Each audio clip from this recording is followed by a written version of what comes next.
Mic follower.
Hello and welcome to Neumünster in Germany. We are here for the Esport Superstars Day 2, and we're here on Big Betty, the first ever mobile esports venue with a castle on it. Yesterday we had a really exciting first day of action here, and we saw two of our players proceed to the quarterfinals. That was of course Thijs from the Netherlands and Super JJ from Germany. They have already guaranteed themselves some money.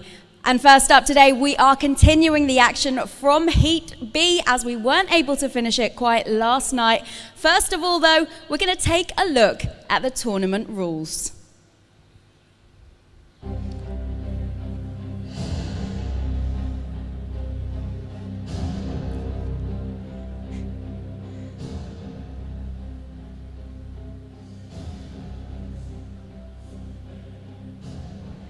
So all matches are played in standard mode.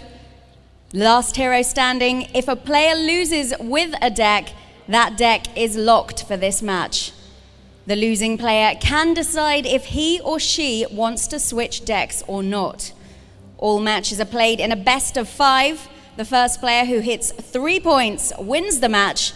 Every player can use 4 decks only, using 4 unique heroes. Players are not allowed to have multiple decks per class prepared, and at the start of a match, each player can ban 1 deck of his or her opponent. Now, we've had a little look yesterday at the prize pool. We know it's a 25,000 euro prize pool, but this is exactly how those prizes are separated. So 5th to 8th will take 500 euros. That, of course, is already guaranteed for 2 of our players, Super JJ and Thijs. 4th place will take 2,500 euros. 3rd place, 3,000 euros. 2nd place, 5,000 euros. And that 1st place prize will be 12,500 euros. That will all happen tomorrow. They will be here playing for that prize money. You can also follow us, don't forget it, on Facebook, ELC Gaming, on Twitter, ELC Gaming _, Instagram, ELC Gaming, Twitch, ELC Gaming TV. So that's how to follow us. Those are the rules, and I think it's time to get started with this very first game. So as we said, it's a continuation from yesterday's Heat B. We are welcoming to the stage RDU from Romania and Strifecrow from the United States.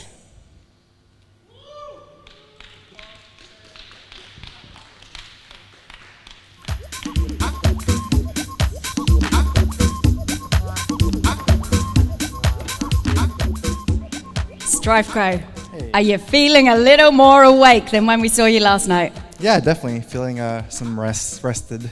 Did you actually manage to get some sleep? Yeah, I got like 6 hours sleep. It wasn't as much as I would like, but when I travel, you know, kind of get this jet lag, so I'm ready. Well, you managed to win your game last night with 0 sleep, and you were in your pajamas, man. You were bossing it. I'm like still technically in my pajamas, but if I could win with 0 hours sleep, I think I'm going to win here with 6. I want to see a different set of pajamas every day from you, okay? It's possible. RDU, talk us through yesterday's game. You defeated Pavel. Yeah, it was like a very close series, so I'm happy I won it, and now I'm ready for taking on Strifecrow, and hopefully I'm going to win the group. All right, well, best of luck, guys. Shake hands, and then you can head to your towers.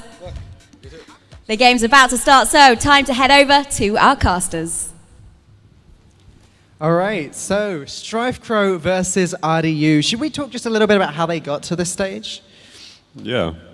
Yeah. So yesterday, RDU defeated Pavel in what was a very close series.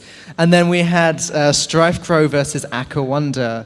And that ended up being a really good series for Strifecrow. He did, I think, lose the first game, but then he completely swept with his Jade Golem Druid, winning the vital mirror match. Yeah, exactly. He said that he tagged versus the mirror match, so he had the opportunity to pick his own druid into the mirror match, which he did, and he won, and that's how he ended up being here. Yeah, I think we should also mention that there's actually another game taking place at the same time as this one. It's going to be Wonder versus Pavel in the losers game. One of those players is going to be eliminated off stream, and at the same time, one of these guys is going to get through to the quarterfinals right here. Yeah, and the loser of the match is going to the deciders game, so still in the tournament. And yeah, Radu already beat Pavel, the world champion, in a very close match. You mentioned it. In the end, he managed to win the last game pretty fast with his Pirate Dragon Warrior. So we'll see if Strifeco won't ban it or if we can see it again. Yeah, and as you said, the guy that loses this game isn't eliminated just yet. But if we think back to yesterday, Group A, Super JJ was in the losers game. He did lose his first game, but then he won the losers game and then won the decider, eliminating Oskaka. So Aka Wonder and Pavel, both of them still very much in this tournament right now. Yeah, right. Especially if you see Super JJ going through after losing the first game 0-3 versus Oskaka's Rogue. Yeah.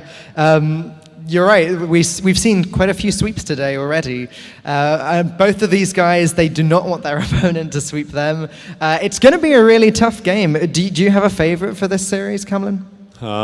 Actually, it's close because Radu beat Pavel and Strifecrow managed to take the win versus AK Wonder without getting any sleep at all. And right. Now he's rested, still in his pajamas, he said. But maybe that's just a slight advantage here. Too tired to function, but not quite tired enough to play some great Hearthstone. Yeah. So the players are just getting ready to start their first game. I don't believe we have the classes just yet. I don't think we've got that information. The bands, no, I don't think so. But maybe the lineups. Do you have the lineups? Yeah, they played yesterday. So RDU was playing Warlock, Rogue, Warrior, and Druid. And Strifecrow was playing Shaman, Warrior, Druid, and Warlock. Yeah, and it's kind of surprising because the Druid, we mentioned it, it's the Jade Golem Druid. Right. And we haven't seen the Jade Golem in Group A. This is Group B. Yeah, and both of these guys are playing it. Right, the game is started, so go and join Lothar and have fun casting. Have fun, guys. All right, first game, RDU starts with the Rogue. Wait, is that the Rogue? Yes, that should be the Rogue for RDU, if I'm not mistaken. We'll see, might be also Strifeco, because he runs a Rogue as well, which is interesting. Yesterday when we talked, everyone had a consensus, apart from RDU basically and Strifeco, that Rogue is not a good deck anymore. But here you see in the lineup, two of those.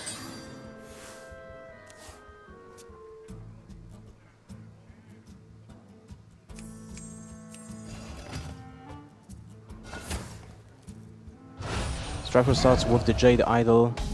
So that means the Rogue is on RDU's side.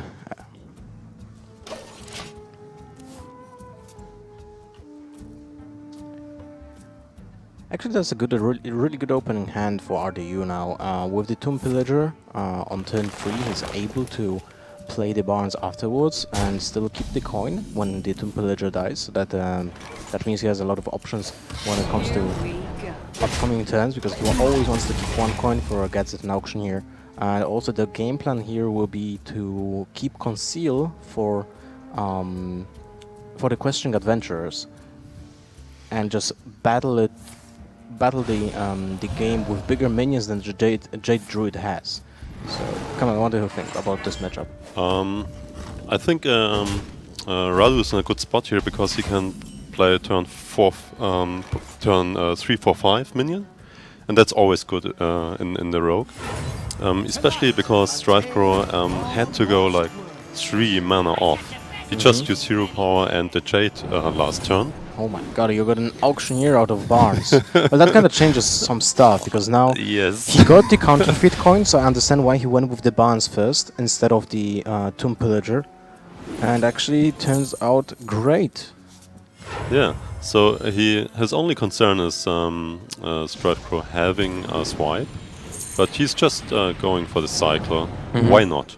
Yeah, when you have a free Auctioneer and you can just numb down the deck to 20 cards basically on turn 3, oh, that's an amazing opportunity. And if your opponent doesn't have a swipe about turn 5, which is off curve as well, you basically almost win the game because your opponent has to deal with Auctioneer. That's And a 1/1 Auctioneer, right? Yeah, exactly. And even if he has to swipe, he has to go off curve most likely because he played Raven Idol yet. And you can still open the board again, That's true. which is perfectly fine. Now look at that. The Auctioneer is still alive. It's turn 4. He has an Auctioneer on board.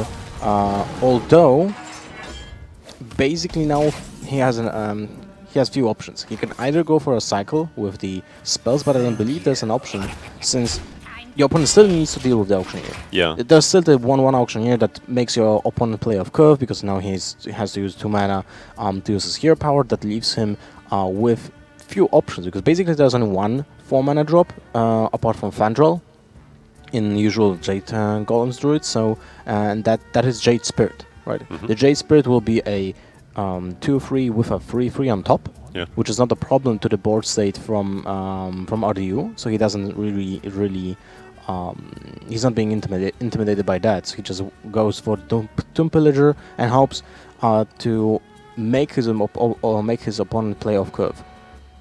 Yeah, he's in a really good spot because every time in this matchup you can just play your creatures on curve, and you establish board control.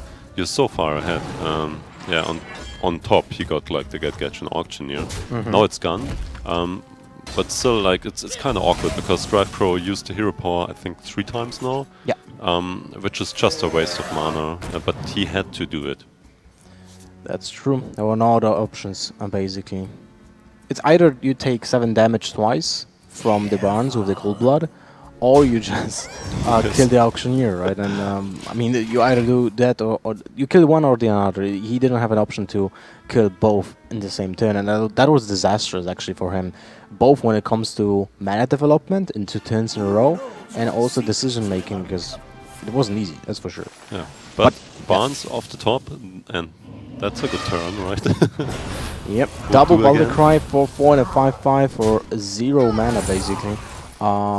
Makes it awkward now for RDU. No saps for him, no conceal. A conceal would have been a blessing because he could have just go with the questing adventurer, conceal that, play still maybe an agent on top, or just Shadow Strike to one of the big guys. This is basically Shadow Strike deals now with the taunt minion, so he's able to kill. Jesus Christ, what's his name? Jade Behemoth. Yes, the Jade Behemoth then trade with the 2/4 and still have 5 mana maximum. But for 5 mana, I don't believe you actually need to play any more spells apart maybe from Yeah, you Tomb would play- Pillager. Well, why not a Wiz on the 5/5? Well, you have the Acid Drake right now open, but at the same time, I feel like you need to develop minions first. So he goes for the Questing Adventurer, and that Yeah, means and he's the able to play the Abyss. On top of that, the Questing Adventurer unfortunately becomes a 5/5. So I don't. 6/6. Never mind that. Yeah. With a 6/6, actually, it's a way better decision now because it's not in range of another hero power. Yeah, the damn hero power. Yeah. Strife Crow likes it in this game. Yeah, it's a perfect spot. He can establish board control, clear off the big minions, only the 4/4 is left, and especially he can clear off Bran in a good trade. That's true. And now, that was also a good read by RDU because he was paying attention to what was being played from the hand and when. There was no single removal played like Wrath, Living Roots, so they were not in hand. So basically, there was only a top deck chance for Striker to have a way of dealing the additional damage. And now it's even more awkward for Striker. He had his option either to go for another top deck with the Acid Drake and maybe try to deal with the Questing Adventurer, or just go for a bigger board, which probably is a better option. But now, look at that, Tomb Pillager into SI7, which deals with the Jade Spirit. And now's the question: do you trade with the It's 6/6 or just 8 damage to the face? You have Leroy in hand, right? Yeah, I believe when going to the face is a good option here. Although, as said before, Yeah. he didn't have a removal, right? Yeah, exactly. So you can trade here. Oh, that's a good pickup. You can exactly play a Zoodrake and swipe, and clear off the Questioning Adventurer. Mm-hmm. Yeah, on top, yeah. If he misses 1 mana, he could clear the board otherwise. So if RDU wouldn't trade, then still there will have to be a trade from Strifecrow with the 6/6 into Questing Adventure to make it disappear. Yeah. He lost 8 damage in the process, but I think it was a close call. It's a close call because you have Leroy in hand, and that means you can push for damage, but you also have Edwin in hand. That means you can push for board. So both ways are possible here, in my opinion. 13 cards in the deck, still to 2 Auctioneers. And now, are you thinking, do I play the coin for a buff, 2/2 buff on the Edwin, or do I keep it for Auctioneer? I think if you want to win this game, because now you're getting outvalued by the Jade Golems, I think you really need to wait for the Auctioneer, especially with the Sap in hand, because that means that you can still play another 2-mana spell next turn if you get it. So you can coin after Gazetan, play Sap on one of the minions that will get played, and you still have a chance of getting, well, second Sap basically, or use 2 Eviscerates, so he still has a chance to use maybe a Cold Blood, another one. Some options are there. Yeah, and we've already seen one get an Auctioneer, but it was out of Barn, so there are still 2 left. And 14 cards left in the deck, so he's possibly able to cycle soon. So now the Sap acts like that. Steal your opponent's turn, basically. There's the Cold Blood. So that's so strong. 6, 10, 16 damage, and you can just... You can also wait for the Leroy next turn, just not to spawn 1/1 minions. But no, you don't really need to wait to, because you have the hero power. Yeah. I wonder if he's playing Coin Cold Blood, yeah. Yeah, for sure. Yeah, Like in this push them out. situation, he knows that the only card in Striker's hand is the Jade Golem. So there's no way, unless he top decks a Mulch, that he can actually deal with the 10/6. Yeah, and even then he's going down to 1 HP. Yeah, exactly. So kind of tough for Strifecrow, and even worse, the Jade Golem is now for 7 mana. So you play it for 3 mana, but you have to replay it for 7. And 7 mana for a 7/7 isn't too good anymore. Yeah, it doesn't Walk create the away, boom bots on the sides, so Yes. it's not really a good card No anymore. boombots here. So what are the outs for Strifecrow? If he goes for the draw with the Rev, He has there's to, right? there's the if he plays Mulch in his deck, then that's an out. He Other could than also that, get another taunt. yes, a Behemoth might be another option. 1 is left. Maybe he plays Engine of War. Yeah, maybe like the big tree is. Plant a tree. Fandral is not it. And that's basically it. Yeah, I think Game he's 1 goes for RDU. another hero power, and yeah. This one is Sudoku this time. Yes. It's a good start for RDU. Went with the Rogue. He was praising the deck yesterday Yeah. when we were talking. Kind of no one believed him, but it seems like it's doing work. So, Questing Adventure is actually a really good card in this metagame. Actually, yes. I'm not too sure. I think he's playing only 1, but I'm not too sure. And I also like the list of Oskaka, which is playing no Questing Adventures, so both ways are possible here. And what else is he playing? Sinister Strike? Like no, he's playing Shadow Strike. You mean once. Oskaka? No, RDU doesn't play Sinister Strike. no, Shadow Strike. Yes, Yeah, Shadow Strike. So in this But case, I think also only once, right? oh, I would believe so. Probably makes no sense to play 2, but in this case, I think there's a justification to play 2 Questing Adventures, especially if he's aiming to play against Druids and Warlocks, because the card is just nuts in those matchups, you know? So, yeah, but we'll have to see. Patches drawn by Strifecrow in the opening hand. That's bad, but Totem Golem on the other hand, Yeah. quite a good card against it. Kind of makes up to it Ooh. a little bit, but look at that. RDU Edwins. can go all in, and you know what's the problem for Strifecrow here? Is that RDU knows which list Strifecrow plays, and there's no Hex in that list. Yeah, that's that's bad if you face Edwin. And By the way, do we know what classes are banned? Because we can't see it in the overlay. I think both players banned the warrior, but I'm not too sure. I'm 100% sure that RDU banned the warrior, Mhm. but I'm not sure about Strifecrow. And by the way, the classes are switched because RDU has rogue, not Yeah, Strifecrow. exactly. Yeah, maybe we can fix it in the overlay. Okay, so Spirit Close on turn 2, just to fill the mana curve on turn 2 because of the overload.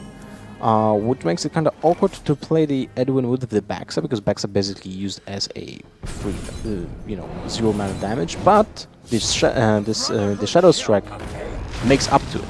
Yeah, Here we go.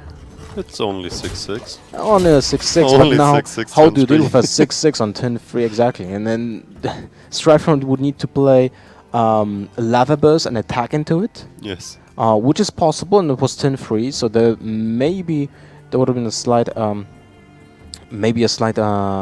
possibility of RTU playing Backstep into Sap instead of the Shadow Strike, but at the same time I don't blame him for using the Shadow Strike because it fits the preparation well. It's free mana, basically, and you also get to keep both Sap and the Backstab, which are very important in this matchup as well. Yeah, especially because you need to step for the 4 drop, the 7/7. And Backstep is also a really good card against all the pirates and stuff like that. And you're the slower deck, so if your opponent spends his turn 3 just to blow his lava burst into your minion and take face damage, and next turn he's overloaded, he can most likely only hero power, that's perfectly fine. Yep. So now RDU has a really tough decision to make. Do I want to sap a 1-drop? Basically, he spends more mana than his opponent. The thing is that he is... basically, what this sap would do is play around any overload cards that can help Strifecom make a comeback. But at the same time, I feel like his hand is just so weak. RDU's hand is so weak that he needs to preserve some cards. Because you cannot push the damage after you kind of try to still have some hits from the admin. Yeah, I think he's just going for my opponent might just be able to remove it anyhow, even if I trade or not, and so I can play Azure Drake and Backstep next turn and kill it off. And that's exactly what happened. Right now, RDU is still on the board, but Strifecrow, I'm wondering if he plays Rockbiters, and I'm guessing he is because he's playing a Doomhammer as well. Otherwise, it wouldn't make much sense, right? The Doomhammer is a card that is like a nemesis of every single rogue. It just deals 16 damage if you have enough time, because not a single rogue nowadays plays a taunt minion or heals. So basically, it's like, wow, that's tons of damage. It's a truck of damage. So basically, if you get to play it alongside a 1 Rockbiter weapon, the game is almost over. But now, in this case, RDU is actually dictating the tempo and the damage. So if he's able to just sustain board position and just deal some small chunks of damage over time, he'll most likely win it. Yeah, and he's just clearing the board and developing a 3/3 minion, which might grow the Doomhammer if it survives that long. But I don't think that's the case. He used the Eviscerate. Now, this is an interesting spot, because RDU opted for the Eviscerate to kill the Trog instead of sapping it. Yeah, although your opponent is already at 13, right? And you can just deal it, use the Eviscerate as a reach card. Yeah, but you actually don't need to do it, because the longer the game lasts, the better it is for you, because you have so much card draw in your hand. You have the Azure Drake and you have the Auctioneer afterwards. So you don't need to rush, and maybe you fall short afterwards. And I think it's good, because like the Questing Adventure, it's such a big threat, and your opponent is running out of cards as well. So he has to remove it. It's basically a taunt minion here. So I can completely understand this turn. Well, Strifecrow has only one way to deal with it, and that is Argent Horse Rider, charge into the Questing Adventure, then use his last durability point of his Spirit Claws to attack into it, take damage in return, which will set him up on 14, and his Argent Horse Rider will die to the dagger from RDU, which will still have 7 mana to develop his own minions on his turn. So that means Strifecrow will be still in the same pickle in the next turn. And that's so strong, because if you just can replicate the state of the board just one turn later and do something in between, it's always good in Hearthstone. And now he's still on steady 20 HP. Yeah, exactly.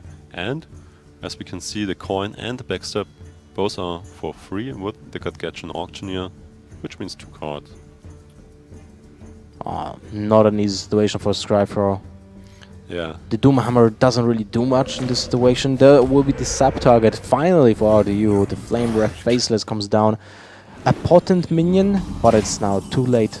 Too little, too late. Oh, is that lethal? 6, 10, 11. No.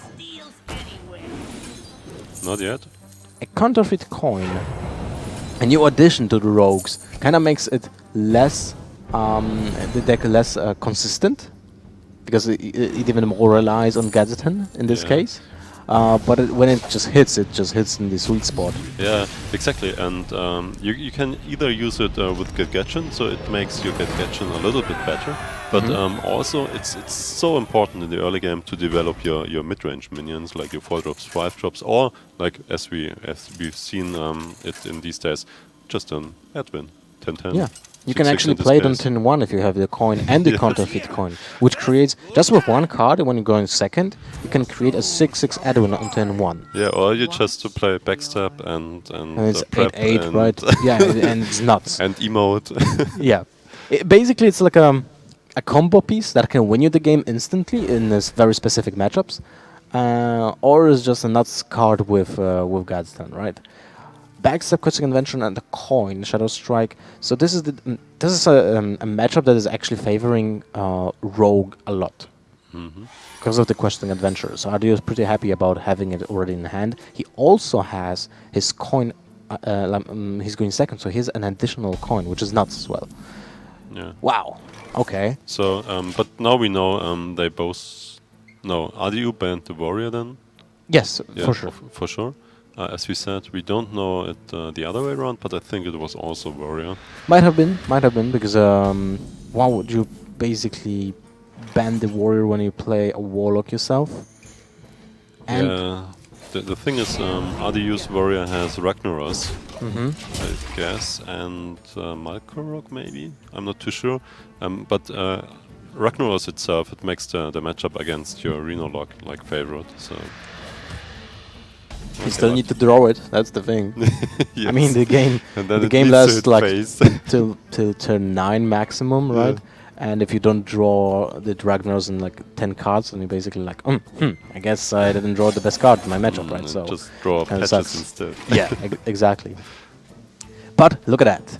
Turn 4 Barnes might still happen with an auctioneer. There's still one there. Yeah, I was just wondering. Kinda neat. Let's see what will happen. Bloodmage would have been a good target for Barnes as well. That's true. So what are you thinking here? Maybe the Questing Adventure might come down here, but at the same time, if he would require a conceal this turn, if that would be the case. So, This guy's toast. Yeah, unfortunately, not a good pick. this guy's toast. It's just a Yeti split in two, basically. A 3/4 and a 1/1. Yeah, exactly. It's like the worst case scenario here. But the upside of playing Barnes is so huge that it's actually worth the play. Especially getting the auctioneer out of it is complete bonkers. Yeah, as we've seen. Yeah. And- Imagine this hand, right? You get a free auctioneer. You can use 2 coins, basically, and a backstab just to cycle. But at the same time, you have to take to make the estimate. Do I want to do it? Because I have the Questing Adventure already in hand, and we know that this is the win condition. Before turn 8, there's almost no option to deal with it if it's concealed. And even without the conceal, the first answer that is usually happening is turn 6, Siphon Soul. Yeah. Unless someone is playing the Warlock's Potion, which will be for 4 mana, which can happen. Yeah. But, yeah. Alright. I really like Barnes in this list, as you mentioned, because you have the Questing Adventure res, maybe 2. I'm not too sure. I think there are 2 inside now. If you play Barnes and Questing Adventure, I think you have to play 2 because it's so nuts. Yeah, It's exactly. it's insane when you get a Questing Adventure from Barnes as well. Speaking of insane, just look at this turn. I mean, in this matchup, actually, getting the Questing Adventure would have been twice or 3 times better than getting an Auctioneer. Yeah. Which isn't bad either, right? Yeah. That just tells you how much of importance is a Questing Adventure here in this matchup. Because now Strifefrose has 6 mana, and he faces a minion that basically will be a better Jade Golem every single turn. And he just ignores it. Holy moly. That means he plans to use the Twisting Nether next turn, and I'm sure that RDU sees that, you know? Yeah, I think he's aware of that. So this turn he will not most likely commit too much. Oh, okay, never mind then. I think it's fine. You can cycle and then rebuild your board with minions. Or he's just, you know, playing into your opponent doesn't have it anyway. Yeah. Most of the time it's just not too bad just to do your thing and hope for the Reno Lock not having answers. At least it was in the past. Nowadays, like, the Reno Locks are so strong and they have so many cards viable that they can just, like, it doesn't matter if they play 1-offs or 2-offs. Not an ideal Twisting Nether for Strifecrow because he still had a Dirty Rat in his hand for 1 mana, so next turn he could have actually played the Dirty Rat into Twisting Nether, which would create just better situation for him because he basically kills 1 threat without you know, spending almost anything, right? Yeah, he trades hand cards. 1 hand card of him versus 1 hand card of the rogue, and it's better because he can just draw cards. That's true. And, And look the at rogue that. doesn't play so many minions. This list does play more I mean, minions. imagine if you just pull out Leroy Jenkins, right? And the opponent's like, I guess I just lost 6 damage in the process, right? So it's worth it to trade a Dirty Rat for the Leroy Jenkins, or even for an Azure Drake, because the Azure Drake basically takes away the draw situation. Exactly. 2 Eviscerates, by the way. That's with this board state, that is actually insane amount of damage. Yeah, he could deal 12 damage. 12 damage already. He still has 1 more Azure Drake in hand, so if he gets another coin, he can actually play with spell damage plus 3. Oh wow, shifting Zarus for Strifecrow. This might be fine. Shields up? Shields up on the Twilight Drake, which is the maximum size, 410. Yeah, so I'm pretty sure we'll see a sap here on it. Oh yeah, definitely. But then the question is, will we see any auto spell? The Eviscerate right now deals 6 damage, which is insane. But at the same time, you know you're playing against a Reno Warlock, so you don't want to commit to the damage. Yeah. Unless you kill your opponent, or you just put him in a spot when he can tap, or you just kind of like almost sure that the opponent doesn't have the Reno Jackson in hand. But the thing is, Strifecrow played Emperor on turn 6. He tapped 3 times and still has 8 cards in hand, so you can't really make that estimate yet. So I wouldn't blame RDU for just not using the Eviscerates, or even 1 Eviscerate this turn.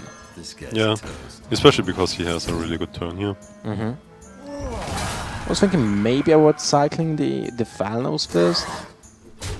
I'm not sure if you just push face. Because it's always a good spot if you have board and the Reno is around 15 HP, slightly below, and you have so much damage in your hand. So I think that's Shadow Rager from the Shifter Zeros right now. 3 mana, 5/1 stealth minion, which is not bad for Shadow Flame actually. That's kind of nuts. Because now we can deal with the board for 6 mana The only problem and still play is Dirty Rat, and that's awesome. Look at that. This turn will be actually probably a downfall for RDU. yeah, Dirty Red, and oh, it pulls the Drake. So okay. But still, there will be the Dirty Rat on board, and that means RDU, unless he draws the second sap, he's not able to go through that, so the Leroy Jenkins is useless. Yeah, second step would be great because it would be lethal then. MC Tech went to the board as well, but that means Shadow Flame needs to be played on something else.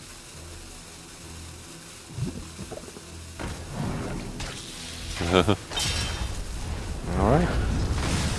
Oh, and uses that's the entire it. board because the spell damage was played from the Oh, Azure Drake. But there's the sap. yeah, so that's lethal. Wow, okay. Well, sometimes these things will happen and you don't see it coming at all. I mean, Leroy Jenkins double eviscerate and a sap from the final cycle kind of seals the deal here. 14 damage on turn 9 by RDU. Sweep with Rogue. Yeah, that was a tough one in the end. Yeah, RDU goes through the bracket basically. The second G2 player that makes it 2-0 from the group alongside Thijs. And Strifecro now is being knocked down to the decider match against the winner between Pavel or AK Wonder. Exactly. And if I believe they are playing Right behind now. the stage right Yeah. now, so we'll have to wait till that game ends, unless it already ended, because Yeah, this one we was don't 3-0. This was 3-0. It was actually super fast. Yeah. So I'll have to check that. But wow, the power of Rogue. Yeah, damn, that Rogue, impressive. It seems like whatever RDU was telling me about the Rogue is actually true. It seems like it's favored against the Druid. Seems like it's favored against Rena Warlock, right? Even though here Strifecro had almost an answer to every single minion in every single turn. The Twisting Nether killed 2 minions. The Shadow Flame cleared the entire board. It was still not enough to stand the bleeding, right? So seems like the Rogue can just 3-0 everyone. Yeah, yeah. If you have a good Edwin, then just go. Yeah. And then you top deck things and kill your opponent. Well, That's the deal, right? Sounds easy, but the deck is actually insanely complicated It's to play. hard to play, yeah. It's one of the hardest decks to play alongside Runa Warlock, in my opinion. Mhm. Especially with the amount of decision you have to take with the Questing Adventurers. Because it's not easy to estimate how much do you buff it, when do you buff it, in which matchups do you wait with playing it anyway, or wait till you conceal. Many small decisions that you have to take Exactly. to maximize your chances of winning the game. Yeah, and sometimes you just run out of cards and then you're in a bad spot and you just lose and it feels like you can't do anything about it, right? So, yeah, but it went well for him, for Radu here. He goes without a loss to the top 8. Yeah. Impressive. Yeah, that's true. And I guess we have also some highlights from the games, if I understood correctly. So we can watch those. Here we go. So this was the final turn from Radu? the final game, Mhm. where you can see double eviscerate to the face alongside the Sap and the Leroy Jenkins. Actually, everything here was possible because of the Rogue's possibility to cheat the mana curve. Yeah. Yeah, cheat pretty good. And cheat your opponent's health as well. Yeah, that's true. Anyway, what else can we say about this match? Basically, it went like a breeze. Basically like GG. It's just, yeah, I wonder if AKA Wanderer, you see what I did wow. there? Yeah, yeah. What up? Play a word.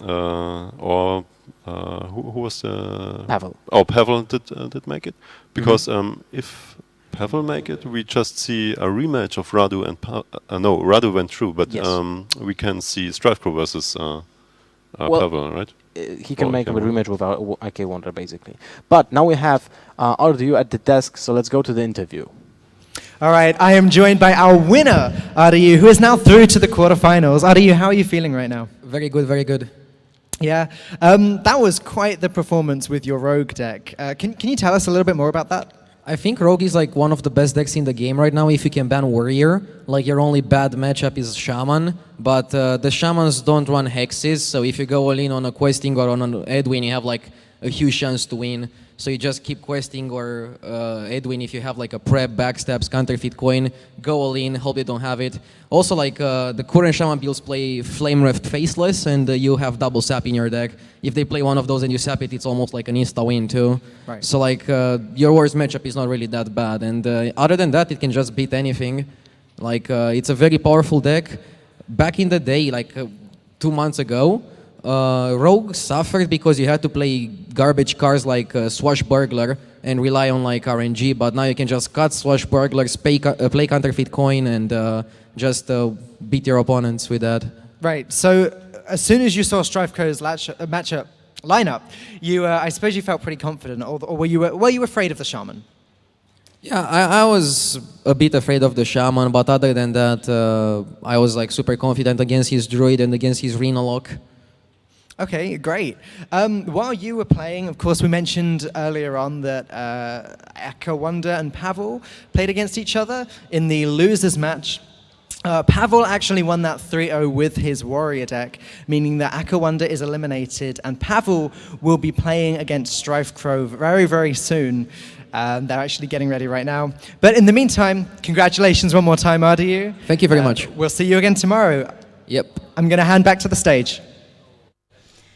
Congratulations there to RDU from Romania, who goes straight through now to the quarterfinals, guaranteeing himself 500 euros. But of course, he can make it better than that on Sunday, as that eventual winner will take 12,500 euros. As we heard, there was another game that was being played away from the stage, and that was 3-0 to Pavel versus AKA Wonder, which means in that very next match coming up in just around 10 minutes time, we will see the current world champion Pavel battle it out against Strifeco. So join us back here in just a matter of moments when that match will take place. In the meantime, we will leave you with a few highlights and take a look at this wonderful truck we call Big Betty.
Well, that's why they're here. But Group A specifically is just full of like renowned players. You've got a world champion. You've got one of the most popular streamers, if not the most popular streamer, and he's popular because he's so good at the game. The fan favorite Forsen, as I said, probably half a million people want to see him win the tournament, but at the same time he's a known streamer, a celebrity, but not known for his competitive results lately.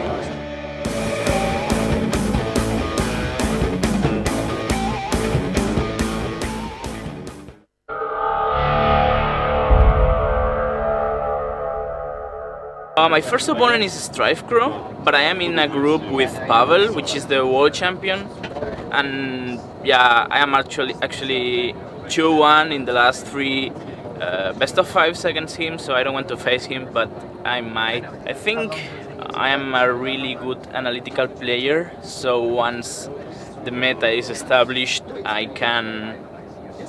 can track what's going on easily in sheets and analyze what is good and what to play, right? So yeah, that's why I'm not that good at the beginning of the new expansion or set of cards or whatever.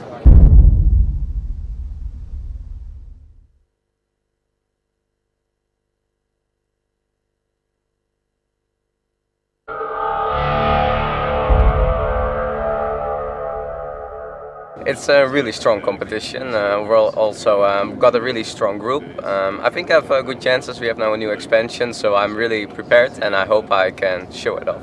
There are a lot of dangers here in the tournament. I take it always step by step. I first look into my group, and my first match is against Sixo. Really strong player, is now the number 2 of the world. It's one of the players my decks do always quite well against, and I know him pretty well. So it's I'm quite ready for the match.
Hello and welcome back to Esport Superstars here in Neumünster in Germany. We've already seen 2 games in fact take place. One was streamed right here on the stage, the other was off stage, but we've seen AKA Wonder out of this tournament now. He will not make the quarterfinals.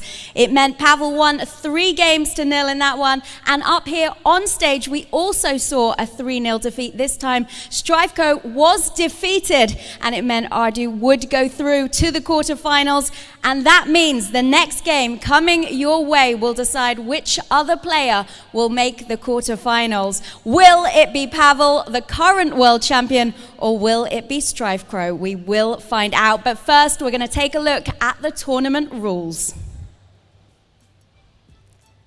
All matches are played in standard mode.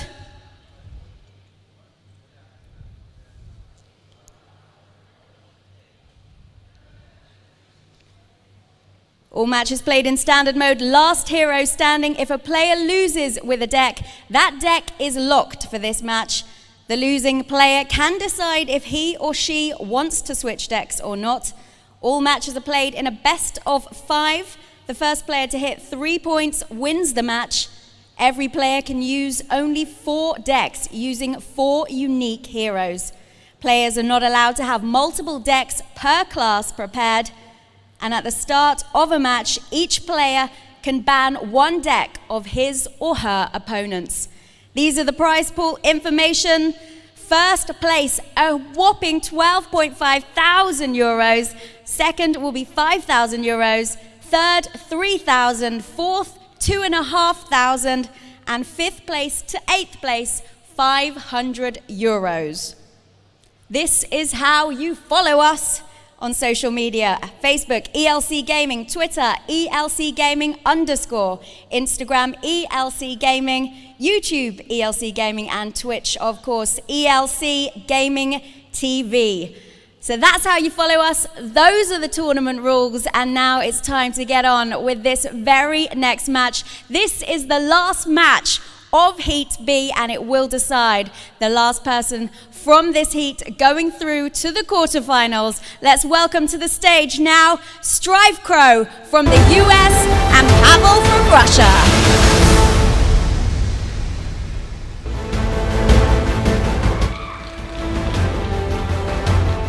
Pavel, we didn't get to see your match unfortunately, but we know it was a 3-0 defeat. Can you talk us through it a little bit? Yeah, just high roll with Pirate Dragon Warrior. Sounds good to me. Are you going to do that again? He banned Warrior, so I guess I can high roll with other deck, not with Pirate Dragon Warrior. Well, Strifeco, we know you didn't manage to take that one down. You lost 3-0. So apparently you're better with no sleep. Yeah, I'm better with no sleep, apparently. Are you ready to crush Pavel, though? Yeah, now I'm more tired after that match, so I'm ready to win. Okay, right. We got to get you tired. That's how we get the best performance from you. Okay, guys, shake hands. And time to head to the tower and over to our casters to start the game. Well, this is the first time we'll see actually Strifeco playing against Pavel. I think in the history, I don't believe they actually played against each other in the past as well, you know? Right. Well, I'm wondering if we found Strifecrow's secret that he plays best while tired. Last night, amazingly winning in that state, but unfortunately losing to RDU now. It's a big game. To be fair, RDU had some nutty draws as well, right? Right, okay. So it wasn't like, you know, it was Strifecrow's fault that he lost that, because when you just can't answer a Barnes with Gadsden, right, and Cold Blood, right, and you need to sacrifice an option to kill one on the other, it kind of leaves you in a bad spot, like a really bad spot. Absolutely. Right? We'll see how it goes now against Pavel.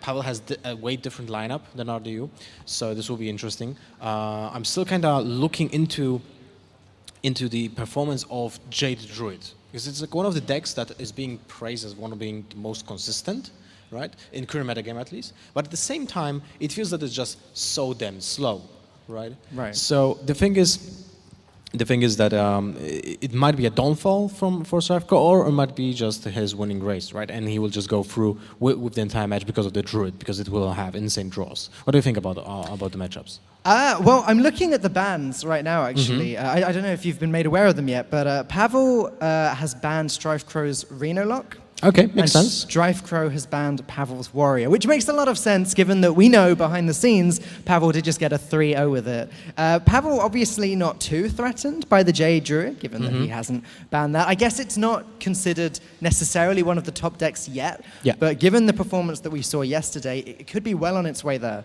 Well, my answer might be like a top 3, top 4 deck, because obviously Dragon Warrior and Reno Warlock just have this insane blowout possibilities that it can just, win against every single class, basically, right? So no wonder that people are usually just banning a shaman, a warrior or a warlock instead of just going into the old shaman ban route, right? But the game starts. Let's go to Kamlan and let's start the game. I see patches in the opening hands. I hope he mulligans it away. Yeah, let's go. We see patches here, so the Warrior is banned and the Reno Lock is banned. So yeah, he's gonna mulligan away everything, of course, not holding the golden patches. He wants to get it for free out of his deck, obviously. And on the other hand, yeah, a Geomancer. So just a perfect one-drop, a Trog. Here we go. And yeah, Small-Time Buccaneer and Fire War Axe together with the 3-drop. Pretty strong. Oh, another Pirate. Fiery Warx does seem like a pretty good answer to that Trog. It does mean that Pavel is going to have to hope to not draw patches for one more turn. Yeah. Nope, didn't. Oh, but that's actually not too bad, right? You can just clear off the Totem Golem for free. Yeah, I mean, that seems like a really efficient use of the card, right? You can play it on curve on turn 2, buff up your Warx, you get the Warx to stick around for one more turn, and you do get the buff on the Buccaneer. Yes. And patches. So this is a very, very high value turn for 2 mana. Yeah, especially because your next turn will be even better. You still got the War Axe equipped now. So yeah, another Pirate is waiting in the line. So many Pirates want to get on the boat here. So I'm looking at the glow. It's actually Pavel as the shaman, right? Strifecrow is the warrior, I think. Yeah, Strifecrow is the warrior because Pavel's warrior got banned, and on the other hand we have of course, the Warlock of Strifecrow getting banned. Just clear it off. Perfectly fine. Going to the face, the only place. Yeah, but now looking at Pavel's hand, he does have this new card that actually allows him to heal his hero. It's sort of like a much better antique heal bot in a way. Yeah. And it's one of the good cards for coming back against the Pirate Warrior. He's got a little board clear going on here with the Kobold Geomancer. That outcome isn't bad either. And no, it's not bad. But then again, looking at Strifecrow's side of things, Dread Corsair, he can now play it for free without losing anything, alongside his minion, and also a fresh Fiery War Axe if he wants to. Yeah, but Face might play Taunt here. Right. Yeah, I think a lot of the time when you're playing Pirate Warrior, Face does have Taunt. Yes, damn Face, damn Face. Yeah. And do you go for the Equip War Axe? I'm not sure if you need to be afraid of weapon removal at all in this tournament. Yeah, we've seen a surprisingly small amount of weapon removal. I suppose that could be partially because you can actually ban the classes that wield weapons, and it's not like every single top tier class is a weapon class right now. We are seeing Druids, we are seeing Reno Locks, we're even, yeah. So I guess it's just a little bit, there's just not enough space to fit in the weapon removal. But now Face doesn't have Taunt. In fact, a very solid 5/5 minion with Divine Shield actually has Taunt. Yeah, that's kind of brutal if Face plays Taunt and Divine Shield on Taunt. And now, Pavel, not quite on the back foot anymore. He's able to just buff up his thing from below, deal 7 damage. And next turn he's able to heal. Yeah, and that's probably why like many players here brought the dragon version of the warrior, the dragon pirate version, because yeah, aggro decks. I'm not sure if they are too good in this meta. Yeah, I mean, look how brutal it is as well. The fact that Strife Crow was on 14 health as opposed to 12 health meant that he couldn't just Mortal Strike the thing from below to get rid of it. He actually had to face tank that. And you're right. Unfortunately for Strife Crow right now, this aggro deck is just not standing up against this. What we've seen yesterday several times to be this typical mid-range shaman. But you know, with these couple of new cards, like this guy here, whose name I cannot recall. Yeah, names. It heals. It's Jinju Water Speaker. Oh yes. That's it. I remembered. Suddenly. And now, how does Strife Crow ever deal 21 damage?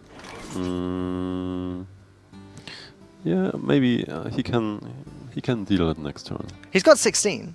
Yeah. He needs to clear it off. Yeah. Just in order to not dying here. Okay, is it safe for Strife Crow to just leave this 6 damage on the board? He has 7 health. He has no opportunity because if he trades off the board, he will never win, right? Yeah. And he can squeeze in armor up this turn as well. He can squeeze in his hero power. So we've got Deckhand going face. But 13 damage face, so you need to do 7 next turn. That's also like a tough question, right?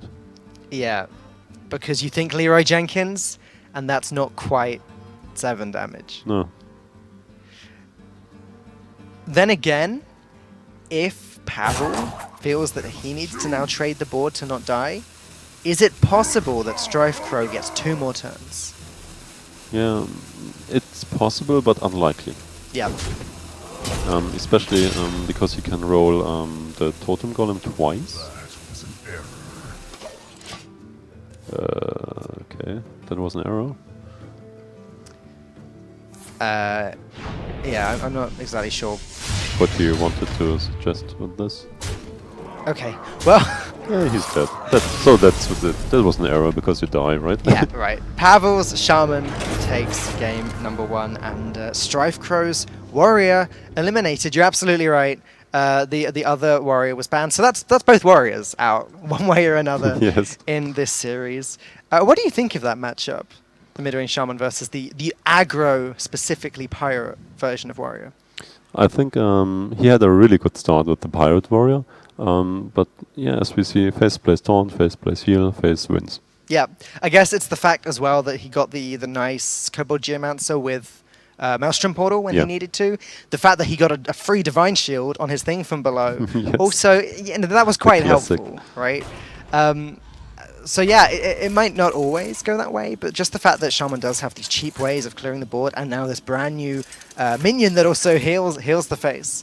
I think Pavel had a very, very good shot there, and I think he was favored. Yeah, especially because he can just play minions, heal and taunt at the same time, and yeah, do pressure. So keep the game short. Now, Strife Crow with his Druid. Once more, as we saw yesterday, he swept Akawanda with this deck. Yeah. Especially like in the mirror match, we mentioned it earlier.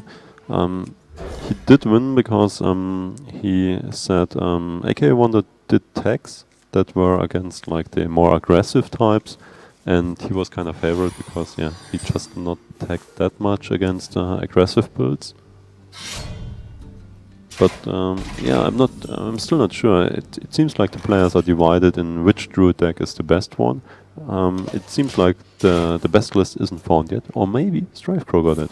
Maybe. I mean, it's very interesting, I think, because the Group A Druids didn't include Jade at all, but the Group B Druids, we've had Strife Crow and we've had RDU, both with Jade Golem Druids. Just quite funny, and nothing but a coincidence how it ended up split in that way. Yeah, maybe. What? Maybe like the players from Group A, it was all group of death, right? Maybe they just like one step ahead, or maybe Group B is one step ahead in the meta, right? Right, maybe. Maybe. Strifecrow ramping up there nice and early. He's got the Azure Drake now on curve. On turn 3, I guess this is. And next turn, he's got several good choices by the looks of things. Yeah, 6 drops and 2 or 3 drops. We fit perfectly. So, what's your choice here? Pavel. Just getting off the Drake. Okay. Getting a 2-1 here. Not too bad, not too good either. Sequencing confused me then, but obviously it doesn't matter in yeah, that it scenario. just doesn't matter. So now, what is the play? He can Jade Blossom, Living Roots Hero Power. He can play one of the 6 drops. There's actually a lot of decisions to be made right now. Yeah, ramping is always like not too bad, but a 6 drop on turn 6 should be always better. Right? And it's not even turn 6 yet. That was turn 4 Yeah, for the exactly. Druids. And yeah, you're right. A 6 drop on turn 4 doesn't seem bad at all. He does probably want to play the Jade Blossom sooner rather than later. As we all know, it doesn't actually grant him excess mana. Yeah, but he needs to generate board here, and this play is just way better for board.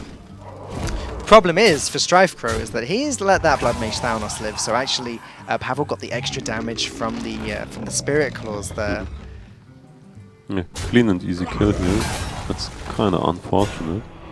This 3-mana 5/5 does not have Divine Shield, unlike the previous one.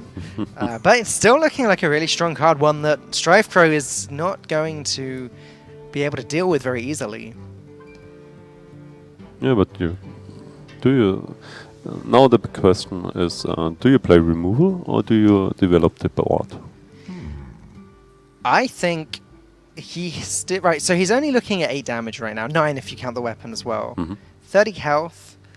I almost feel as though you need to take the opportunity to play Aya as soon as possible, just to get those Jade Golems bigger. I mean, he could even play Jade Idol in his hand. Yeah, exactly. So, what's that, a 2/2, a And a 3/3, 3/3. and a 4/4 when Aya dies? Yeah, and Aya herself. And Aya herself, right, exactly.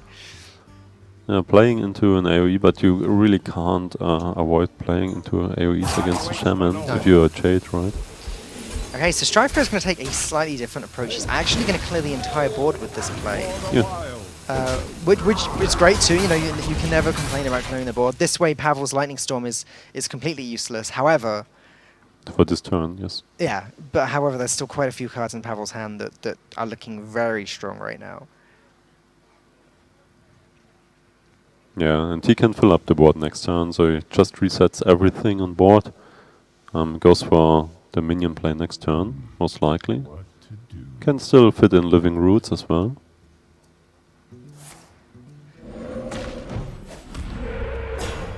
Ping from below. 2 mana, 5/5 taunt. Not too bad mana-wise. Yeah, again, no Divine Shield, but that was very much a one-off in the last game. Yes. Can't hope for that every time you play a thing from below. You could play 3 Jades this turn. Yeah, I don't mind that, honestly. I think because Jade Blossom only gets worse the later into the game. Well, no, it gets better when the Jade Golems get bigger, but as far as value for the card goes, it's only getting worse. If he plays it now, at least he skips the 9 mana slot and has 10 next turn. And the fact that, yeah, like you said, you can play 3 Jade Golems, it does seem pretty strong. Alternatively, there aren't really any good plays he can make with Aya. Yeah. Aya couldn't be too bad because the trades you got are quite decent. On the other hand, there is the weapon still equipped. So if there's like spell power, and he got spell power in his hand, we can see that. Could get a clean kill. Okay, so he made the play that you first pointed out, which it does seem like the strongest play. Unfortunately, that Lightning Storm is not going to make Strifecrow very happy. No. in just a moment. Yeah, and additionally, top deck Trog goes to 3/3. Not too bad either for 1 mana.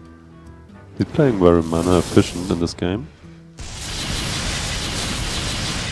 And oh, high roll! Look at that! The Lightning Storm Here we clears the go. board. Leaving Strifecrow kind of short on options now. He could play Drake and maybe Living Root to the Trog, but yeah, like everything he's got feels bad. Aya gives him a 5/5 and then gives him a 6/6 when she dies. Yeah, just Living Root on the 2/2. Yep. Perfectly fine. Here we go. So despite how well Pavel has been controlling this game with his board clears, clearing the board consistently, these Jade Golems are starting to get out of control now. The next one's a 6/6, and actually, Pavel's running out of ways to remove them. Yeah, he would need a Hex. That would be perfectly fine in this spot, but he doesn't have it. I wonder. Yeah, still he's leading 1-0, so even if he loses this game, it's still undecided. But it doesn't look too bad either, right? No, it's okay because Strifecrow is so low on cards in his hand. Pavel has the Drake, he can cycle once more, he's got Living Roots, he's got the healing card again.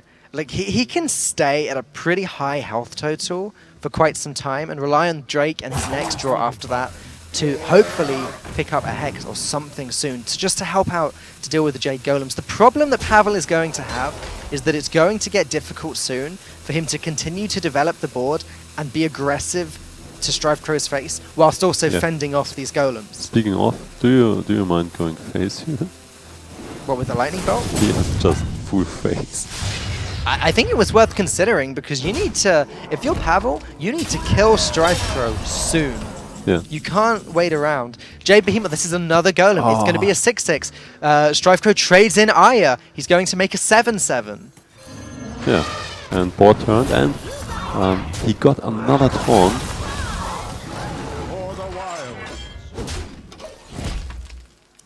Yeah. On the other hand, you got a heal, but you're losing board now, and you can't get it back, it seems. Oh, what's that? The Flame Tongue Totem, I think. He grabbed it very, very quickly before we got a good chance I won't show you. to have a look. But I think I saw 0-3 stats and some red. There we go. Yeah, Here's yeah, Flame there we Tongue go. Totem. There we go. Which isn't bad at all. No, it's quite good. For 2 mana, clears almost the whole board. It still allows him to play Totem and the healer, the water healer. Yeah. So the only question is, what do you heal? You could heal a minion, but I'm not sure if that's necessary because of swipe and stuff like that. It's also an overload card, isn't it? The water healer. Yeah. So it actually does buff up the Trog to an 8/3. Now do you ever consider going face? I wouldn't mind going face here, right? But if he heals up, it's kind of close because. But he do you want to gamble that the druid doesn't have to damage? Right. It's a tricky decision. Pavel's made up his mind. Dying. He's going to the face. And he needs only. Oh, there we go, right? And it ended up being a mistake. Yeah, I mean, it's who knows? It's hard to call it a mistake because No. Strifecrow's next draw could have been another big Jade Golem or something, or maybe a swipe or something. So Yeah, but a swipe would have been flattering. right. It could have been a swipe. I don't know. It did seem like you've got an 8 damage Trog on the board. Your opponent has 12 health. There was definitely a large temptation. Oh, you're Falcon and punch. Ah, that's wrong. We'll fix that shortly. Heading into the next game, 1-1 now then. Yeah, 1-1. So we're going to see Pavel's Priest once more. Yeah, the priest. The priest is quite good in this tournament. We mentioned that we haven't seen it today yet. But yesterday there were quite some dragon priests. A really strong mid-range deck, and yeah, of course it's the dragon priest again. Ooh, this hand of Strifecrows though. I think the priest wins this matchup through tempo and being as aggressive as possible. But Strifecrow has a very interesting opening hand there. He can play Jade Behemoth now if he wants to. Or is that too weak to Shadow Word Pain? Why would you play it now? You have still Bran in your hand. You can squeeze out another Jade Golem. Yeah. Right? If you want to try, of course. It's kind of a balancing act now, because obviously Bran could be used with the other Jade cards a little bit later, potentially. He's going for it. He's going for it. Here we go. I like this just because the Jade Behemoth trades so well with the Twilight Whelp. Yeah, you lose hard to Shadow Word Pain now. if Shadow Word Pain came out, you would really regret that. If Shadow Word Pain was a card here. But at the same time, you curve into Wrath, then you could even curve into Bran if the Jade Behemoth is still alive, and potentially get heavily rewarded for this risky play. Yeah. I like it. High risk, high reward, right? Yeah, exactly. And why not, right? Against a deck... Pavel obviously counter-queued this priest. He believes the priest is better against the druid than his remaining warlock is. Exactly. So high risk, high reward seems like a pretty safe way of playing. Well, maybe not safe. Seems like a pretty good way of playing. It's just the opposite of safe. Yeah. But right. yeah, as you mentioned, if you're behind in a match, every time you're behind in Hearthstone, you need to take risks to get high reward. And so that's perfectly fine here. And in Last Hero Standing, if you just won a game, assuming your opponent picks the better class to beat your class, you kind of start behind. Yeah. So that's why I like Strife Pro's play so much. And now, look at this. As I said before, Bran can come out behind the Jade Behemoth, and next turn, Jade Spirit with 2 Jade Golems is very much on the table. Yeah, and then we go with the Jade mechanic. Twilight Guardian. Not a bad card on turn 4, but it can't prevent the Jade Spirit. And afterwards the Nourish just coming in at the right time. Yeah. Like, I mean, Twilight Guardian's a great card to play on turn 4, isn't it? Usually, but it's not going to compete with this. And a problem that the Priest can have against Jade Druid is the fact that Dragonfire Potion, it does deal 5 damage, but it's not a light bomb. It doesn't kill all Jade Golems. Therefore, if Strife Pro can get his Jade Golems big enough to survive the Dragonfire Potion, yeah, especially because he will trade off his whole board. Because playing it on curve, most likely it will kill all Jade Golems, but... And look at this, it's so brutal. Nourish now, later on, when turn 10 comes, you can draw 2 more cards. With the Wild Growth, I expect he won't be wanting to play those until turn 10. Yeah, perhaps he will play one of those. Possibly. That being said, that wasn't the most impressive Nourish. No. It's still fine, because Thorough Rage could maybe clear off the minion. Yeah, it's fine. The problem is now, obviously, he had no way of saving the Bran, even if he did have a way of dealing with the operative. Bookworm was coming down and killing the Bran, which is a shame. Yeah, but Bran did his job. It did, yeah, he did. He's off duty now. Yeah. He's just sleeping. Now Strife Cross turns awkward. He wants 4 more mana all of a sudden. Because Auctioneer and Double Wild Growth would be a pretty great turn. Yeah, it would be sick, but you have to be aware of the tempo, because there are 8 damage on the board. That's not too comfortable for you as a druid. So he needs to clear off some damage here. Just playing the Jade. Okay. Yeah. So Strifecrow really wants to pick up something good that he can play next turn, just to kind of wait a little bit longer, and then he's going to want to play Auctioneer Wild Growth on turn 10 just to start getting this cycling going. Ancient of War, probably not a card that Strifecrow expected or wanted to see. Oh, there's another one. Battle of the Trees. Yay. Yeah, that's actually a good card in Priest as well, right? Yeah, as it happens, it is, with a nice little hero power that just complements it. Yeah, and Ragnaros next turn. Not too bad, right? Yeah, so Strifecrow is running out of time. He needs to get these Jade Golems, like, going pretty quickly. Yeah, and there's still the AoE in the hand of Pavel.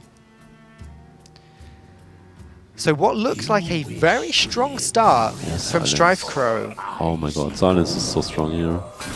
But he just doesn't care about it. You know, it's been such a long time since silence has really been a big part of Hearthstone. Yeah. I actually forgot that mechanic, like when you silence the Ancient of War, that it becomes a 5/5. Oh, It's been such a okay. long time since we've seen that happen. Yeah, I'm missing the owl.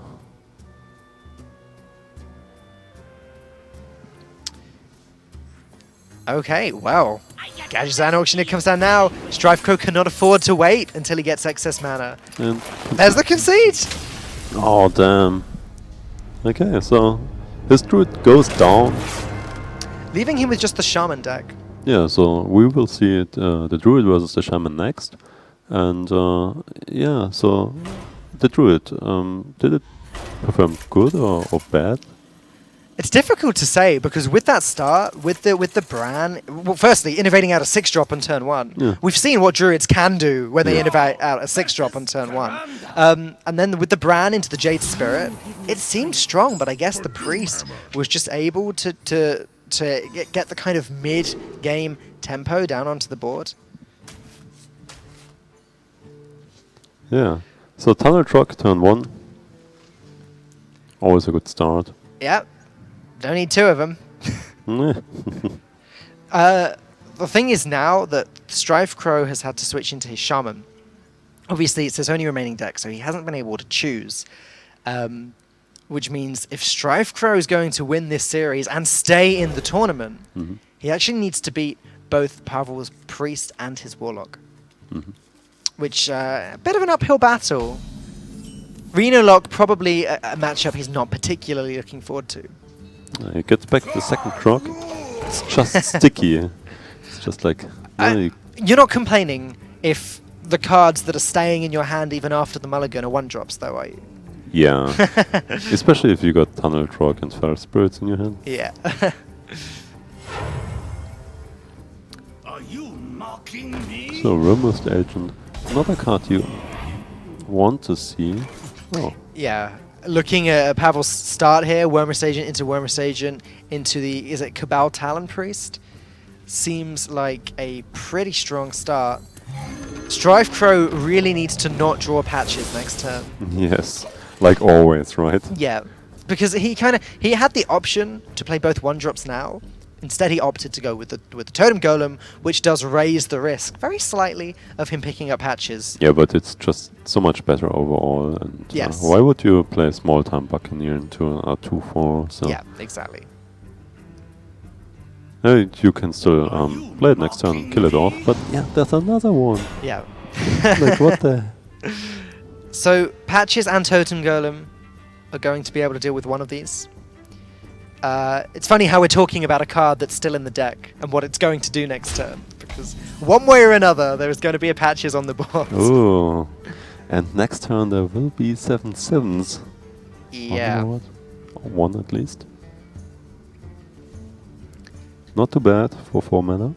Does Strifecrow ever consider playing at hero power here? I don't think so. No. But there was a little bit of hesitation. You just need to play it because you need the 1 damage on top. Most likely. Not attacking with the 2/3. He didn't do it last turn. Right. So I'm not too sure. You could do it. The Also, thing you is- want to save it because you're getting overloaded by 2 next turn. the thing is about these Dragon Priest decks is that they're not running Wild Pyromancer and they're not running Arcanine Soul Priest Circle of Healing. So at this stage, Strifecrow has no reason to play around AoE whatsoever. He can just go as wide as he possibly as he wants to. And as you said earlier, there is a 7/7 coming down for Strifecrow next turn, potentially buffing, in fact, yeah, definitely buffing both Tunnel Trogs. Yeah, what's better than a 7/7? Getting like 4 attack on A the board 7/7 immediately. plus 4 attack. Yes. Yeah. You're right, that is better than a 7/7. Yeah, and next turn you can play Feral Spirits on play. Going for the full board clear here? Yeah, I think so. I'm not sure if you have to. Oh, Yeah, it's fine like this. okay. Again, no reason to play around board clears just yet.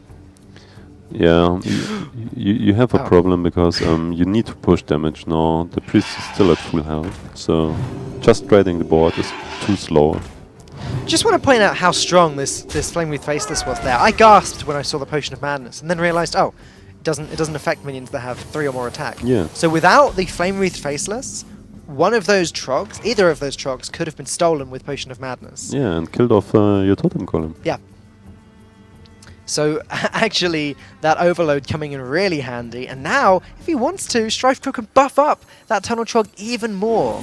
Yeah, 6 attack for 1 mana creature. Would play again. Yeah. Reminds me of damage, yeah. Undertaker and Secret Keeper and all of these other ridiculous cards that Mana Worm. Yeah, good, but the Undertaker would have been 6/7. That's true. That's true. Maybe only 6/5 has taken 2 damage. Yeah, okay. I don't mind that. Only a 1 mana 6/5. Anyway. The question, do you play around AoE slightly here? If he plays Nova? What does Nova actually do? It clears up and allows you... It clears up everything except the Flamewreath Faceless and actually lets both dragons live. So Holy Nova would be pretty bad. I think you have to trade anyhow, because the 3/1 trades off one of the Feral Spirits, and that's not too good. You might risk losing your 6/1 drop, but you're losing it anyhow. Yeah, that was almost as strong as Holy Nova. For 1 mana, though. Yeah. Pretty crazy. Then again, there is still a 7/7 on the board.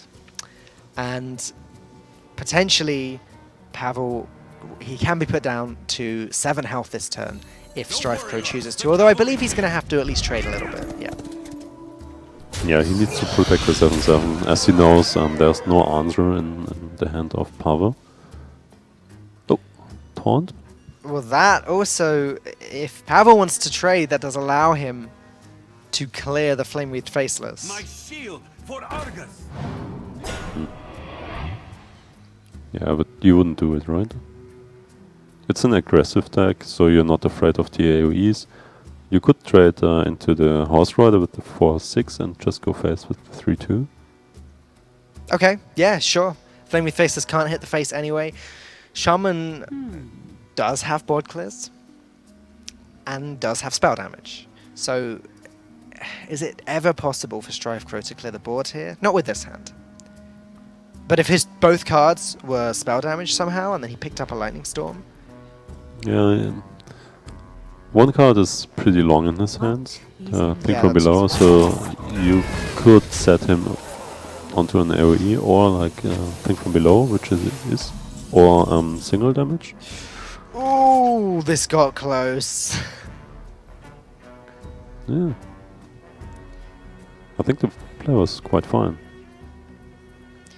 It's surprising to me that Thing from Below still costs 5 mana on turn 7. You don't see that very often. Yeah, in aggro decks you do, but... Well, yeah, that's true. It's because StrifeCro is running the type of Shaman which can't really afford to just sit back and play the hero power. This is a really tough turn, though. You could clear the 4/4 with the Lava Burst. Seems to be fine, not taking too much damage. Oh. I didn't mind that myself. StrifeCro decided to, well, essentially try and clear the 4/4 in a slightly different way, force it to trade. But we can see there's a silence there. Again, doing some serious work, allowing Pavel to just kill the Flamewreath Faceless. Yeah, it's quite good. But still, 5 damage left on the board. What is a loon's will? Yeah, you're right, it's still close. Yeah, but as you mentioned, he's trading off to 7/4. Finally, it goes off the board. Did some serious damage here to the priest's face. Lesser heal. So 3 off lethal now. Oh. 1 off lethal now. He might run. Spell the Power Spell Totem. Spell Power Totem. Totem would do it. Oh. Didn't go for it, didn't go for it. Oh. Yeah, you don't have to, right? You've seen one defender of Argus. I agree. It was a 1 in 4 to win the game, but if you lost the 1 in 4, you would have had to make a much worse play. So I think this is definitely the better way to win the game in the long run for StrifeCro. So he needs a good hit with Ragnaros right now. No, It's not that's even also good not- enough, is it? No, it's not good enough. So he needs a good Draconid operative. Oh! That'll do it! Lava Burst! Well, I mean, I say that'll do it. It sort of does it, but it doesn't do Yeah, it. that will do it for Strife Crow. It was one of the best things that Pavel could have gotten in Yeah. that situation. It was like, just like the book. Yeah. But you die anyhow. Yeah. So, final game coming up next. Yeah. It's the Shaman versus Priest. The Shaman versus the Priest. We just saw Shaman versus Priest. Shaman versus Reno Lock. Okay, Just I saw was just Shaman versus- wondering. Did I just... Yeah. Versus the Reno Lock, and this is quite interesting because either you do Reno or not, right? Right. Do you think that's what this whole matchup comes down to? It used to be like that. Nowadays the Reno Logs are so strong because they have like, I think maybe 850 cards are there in Hearthstone, so it's the biggest card pool in the history of Hearthstone, if I'm right. Yes, you are, because we lost 2 sets when standard format started. GVG and Naxxramas rotated out, but since then we've gained 3 sets, 2 of them being full-on expansions. So it's definitely the biggest card pool we've ever had. Yeah, and speaking of cards, Kazakus is a nice addition beside many other cards for the Reno Log. So it's I think it's the peak of the power level of the Reno Log right now, and it's one of the scary stacks out there. Yes. So most of the time you don't even need to play Reno turn 6, 7 or 8 to win games against more aggressive decks. Yeah, you mentioned Kazakus. I think it's one of the strongest cards that's helping out Reno Lock, because on turn 4 you can drop Kazakus, on turn 5 you get a board clear, or you can at least freeze your opponent's minions, or you get to deal so much damage to one minion. So many choices. It takes Discover to the next level. And looking at this board right now, Strife Crow doesn't have a way of dealing with this Doomsayer. Yeah, an early Doomsayer often is the best solution versus Acrodex. And on top... Oh my goodness, Acidic Swampoo's. Yeah, oh. That feels bad for That Strife Crow. hurts. He had the Spirit Claws, hadn't attacked with it once, and there it goes. So he needs to play the 7/7 next turn. Probably he could play First Brits now into Hero Power, but that's kind of slow. I don't think he can afford to play the 7/7 next turn, because like one way or another, he needs to do something about the Swampoos. He needs to either Lightning Bolt it or play Feral Spirits. Yeah, but how do you win after falling behind here? Good question. Good question. So you just like Totem Pass? It's possible because Reno Log can deal with the 7/7 later in the game, but not in the early game. Normally there are ways turn 4, but it's just maybe it's just too slow here. So he needs to do anything, like put anything out there on the board. Ooh, a turn 3 brand into Kazakus. I mean, on one hand, that's great because it's got Taunt, right? Bran has Taunt in this position. Yeah. And if he just like needs to trade into here, yeah, that's quite unfortunate. If yeah, okay, he can clear it off. He clean. can, but that means having to use this Lightning Bolt, overload himself again, which is fine because Which is completely he fine. can still play Flame with Faces Yep. next turn. But if you're Pavel, you've just put out Bran, you're probably not complaining too much that it's been cleared. Yes, you don't get the double Kazakus, but do you need it? Actually, you don't necessarily need it. It's always nice to have, right? Of course, of course. You can create 2 very different spells that do very different things that will help you out in the game, but against a more aggressive deck like this Shaman, it's not as vital. In a control mirror match, you definitely always want the Bran into Kazakus, and possibly another Discover as well. But this is completely fine because your opponent used his whole turn 4, which were only 2 mana, just on the side. But use his turn 4 just not to develop the board, not to develop damage, but just to remove your 2/4, like you're on curve, 3-drop. What will he take? Well, honestly, I haven't learned all of the options yet. I assume a 5 mana spell you know, the obvious decision. The fact that he's got Reno Jackson as well to curve into afterwards, Pavel seems to be in a very safe spot at the moment. Yes, the safest spot you can be. Yeah. Yeah, right. Unless Strife Crow somehow bursted him down from 27. In one turn, yes. We haven't actually had a look at what that spell does, and in fact, I believe Pavel's playing in the Russian client, so we're not going to be able to read what the spell does until it appears on Strife Crow's screen. So we're going to have to just play the guessing game. What did he take? He was thinking quite long about the decision. Yep, I don't understand that. Something 4. The number 4 was there. Deal 4 damage to all minions? Yeah, 4 damage to all minions, that has to be, right? And there was a 2, so maybe... what's the 2? Freeze 2 minions? Yes, that's possible. Yeah. I'm just guessing here. No, that's right. I think that's the solution. It can also be like buff your minions, I guess. I think one of them is give all of your minions 4 health. Yeah, okay, we'll just see, I guess. Either way, that was a pretty great clear from Pavel there, being able to silence, making this comeback. Silence the taunt, trade into the bigger minion with power overwhelming, putting him well ahead. The problem is, Strife Crow with the Shaman doesn't often win this matchup from a behind position. Like, he needs to play the aggressive game, he needs to be in front. And now how does he overtake Pavel? Actually, I don't see a way.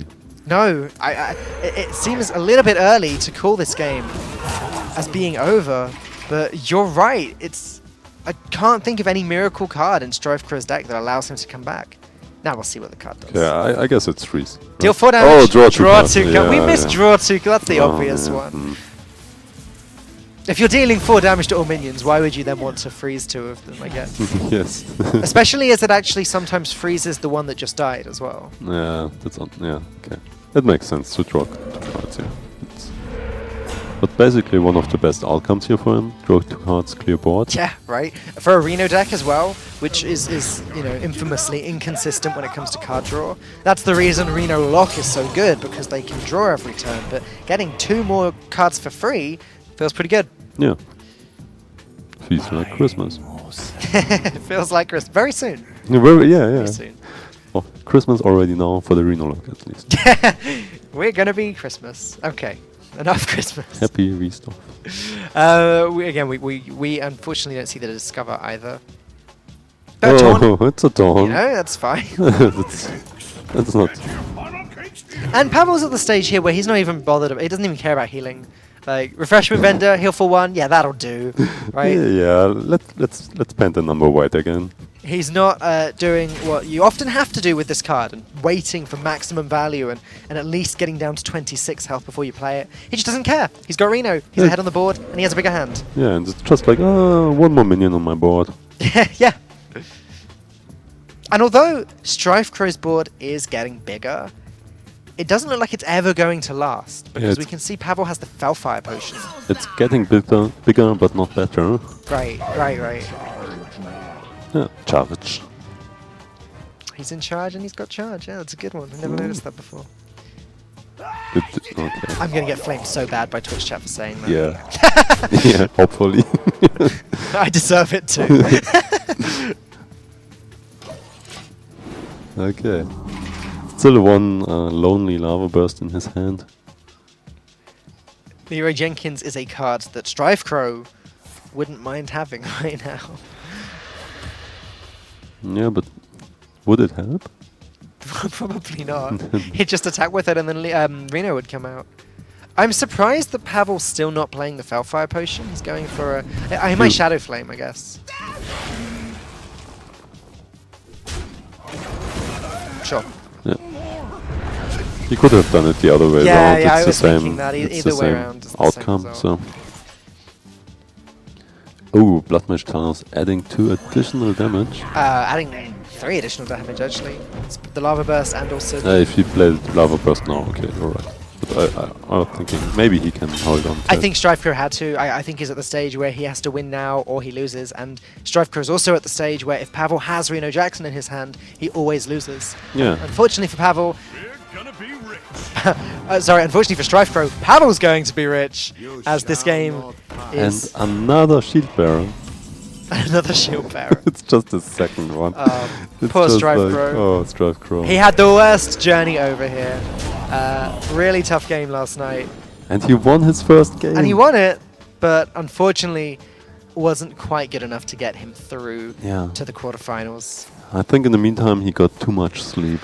He got to... Yeah, I said to Lothar before, maybe that's Strife Crow's secret. Maybe he plays better while tired. Yeah, maybe his unconscious mind is playing in a sleep mode. But you know, if you have to be eliminated from one of these tournaments, getting eliminated by the world champion, probably not the worst feeling. Yeah, I think it feels the same. You think it feels bad too? It feels the same, I guess. He'd be salty about the bracket. You just traveled 24 hours. Right. I played 3 games of Hearthstone and then was told to leave, yeah. Yeah, I don't mind getting eliminated by whoever. For the record, Strife Crow's not actually going to be told to leave. That's not what happens. No. Oh, finally the Doomhammer combo, but damage is stacking up here. You can clear off both minions, give your opponent heal totem. And draw another card. Yeah. Finally he can draw a card. he wasn't able to draw a card out of Thanos for 2 turns now, because of the taunt guy. Yeah. The shield bearer. So this isn't completely over yet, but Strife Crow's only dealing 2 damage to the face. Yeah. Putting him down to 24. Right. 24. Bearing in mind, he still has 2 healing cards in his hand. Siphon Soul, Earthring Farseer, he has a Taunt, and he's just going to die to Leroy. Leroy Fellfire Potion is actually, well, not even necessary. No. Okay, Pavel, there's his battle tag if anyone wanted to add it. Oh, don't say that. But yeah, congratulations, Pavel, now through to the quarterfinals. Yeah, finally, and man, what a brutal game. It was a long one. It was close. I mean, it's one of those games. We haven't even seen that many games over the last few days that have gone to the final match. Yeah. So grueling for both sides. Strife Crow definitely put up a fight, but I think I said this before. It's going to be the Reno Lock matchup that he's afraid of. Like, if he gets past the Priest, he's still got to get past that Reno Lock, and there is a reason that a lot of these players are banning Warlock over the last couple of days. Yeah, it's such a strong deck, and especially Pavel played it in so many tournaments over the past year, where it wasn't that good as it is now. So he's definitely one of those players you have to be afraid of his Reno Lock. Yes. I've heard arguments being made by the players backstage that this is the first time that a control deck has been the best deck in Hearthstone. Some of them have made that statement. Okay. Yeah, maybe that's true. Yeah, they've been saying that, you know, there was kind of Handlock, that was sort of a control deck. Kind of weird, though. And there was Control Warrior. But Control Warrior was never the best deck. And some of them seem to think the Reno Lock is. Yeah, it's such a powerhouse, this deck, and we've seen how it did destroy the Shaman, and yeah, just flawless. It was like over in turn 4, maybe. Yeah, I mean, you're right. You said before that a lot of it does come down to when the Shaman picks up Reno Jackson. But like you also said, there are a lot of extra tools now where even if the Reno isn't picked up, then the Reno Lock is still very, very favoured. However, when the Reno is picked up alongside all of the board clears and all of the other heals and all of the taunts, then he's in a pretty good position. Yeah, and as we've seen, he still got like two healing cards, 2 AoEs, 2 whatever. So he could do whatever he want. Yeah. It's just a brutal deck in general. Other matchups that we saw, how did the Druid deck do? The Druid deck just lost, didn't it, to the Shaman? He won with the Druid deck the first game, but then he lost. Yes. Yeah, but like the game that he did lose, it was one of those games that seemed like that was against the Priest. Sorry, he lost against the Priest. We're being told that there's some replays. Yeah, let's go and look at the replays. Yeah, as we can see here, it was the Shaman against the Priest, and yeah, just That's he's right. dying. We had the lava burst picked up, and it seemed so good for Pavel, but unfortunately for him, Strifecrow also had his lava burst. Yeah, he had enough time to get one burst spell into his hand, and yeah, that's it. Yeah, so that was the penultimate game, and here's the final game that we were just talking about, the Reno Jackson versus Shaman. And like you just need to look at this board state for a second. There's no question of who's on top here, who's out. Especially on top of the two healers, you still got Jaraxxus that can heal you. Yeah, and, right. You have he top decked also the black hole, so he had like 3 AoEs in his hand. You said earlier that you think that the Arena Look had won that on turn 4.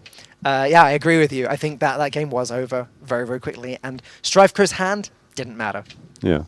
I've heard the players are ready, so let's hand over to the desk. Thank you very much. I'm sitting here with Pavel, the winner of the Decider match. You went through the groups, so congrats about that. But I wanted to ask you about the match that we didn't see, actually, because you played off stage against aka Wonder, and I heard that it was quite a beating. So how was it? I win against aka Wonder 3-0 with Pirate Dragon Warrior in first game. I played against Aggro Rogue, and in turn 1 I get 1/1 Pirate, which gives you the weapon. Yep, with the Nizov Pirates Warrior, yep. And turn 2 Extrazas Champion, in turn 3 3/4 Pirate, which buffs your weapon. So it seems like a really good opening hand for you. Yeah, his hand was also okay, but in the early game it was kind of close, but then he just out of resources. And you think you had a better lineup against AK Wonder? Like it was a good lineup? That's because you had a 3-0, or was it because of something different? I think overall my lineup was kind of better. Okay. What do you think about the new expansion? Is that something that you think increased the skill cap in Hearthstone? You think the decks are harder to build now, harder to play than before?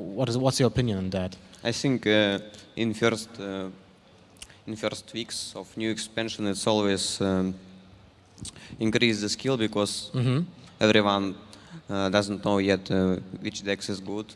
You can always try to build your own deck, which potentially can crush everyone.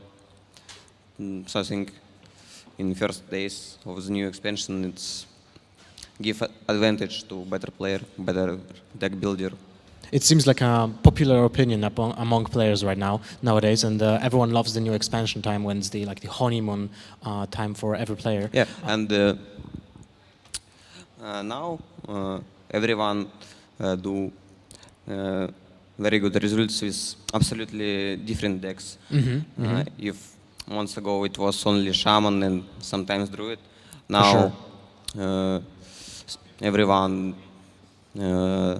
tries. Druid, everyone take top 1 legend with much different decks. Someone does it with Warrior, some different builds. Someone with Druid, also different builds. Someone with Shaman, someone with Rogue. Yeah, it's actually to see the different metagame that we have right now, right? You can play with almost every single class apart from Paladin, basically, to a good result. But I wanted to ask you, what do you think is the best deck currently, or what's your favorite deck?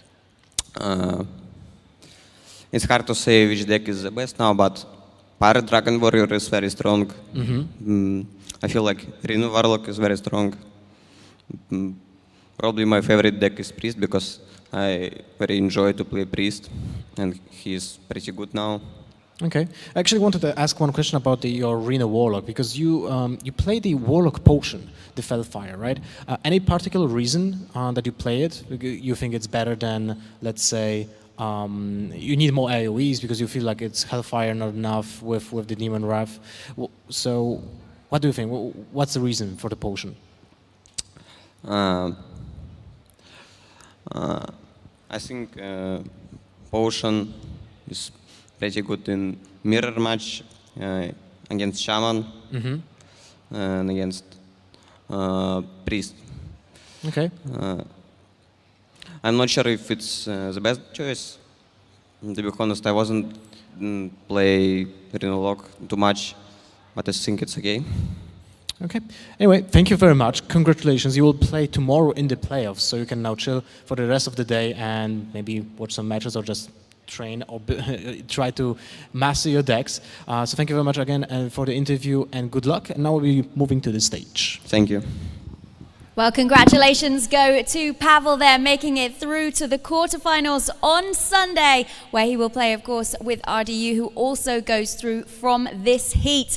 Sadly, we had to say goodbye in this group to AKA Wonder and to Strifecrow there as well. But we will be back with the first game from Heat C in just a few moments' time. It's going to be a good one. Stay here with us as ECOP will face Kranich. Stay with us. As I said, we're going to leave you with just a few highlights from earlier on. And of course, take a look at Big Betty.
We're going to Nominista for the Esport Superstars, and we'll be playing with 16 top-tier players for a huge prize pool of 25,000 euros. I think in this lineup there are so many people that can win this tournament. Actually, anyone can win because it's such a stacked lineup. We have Firebat, the first world champion. We have Oskaka, the second world champion. We have Pavel, the third world champion. So that's basically a huge lineup. And then we have from Templestone, we have Gara, who is kind of looking for his redemption for the last 2 years. I mean, all of the guys here are like the best players in the world, that's why they're here.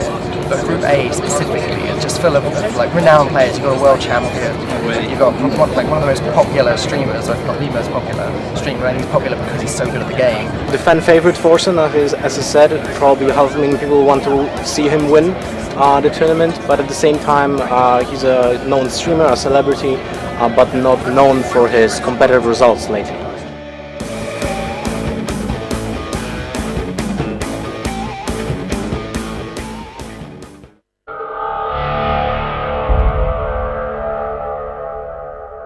My first opponent is Strife Crow, but I am in a group with Pavel, which is the world champion, and yeah, I am actually 2-1 in the last 3 best of 5 seconds him, so I don't want to face him, but I might. I think I am a really good analytical player, so once the meta is established, I can track what's going on easily in sheets and analyze what is good and what to play, right? So yeah, that's why I'm not that good at the beginning of the new expansion or set of cards or whatever.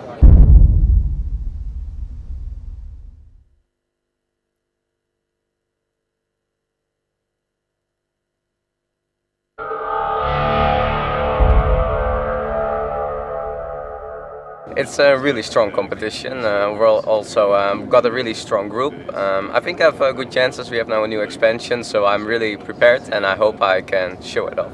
There are a lot of dangers here in the tournament. I take it always step by step. I first look into my group, and my first match is against Sixo.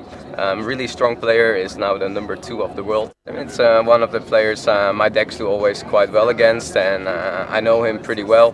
So it's I'm quite ready for the match.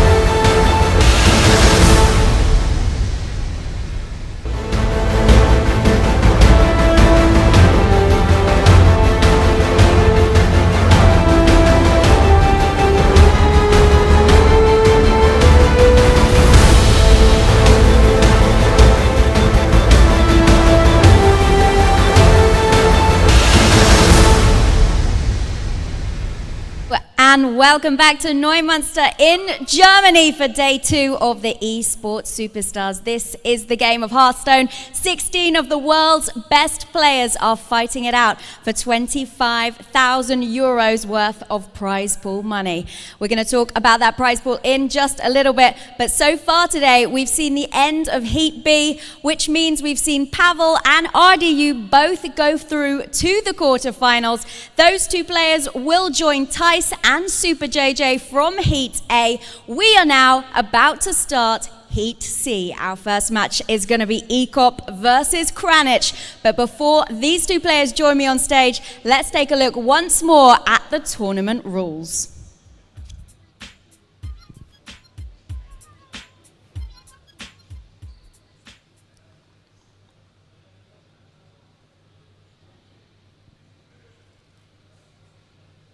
So all matches are played in standard mode.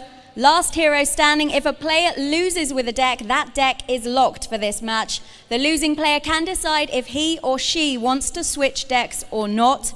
All matches are played in a best of 5 format. The first player who hits 3 points wins the match. Every player can use only 4 decks using 4 unique heroes. Players are not allowed to have multiple decks per class prepared. And at the start of a match, each player can ban 1 deck of his or her opponent. Now time to look at the prize pool. As you can see, 5th to 8th place, 500 euros. 4 players have already locked that amount of money up. 4th place is 2,500 euros. 3rd for 3,000, 2nd for 5,000, and 1st place is a massive 12,500 euros. This is how you follow us as well on Facebook, ELC Gaming, Twitter, ELC Gaming _, Instagram, ELC Gaming, YouTube the same, and Twitch, ELC Gaming TV. So those are the rules. That's how to follow us. And now it's time to introduce our next 2 players to the stage. The first 2 players of Heat C. It is Ekop from Germany and Kranich from South Korea.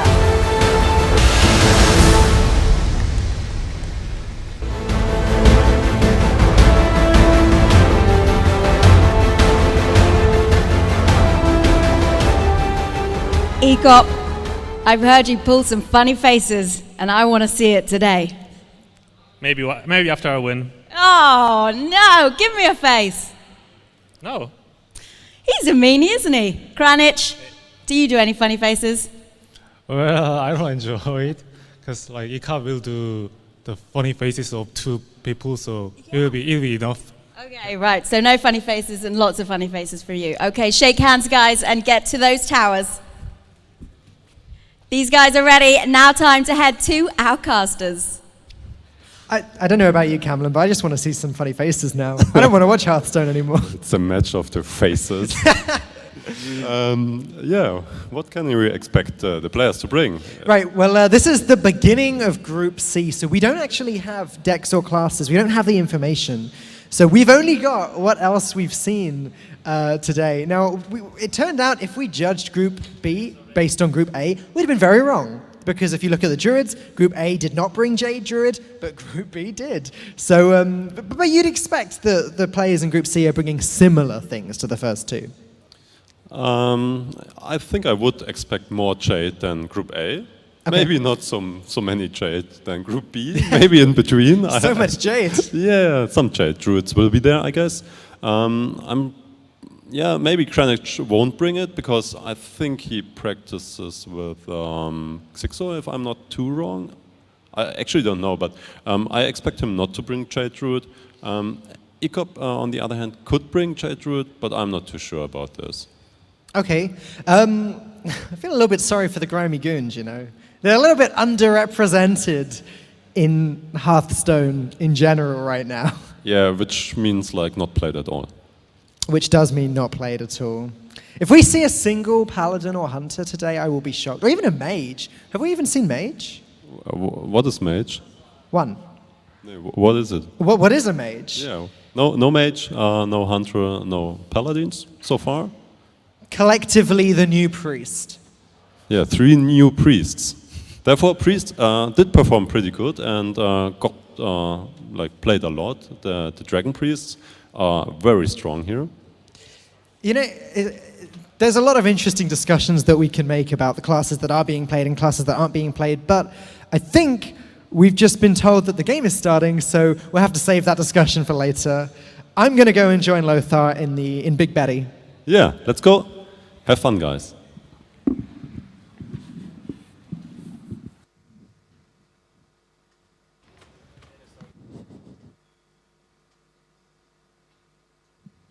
Right, game 1 starts between Kranich and Ecop. Warrior versus Druid, so it's this time we didn't see a ban on the Warrior, which probably says that the banning was the banned class was a Warlock. If I'm not mistaken, the Warrior belongs to Ecop in this situation, because we can see Kranich is actually sporting a Rogue, Shaman, Warlock and Druid, while Ecop plays a Warrior, Druid, Priest and Shaman. No Warlock for Ecop. That's actually really interesting. What do you think about that? Yeah, it looks like... am I right in thinking he's the first player this tournament that hasn't brought Warlock? Yeah. And you know what? I'm equally surprised by the fact both Shamans have been banned. I didn't think that Shaman was quite being considered as good as the Warlock or even the Priest in this tournament so far. Yeah. Or even Warrior. I mean, yeah. In my eyes, Warrior and Warlock are the 2 most dominant classes right now in the metagame, not only because they're being played so much, but also because of the power level they represent. So it's really surprising to see that. And we might actually see how a Warrior ends games really fast, because this hand is actually brutal, really brutal. Right, similar to, I think, Strifecrow and Pavel, Ecop is actually running the pure Pirate Warrior build by the looks of it. We're not going to be seeing lots of dragons here. Arcanite Reaper, N'Zoth's First Mate, Small-Time Buccaneer. This looks like a pretty solid opening hand. Yeah, patches from the deck will be most likely played right now. Yeah. Seems like a valid point in almost every single game, unless someone just draws it in the beginning. Here we go, 1 damage to the face. Turn 1. It's actually interesting that he didn't opt to choose the N'Zoth against Druid in turn 1, because you almost guarantee that the N'Zoth will actually deal like at least 2 points of damage right now. But that means he wants to coin out Flooding Berserker on turn 2, or keep it for a Korkan Elite on turn 3. It depends. Everything now depends on the fact if Druid has a Wildgrove or not. because that means other minions can be played faster. That's it, and then you can just decide what do you do with the coin. But yeah, unfortunately for the Druid, he doesn't have a Wild Growth or even an Innovate. He's just being forced to shapeshift, hit the small time Buccaneer, and then actually Moonfire it. He does have Maya Keeper that he can play in a couple turns' time, but otherwise there's no ramp here. And we can see he's running Aviana, so I assume Kuhn, possibly Alexstrasza, right. all in the deck list as well, similar to what we saw yesterday. Yeah, Osaka was playing that version, and Super JJ, although Osaka also played Coldite Oracles in the deck, which is very interesting. Yep. But we have seen that he was able to basically seal the game with one combo, right? It took him, what was that? Aviana, Kuhn, Malygos, Alexstrasza, swipe into Living Roots. And that was 16 damage to the face, while his opponent was, of course, at 15 after the Alexstrasza. Of course, the problem for Kranich now is that he might actually keep drawing his combo pieces now. Yep. If Alexstrasza is one of his next few draws, he's in a really bad position. And then the aggro deck says, well, you know what? I don't really care what you're drawing. I'll just play my own game, play a minion, auto a minion, or a weapon, and just smash your face, deal damage. That's about it. I feel as though Kranich got a very unfortunate matchup right from the get-go, because as we were saying yesterday, this Druid deck specifically punishes control. Yes, and this doesn't look like a control deck to me. No, definitely not.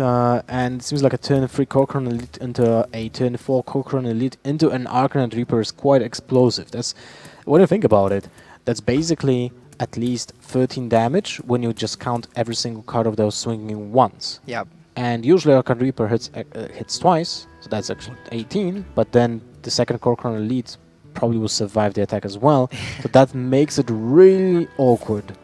Yeah, and Kranich now has to play that difficult game of getting rid of Ecop's threats whilst also developing his own board, because surviving against this aggressive start is one thing, but Kranich doesn't just need to survive, he needs to then somehow actually win the game.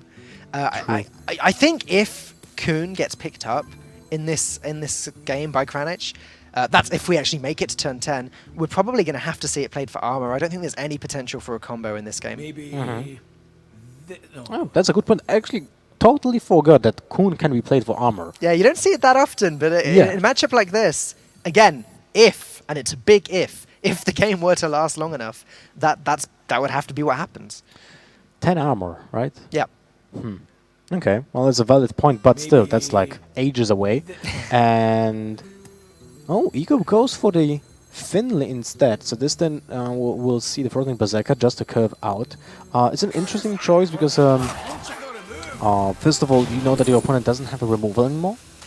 Such a quick decision there with the steady shot. quick decision about the Hunter Hero power. But it's interesting to see that it opts to use the Frothing Berserker, although he changed his... It looked like a change of plan, right? He wanted to play the Cochrane Elite, then the Finley was drawn. The thing is that he knows that there is no removal from the Druid, so playing Cochrane Elite actually does just 8 damage, right? Yeah. Unless your opponent top decks a removal. In this case, it would have to be a Feral Rage, so that's still... those are still 2 attacks from the Cochrane Elite. It's still awkward for Kranich though, because he really wants to play that Feral Rage for armor. He needs the armor, so he's actually going to hold off and play it with Fandral next turn. It looks like that's the plan. But Ecop now has a fantastic curve here. He's got Arcanite Reaper into Cochrane Elite hero power with the steady shot. Oh yeah, turn 6 is fantastic actually. And now another decision. If he ever has one spare mana floating around, he can squeeze in Southsea Deckhand as well. But then the Southsea Deckhand doesn't have charge, so...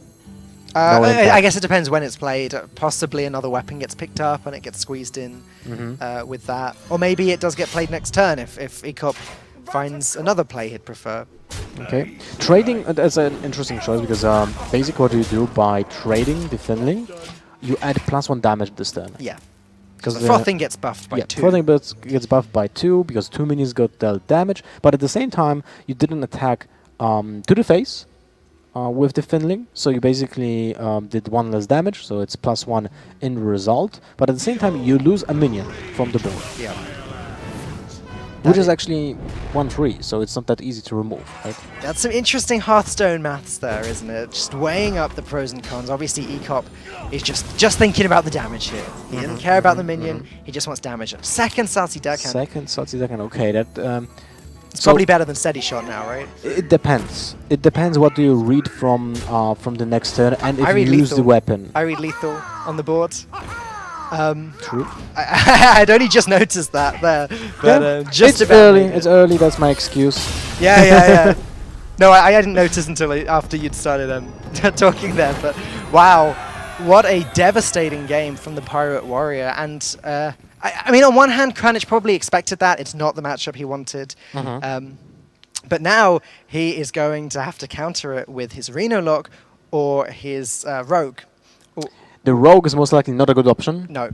So, because basically every single weapon is a huge punish for the Rogue. It just deals damage, constant damage, right? An Archon Reaper into an upgrade is basically a death sentence for the Rogue, because it's the same damage as a Doomhammer, but within 3 turns, and not 4, right? And then on top of that, you still have other means of dealing damage. So it's kind of tough. Even a Fear Warrax with an upgrade or a Bloodsail Cultist is just an insane amount of damage. So I believe the Reno Warlock has to be picked here.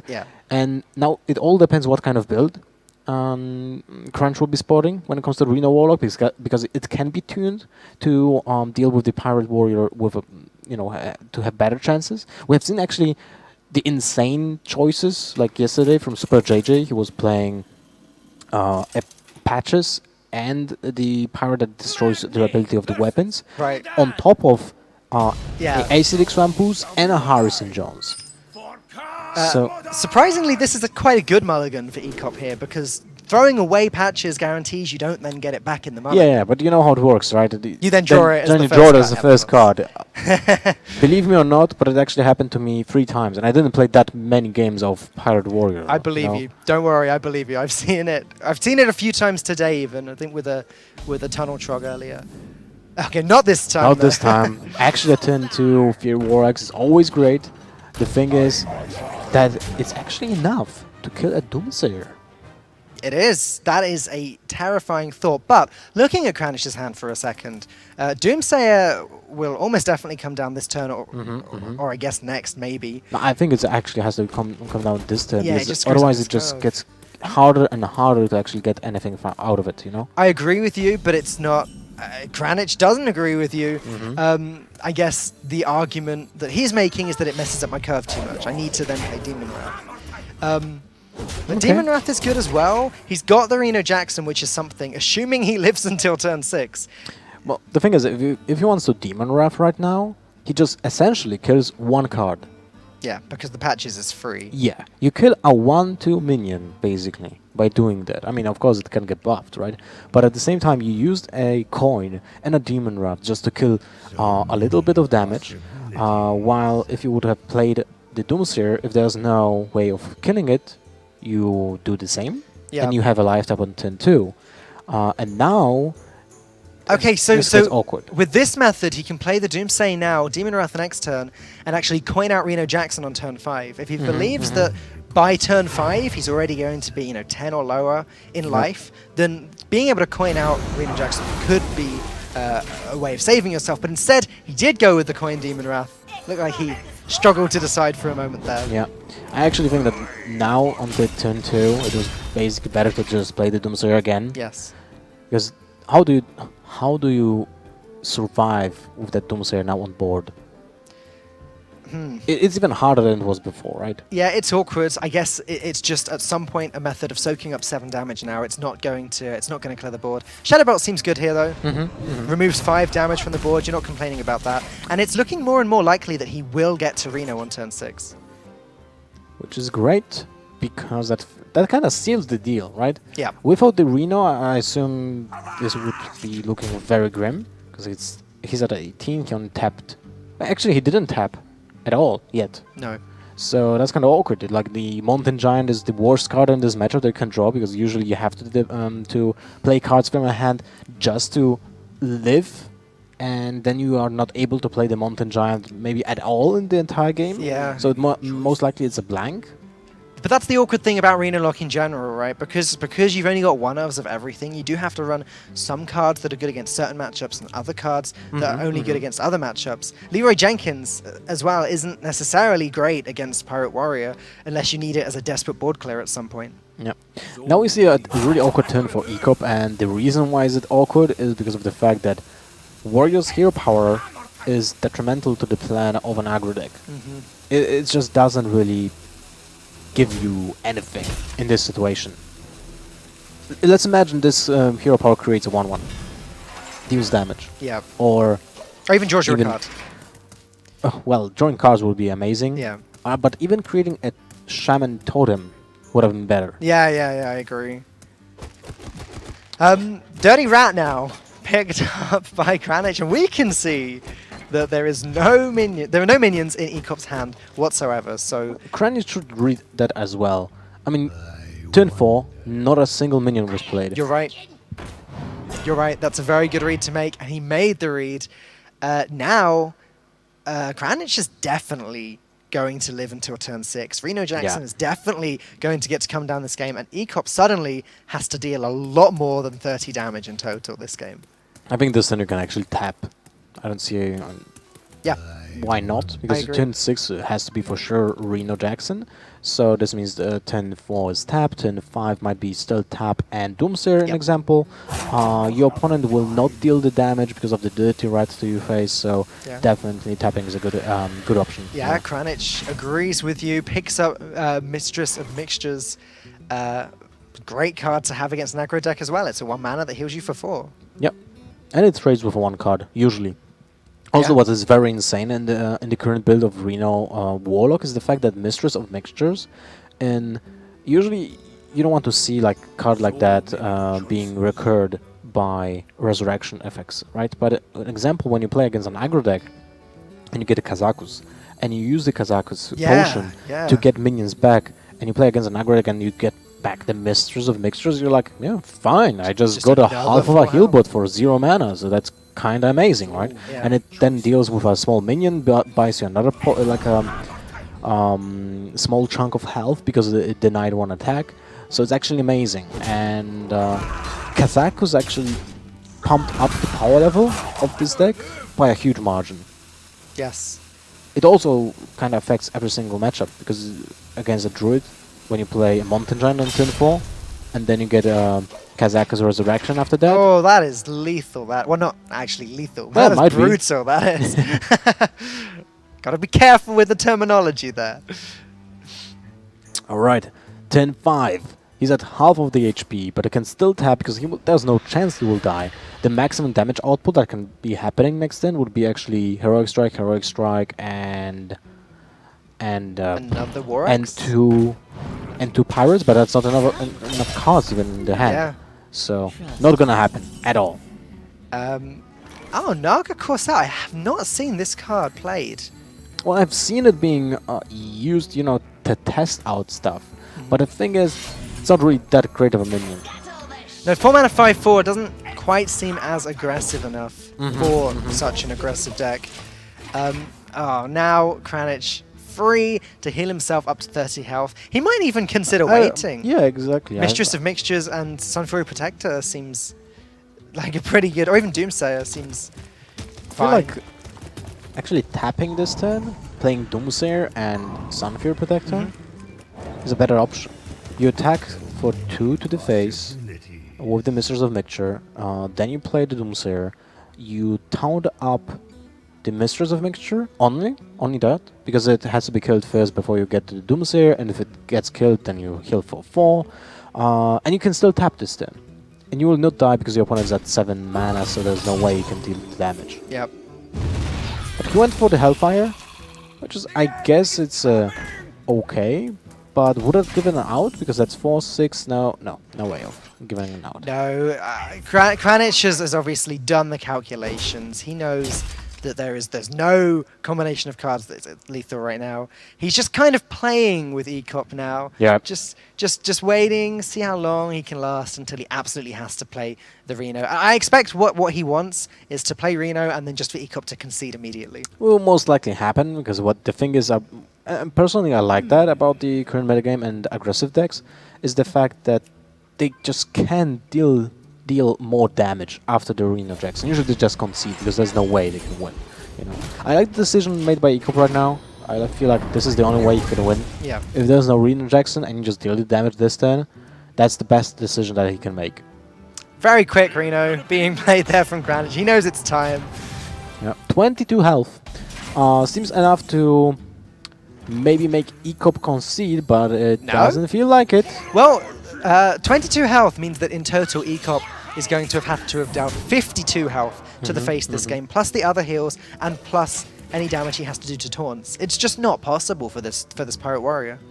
This is one area where Dragon Warrior maybe is a little bit better than Pirate Warrior because it does have the sustainability and is actually able to push damage after Reno Jackson. But at the moment, Ecop's just out of resources. There's literally nothing he can do. And the damage will get soaked even now with 2 taunts. When you think about it, but that's super funny. Even a minion with 1 HP and taunt will soak up more than 1 damage. Right. Because there's no single 1 damage source of damage in the pirate deck, apart from patches. And I guess upgrades if it's played on its own. And Zoff. Sure. Zoff Pirate Warrior. Sorry, Zoff First Mate. But the thing is, it doesn't have a chart, so it can be just unless it's on board, it can deal with 4-1 taunt minion, an example. No, you're right. Absolutely. I'm surprised. I really am surprised Ecop hasn't conceded yet.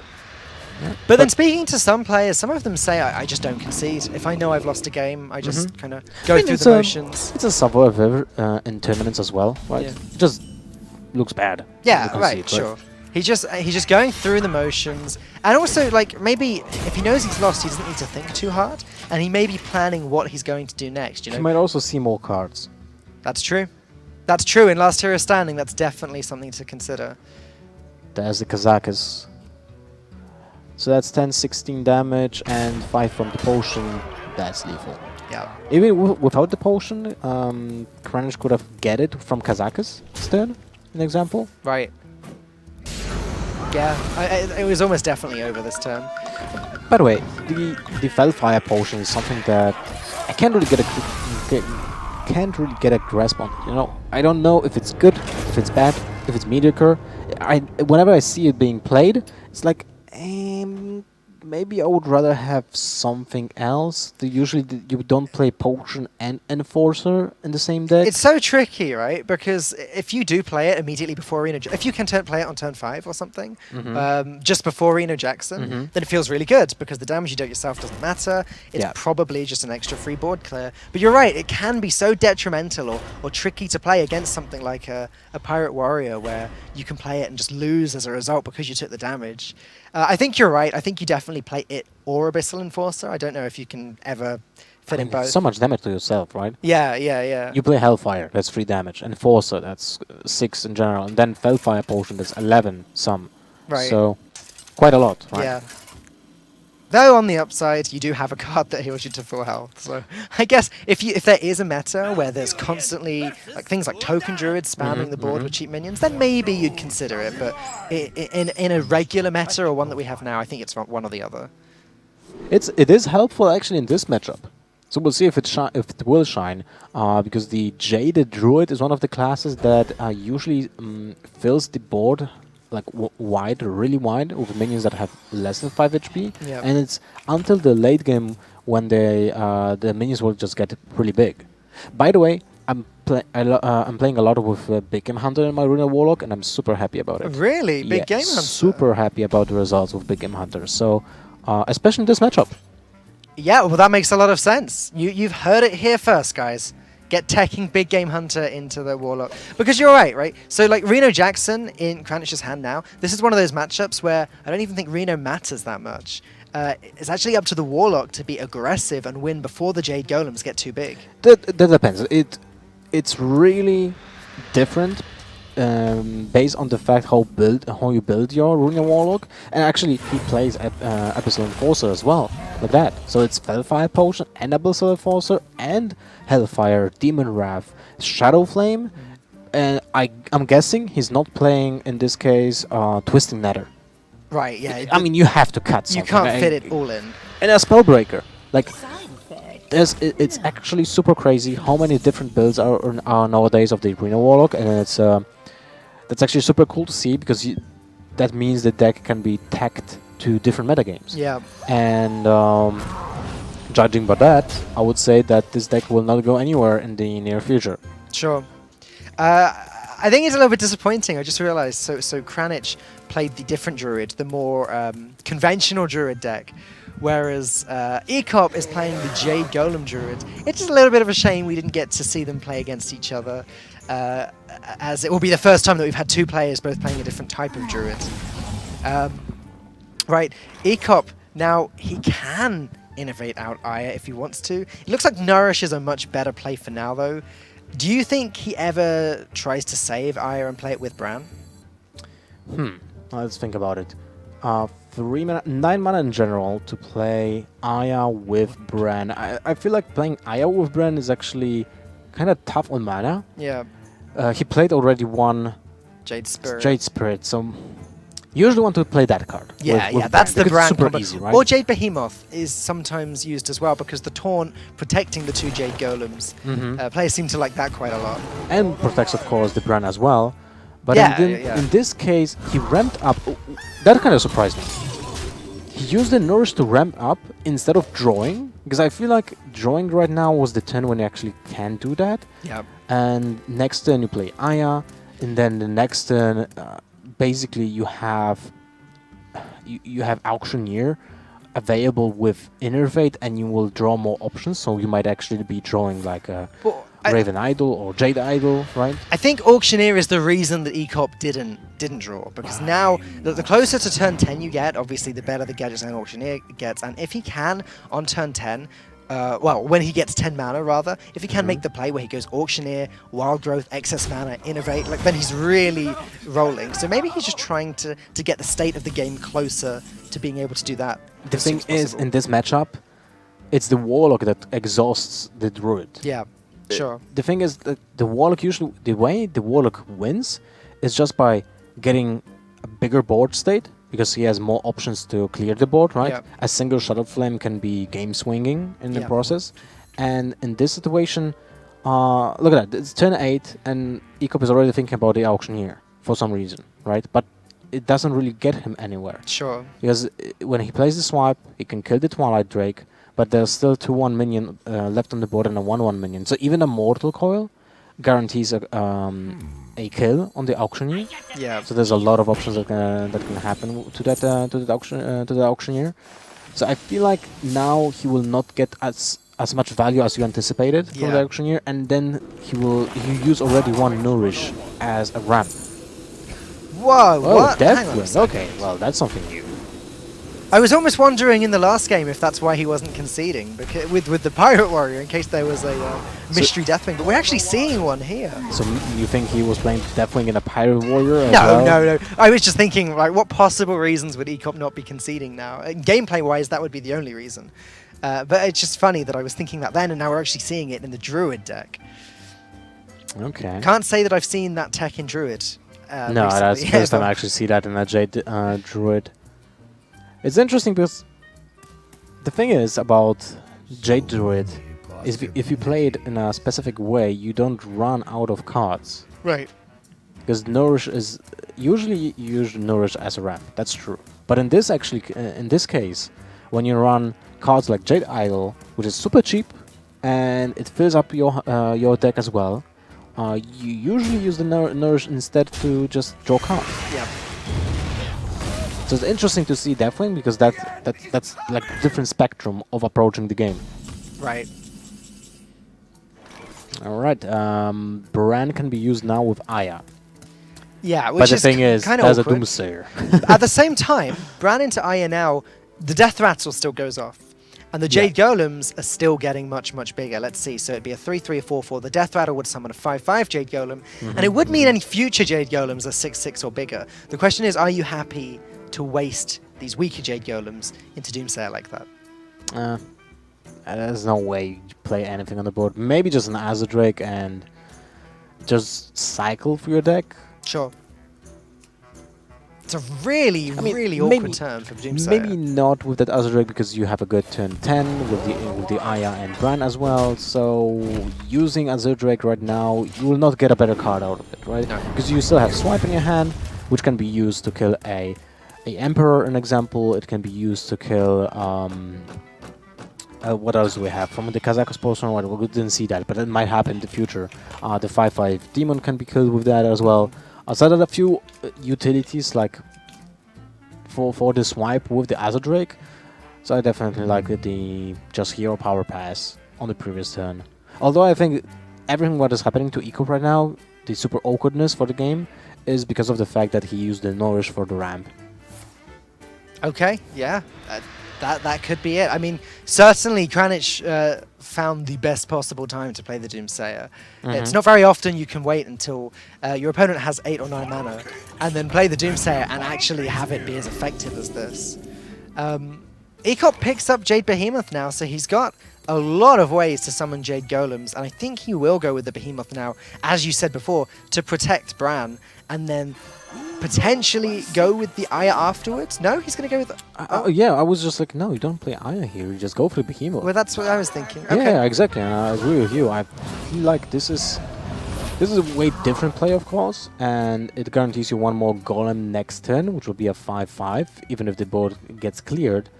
But at the same time, I feel like having Bran on board is super punishing. Yeah. It's super punishing, and your opponent has to answer this, so it will be like an example, a Twisting Nether, which results in your opponent losing a card as well, which is not ideal, and you still have the you still have Aya for the next turn.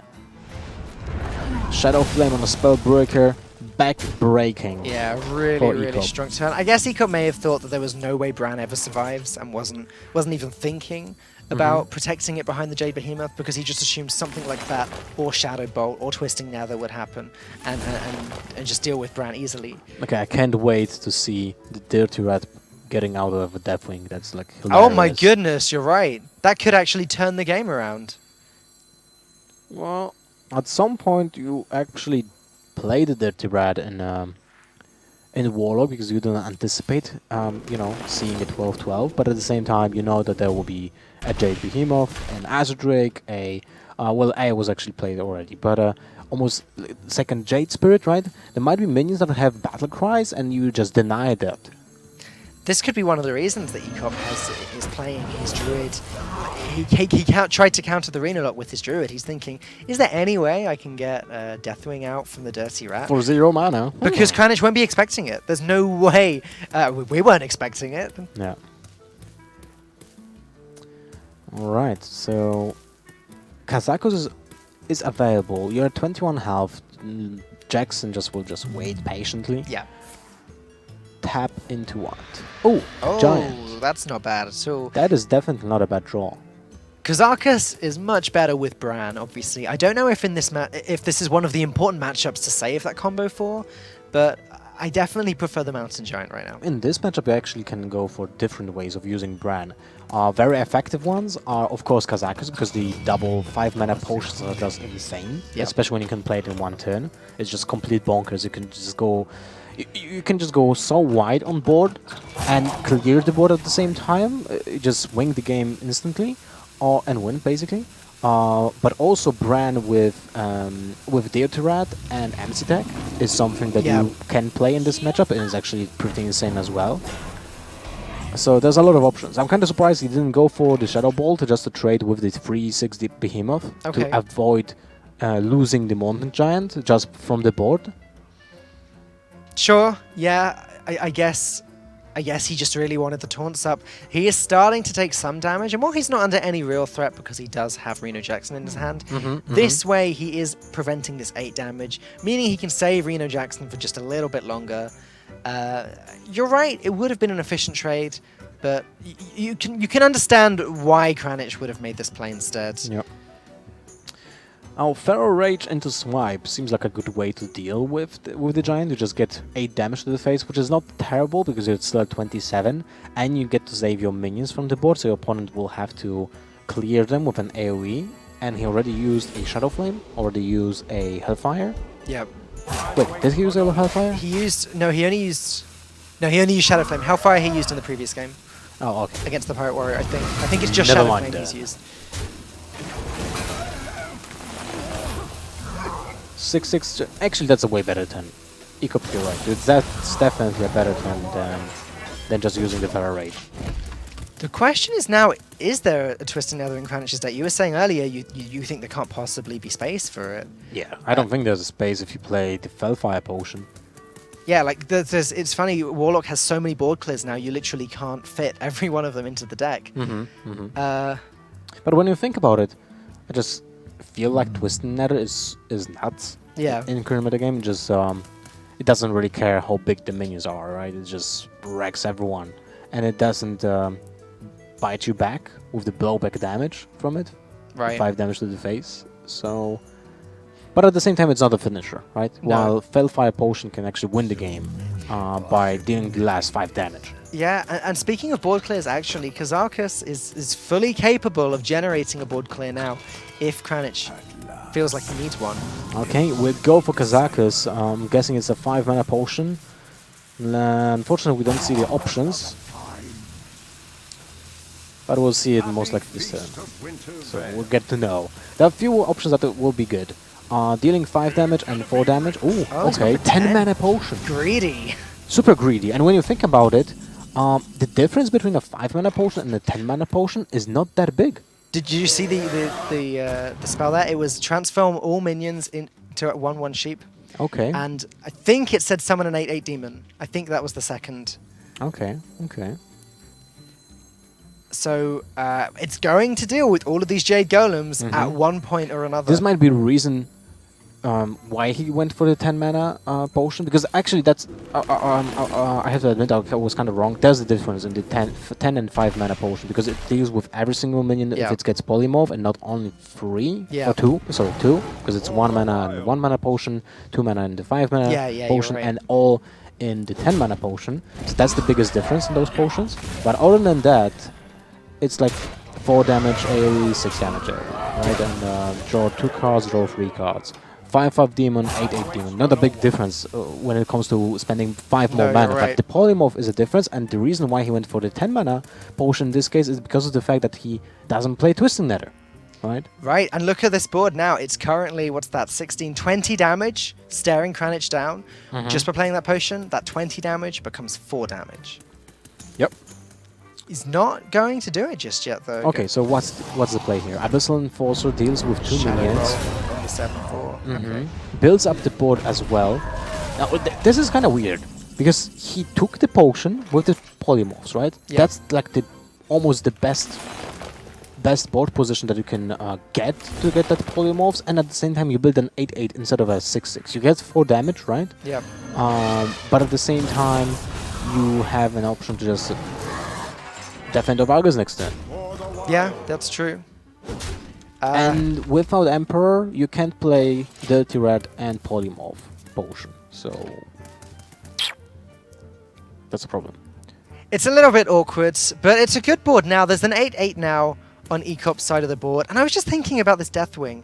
And in theory, if you've only got a few cards left in your deck, you can use Jade Idol. Oh my god, he's playing he is Twisted playing Nether it as well. Oh my goodness. Everything that I was saying in the entire match. I guess he didn't pick the polymorph because he doesn't run Twisting Nether. He picked it because he wants as many board clears as he can possibly squeeze into the deck. Everything that I was saying can throw it out a window. But somehow, with all of those cards, he somehow also fit in Leroy Jenkins, Power Overwhelming, and Faceless Manipulator. Yeah.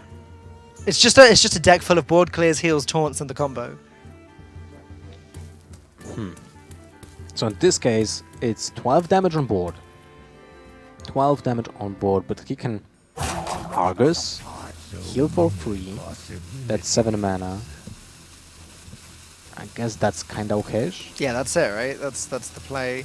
The problem is you will have to clean sweep the board next turn while losing your own minions and just soaking a little bit of damage. Basically lose a 7/7 to an 8/8 or just the Acid Drake basically. Yeah.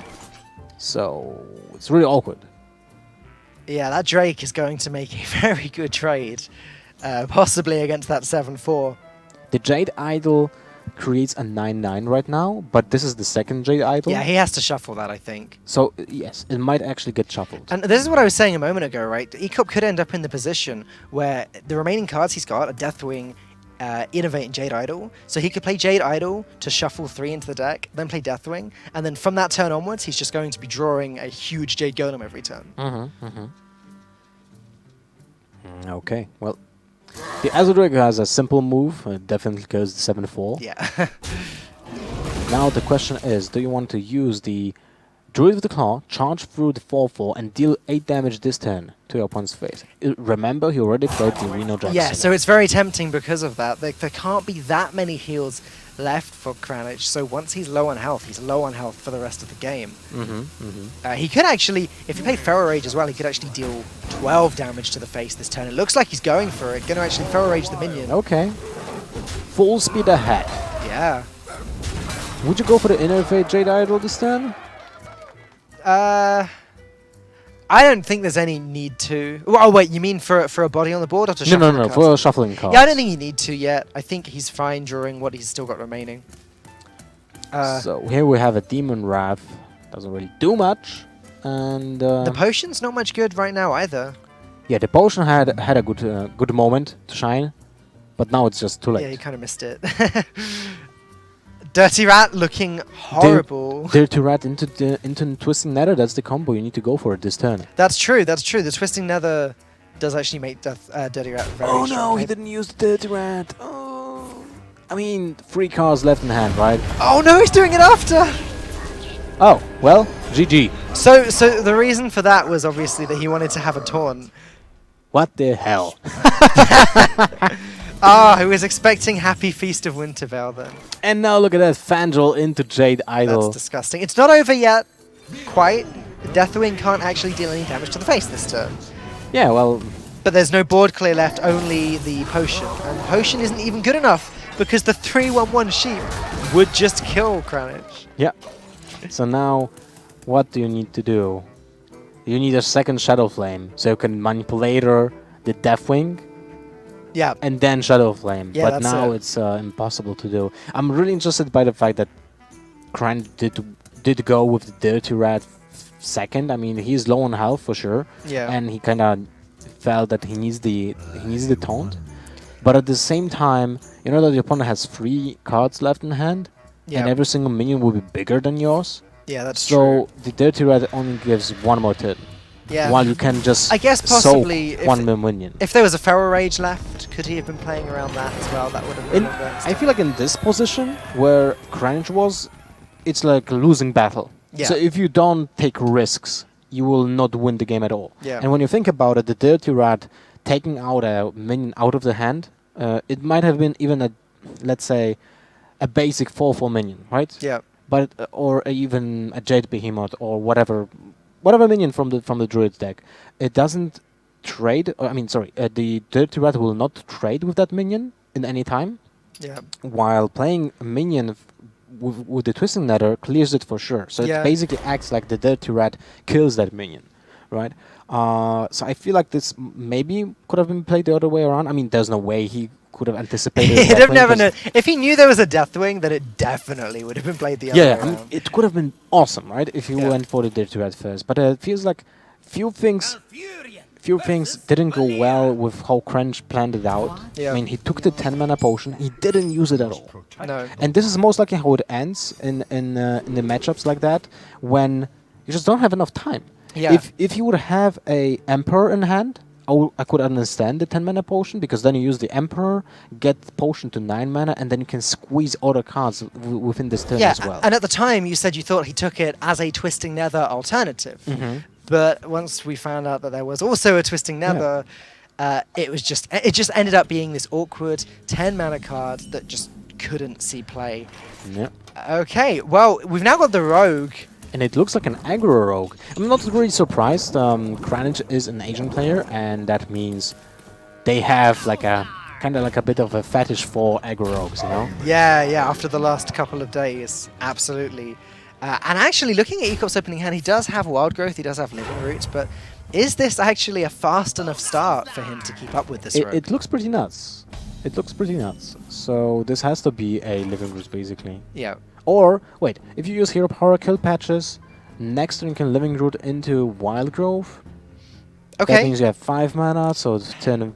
It works. It does mean you're guaranteed to take 7 damage this turn, though. Yeah, that's quite a lot. Which isn't nice for turn 2.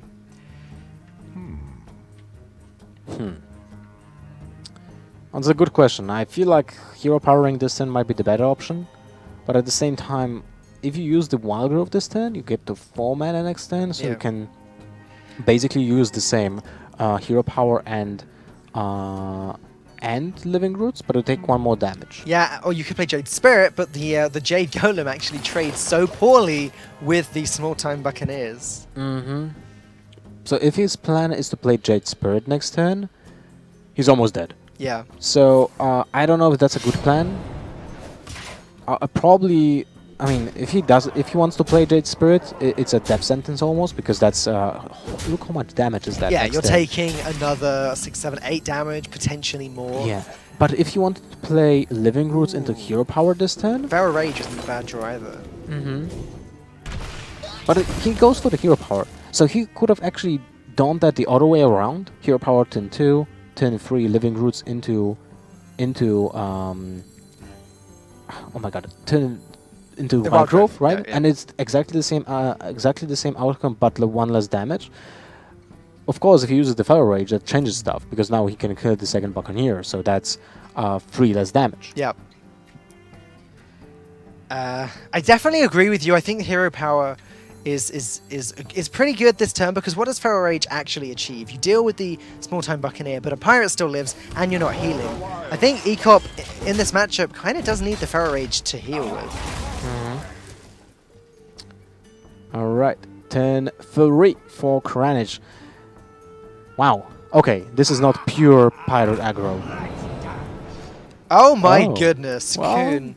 Is that actually any good in this deck whatsoever? Not really. I mean, You're not actually a deck that wants to get to turn 10. Yeah, I guess even getting a Druid of the Claw or an Ancient of War or Jade Spirit would have been better. Yeah.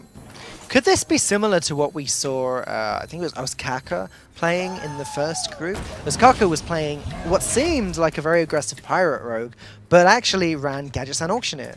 Yeah, well, it seems like that, because... Miracle Pirate Rogue. Yeah, there's the Azodrake on top of everything.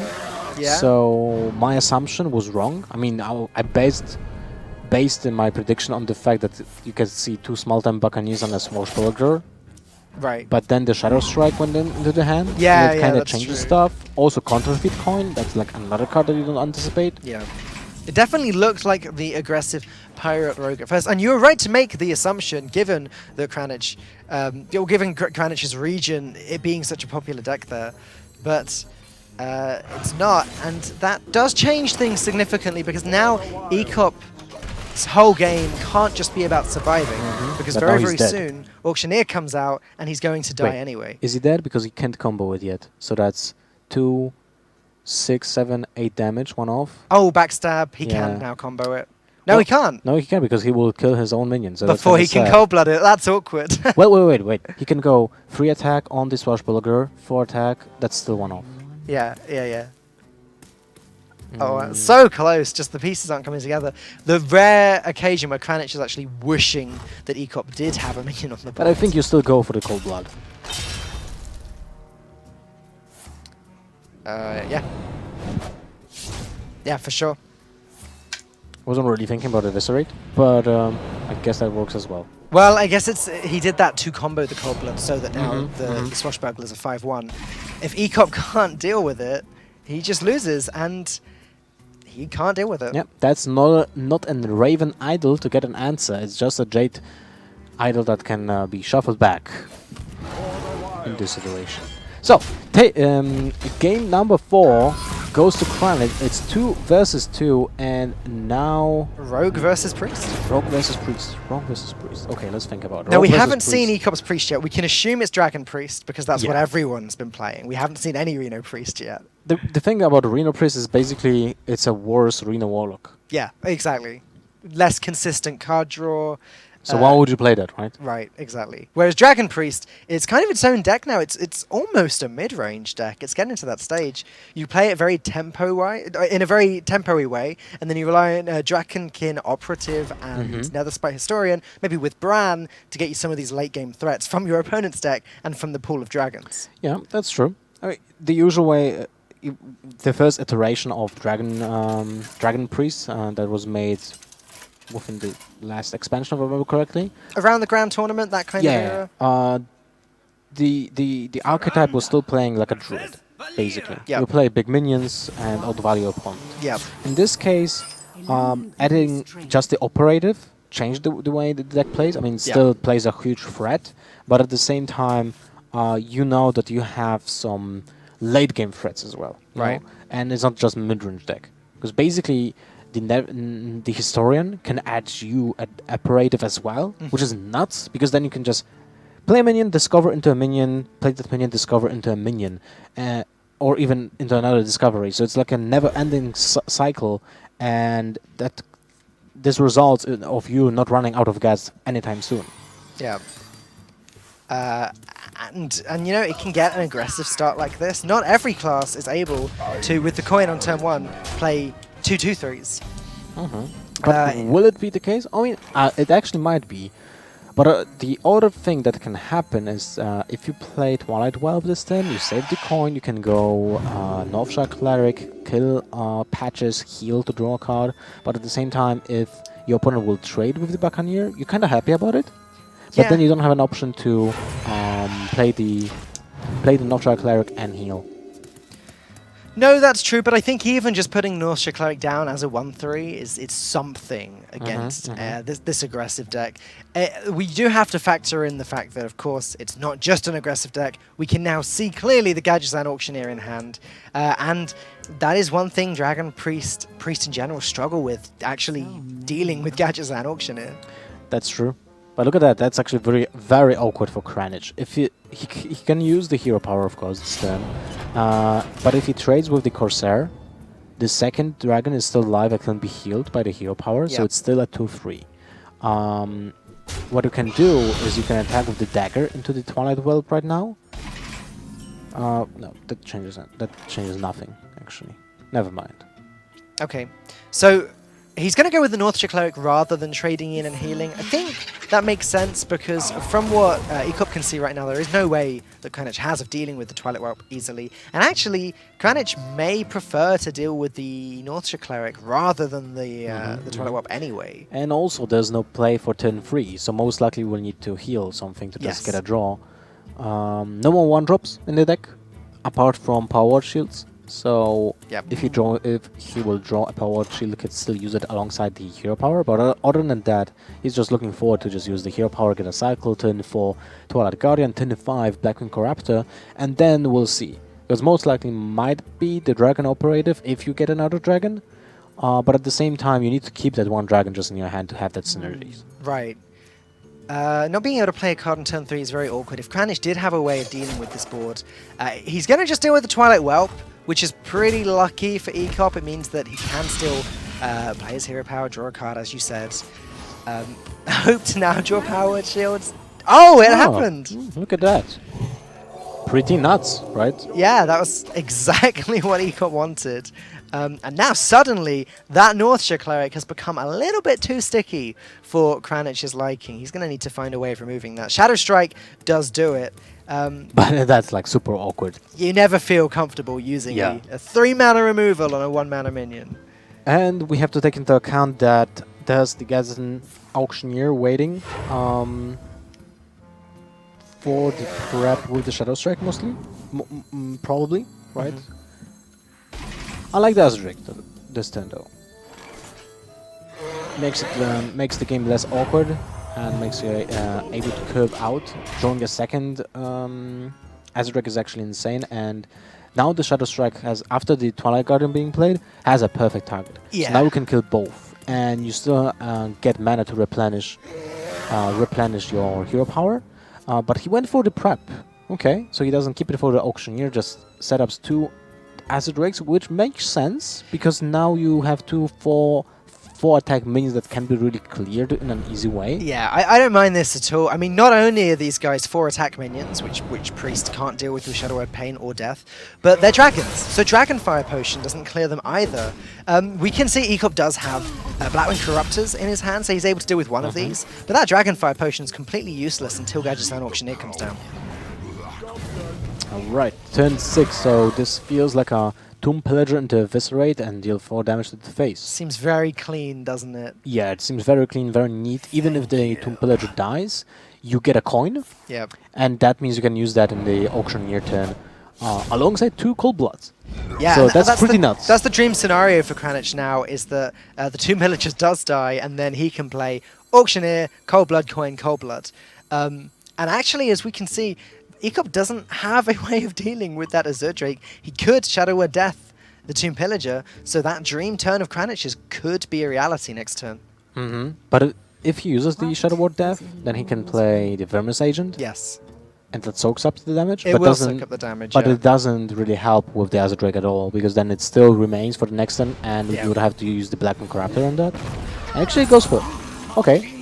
The thing is, there are cards that Kranich can draw now which would potentially even deal with it. If he somehow gets to pick up a Preparation and a Sap, for example, or another Eviscerate, there are ways that he can draw his way through this Wormrest Agent.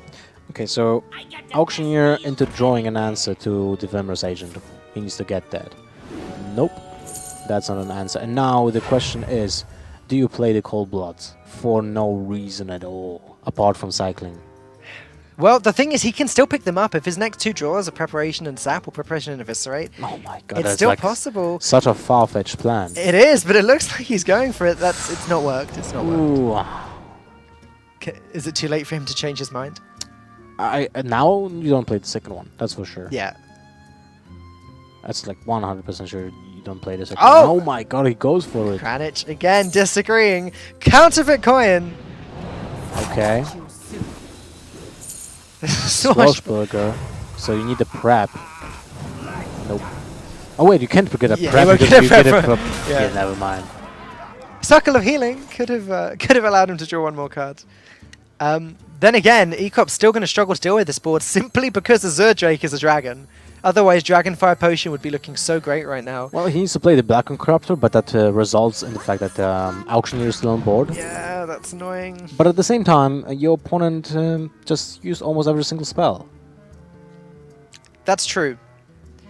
Like, That's you know true. that the opponent doesn't have... Like, the first 3 cards to the left, you're 2 cards to the left, you're sure that those are not spells, because they weren't used when there still was mana. Yes. And the second Cold Blood was just used for cycling. That means that even tells you more about the hand, because it says basically, yes, I don't have any spells at all. Right. Because I just use anything for cycle. Eviscerate seems like a pretty good answer to Blackwing Corruptor here. How does this add up? Thanos, Eviscerate, Edwin Van Cleef? Yeah, that's it's a 6/6, so it lives through a Dragonfire Potion, so it seems okay.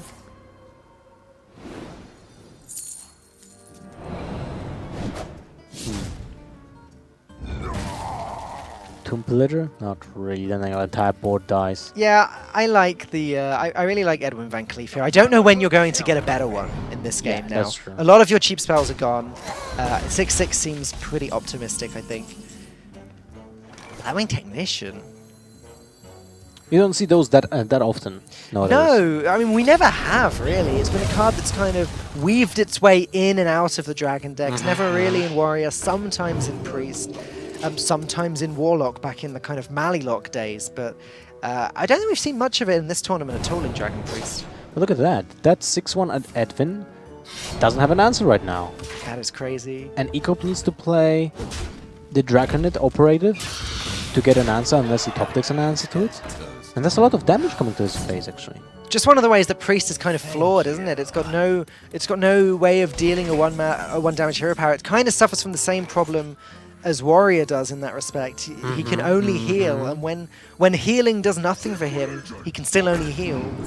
SI7 agent. And, well, yeah, there's an agent, never mind.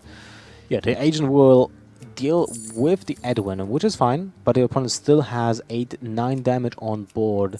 He used to eviscerate, he used to Cold Blood. Yes. So apart from Leroy Jenkins, and you know that it's still in the deck, because you just got the information. Yeah, that's true.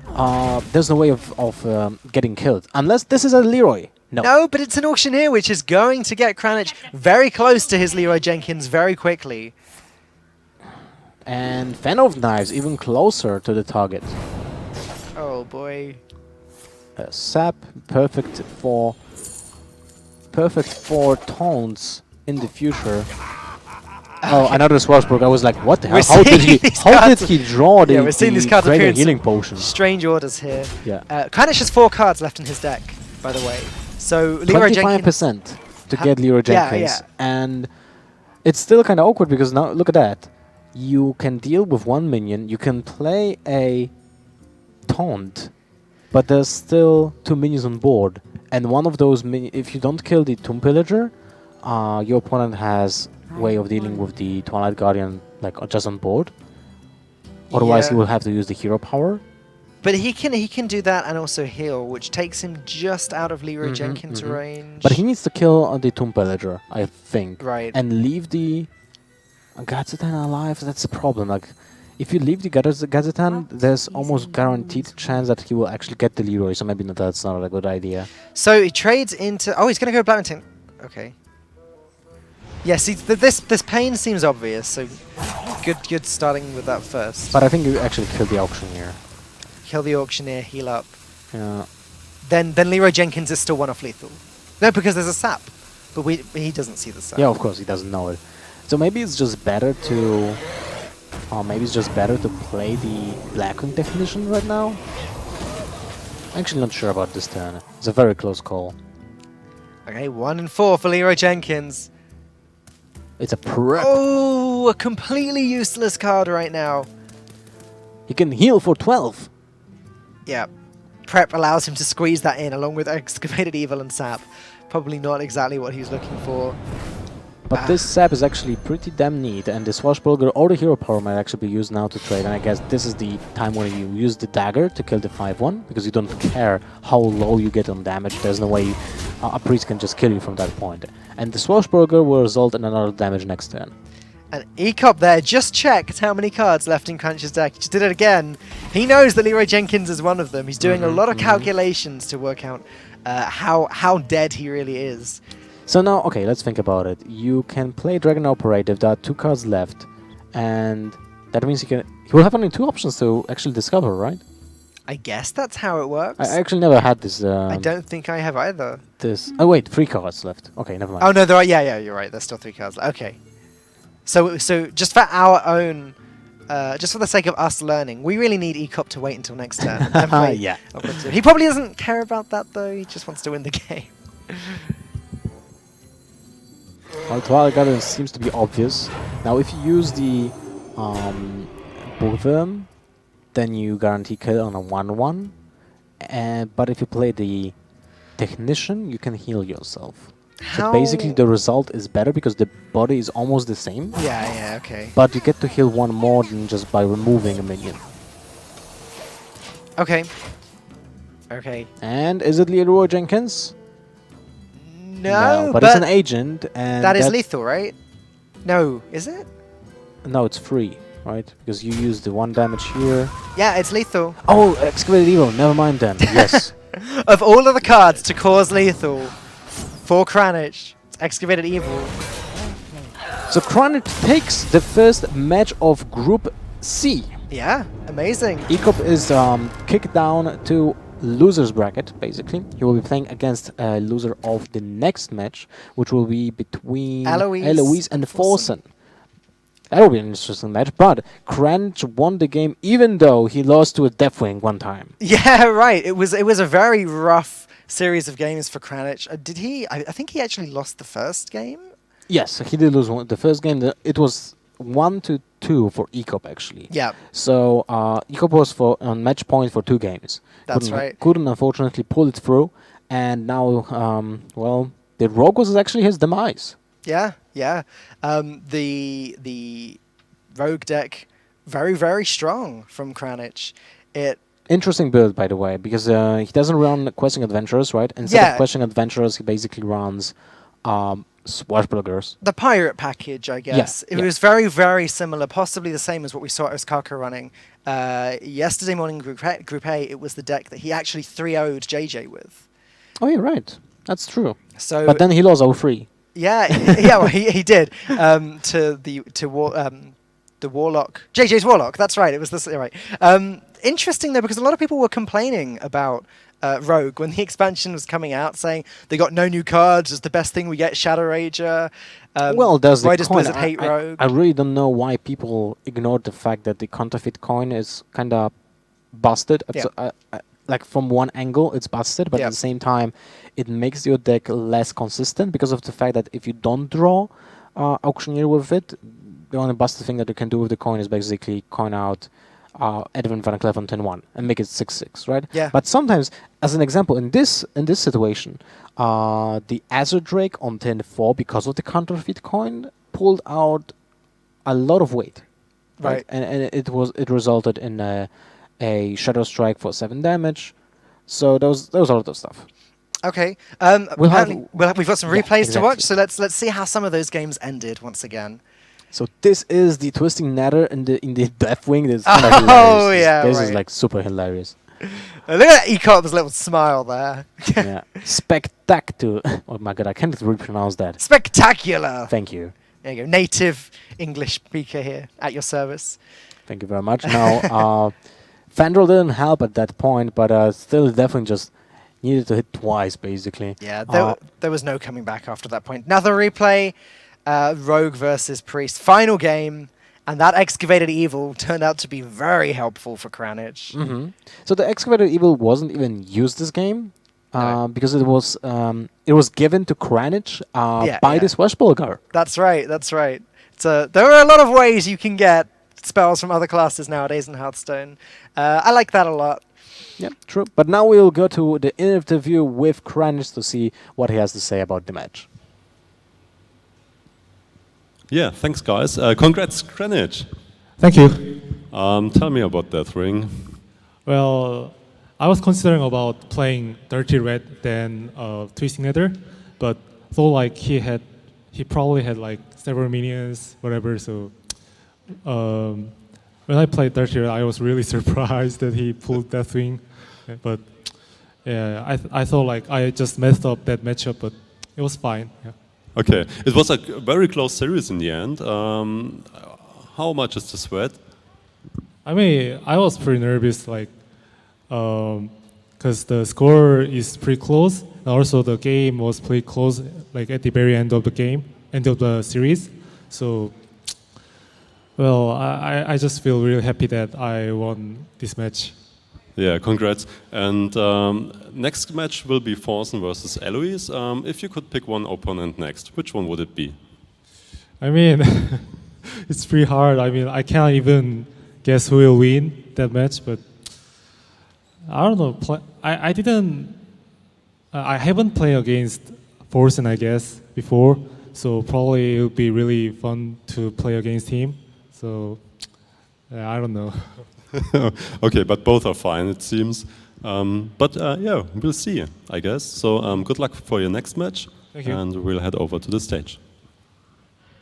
Thank you, and congratulations go there to Kranich taking down that very first game of Heat C versus Ecop, 3-2. He will be back for more action. And the next game coming up, the second game in Heat C, it's going to be fan favorite Forsen versus Eloise. So stay tuned as that's coming up next. We're going to leave you with a few highlights and, of course, some footage of our lovely truck, Big Betty.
We're going to Nominster for the Esport Superstars, and we'll be playing with 16 top-tier players for a huge prize pool of 25,000 euros. I think in this lineup, there are so many people that can win this tournament. Actually, anyone can win because it's such a stacked lineup. We have Firebat, the first world champion. We have Oskarka, the second world champion. We have Pavel, the third world champion. So that's basically a huge lineup. And then we have from Templestone, we have Gara, who is kind of looking for his redemption for the last 2 years. I mean, all of the guys here are like the best players in the world, that's why they're here. But Group A specifically is just full of like renowned players. You've got a world champion, you've got one of the most popular streamers, or if not the most popular streamer, and he's popular because he's so good at the game. The fan favorite Forsen, as I said, probably half a million people want to see him win the tournament, but at the same time he's a known streamer, a celebrity, but not known for his competitive results lately.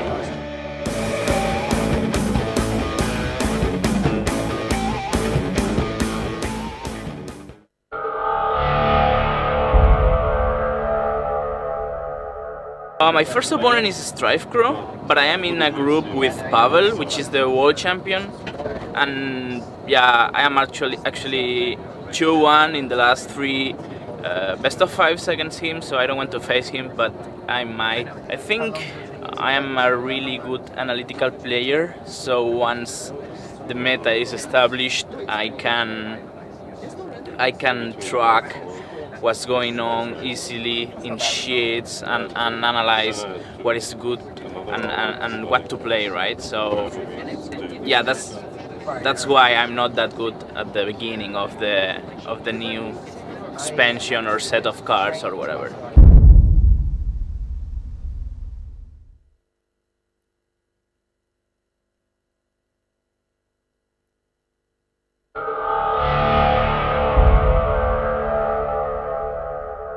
It's a really strong competition. We're also got a really strong group. I think I have good chances. We have now a new expansion, so I'm really prepared and I hope I can show it off. There are a lot of dangers here in the tournament. I take it always step by step. I first look into my group, and my first match is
Hello and welcome back to Neumünster, Germany. We are here for day 2 of the Esport Superstars. It's been an eventful day already, and in that very last game we saw, the first game from Heat C, we saw Kranich take it down. It is now time for our second game of Heat C, but before that happens, we're just going to go through the tournament rules for you one more time.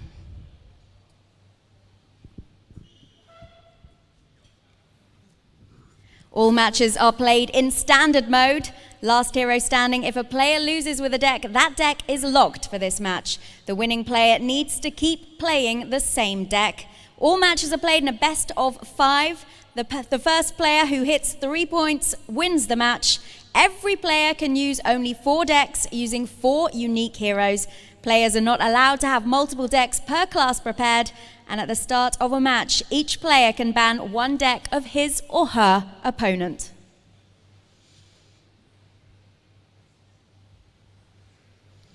Now we're going to take a look at the prize pool. It's going to get juicy tomorrow from 5th to 8th place. Those players will take 500 euros. There are already some players who have locked that amount up. 4th place will take 2.5 thousand euros. 3rd place will take 3,000 euros, 2nd 5,000 euros, and that first place prize will be 12.5 thousand euros. And here is how you follow us on Facebook, ELC Gaming, Twitter, ELC Gaming _, Instagram, ELC Gaming, and YouTube the same. ELC Gaming TV is our Twitch. So that's how you follow us, and those are the tournament rules. Without further ado, it is time to start our very next game from Heat C. Coming up onto this stage is Forsen versus Eloise.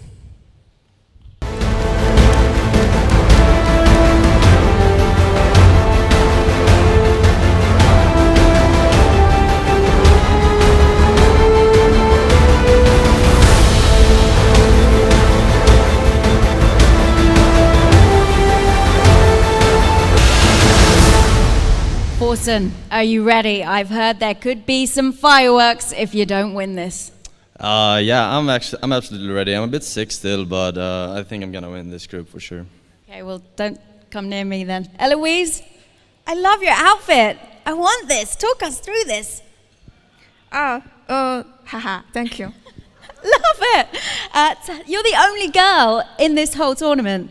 Does this always happen? How does that feel, being the only girl? I think my opponents are all very nervous. I think so too. He's quaking in his boots. I always play against him. I think he already used to that. Okay, guys, shake hands, and it's time to head to your towers. This is going to be a good game. I'm excited. And it's time to head to our casters. That's the biggest role-playing I've ever seen. Yeah, that's pretty impressive. It's just a little bit sad that no one's actually been playing Jaina today at this tournament. Oh yeah, right. That's a good point. Maybe actually some of those guys will actually be playing Jaina. We didn't see the classes yet for both of the players. We don't know the bans. So it's kind of a surprise. I'm actually looking forward to what those players did build. Because first of all, Eloise, as a part of Tempo Storm, usually comes up with some creative stuff and something that you don't suspect that a player will play, and at the same time, Forsen, like, I have no clue what to say about his lineup or any predictions even. He's not a competitive player anymore. That's his background in the beginning of Hearthstone in the scene. Like, he was playing in the Fight Night, a very memorable moment in the Fight Night when he was like mastering Miracle Rogue, and that was his best deck. Very memorable. Lethal against Kit Kats. That was 3 years ago, but I still remember it like it was yesterday, you know?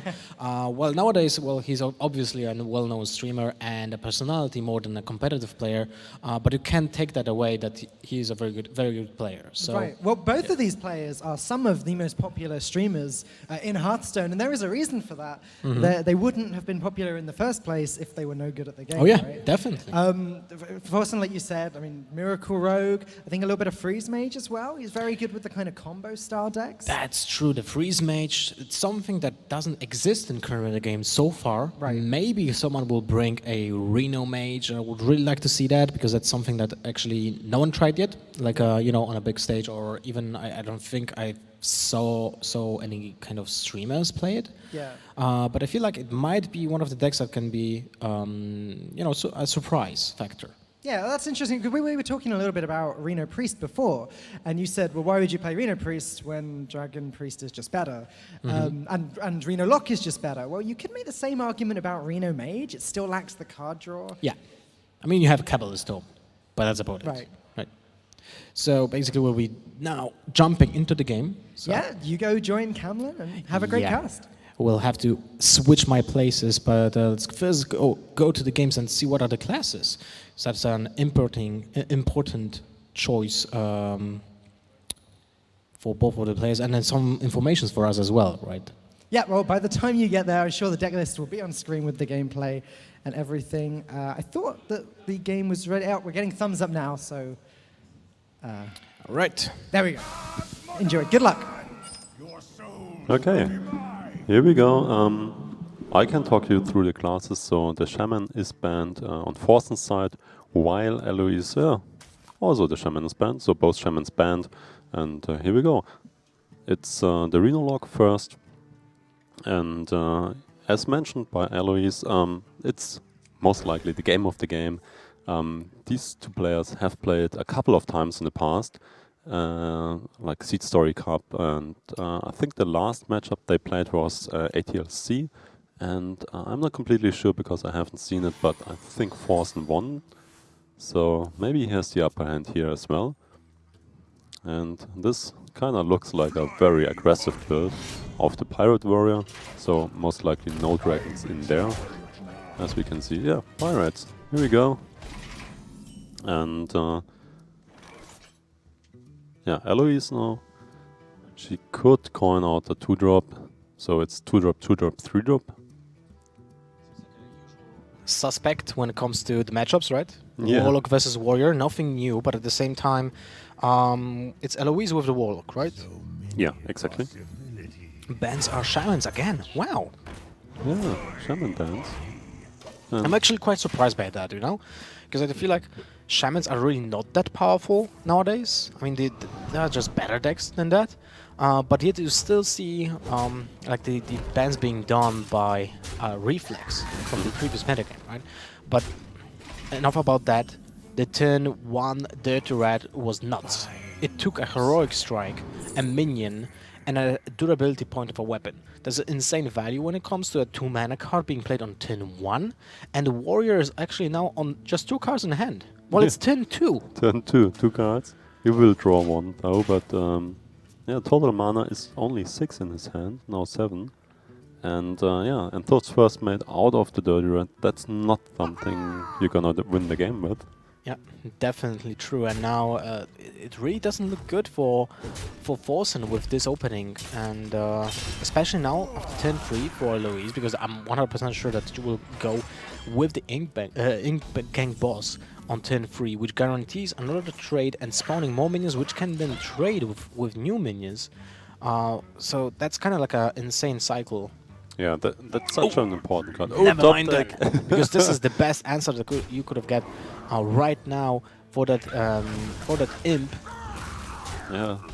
So okay, down to 21, but that's not enough most likely. But we can see the weapon and the upgrade, so that can be tough for the Reno Lock here. It's an awkward turn for Eloise though. I feel like this is the turn when you need to play Mind Control tech. It's very unlikely that the opponent will have 4 minions on the board anyway. You are sure, almost sure, that the 2 cards left in the hand for Forsen are not minions, because first of all, Dirty Rat took 1 minion already. The 2 in the previous turn, in 2 previous turns, the cards were not being used from the left side of the hand. So you kind of get more informations, and you can keep the Squire for Shadow Flaming and killing to kill both Pirate and the Corcoran Elite on 10-5. So I would actually like to see the MC deck right now. Yeah, but the question is, you can play both minions, so should you do it, or should you just keep the 1-drop here together with Shadow Flame? If you want to have something for the next turn, I would have capped the the Squire for the Shadow Flame next turn because you still don't have answer Yeah. to the board state. I mean, in this situation, Forsen will not trade at all, so the Shadow Flame can be used, but then still there's a second weapon attack that is waiting for you. Yeah. And that's so much damage already. Mm-hmm. But what are your options here? I think you have to play... you have to clear the board, right? Unless... Well, you can go for MC Tech and Sunfield Protector, which is a better option than just Shadow Flaming this turn, because you need to have something that will just take the swing out of the Arcanine Reaper. The bad thing for Eloise is the fact that the Bloodsail Courser will just add another 6 points of damage possible for the next turn, so that's horrible for her, and without Reno Jackson next turn, it might look pretty damn grim. Yeah, exactly. So is it a Reno Jackson? No, it's not. And even with the Shadow Flame now, it doesn't really clear the board, so I don't see a way out. You can get another taunt, but then the taunt gets killed because it's only a 2-3, and the axe swings to your face and you just die. Yeah, sad story. End of story. Yeah. So the end for the Warlock is near.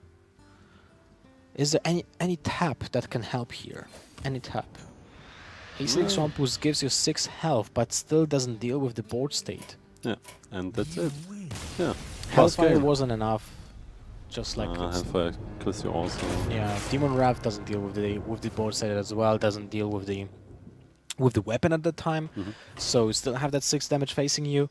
So I guess there was no real out for Eloise at that point. So Reno Warlock is knocked out, which is nuts when you think about it. Yeah, one of the best decks. In this matchup, it's all about can you raise down the Reno lock fast enough? Has he Reno or she in this case? And yeah, he managed to take the first win, which is quite important. And now we're going into the mirror match, but most likely it won't be a mirror because we already see the Draconid Crusher. So this means Eloise is playing a more mid-range version of the Pirate Dragon Warrior, and Forsen went with the all-in strategy of Bloodsail Cursed Cultist and Crocodile leads Floating Berserkers and stuff like that. No 1-drops for Forsen, which is kind of fortunate in this scenario because the Finley would have killed most of the 1-drops. Steady Shot is available. Yeah. Shapeshift as well. Those are the only 2 options you want to consider. The thing is, normally I think you would go for the Shapeshift every time to just deal with all the early minions and get health back. Right? But on the other hand, you have Ensort's First Mate already to deal with the 1-drops, and you haven't seen any 1-drops yet. But still, it gives you the health back, so you take it. Alright, so it seems 10-1. Nothing is happening for Forsen. Even if he wants to coin out anything, that will be a heroic strike to deal with a Finley, but then you still miss turn 2. So that doesn't feel good at all. Yeah, and killing Finley in turn 2 as an aggressive deck, that's no option here. And yeah, so Patches comes down, goes face. That's the place. And it's looking kind of grim because he wasn't able to play like anything yet. The Front Berserker is a big roadblock though, because this is one of the minions that can't really be ignored, and that means Eloise will have most likely to trade with it, but she draws his own Front Berserker, and that's one of the best answers right now. Maybe not an answer, but it's the best solution to get something out of this situation. Yeah, especially just look at her hand. It's turn 3, turn 4, turn 5, turn 6, all lined up already, and only minions. 2 unnecessary damage to the face. Because she could have started with the attack of the weapon. Yeah. But to be honest, let's give ourselves slack. She had really a rough travel here. Yeah, but then Finley dies, and look at him. Oh yeah, right. Let him Good live. point. Let him live. Well, but yeah, we didn't see any kind of 1-drops yet played, right? So. Yeah, but still, it will come in handy when the first pirate. Yeah, you're right. Yeah, you're definitely right.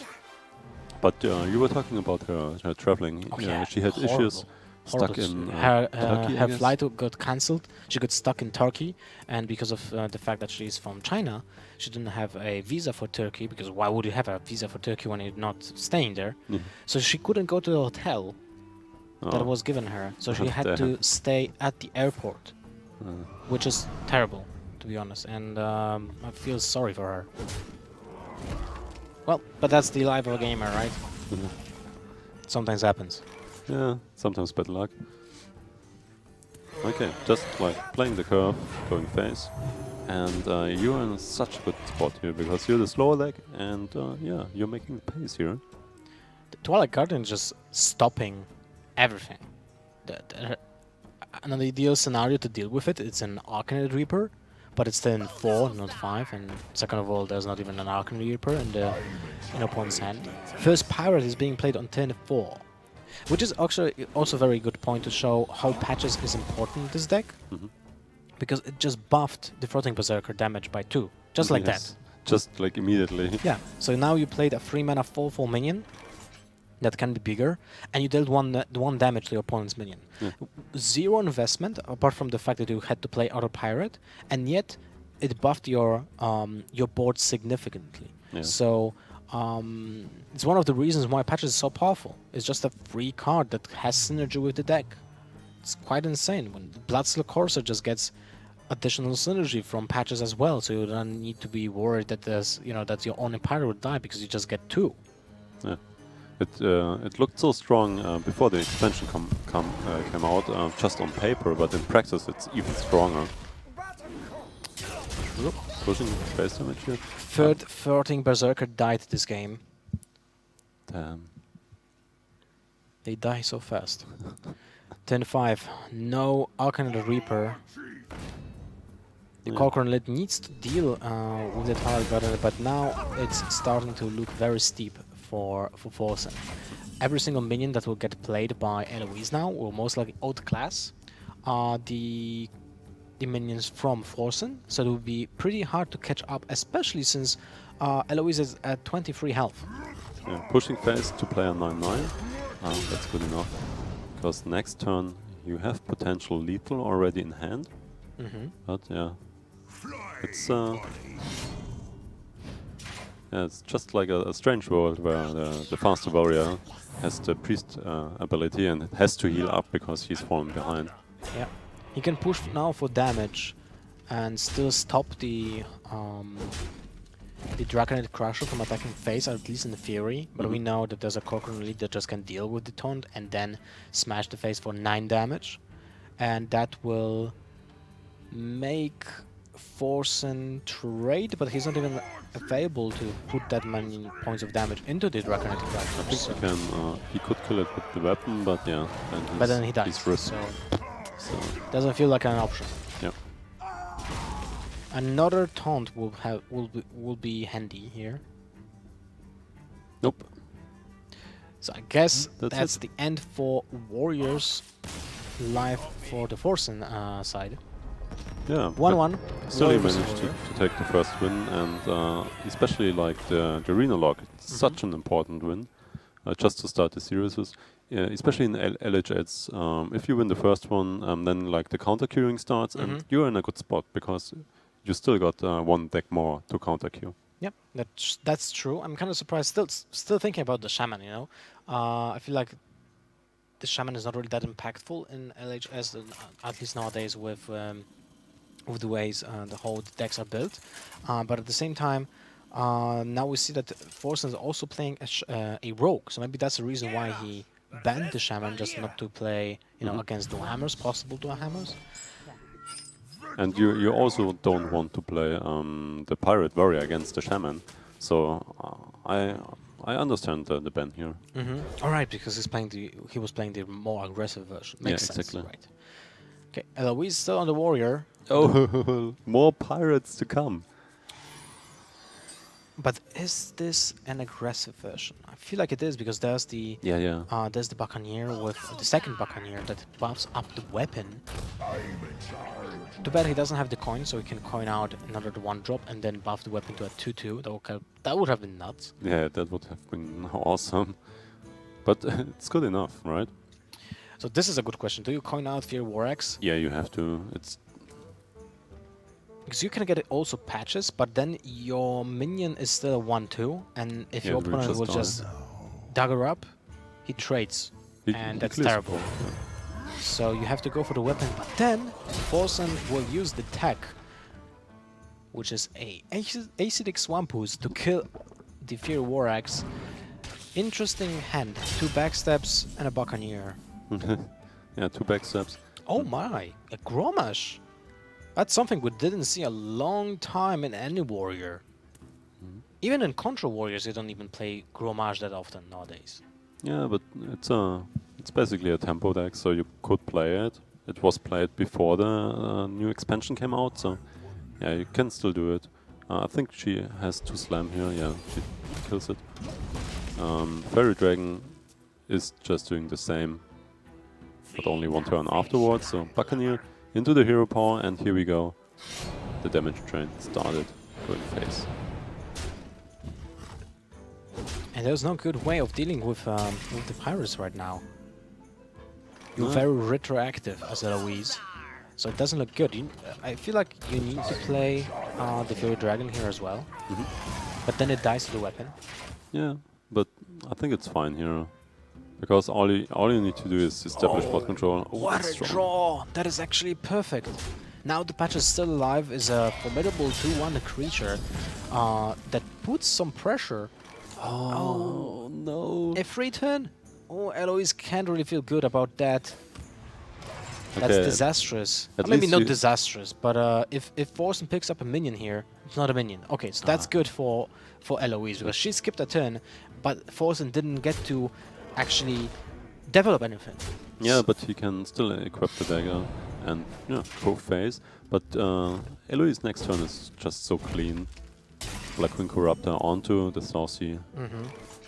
The Saucy Captain, it will die. Patches is reduced to 1-1, so basically got healed in return, but still not that impactful.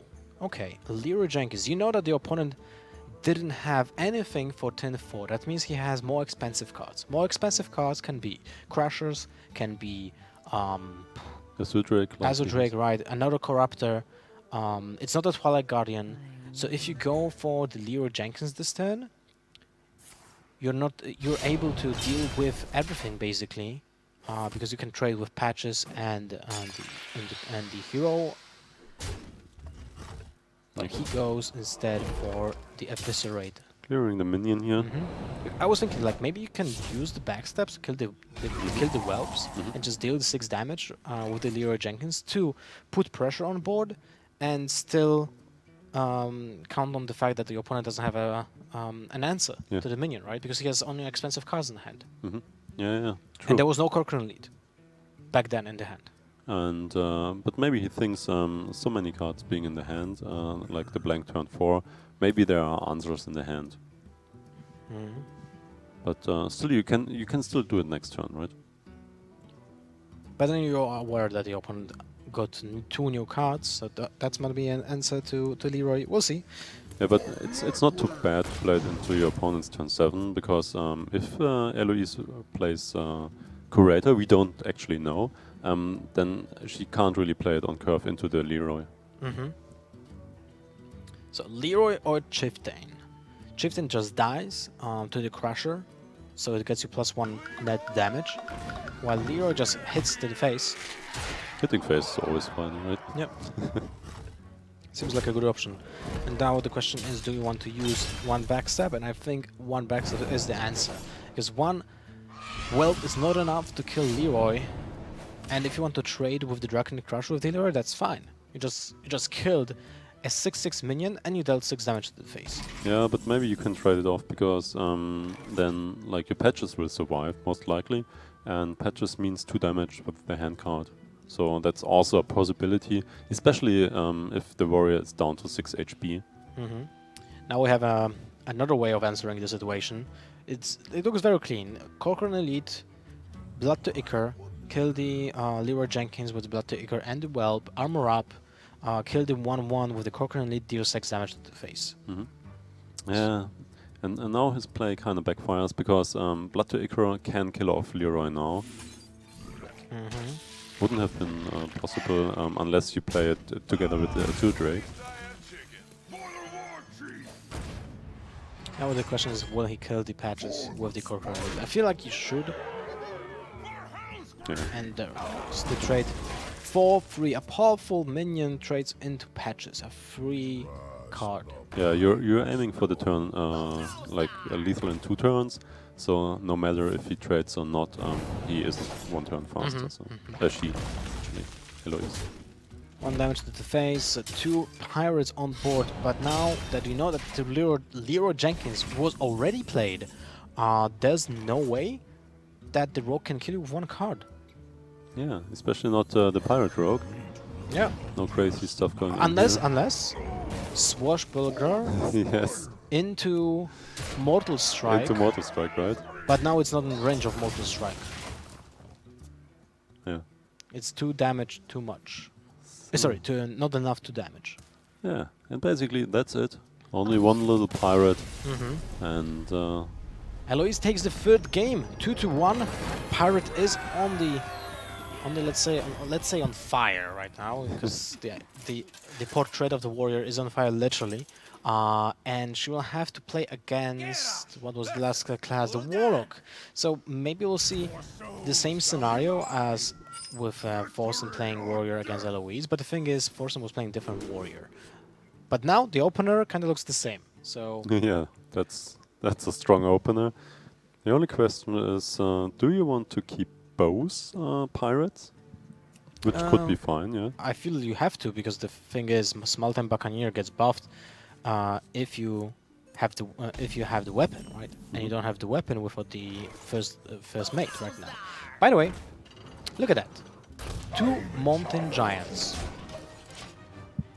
Yeah, I'm kind of speechless right now. How the hell that happened? Is he playing Reno Jackson with just 2 mountain giants and he wants to draw 1? It could be that he's just a regular handlock, or that regular handlock. What does that mean? Does he play molten giants? I'm actually not considering it, because the other cards he's playing, I'm not sure. But maybe it's just a mid-rangey warlock. I don't know. Well, he misclicked building the decks. Maybe. Might be. I mean, who knows, right? Yeah, but perhaps he plays 1 card 2 off. Yeah, this is why I was wondering. Maybe it's just a double mountain giant, because it increases the chances against druids and increases the chances in mirror match, right? Because the Reno Jackson is not that important in those matchups, while having a mountain giant is sometimes win or lose. Yeah, exactly. And Slam is perfectly fine here. You cycle a card, you kill off the Doomsayer. Next turn, yeah, you can still draw a dragon and play dragons on curve, the Guardian. You can still get a 1-drop out of the draw? No. But it's the Drake. And here we go. I don't think I would even consider maybe playing 1-drop here, because it's coin Hellfire time, or even Demon Wrath. Yeah, but if he coin Hellfires, you're completely fine. Okay, so this is definitely not Arena Warlock. This is the 2nd Mortal Coil that we have seen. Interesting. I would really have to ask for what is the deal with this deck. Yeah. We don't have the deck list, so we are in the same spot than you guys out there. Twilight Guardian. Basically will be a different type of handlock. It's handlock time again. Yeah. So now Mountain Giant will go down. Without executes, that's actually a huge problem for Eloise to deal with. You should probably just ignore it. And yeah. That's about it. Eloise now thinks about attacking with the weapon. The thing is, like, if she attacks with the weapon, then she needs to play Fear Warx next turn. Otherwise, the Buccaneer deals 1 less damage, and that's kind of not what you want to do. But then you can't play Azodrake. I feel like keeping actually the weapon here is great, because you play on curve with the Azodrake. Yeah, but you can deal 9 damage, so she's like, whether I could go for the kill before Reno and text their approach, most likely. Nope. Okay, she goes for the Azodrake instead. Interesting, because that results in 2 less damage. And basically, yes, yeah. I'm not sure what's the point. Maybe she just changed her mind. Yeah, that was interesting. Have to be the fact that she just changed her mind. Otherwise, you probably went for the Fear Dragon and the Fear Warx. But how could the 8/8 just change her mind here? I'm not sure. Okay, turn 5 for Forsen. He can go for the second giant, still for 4 mana, and then coin out. I mean, not coin out. You can just play Mistress of Mixture, because now the Doomsayer is not really something that you want to play at all. I feel like this is the play. Second. I just want to see the face of Eloise if he just plays the second Mountain Giant. I mean, she saw 2 Mortal Coils, right? So, if she's paying attention, of course, then she should know already that it is not a Reno Warlock. Yeah, but there are possibilities. There's a Mistress. Twilight Guardian is getting killed. Corcoran Elite. Well, the thing is, the Crusher is actually bigger than the Giant. Oh, she's one off. Is that right? 7, 6, 10, 14, yeah. She's 1 damage off lethal. No, it's 15. 3 damage from X, 3 damage from 6, 10. No, it's 14, never mind. It's 14. Yeah. It's 10 and 4. Yeah, so close. But after seeing the second Giant and double Mortal Coil, maybe you could consider just going face here. But then still you expect some kind of heal or taunt. But then your only way of killing your opponent will be if you Warx next turn, because you don't have any kind of charge. Yeah, and there's still like the Death And the Mistress of Mixture is just healing you out of range of your Warx. So I don't see a point in playing the Corcoran Elite. It feels like you need to play Dragon Crusher or Twilight Guardian and Fairy Dragon. Maybe you can be... But look at that. The 1 mana... the 1 durability point used for the face damage resulted in 4 less damage. She would have actually won right now. Yeah, if she would have killed. Lose the weapon. Yeah, exactly. And she didn't seem to be quite happy about her play here. Because, Forsen's just able to clear off the board here. And I'm quite surprised actually she did trade. Yeah, she's... Because the thing is, in this situation when you see that it's a hand lock, it's not a Reno lock, you have bigger chances of actually finishing up the game. Because you don't have to worry about heal of 27. Or something like that, ridiculous amount. So, and now she will be always on the back foot. Always. Yeah, and you don't want to be in the back foot against that kind of Warlock. And she's just face palming and I think she might just recalled the situation with the weapon. Yes. Like, no, that was lethal. No. Missed lethal. I could have ended it here, Forsen. So, seems like Forsen will be on the top here in this matchup, unless... No, because the Crusher is still a 6/6 now. I mean, still. It's back to its reverse state. Yeah. The original 6/6 stats. And that is quite problematic, because now it doesn't counter a Giant. It just dies 1/1. And the Giant already took 1 card with it alongside. So the Twilight Guardian was dead due to an attack from the Giant. No, let's go. Smart. It's a little bit too late here, I feel like. I think so as well. Yeah, I can clear... You can just clear the board, heal up and stuff like that. Oh, Bran. Brand heal for 6. Or to what else? Yeah. No, that's basically the option here. He still has coin, actually. Can play both. If he wants to. I feel like you should. Yeah, it's quite a perfect play here, right? Too bad you can't play that Reliquary Seeker right now. 1 more minion. Wow. With Bran. When you think about it, the Void Walker is actually pretty nuts as well, because that just soaks at least 3 points of damage. Like, at least. At least. Yeah, healing up, trading off the board. No, going face. I think that's the correct choice. 8 damage to the face now, when you already have 12, 14, 16, 19 damage on board, and you can still draw a Hellfire, an example, or maybe he plays Fellfire Potion as well. That means lethal. Yeah. You don't have to coin into Jiraxes into face weapon damage option anymore, but so many outs here.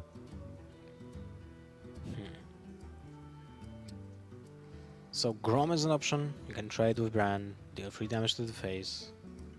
Yeah, but you won't get back the board at any There's state no of way. the game. I don't see a way of Eloise winning this game. I think. It's just too far away. Yeah, I think she has just to go to push for face, because if you don't get the board anymore, so There's only one way. If she plays Inner Rage. Because then if she has a Inner Rage, I was thinking about the Alexstrasza champion this turn to put Frozen on 10. Then still have an answer to a small taunt with the weapon. And if you draw an Inner Rage, then you can charge for 10. For 12 actually. He's just like, should I play Siphon Soul on the 9/9 or not? I guess that's a good choice. And you can still play Reliquary Seeker alongside Voidwalker to get it to a 5/5. So that's kind of nuts as well. There's Bran actually, so it's even bigger. It's 9/9. Oh yeah, it's actually 9/9. Yeah. Yeah, that's. But he goes for the ACD Swampus, no cute play right here. Kind of sad because now we will not see the Reliquary Seeker as a 9/9. Yeah, I don't think we will see anything in this game left. Black Corruptor and a concede goes from Eloise to 2/2. Yeah. Forsen is on a roll right now, and he is actually playing a handlock. Yeah, and who would have thought? Yeah, but she could have won if she played it differently. A little bit differently when it comes to the ordering, when it comes to the weapons, holding it back for 1 turn, not dealing the 1 additional damage could have resulted in 4 more damage at least, and maybe would have made her not trade into the giant, which would result in even more damage. Yeah, but now her task is to get over the last game and just straight into next one. Yeah, and look at that. It's good. Eloise is actually playing another deck that we didn't see. Arcane Giant Druid, so I'm guessing this has also Malgos. And not sure if it's playing Aviana, but I'm guessing it's not, because instead of Aviana and Kun you play Arcane Giants. So interesting choice. I would say that Forsen will have an upper hand here in this matchup, just because of the fact that that he plays 2 Twilight Drakes, 2 Mountain Giants.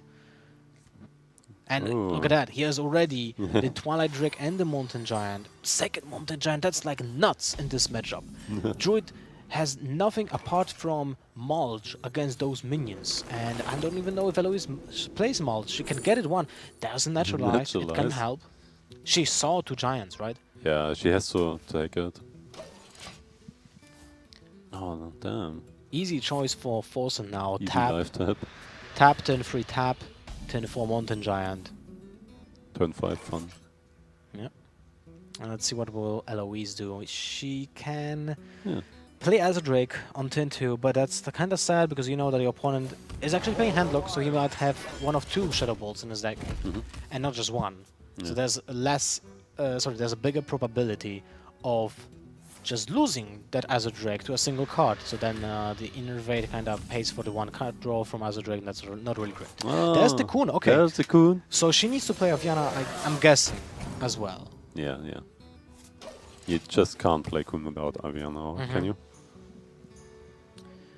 Now it's Twilight Drake time. It's kind of big. It doesn't die to Azure Drake. Both are blue, but the Azure Drake is just inferior when it comes to stats to the Twilight Drake. I still remember the time when Twilight Drake was a 1/1 minion with a Battle Cry plus 1 HP and attack for each card. It was broken.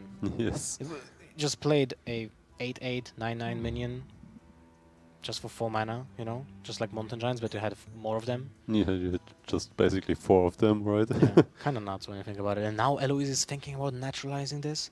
Oh man, this will not end well.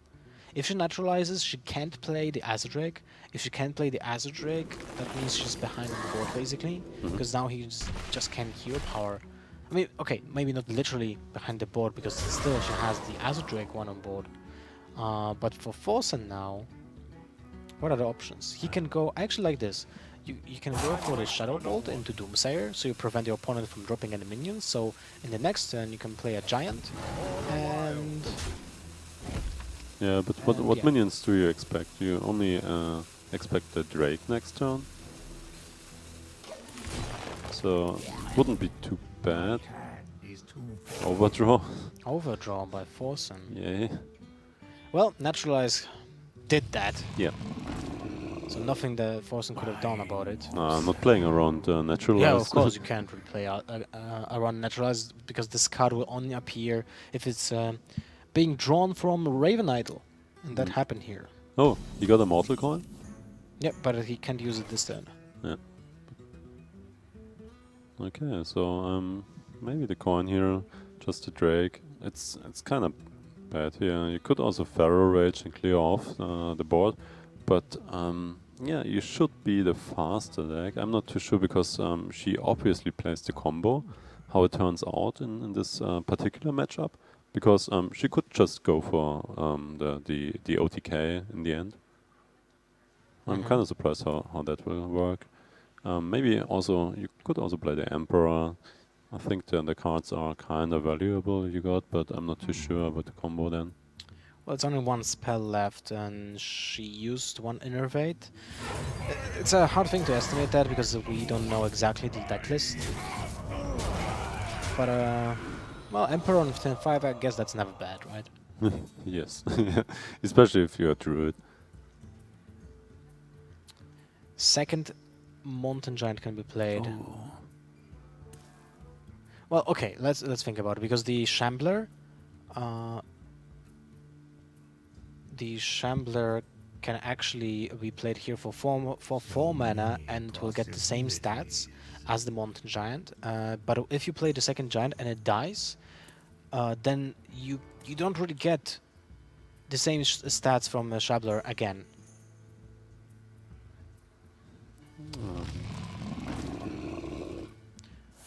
Alright, Shadow Ball to deal with the Azure Drake. One of the giants will deal with the Emperor.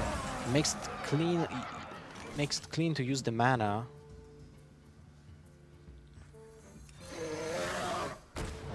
Pharaoh Rage will deal with one of the giants. I feel like that. Oh man!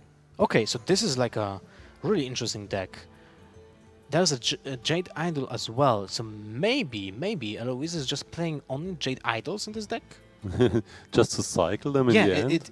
It acts as an engine for both Auctioneer and for the Archon Giants. So you get the Archon Giants lower on stats, I mean lower on cost, while kind of drawing cards all the time with Auctioneer, right? Yeah, and I'm kind of wondering if she what else she plays. Beside the Jades, the idols, if they're like, I think like the Blossom might be there. It's kind of good to ramp up. And Twilight Drake comes down. Here we go. Trades off the board. And Twilight Drake together with Bran. Ah, that's a powerhouse. So maybe she gets the cycling done now. Okay, well, how do you deal with a 4/15 minion?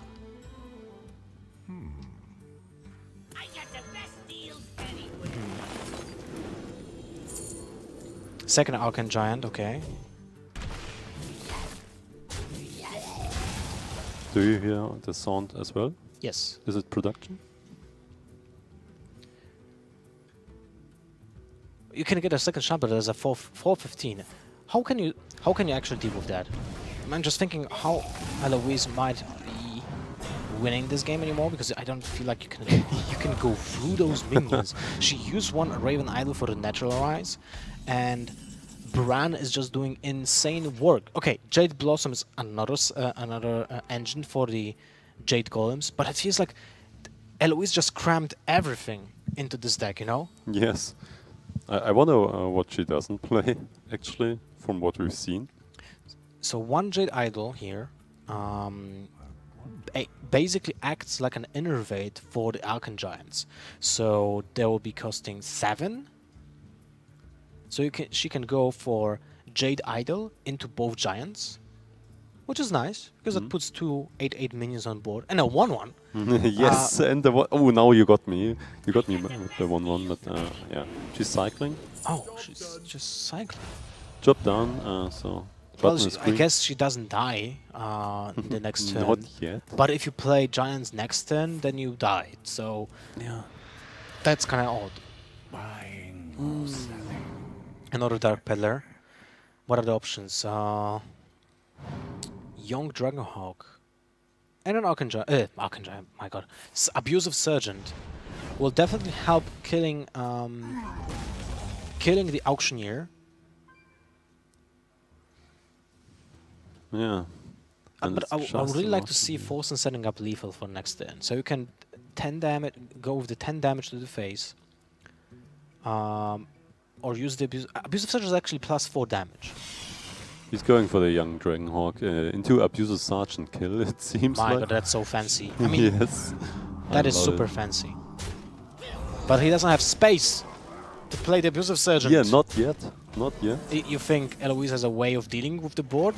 Maybe she just concedes, so we'll never see it happen. Yeah. Feels bad. Okay, but Forsen actually got me with this handlock. It's so different from what we have seen so far in this tournament. I'm actually wondering if it's a deck that can work. You know.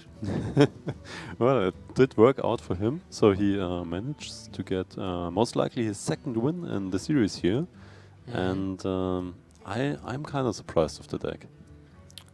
It's true. I'm kind of surprised by Eloise Druid as well. Now Kun will replenish the mana and she's drawing cards, but maybe she's running a Taunt Giver. Double swipe. She can play one, and that's about it. Yeah. And kills the Bran, I guess. And the young Dragonhawk. Oh no! So you won't see it again. Oh no. No. Maybe Healing Touch for heal for 8. Play one Giant alongside it. Vision, Fire Rage. Wait, she chose Living Roots? Why? Okay, I guess. I mean, there's no way she can survive this anyway. Yeah, okay. So, second match of Group C. Forsen's taking it 3-2. Interesting game. Yeah, interesting. I feel like she could have taken the series here. But like the game before that we saw just right now, that was the key, I guess. There, Forsen got the games, and of course, also the handlock did perform very well against the Druid. I mean, he drew the nuts, right? 2 Mountain Giants and a Twilight Drake, and then the Bran could have survived and make everything super awkward, because in this deck you have way more battle cries than in Arena Lock, so Bran is even more powerful. But at the same time, you don't have access to the heals. I mean, you have access to a second Farseer, to a second Mistress of Mixture. I'm guessing maybe a Refreshment Vendor, but maybe not, because you play more 4-drops, because you have Shamblers as well. So it has different array of heals, but has more ways of taunting up the minions and play bigger minions. So I feel like it's very good against every single Druid, but I have no clue how it pairs up against, let's say, more aggressive decks, right? In theory, it should be fine, but in practice, might be different. Yeah, I'm not sure about if it's ahead of every Druid, but he had the advantage that he always had like the board control, like playing the giants and stuff like that.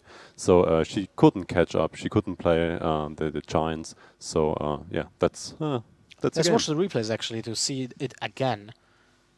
That's the game between a warrior. Actually, it's a warrior mirror. So basically, we just tune in to see Crusher smashing face. Yeah, he took the first one with the Pirate Warrior, but Pirate Warrior against Dragon Pirate Warrior, it's just not favored, and he was always behind. So yeah, you got me. Okay. Well, that got me though. Okay, here we go.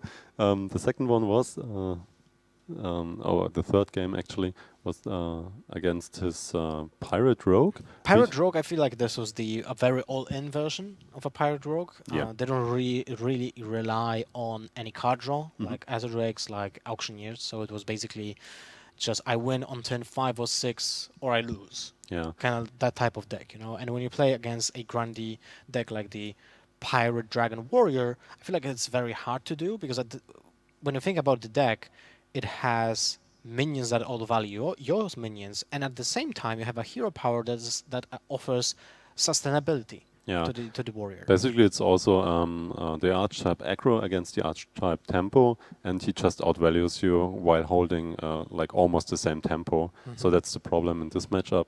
The dragon warrior should be favored here. So. Yeah, I agree about that. So now we'll go to the main stage and see what will be the questions for Forsen about the match, because I'm really interested to hear what is the deal with the Warlock. All right, firstly, congratulations, Forsen. You've made it through to the winners bracket in Group C. Thank you.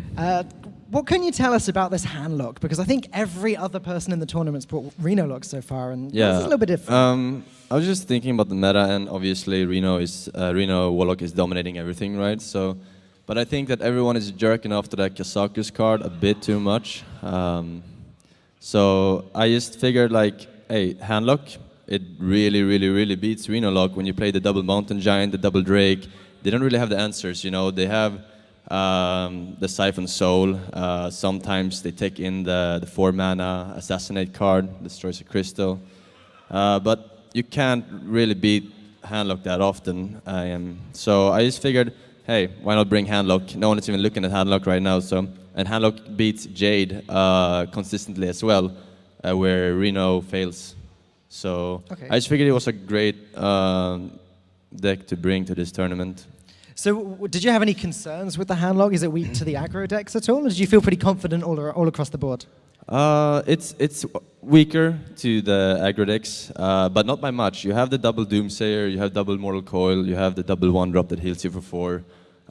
It's totally fine, and as soon as you get up your taunts, there is not many aggro classes except for Shaman that can have the reach beyond taunt to kill you, and as long as you ban Shaman, it's all good. Well, it's definitely seemed to pay off so far. I heard a little bit over the last few days that you have a bit of a rivalry with Eloise, is that right? You've played against each other quite a few times in the past. Yeah, I don't know if you would call it a rivalry, but we played. They seem to rig our games quite a lot, you know, to face us against each other. So, but I don't think it's a rivalry, no. Okay. So your next game is Kranich, and the winner obviously goes through to the quarterfinals. How are you feeling about that game? I didn't really watch his games versus Ekop, but I think I'll win. You think you're great. Well, hopefully you'll have a few moments backstage to catch up and maybe ask the players what he was playing. And I think we're ready to cut to the main stage. So once again, congratulations, Forsen. We're going to see you right away again for the winners game. Indeed, congratulations there to Forsen, who wins that last match, 3-2 versus Eloise, in what could be described as a bit of a meme fest. Coming up, he is going nowhere. He will stay right here because he will now play the winner from the first game, which was Kranich. Kranich versus Forsen coming right up after this quick little break. Enjoy.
we're going to Norway for the Esport Superstars, and we'll be playing with 16 top-tier players for a huge prize pool of 25,000 euros. I think in this lineup, there are so many people that can win this tournament. Actually, anyone can win because it's such a stacked lineup. We have Firebat, the first world champion. We have Oskaka, the second world champion. We have Pavel, the third world champion. So that's basically a huge lineup. And then we have from Templestone, we have Gala, who's kind of looking for his redemption for the last 2 years. I mean, all of the guys here are like the best players in the world, that's why they're here. But Group A specifically is just full of like renowned players. You've got a world champion, you've got one of the most popular streamers, if not the most popular streamer, and he's popular because he's so good at the game. The fan favorite Forsen, as I said, probably 500,000 people want to see him win the tournament, but at the same time he's a known streamer, a celebrity, but not known for his competitive results lately.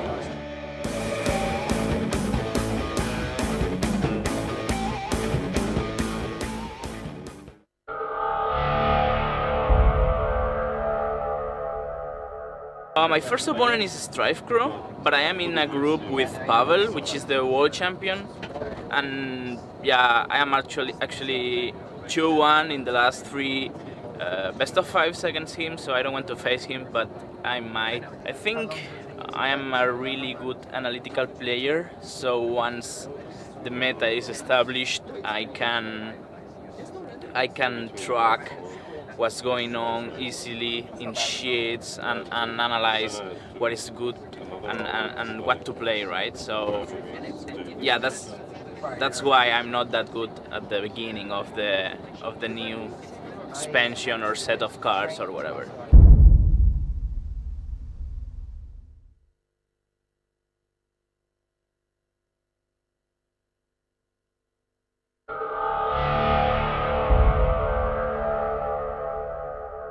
It's a really strong competition. We're also got a really strong group. I think I have good chances. We have now a new expansion, so I'm really prepared and I hope I can show it off. There are a lot of dangers here in the tournament. I take it always step by step. I first look into my group, and my first match is against Sixo. Really strong player, is now the number 2 of the world. It's one of the players my decks do always quite well against, and I know him pretty well. So it's I'm quite ready for the match.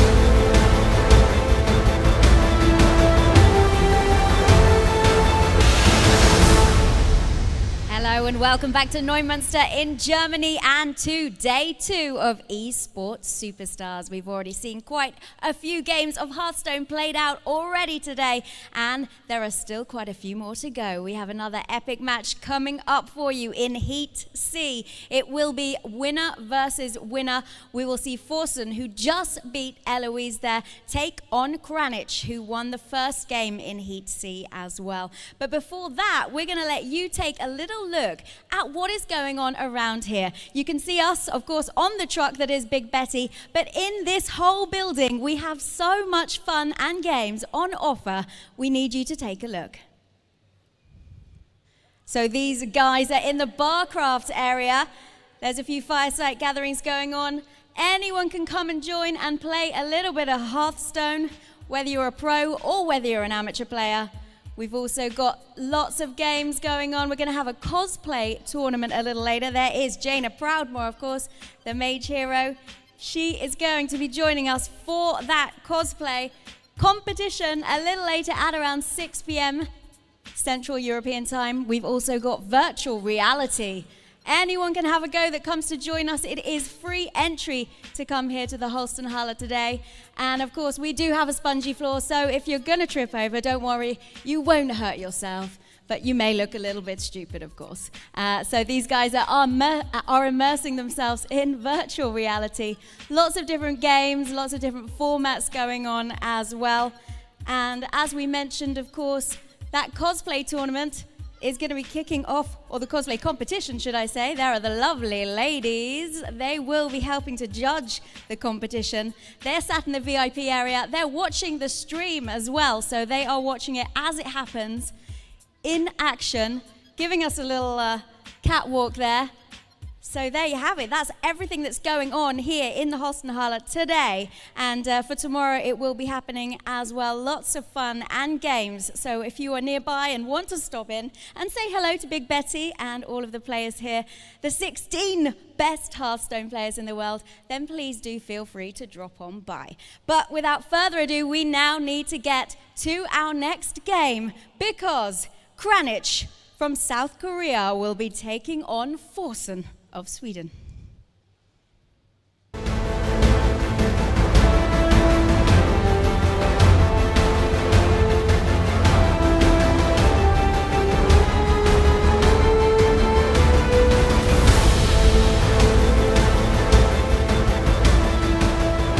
Kranich, you are up next against Forsen. Did you watch any of that match that he just played against Eloise?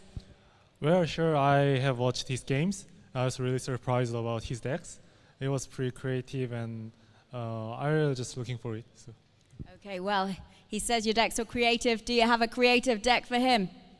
I guess. He's not giving much away.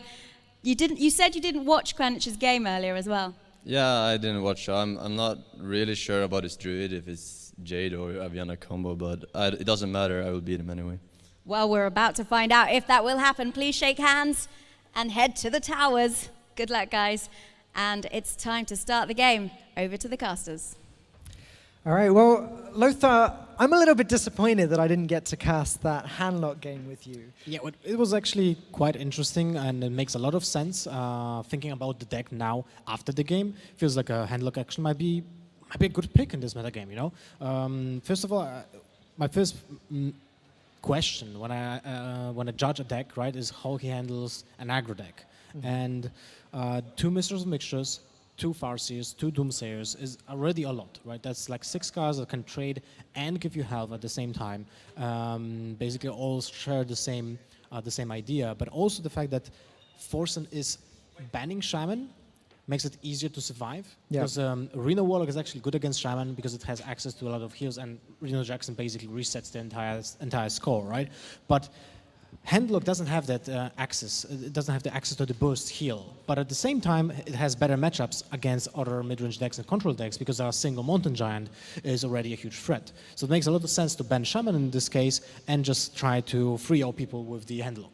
Absolutely, definitely going in with a very specific strategy there, and it's paid off in the first game. I guess the only card Handlock is really missing now is the Molten Giants, but it's got a bunch of other tools at its disposal. Well, it's missing it. It's missing the Molten Giant because of the fact that it's just for 25 mana now.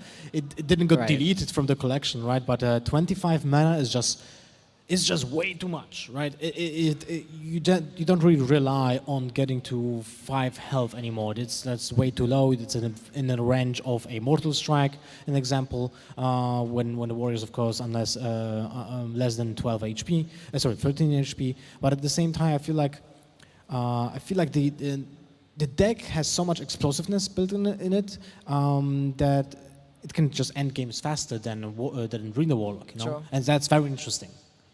Well, now Forsen is going to get another chance to put his Handlock to the test versus Kranich. I do feel a bit sorry for Forsen. I don't think he's actually had a chance to look back at Kranich's games since he played, because he was snatched up by production as soon as he finished and put back in his seat.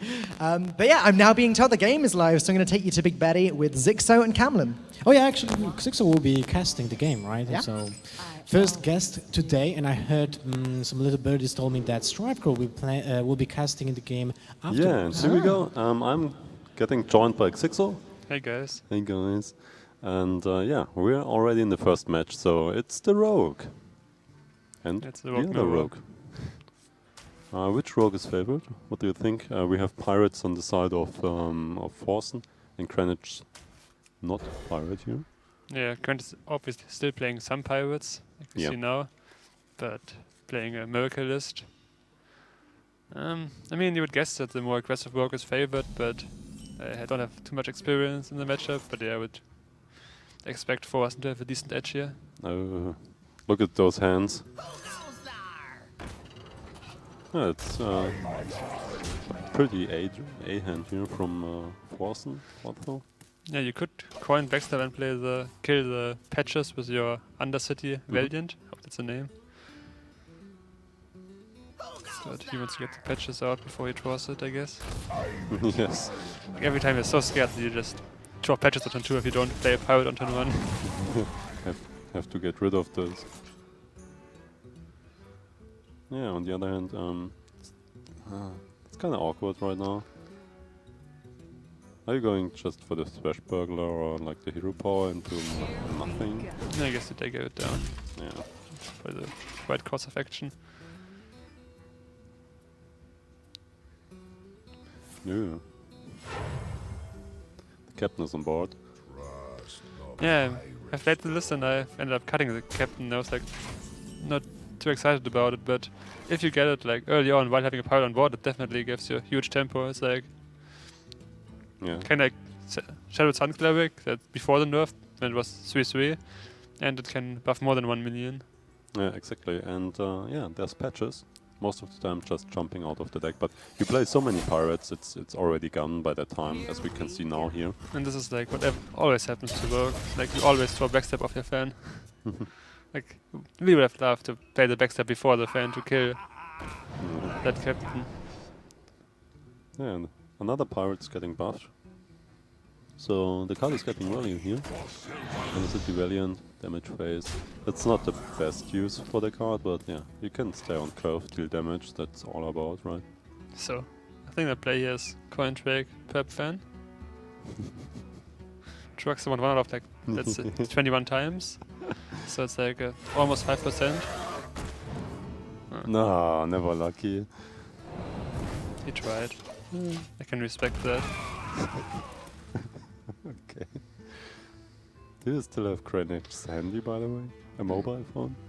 Yeah, we have Krennic's phone. We can tweet from his account. Nice. Anyway, so do you think Krennic will play around the revenge here? Like he knows that Forsen has a random roll card in his hand, and it doesn't cost you anything to play around it, but I'm pretty sure you tend to forget about it. Yeah. Yeah, just the SRH and developing another minion here. Then you have to probably Cold Blood and...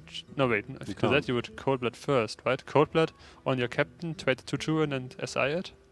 It seems pretty clean. Yeah. Yeah, why not? Like you end up with a 5/2, a 3/3 and you push 5 damage. 5 damage push seems nice. Yeah, I Sounds like good. phase. Yeah, and you want to kill off the Drake. So many options. Yeah, he's going for it.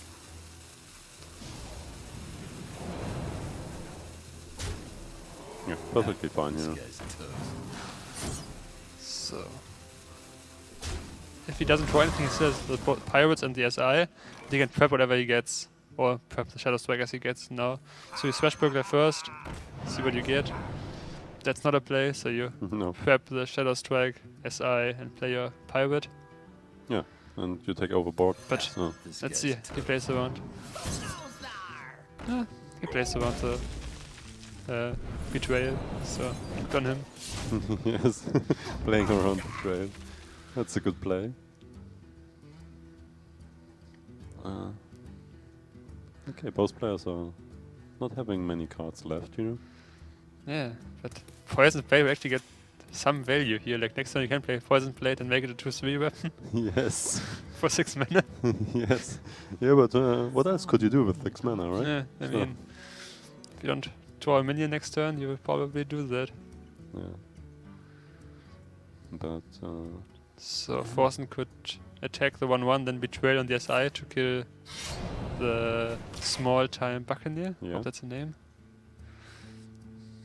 But you're still pretty far off lethal. Like you have 6 damage on hand right now. Yeah. The problem is you can clear off the board here, but then you're just left with 1 Eviscerate, and yeah, you're just lacking the damage. You're running out of fuel, basically. But both spokes are running out, so even though Krennic's deck has more value, Kranich deck mostly gets value of combination of cards. If it was an auctioneer, but he has no other cards on hand, Forsen top decks might just be able to be better than that. Yeah, but you can combine Poison Blade with the Hero Power, right? That's a good combo of cards. I guess you don't even swing here. No. Not if your opponent is at 27 life. Yeah. Now he also gets rid of the 1/1. Over 2 turns he has 10 damage, so if it was Leroy within the next 2 turns, or 2 damage sources, probably wins. Yeah, Wizard. How could you see that? Yeah, The one talking about Forsen, but yeah. Yeah, just adding up damage to the weapon. So how much damage is this? 3 this turn. Next turn 4, and turn after 5 from the weapon. That is 12 damage. Then you have 10 on hand. So if you draw Evis or Cold Blood, you have lethal over the next 2 turns. Yeah. So I guess you just swing here. Like I don't see a point in not attacking, I don't think. Yeah. Play for that long of a game. Yeah, especially if you're waiting some point here. That's a pretty good draw. We're filling up the board. And setting up lethal for next turn, so now Kranich is on the top deck, I think, to get out of this. Yeah, and he actually he's not doesn't sweating lethal yet, my bad.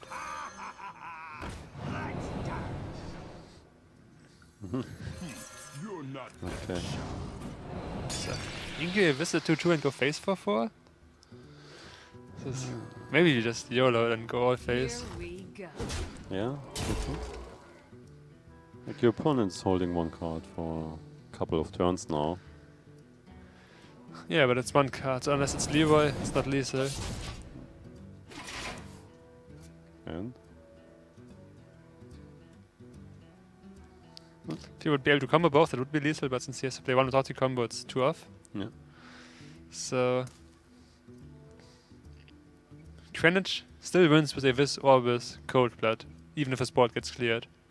He already played 1 of each, right? I think so, yeah. Still 1 and 8. Well, other tosses you have that help him, like maybe like Azotrak into backstab if Kranich plays his minions now and trades. No, but that's not going to happen. No. Maybe he has to trade if he doesn't draw it. But I think Forsen just goes all face. I don't think there's a draw in his deck that wouldn't let him at least combo both his both his effects. Like there's no just pillage or any like basically vanilla minion. Yeah. So I think he just can go all face.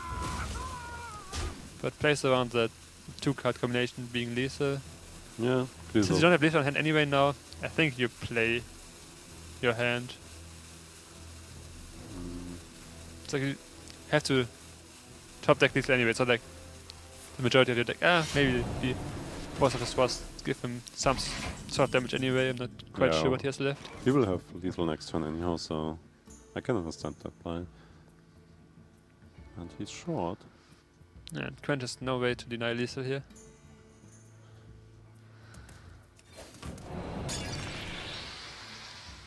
Five attack now, but it's still not enough. 2 damage short. Nice. And I think here we go. Yeah. It's the captain and yeah, Forsen taking down Kranich the first game. So 1-0 for Forsen. Yeah, I'd expect Kranich to go with Wienerlock the next game. I think that Weird has a realistic matchup as well, but yeah, you know, Reno's a pretty good card against face decks. Yeah, Reno is a pretty good card, and Reno's also a pretty good deck at the moment, especially against those all-in decks, right? If you draw good.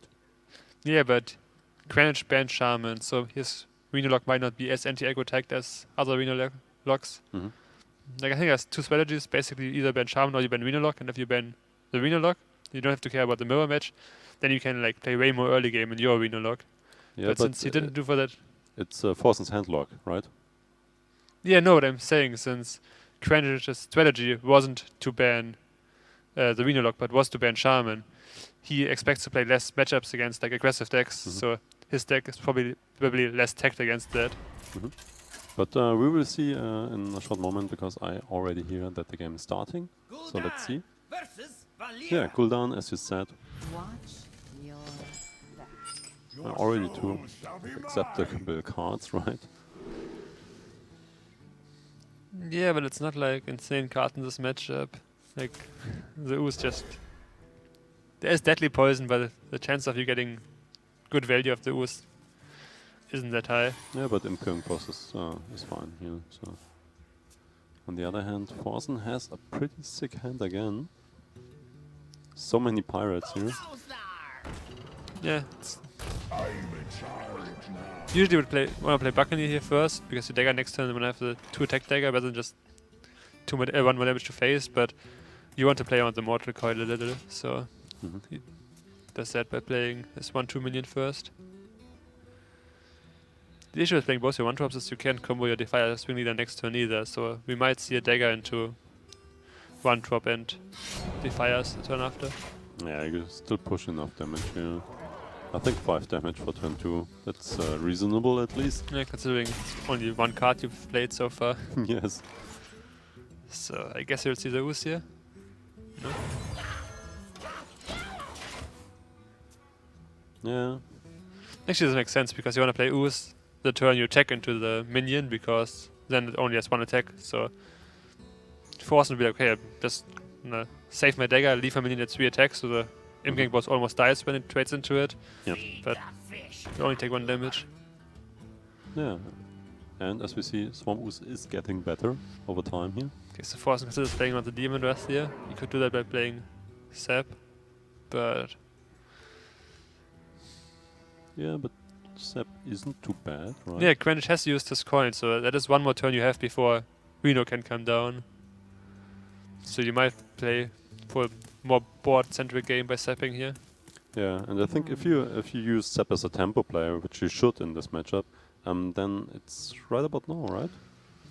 Yeah, I'm not sure about this. I think this was supposed to go face. Sap can't go face, right? Yeah, on the other hand, it makes the next turn for Greenwich more awkward since he doesn't give him the speed drop back to play now. That's a really weak turn. Yes. Especially because oh, just live tap turn 3. That's so bad. Oh, yeah. that's a pretty good draw. I mean, it is weak to Demon Rust or Hellfire, but yeah, you can still push the damage. yeah, he doesn't play the Swing Leader because of that. That is a lot of damage. That is 12 damage, is that?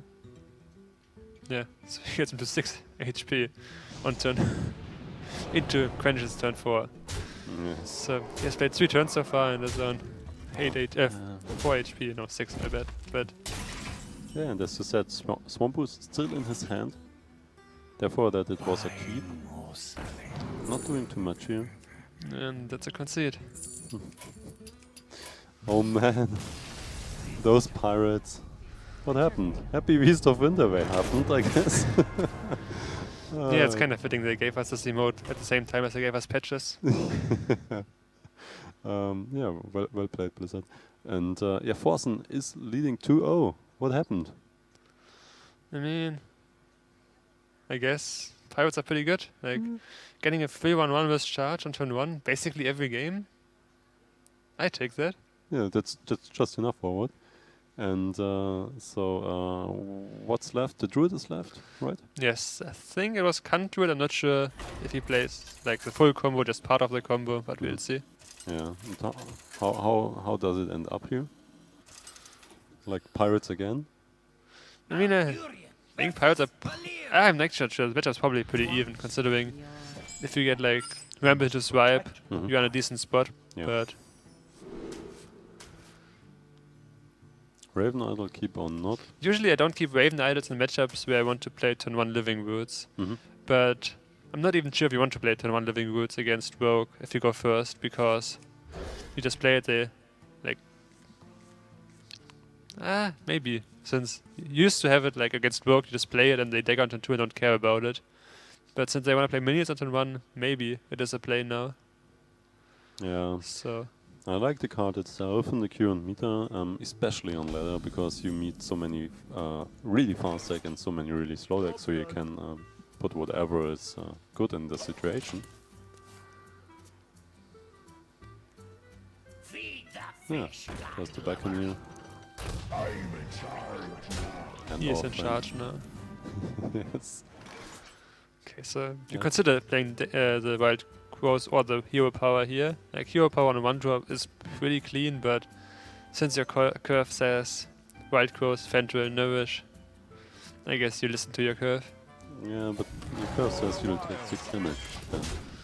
Yeah, but this is... like, you never get bored this way, do you? No. And your next turns are kinda odd, right? Wait, I don't understand what's happening here. He was... oh, okay. Wait, no? I totally disagree with this play. I think your lines were either to coin Cold Blood and play Defire's Wing Leader, have a 5-1, a 2-2 and a 2-1, Yeah. since your opponent can't swipe yet. Yeah. Or you just play the Ooze and next turn play Horse Rider, coin Cold Blood on the Horse Rider. But I don't really understand this line. Yeah, it's kind of strange. You could have done to- the same thing just by playing the Ooze the turn before Yeah, and but push 1 more You damage. just wanted to go for the Cold Blood play on the Horse Rider. Yeah, no, I mean you can play Ooze on turn 2 and turn 3 Horse Rider, coin Cold Blood. Yeah, exactly. And you push 1 more damage. You let him remove it, but I don't know. Let's not commit that much right away. I'm Yeah. pretty sure we will see the Innovate Fendril here. Yeah, it's going for it. Of course he does. So, next turn, he could play Nourish and Feral Rage at the same time. I mean, he does expect that to get removed. It's already dead on board. Obviously, if it just like your opponent just daggers puts everything in, you're Yeah. happy with that. Yeah. But it's very unlikely Forsen ignores it here. Exactly. So I expect him to play probably the Ringleader, Eviscerate, and trade the patches in. You don't combo your Defiance Ringleader obviously, but you still have 5 damage on board plus your dagger. That's fine enough. You can clear the board, push some damage to the face. Yeah, I think he's considering it. Just see him hovering over the cards. No, he's hovering over Zero Power, and I don't really understand why that is. Sometimes 0 power here. Wait, is he actually considering it, or is he just... yeah, I don't even know what's happening, okay. It's just hovering over everything, BM. basically. Yes. Yeah, it's just a play. So Crunch down to 15 HP again. And his hand is pretty bad. Damn, will we see a 3-0 with Pirate Rogue from Forsen? Just before the match with Eloise, he said, I'm just gonna win the whole group, not the match. He said, I'm gonna win the group, so maybe he's right here. Yeah, Granite would have liked to have Ancient of War there. If he has an Ancient of War, he could ramp with the Novice and maybe play Feral Rage this turn. So just set up for the war, but since he doesn't have it, he feels like he has to draw. This is a pretty good turn again. The Brotherhood shall prevail. It's 6-6. And swipe. Living would be a really good draw here. Yeah, that Moonfire. also works. That also works. You swipe, reverse, Moonfire, and then you win the game. Mm-hmm. I guess it's really, really good for him now. He doesn't have a way to get on board the next couple of turns. But who needs board, right? But yeah, I mean, you have Feral Rage to get some time, but yeah, you need Force to not get good cards for this board now. Yeah, but you have so much life now with the double Feral Rage. Oh, that's a really bad draw. It's probably the worst draw in the stack, the backstep here. Yeah, there's no other just dead card for the next turns. Hmm. Yeah, if you Azotrack, you can't really Hero Power. You could play Azotrack and then Feral Rage for armor. Yeah, I think it's double armor and yeah, clearing off the device Ringleader. For the wild. Pretty clean here in this play. Yeah, his best draw next turn would be the Innovate, like Aviana, Innovate, Azotrack, and then play whatever else you get off the Azotrack would be pretty smooth. All-time Buccaneer. Yeah, maybe just a little bit too small here.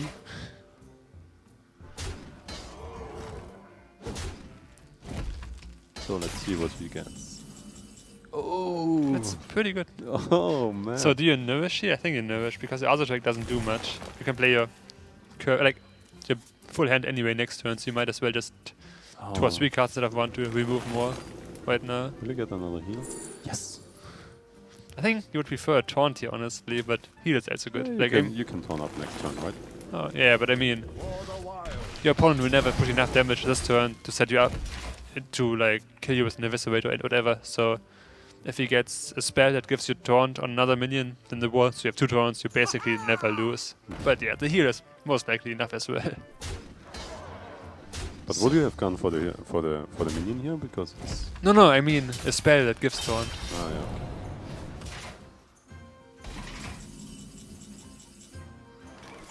So yeah. Yeah, here we You go. Just start with Aviana Khan Arzo track, so you get off the Arzo track and then play the rest of your hand.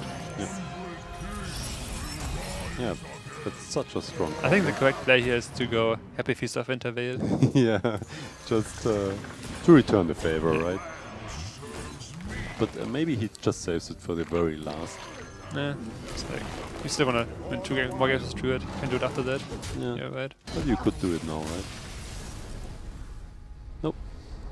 Kranish doesn't seem to be the guy that uses emotes. I think he just didn't expect Forsen to concede so fast. Forsen played around it pretty well. Yes, just dodged the emote. Well So played. well played to Forsen there, yeah. Yeah, but the pirate rogue did work for him. The pirate rogue, of course, did work for him. He managed to win twice. Yeah.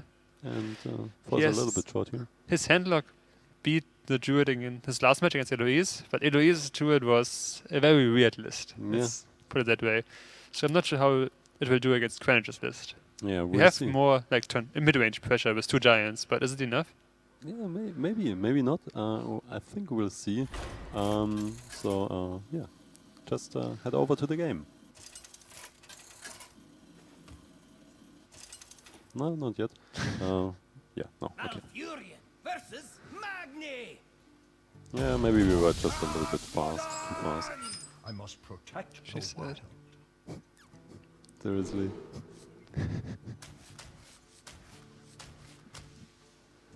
Okay, and it's the warrior. So we expect some pirates here as well, right? Haha. Aha. I'm in charge now. Who's in charge? I'm in charge. Oh, you're in charge. Oh, yeah. Okay. Happy Feast of Wintervale. Oh, that's actually a good hand, right? Small time Buccaneer on top. And yeah, he's in charge again. I think he's in charge most of the times. Yeah.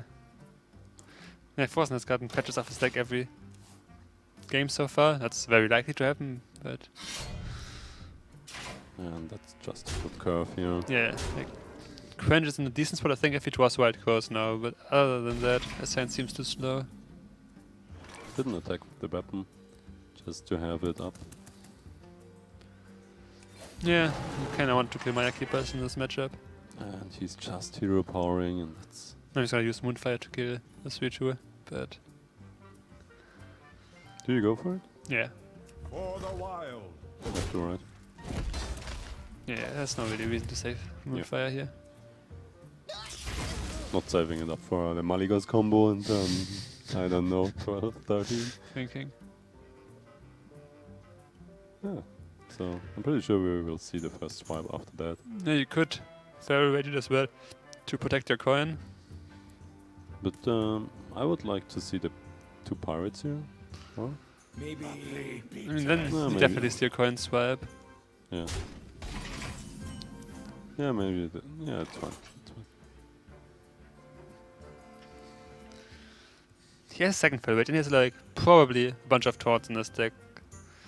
You don't need HP, taunt is enough in this matchup, so you could Pharaoh Rage here, take 2 damage and leave the 1-1 up to save your coin for Nourish turn 4. Can ramp up. Yeah. Yeah. Yeah, but I'm not sure. It's kind of scary because Pirate Warrior has such an explosive start here. Yeah.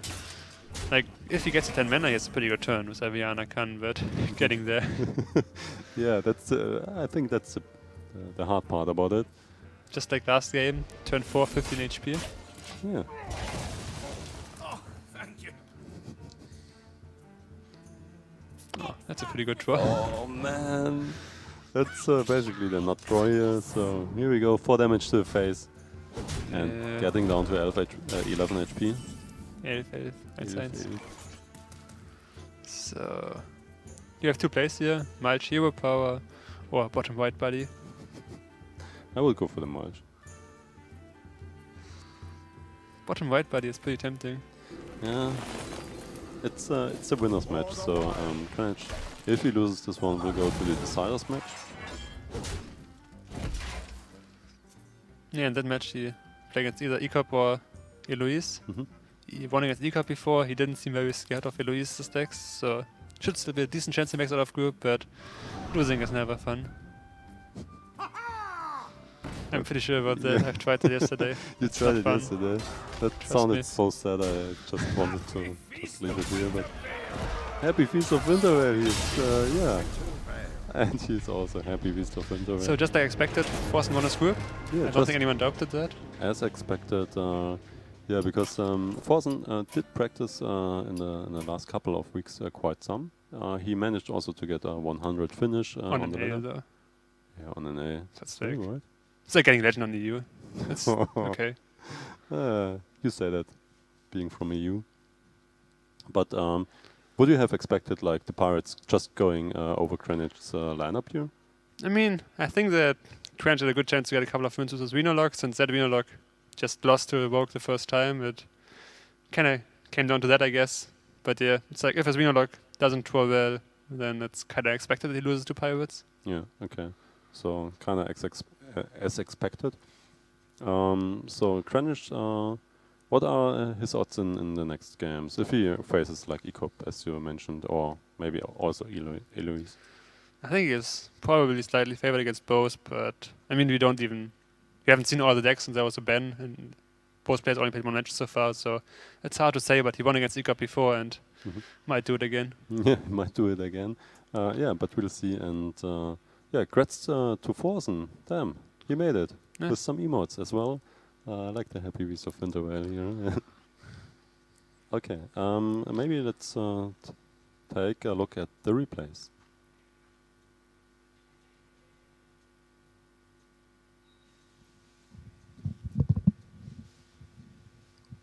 Yeah, just Aviana and Tucan. You've played almost the same deck, or? Yeah, I have played an Us in that list, but I think this is probably the same. Yeah, but what went wrong? For me or for him? for both of you, maybe? I mean, for me, what went wrong is that I'm retarded and for some reason didn't want to set up lethal. For him, it was just bad draw in the last game, didn't get ramp against the warrior. Yeah, okay. Yeah, but at least he managed to win this game here, and yeah. Yeah, let's look at this draw from Forsen again. Yeah, that was just too impressive. How fast the Pirates were here. He did it again! Oh, no, that wasn't the turn I was talking about. My bad. No, you were just talking about the perfect pirate 3-draw girl, for curve, yeah. right? Yeah, yeah. We're already one turn further. Yeah, it was just the lethal flat up. So he could push for lethal. Just such a strong draw here. But also well played, of course. He just, yeah, drew it and finished him. Yeah, I mean, we didn't see Forsen misplaying at all. Like, he played solid. Yeah, what do you think about his handlock? It's interesting. It's interesting, which means what? Very interesting. Very interesting, okay. We leave it with very interesting, and yeah, let's go back to the stage and hear what Forsen has to say. Okay, I'm joined once again for the second time in a row by our winner, Forsen.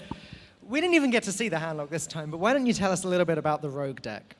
The rogue deck. Well, I thought originally for this tournament I only needed to submit 3 decks, and then last minute they said 4 decks and a ban, and I was like, oh shit, I don't have that. I'll just neck deck this Asian rogue pirate list that I never played before, and See hope what for happens, the best. right? Yeah. Well, there's been a lot of talk about that deck backstage. I know that some of the players, Lothar included, has said that he doesn't like the deck list very much. Having just played it and obviously done very well with it, what are your current thoughts? Oh, I hate it actually. I think it's for sure my weakest deck.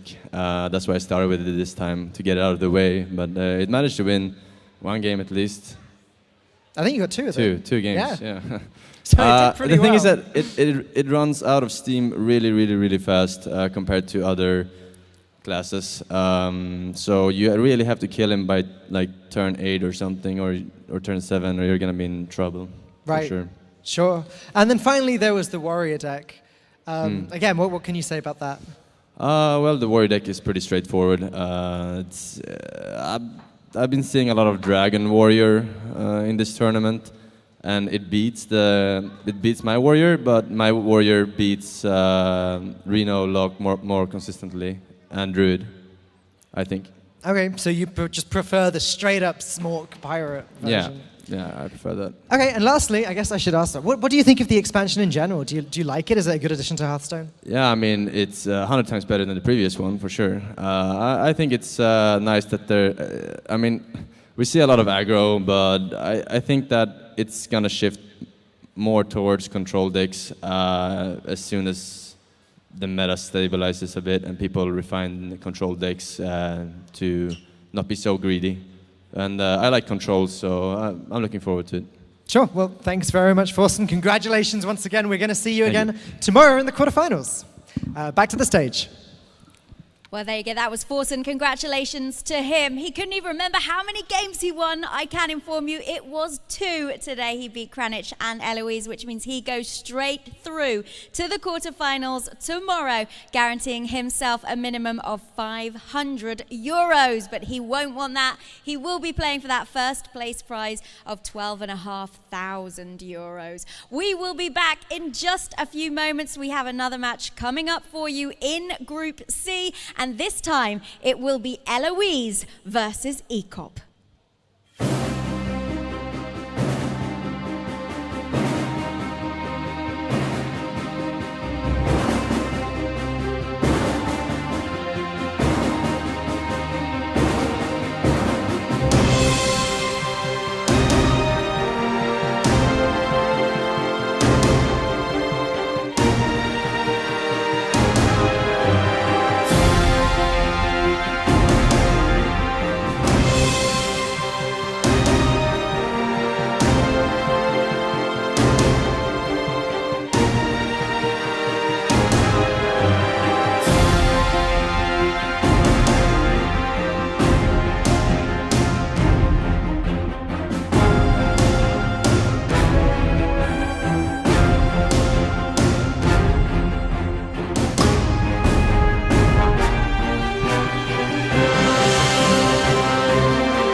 we're going to Novosta for the Esport Superstars, and we'll be playing with 16 top-tier players for a huge prize pool of 25,000 euros. I think in this lineup, there are so many people that can win this tournament. Actually, anyone can win because it's such a stacked lineup. We have Firebat, the first world champion. We have Oskaka, the second world champion. We have Pavel, the third world champion. So that's basically a huge lineup. And then we have from Templestone, we have Gara, who is kind of looking for his redemption for the last 2 years. I mean, all of the guys here are like the best players in the world, that's why they're here. But Group A specifically is just full of like renowned players. You've got a world champion, you've got one of the most popular streamers, if not the most popular streamer, and he's popular because he's so good at the game. The fan favorite Forsen, as I said, probably 500,000 people want to see him win the tournament, but at the same time he's a known streamer, a celebrity, but not known for his competitive results lately.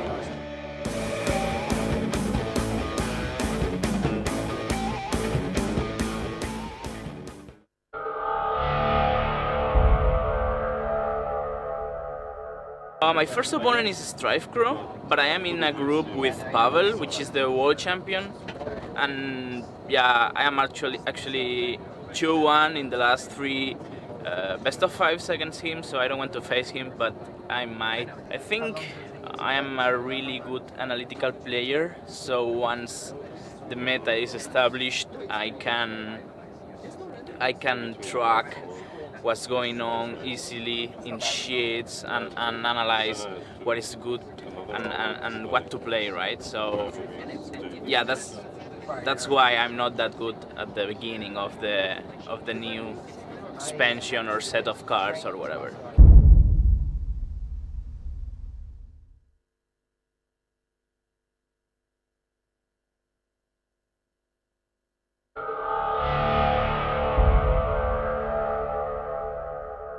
It's a really strong competition. We're also got a really strong group. I think I have good chances. We have now a new expansion, so I'm really prepared and I hope I can show it off. There are a lot of dangers here in the tournament. I take it always step by step. I first look into my group, and my first match is against Sixo. Really strong player, is now the number 2 of the world. It's one of the players my decks do always quite well against, and I know him pretty well. So it's I'm quite ready for the match.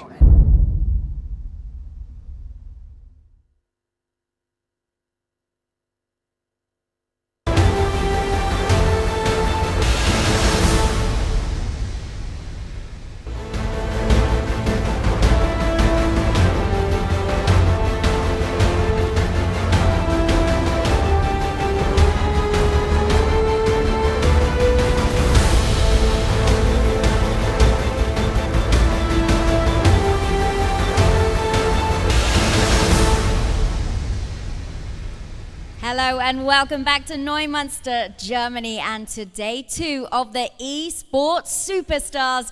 Plenty of action has already occurred today, and there is still plenty more to come. We've just seen, in fact, one of our players make the quarterfinals. Forsen, who is the fan favorite, goes through winning both of his games from this heat. Next up, it will be Eloise versus Ekop. But first of all, we're going to take a look at the tournament rules.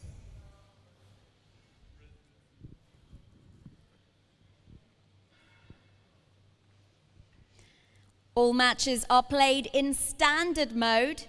Last hero standing. If a player loses with a deck, that deck is locked for this match. The winning player needs to keep playing the same deck.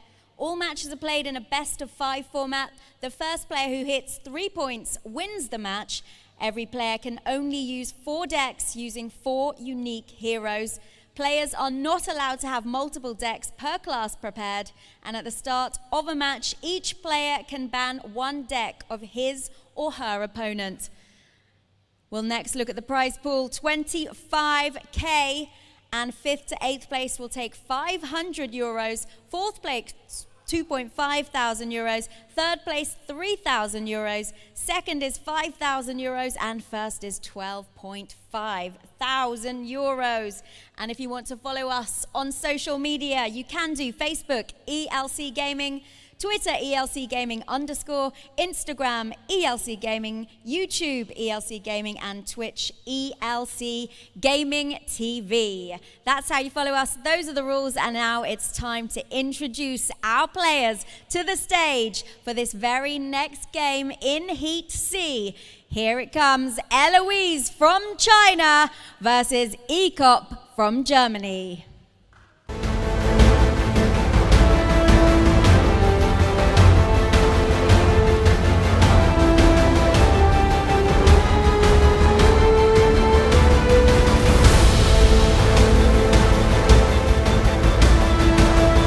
Eloise, you've played one match so far today. You have another chance now to make the quarterfinals. Talk us through the last match. Oh, you mean talk about last match? Yeah. Oh, my flight got delayed here, so I sleep 2 hours last night at the airport.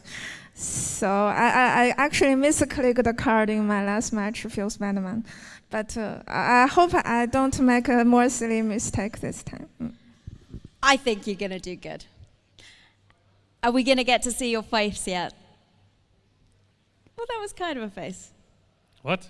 We want to see the Ekop face. No. If you win? Maybe. Okay, I'm holding out a hope, but I want you both to win. Know that. Shake hands and head to the towers. It's time now to go to our casters as they will start the game. Well, now we're here. Ekop versus Eloise. This is the losers match. So whoever loses is out of the tournament. So it's a really hard nut to crack for, especially for Eloise, taking such a long journey here. Ekop is, kind of local. He's from the same country, so it's not a big deal to travel to Neumann. But for Eloise to travel 20 hours one way, right, and then lose 0-2 in a group, that kind of sucks. Yeah, and getting nearly no rest at all. Like she said, she misclicked in the last one. Yeah, we'll see if she does a mistake here again, or if she just managed to stay in the tournament and win versus Ekop. Well, hopefully the game will result in that. But the thing is, like, when I saw Eloise Druid, I was like, what the hell is happening here, right? It's kind of like a new Druid that has an engine from Archangents with Jade Blossom and Jade Idol at the same time, but it relies on cycling through Gazetan Auctioneer all the time to get that Archangent to 0 mana and then play it, right? It's very interesting mechanics. What do you think about the deck?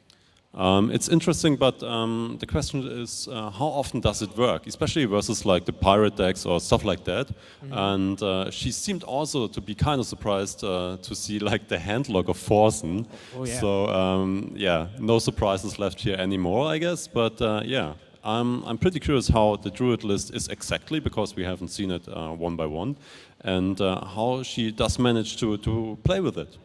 Yeah, well, I really hope to see more of that Druid, because I always like to see, new, maybe not new, but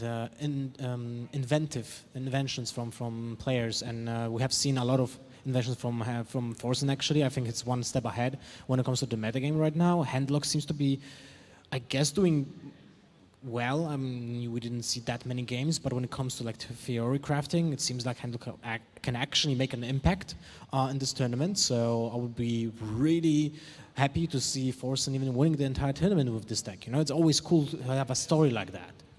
Yeah, exactly. Because as Forsen said, it's really good against all the Rhenologs, and as we all know, Rhenolog is like maybe the most played deck here, and also one of the strongest decks. So it's a reasonable tech. I'm not too sure about the Pirates. He said himself it's just like his fourth deck, because he wasn't really sure what to bring else, and he just net decked it from the Asian list, and yeah, maybe that's the weak spot of Forsen's lineup. But we'll see, and I think we're gonna see the match now. Hopefully, we'll jump into the game. I already hear some noises, I think, from the game. There's the Gul'dan. So, right, we have Strifecrow casting, guest casting with Falcone Par, so please take it away.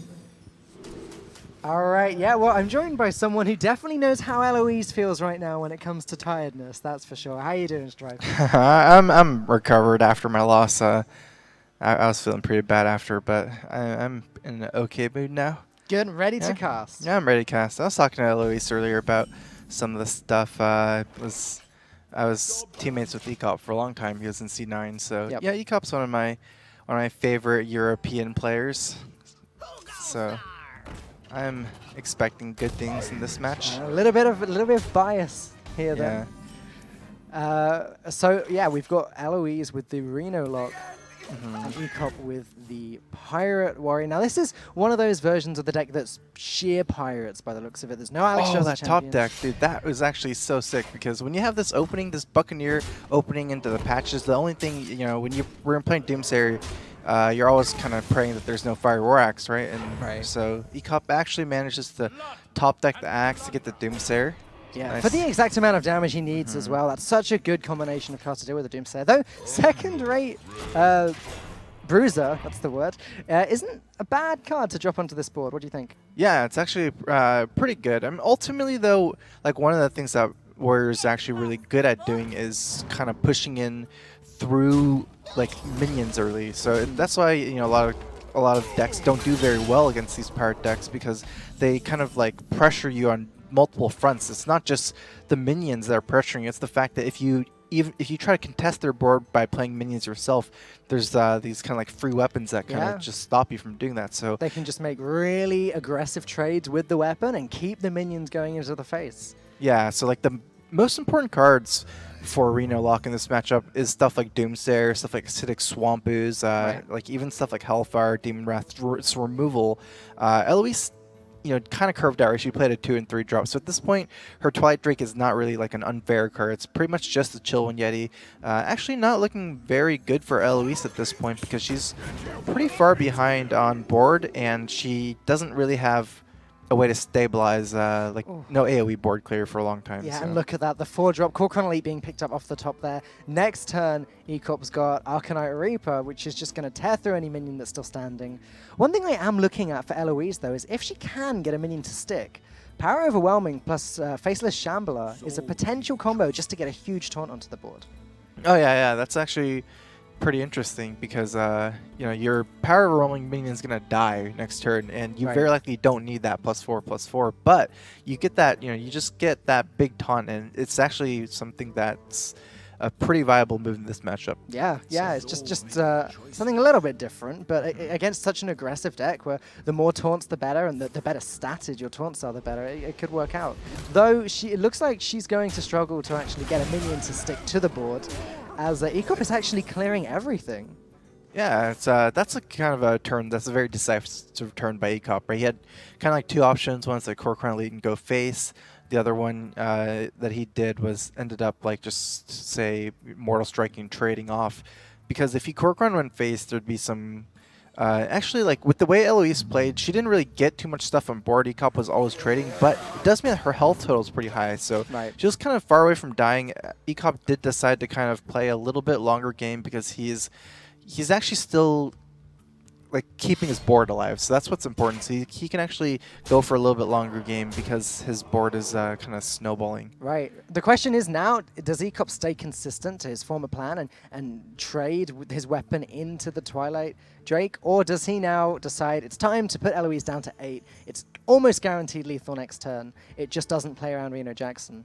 Yeah, actually, I would expect Ecop to trade here. If you look at his hand with Core Chrono Elite and Heroic Strike, he's in such a good spot this game that I think Ecop can beat Reno Jackson. It's like, even if Eloise top decks Reno right now and plays on turn 6, I still think Ecop has a chance, especially with that Sir Finley. You can get 100 hero power after, you can get life tap. And Eloise isn't going to even kill Ecop for a long time, so I think Ecop can afford to kind of play around Sir Finley, Reno Jackson, and you see she actually gets it here, so we'll see if what I say is true. Because yeah, I mean, that was a huge play, right? That 5 damage to the face would have meant absolutely nothing, and it may have even set Eloise up to make some funky Faceless Shambler play. I think she has to play Reno Jackson now, doesn't she? Looking at this Arcanite Reaper, there's 8 damage on the board as well. Yeah, definitely. Every other move she would have been dead. Yeah. But I mean, yeah, the 3/5 was just threatening good trades on the board, so Ecop does trade. Let's see what happens. Ecop actually has 13 on board.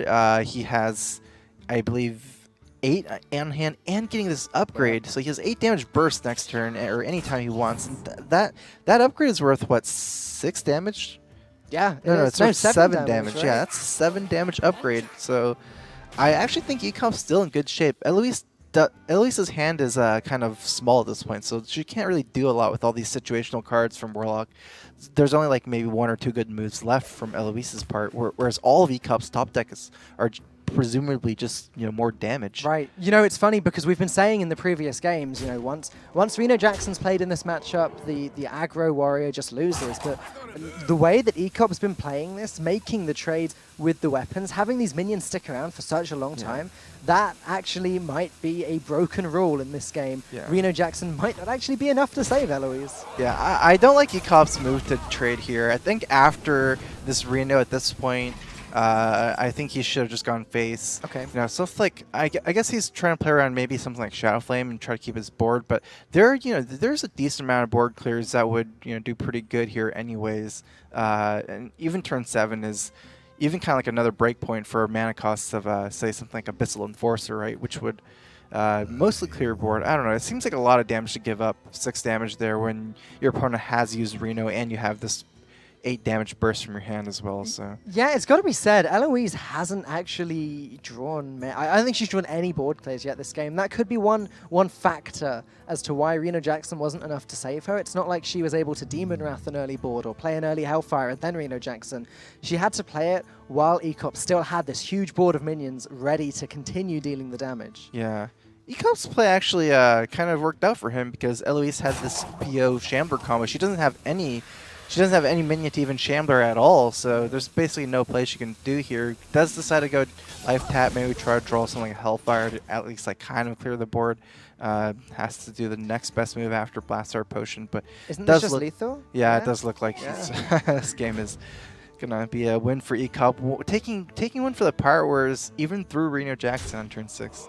Pirate Warrior just seems like such a strong deck at the moment because if the opponent doesn't get the exact cards they need to deal with the threats and also heal themselves back up and also taunt, then they just lose the game. And actually, when I was talking to Lothar, we were saying that Reno Lock is one of the better counters to Pirate Warrior. So I think the fact that Ecop won this matchup is really important.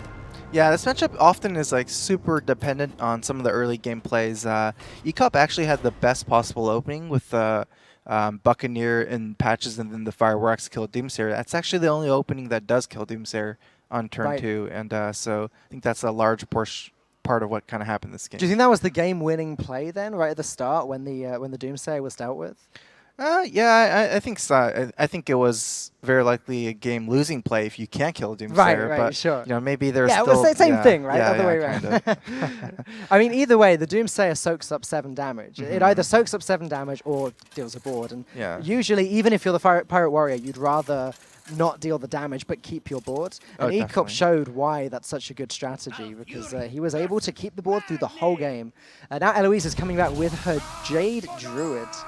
Okay, yeah, this is one of the decks that I didn't like when I saw Eloise's deck, but when she played this Druid against Forsinge, it kind of seemed like it was kind of like a Malygos deck because she didn't get any Jade cards. It was different, wasn't it? It had Aviana in it, I think. There was Kuhn in this list. I don't believe she's running Aviana. So, okay, right. From talking to Eloise, I believe this deck is kind of like an anti-aggro-ish Jade Druid. That's why she's matching it against this warrior. So the Kuhn is kind of there to get the armor in some ways, and maybe for some tempo plays. It's not really a Aviana Kuhn combo deck. So she actually does have more of a Jade stuff than I guess we've seen in previous games. So. Yeah, well, we're going to see just about how anti-aggro this deck is as quite an incredible start here from Ecop, playing 2 1-drops, obviously getting patches for the trade, and being able to curve into Fiery War Axe is a lot for any deck to deal with. Yeah, this opening from Eloise is kind of slow, actually. I actually kind of play a lot of Jade Druid, and One thing I like to do in this matchup against Pirate Warrior is I like to go for our early ramp in this matchup and removal like swipe, innervate, wall growth, even stuff like living roots more than Jade Idol. And I don't like trying to stack my Jade count at all. Like in a lot of matchups, you kind of try to stack your Jade counter and you kind of ramp at the same time. Okay. I don't believe that's effective in this matchup. I just like pure ramp / removal, and then maybe your first minion something like a Jade, Jade. I believe it's a. Behemoth or something. The taunt, right? Yeah. So like you don't really worry about the Jade Golems that much. Well, Eloise didn't have much of a choice here. She was given it with the Raven Idol. It was the only card that she could play this turn. I think it was the only decision, really. Yeah. So she is kind of stacking up the Jade, but it's usually a bit slow in this matchup. It doesn't pick up at turn 3. I think she's very likely going to be setting up for the swipe. Yeah, so kind of a face-up play with this, but sometimes you got to do what you got to do. So she's in a horrible position, really, Yeah. because she hasn't had the opportunity to ramp up yet. She hasn't had an innovate. And a Druid who on turn 3 can't play anything is never really in a good spot, especially against such an aggressive deck. This swipe is looking good, though. Yeah, swipe's looking good. Unfortunately, it's not going to be a full board clear, but just leaving up 1 power on board. E-Cup does have kind of a clunky hand with the Moral Strikes, but I guess it doesn't even matter. He has life tap, so no matter how clunky your hand is, you're going to just be able to tap on other stuff. So Yeah, and look how much damage Ecop has built up in his hand. When he needs the burst damage later, Heroic Strike is a ridiculous 4 damage for 2 mana, and then the Mortal Strikes that can get past taunts, so he can just hold on to those, and when Eloise does have the Jade Behemoth you mentioned earlier, possibly Ancient of War or whatever else she might run, those Mortal Strikes will just go over the top of them. Yeah, I actually like the Mortal Strikes with Warlock Hero Power synergy, because you can kind of even tap yourself into that Magic 12 number. It doesn't even seem like it's going to be needed this game because Eloise just another kind of weak turn 5 play at this point. Just playing out an Azure Drake, which isn't really a tempo minion. It's kind of like there to cycle through your deck in some ways. So not even the strongest turn 5 play. I could see anything happening here. It looks like E-Cup is still trading to preserve his board. Well, the thing is, for the second game in a row, Eloise just hasn't really been able to pick up the tools that clear the Pirate Warrior's board. Yes, she had 1 swipe, but it wasn't enough. She needed this Wrath earlier. She needed a Living Root. She needed all of these cards together, not just one after the other really slowly. Yeah, this is like the classic pirate opening, right? This is kind of like what I see a lot in ladder. You're just gonna get run over. I don't know. Actually, before this series, I think Pirate Warrior hasn't been doing that great in this tournament. A lot of people had the answers and the tech. And just it just didn't work out like this. But this is kind of showcases the power of Pirate Warrior, because I was almost thinking it wasn't that good based on some of the stuff I saw previous in this tournament. But you're right. And do you know what? In Group A specifically, I think all of the Warriors were Dragon Pirate, not just the straight up Pirate version. But you're right. It's funny how the groups are kind of a little bit different. Like Group A had no Jade either, no Jade Druid whatsoever. They had other Druids. Group B had a lot of Jade Druids. But this deck is definitely working out for E-Cup right now. I don't think that Eloise can survive too easily here. It looks like she's doesn't play the Blood Mage with it to kill the Frothing. She has to armor here or she's going to die. But I mean, this is just leaving up the Frothing. I feel like the problem with this play there's no good play because every other play she's going to die. But the problem with Eloise right now is that she has no way to deal with the Frothing, and she has all her hand is slow minions like Gadgetzan, Arcane, Giant, Blood Mage, and Nourish, which is the slowest one of all. So it's just she has no good moves the next turn, and she's just gonna get run over even more. Probably expect to see, I guess, Frothing would be kind of playing for the most late game, but E-Cup doesn't really have mana to play all his burn next turn with his minions. So I guess E-Cup's just deciding that he would get more damage over the 2 turns by using a 4 mana here, so he can use another 3 and a 4 next turn. Yeah, well, E-Cup is in the position where he's going to win very, very soon, one way or another. Eloise, once again, not able to clear this Frothing Berserker, which is just a nightmare on its own if left unchecked. But the fact that E-Cup also has the Horse Rider there, the Mortal Strike, the second Frothing Berserker, if Eloise did manage to deal with the first one, I don't think there's a way out of this for Eloise. And this is it. She's dead this turn, because Nourish is going to have to draw some cards, so I don't think she has any outs here. So Maybe double Living Roots, but still, double Living Roots would keep you alive on board, but you'd still die to Ecop's hand. Yeah, so Ecop going to take the second game with his Pirate Warrior, leaving Eloise with only her Shaman. Yeah. Shaman, actually, I actually don't know what Shaman she's playing, but you know, I would almost expected her to maybe play Shaman before Druid if her Druid was not, you know, kind of tech for Pirate Warrior, because if she's playing something like a standard, you know, Pirate Shaman right now, that's actually a pretty favorable matchup against the Warrior, because you have stuff like Feral Spirits, you have stuff like some of the lists are running things from below. Yeah, and even Maelstrom Portal Portal, is right? an excellent With card spell against Pirate damage. Warrior, yeah. You don't even need spell damage. Yeah, a lot there's of the so time many it's minions just, with 1 health, yeah, South Sea exactly. Deckhand, It's a- Patches, etc., etc.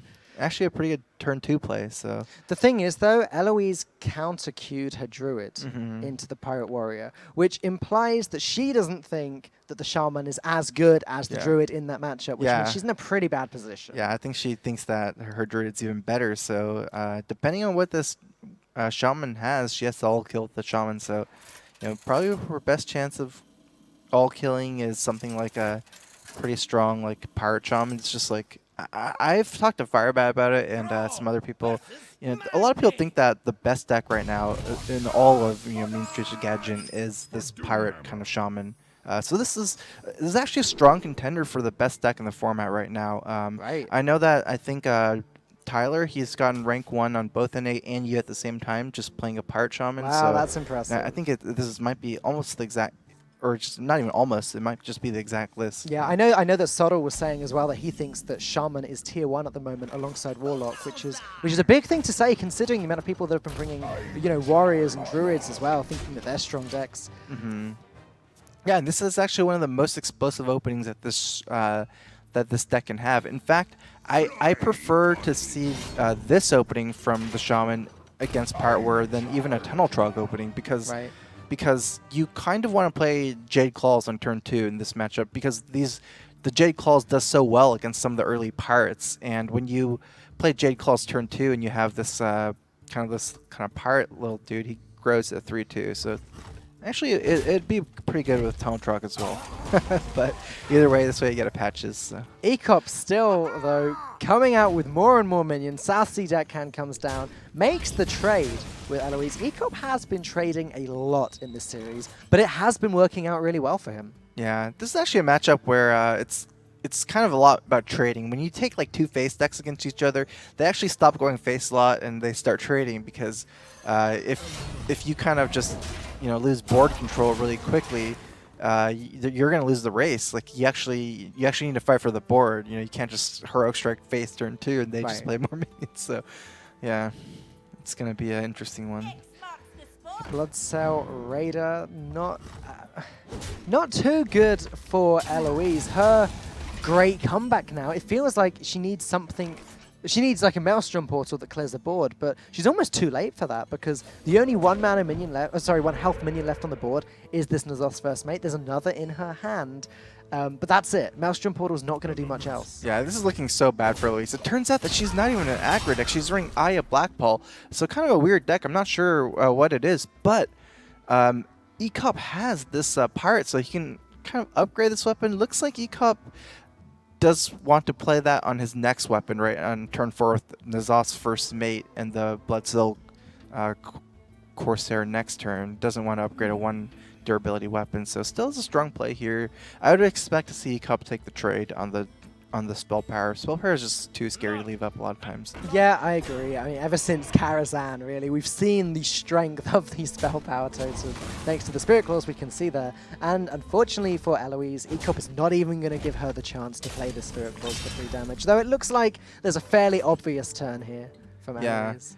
I kind of expect to see Jade Lightning. Worth considering. Yeah, right. So I said that before I looked. That there was a 4-drop there that actually will remove a lot of damage from the board, and playing Jade Lightning into Flame with Faceless, into potentially the second Flame with Faceless straight after, does seem very strong. That's a good curve, because right now Eloise Jade counter's at 2, so she'll summon a 2/2, which kind of loses to the minion 3/3, but she has a Spirit Calls next turn with the 4/4, with the 7/7, so it actually lines up well for Eloise. If Eloise plays Flame Wreath, the problem is she's overloaded for 2. That means she cannot play Jade Lightning or her other Faceless next turn. So the problem with Flamewreath Faceless is it doesn't really have any follow-up plays, at least from her hand. She has to get lucky with top decks. Yeah, it just kills the 3/3 with Taunt over the course of 2 turns. Yeah, this is definitely better. Now, Ecop can't play the Arcanite Reaper just yet, but it's getting really close, and look at that. Upgrade in the hand as well.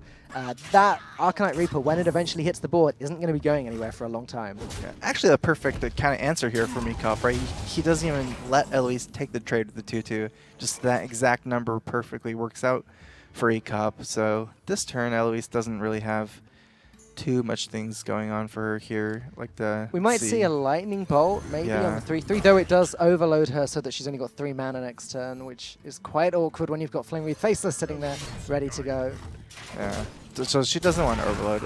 It's reasonable either way, because this weapon here isn't really going to be useful for the next 2 turns. You know, it's only useful to kill that 1/1. I don't think she's going to have spell power anytime soon, and it doesn't really do anything against these next 2 minions. But just a ton of damage upgrade. It's actually a difficult decision now for Ecop. Like, does he want to play the Arcanite Reaper and waste the weapon that he's got now? I mean, if he wants to win and win quickly, then that's the play.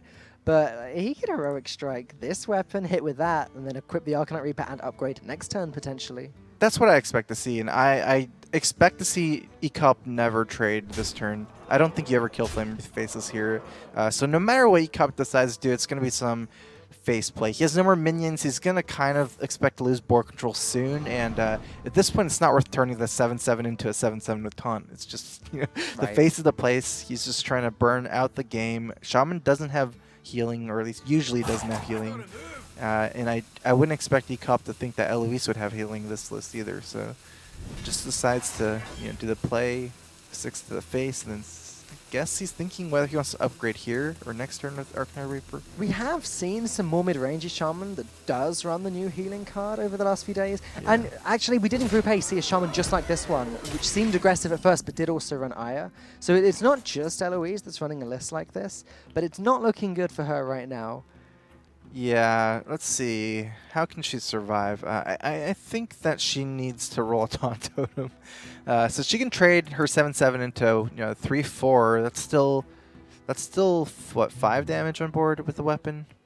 Arcanite Reaper is going to add 6 damage and 3/3. So Ecop has 9 damage next turn from hand if Eloise trades. Oh, rolls the Taunt Totem. Okay. So she's not dead just yet. This is in fact, that was really helpful because Ecop now only has a weapon to hit with. So Taunt Totem actually blocks everything. Yeah, so that's a pretty good Taunt Totem. Ecop probably just attack the Taunt Totem before equipping Arcanite Reaper. Yeah, no reason to overkill it. The question is, can Eloise continue to pick up Taunt Totems? Because that genuinely could be a way of surviving for the next few turns. Ecop may play the Bloodcell Cultist. Definitely, yeah. Yeah, so the Flamewreath Faceless can still trade with that. It's not actually extra damage on the board. It's still just the weapon that Eloise needs to worry about. Yeah, playing this is basically saying Ecop doesn't really care about the upgrade effect. He has like infinite upgrade effects and infinite weapon charge with the Arcanite Reaper and the upgrade. So Ecop is just trying to buy himself time to survive, because eventually, if you give him enough time, he'll win with this Arcanite Reaper and upgrade. He has 16 damage from that weapon. It's just how many Taunt Totems and how many stuff like maybe Feral Spirits and things from below that Eloise can have. So this is just kind of saying, yeah, I'm forcing you to maybe trade the 7/4, so I take 7 less damage. Might be able to survive another turn. All right, well, Eloise doesn't have much choice. She's going to have to play her hero power this turn, I think, alongside Flamewreath Faceless, I guess. Does that look good to you? Yeah, that looks good to me. If she didn't have the Flamewreath in her hand, this would be a really hard turn, because she has to start thinking she's kind of on a clock as well, and she wants to take the race to Ecop. But because she has the Flamewreath Faceless, it's kind of an easier decision, because she can kind of do the best of both worlds, both pressure and try to roll a Tauntem. Definitely expecting a trade. She didn't get the Taunt Totem, which means that Arcanite Reaper is going to be dealing 6 damage this turn, depending on what... Oh, 7 damage this turn! So it doesn't really change anything, I believe. It doesn't. It's just a little bit more exciting. Yeah, but looks like... just big Arcanite Reaper, go at it, upgrade. It's kind of a... The problem is for Eloise is that now she's at 2 health, or she's about to be at 2 health. It means that any charge damage whatsoever from Ecop, even if she gets a taunt, any charge damage from Ecop is just guaranteed lethal. Yeah, like even a Horse Rider, right? So yeah, or even a South Sea deckhand. Yeah, so, but at least Eloise has the 1/1 totem, so that increases the chances that she rolls a taunt totem by from 25% to 33%, and she's gonna actually have to roll back totems. Actually, her best way to win is probably Feral Spirits. I'd say she needs that Feral Spirits top deck sometime very soon. Sure. Oh, Ecop's actually thinking for some pretty advanced play here because. So this play, he doesn't automatically win on like something like Argent Horse Rider, but he gets more time to armor because in a way Eloise is pressuring him as well. That's true. So he gets to actually armor here. I don't know what I think about that. Oh, she got some taunts, and not just one but two. So Mortal Strike is still always lethal from this point onwards for Ecop. So I think that's Ecop's only way to win now. Eloise has so much damage on board. She has 2 Flame Wraith Face, 2 7/7s. So Ecop's going to die in, I'd say, 2 turns here. And this weapon is not going to get through the taunts from the Feral Spirits. I think it's safe to say we both thought Eloise was in a very bad position earlier, but now this could be the comeback that she needed. Yeah, and this Feral Spirits is going to buy her time to get her taunt totem as well, so it's like 3 taunts. Right. She can roll 1 totem here. Even if it's not a taunt, she'll roll another totem next turn, which is 50% chance taunt. Yeah, you know, and so. she gets damage anyway thanks to the Spirit Jaws, so spell power is pretty good. This is just lethal next turn. Yeah, there's not going to be a next turn for a taunt. Yeah. What is this card, though? He's Mortal Strike here, I believe, or he is done. It's not Mortal Strike! Yeah, so it feels bad for Ecop. You can kind of see the little smirk on his reverse smirk on his face. The reverse smirk. Yeah. Finally, Eloise has gotten over Ecop's warrior, but it's still an uphill battle for her as there's still the druid and the priest that her shaman needs to get past. Do you think that she has a chance this series? Oh yeah, I mean this kind of shaman can beat anything. It's just it can be so explosive. Stuff like Flame Wreath Faceless, it's like one of those cards that's very polarized. It either just gets crushed or crushes your opponent a lot of times since if they have an Anstic Shower Death, you spend 6 mana on it, but if they don't, then you kind of kill them a lot of times. And her deck has stuff like that, so it's interesting that because it does have the Aya and I guess the Flame Wreath Faceless as well, it's not necessarily only good against aggro. It does have some anti-control measures too. Yeah. So she's definitely going to put up a fight. I'm excited to see these next few games. Yeah, I think I think the main difference between Jade Shaman and Jade Druid is the fact that Jade Druid mostly tries to win from the Jade mechanic, so Jade Druid gets like huge Jade golems, whereas Jade Shaman I still feel mostly tries to win from the Flame Tongue totem mechanic, like having a wide board of minions and snowballing like Absolutely. that. The Jade is kind of like an afterthought in this kind of deck, much less than Druid, where Jade is the main mechanic. So yeah, she's still, I guess like. I don't see Aya being like super good in this deck just because it's not really like your main win condition is not the Jade. Yeah, mechanic. I guess it's just a strong mid-range to late game minion. Yeah. She has a great hand though. Look at this. Big time, small time Buccaneer, not big time Buccaneer. Oh yeah, this is the best opening possible even because she even has a second Buccaneer here, which means that she can afford to place. Because when you play this minion, you don't want to play a golem next turn. You want to play a weapon to activate that flame, to turn into a flame imp. Absolutely. Actually, so this is perfect. She gets a Spirit Claws and another 1-drop, another flame imp, and a Spirit Claws. And 3/2s are exactly what you want in this matchup because they crush Northshire Clerics. Yeah, right. The Twilight Whelp in Ecop's hand does not have a dragon to activate it. So he's either playing 1 Northshire Cleric or 2 Northshire Clerics. And if it's 1 Northshire Cleric, it does. You're right. It just gets destroyed by the small-time Buccaneer. That's a really strong start for Eloise. This play is like pray that there is no weapon. Right. Which she has a weapon here. Definitely gonna punish this.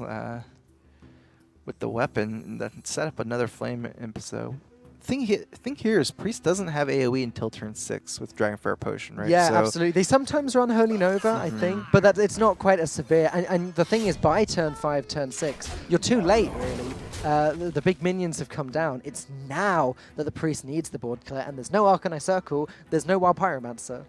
Yeah, so, I mean, Eloise has 7 power on board already to start trading with these dragons and push face damage, not even including the weapon, which could even, turn that into more, especially if she gets spell power. So, again, because Ecop doesn't have AoE until turn 6, it's just going to stack from this spot, to get worse and worse for him.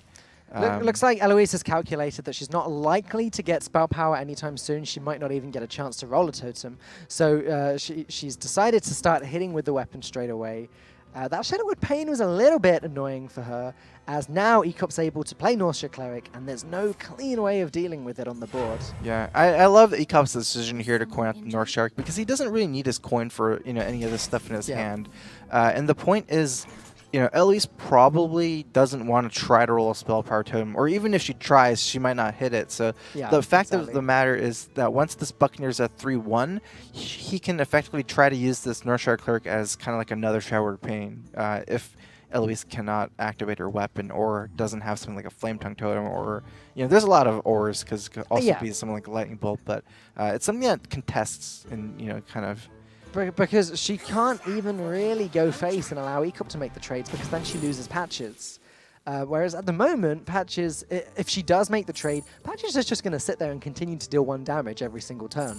Yeah, I definitely expect Eloise to trade here, not go face if she's going to play Totem Golem, because it seems like her deck's not even a face deck, kind of. It's like kind of a mid-range board control deck in a way, right? So if your hand is Aya Blackpaw, it doesn't make sense to just go all face and then just have that in your hand as a finish. So she can actually do this. She can buff up the weapon, trade Patches in, keep the 3-1 alive.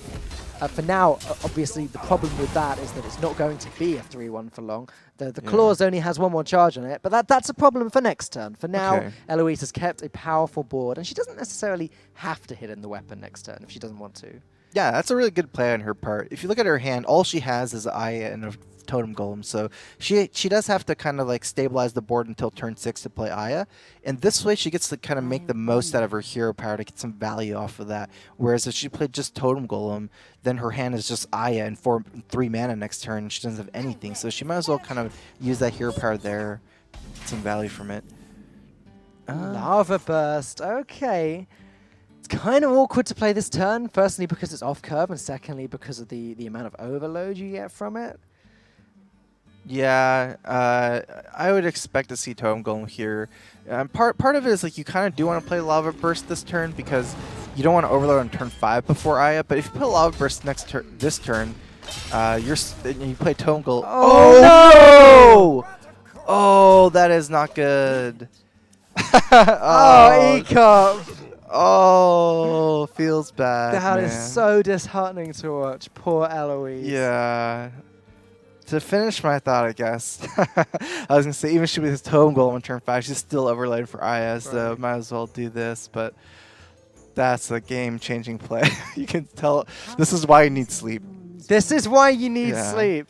I don't know how you did it last night. I mean, it's easy for everyone to make mistakes with the new cards that have these conditions, like having a weapon on the board, because we're not even used to the new set yet, but having to do it with as little sleep as Eloise has had, with as much travel as she's had, it's completely understandable that she'd make this mistake, but I'm sure she is not going to be very happy about it. Yeah, she is. You could see the look on her face.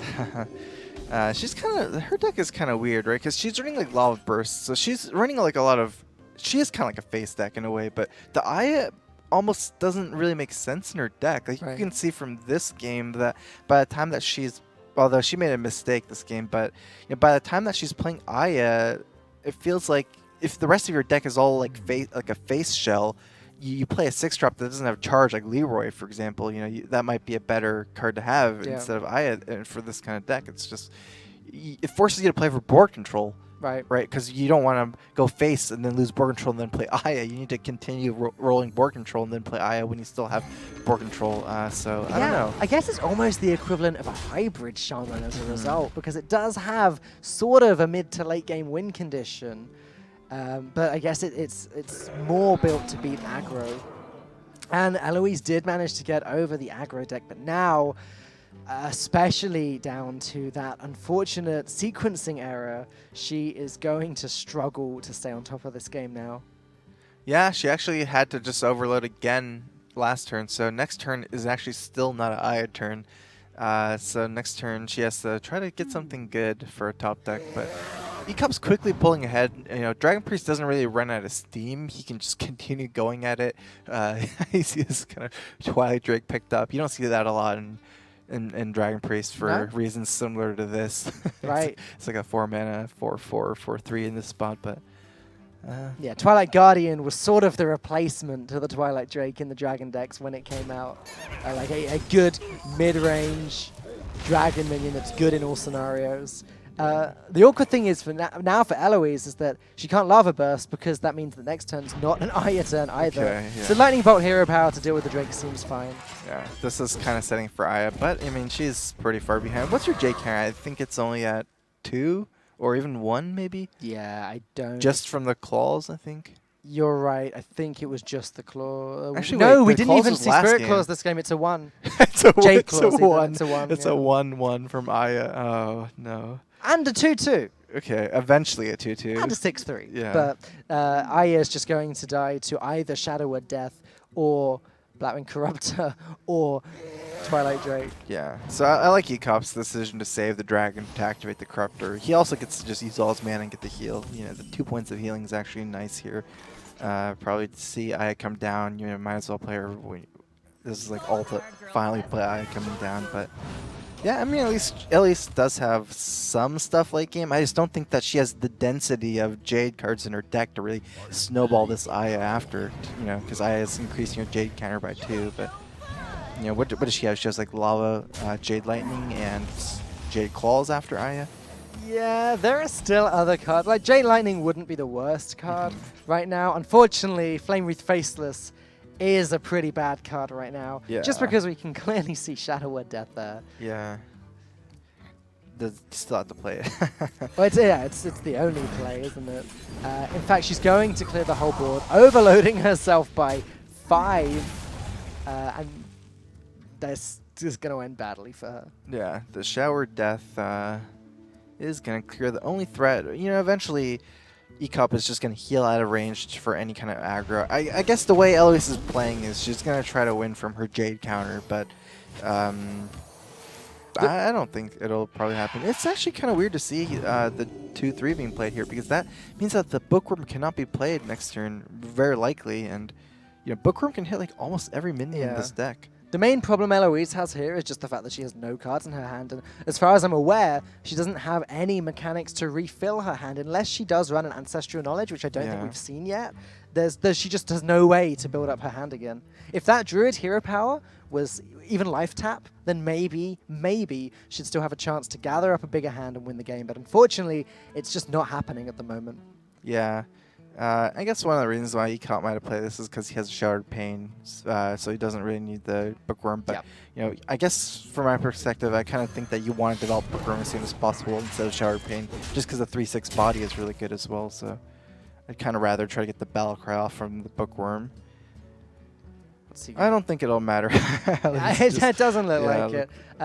All right, Realmwest Agent, sure. Just developing another 2 damage onto the board, preventing Eloise's Spirit Claws, which weren't doing much damage anyway, but preventing these from hitting the face. I thought the mouse was going towards the concede button. Now, there's Jade Lightning, one of the better cards to pick up right now. Probably the best card even. The 3/3s perfectly contest, but you know, we see that there's some Showered Pain effects. But this is where, as you said, Bookworm would actually be a really strong turn from Ecop. He could still pick up another dragon. Again, not that he needs it. He's still in a very solid position even without. Yeah, so, you know, he still has Showered Pain even if there is no dragon. Okay, so just setting up Bran as a minion. I would almost kind of expect to see like the Bookworm being dropped for tempo in some of these turns. You know, there's... Sure. Yeah, like most small minions, he could just trade for them with the Bookworm, even if it's already on the field, and he can just heal it after. Having the Bookworm in your hand, I guess, is a dragon to activate other dragons, like Draconid Operative. That's why I kind of like to see, you know, the Twilight Whelp being held as the last card. Yeah, for sure, because it's a low impact minion, but can be pretty high impact as a dragon activator. Eloise actually picking up the Feral Spirits there. It does one thing, which is prevent all of Ecop's damage next turn. It's slowing him down, but not really making any progress for her. Yeah, exactly. Like, you know, what Ecop is trying to do. Like, he's not really trying to kill Eloise as far as bring her down to 0 that fast. Like, his deck is naturally the deck with the better late game, the higher mana curve. Oh, it's a perfect combo. This gets a dragon, and then he can play the bookworm. So Yeah. it's like he can activate both dragon cards, like both cards that require dragon with only 2 cards. Do you know what, Deathwing? Why not? Okay, why not? Okay. That's Oh, and of course, I had completely forgotten about the Bran as Yeah, well. it's actually weird to see Deathwing. You would expect most other cards to be picked over Deathwing if you have board control, you know, because Deathwing at this point just kills your own board. Well, I guess knowing that he gets another pick as well, and the, you know, in the crazy scenario where Eloise does somehow get the board back, Yeah. Deathwing is just the guaranteed win. Right? That's true. Yeah. So like, there's just no harm in picking it. He had an Ixia. Or he was soon to get an Ixia to back up on. And when you discover a dragon, you almost always get at least one really expensive one. Yeah, even Dragon Operative is one of the really good dragons. Like Probably the best. Right? It is, yeah, it's like it gives you even more fuel, and it's a 5-mana 5/6. So. Okay, well, looks like Ecop is gonna take this one, just rolling his board really quickly. Nixie is gonna actually put Eloise in a very quick clock, but not that it even mattered to have a quick clock, because you know, Ecop has hero power to just heal himself indefinitely. I don't think Eloise would ever really make progress at this Master point. Portal, pretty good counter to an Ixia. Yeah. Doesn't deal with the 8/8 body, but patches allows her to also deal with Nether Sprite Historian. Technically. I don't think that was the last I don't think that's your main problem though right now. Yeah. I'm kind of expecting to see some classic Ecop BM here. Just attack and play Deathwing, kill your own minions. You know. Oh, poor Eloise. You see, she had a little laugh there. I guess she's in the position Yeah. where if you're not gonna laugh, you're probably gonna cry. So you should do one or the other. Laugh is better. Oh no, style Deathwing. Ah, Ecop letting us down. Yeah. Maybe if Eloise doesn't concede. Actually, no, because then he can't win that turn. Never mind. Yeah, that's gonna do it. Well, congratulations to Ecop. He's not out of the woods just yet. He still needs to play one more game to earn his slot in the winner's bracket against Kranich, I believe. But Eloise is out. Yeah. Feels bad for her. She didn't really get I guess just her travel really made a difference, because it's definitely an uncharacteristic mistake by Eloise, and she told me that she hasn't slept for like 3 days before this, as far as like sleeping in an actual just bed, naps you on the know, plane, just but they don't really count. Exactly. You know, you just kind of get more tired when you take naps on the plane and on like a chair in the airplane. It just kind of buys you some, like passes some time. Yeah. You know, it doesn't really give you the rest you need. So kind of showed there, unfortunately, but Yeah, I mean, it is what it is. It feels so bad, like watching someone travel so far and then get eliminated before making it to the quarterfinals.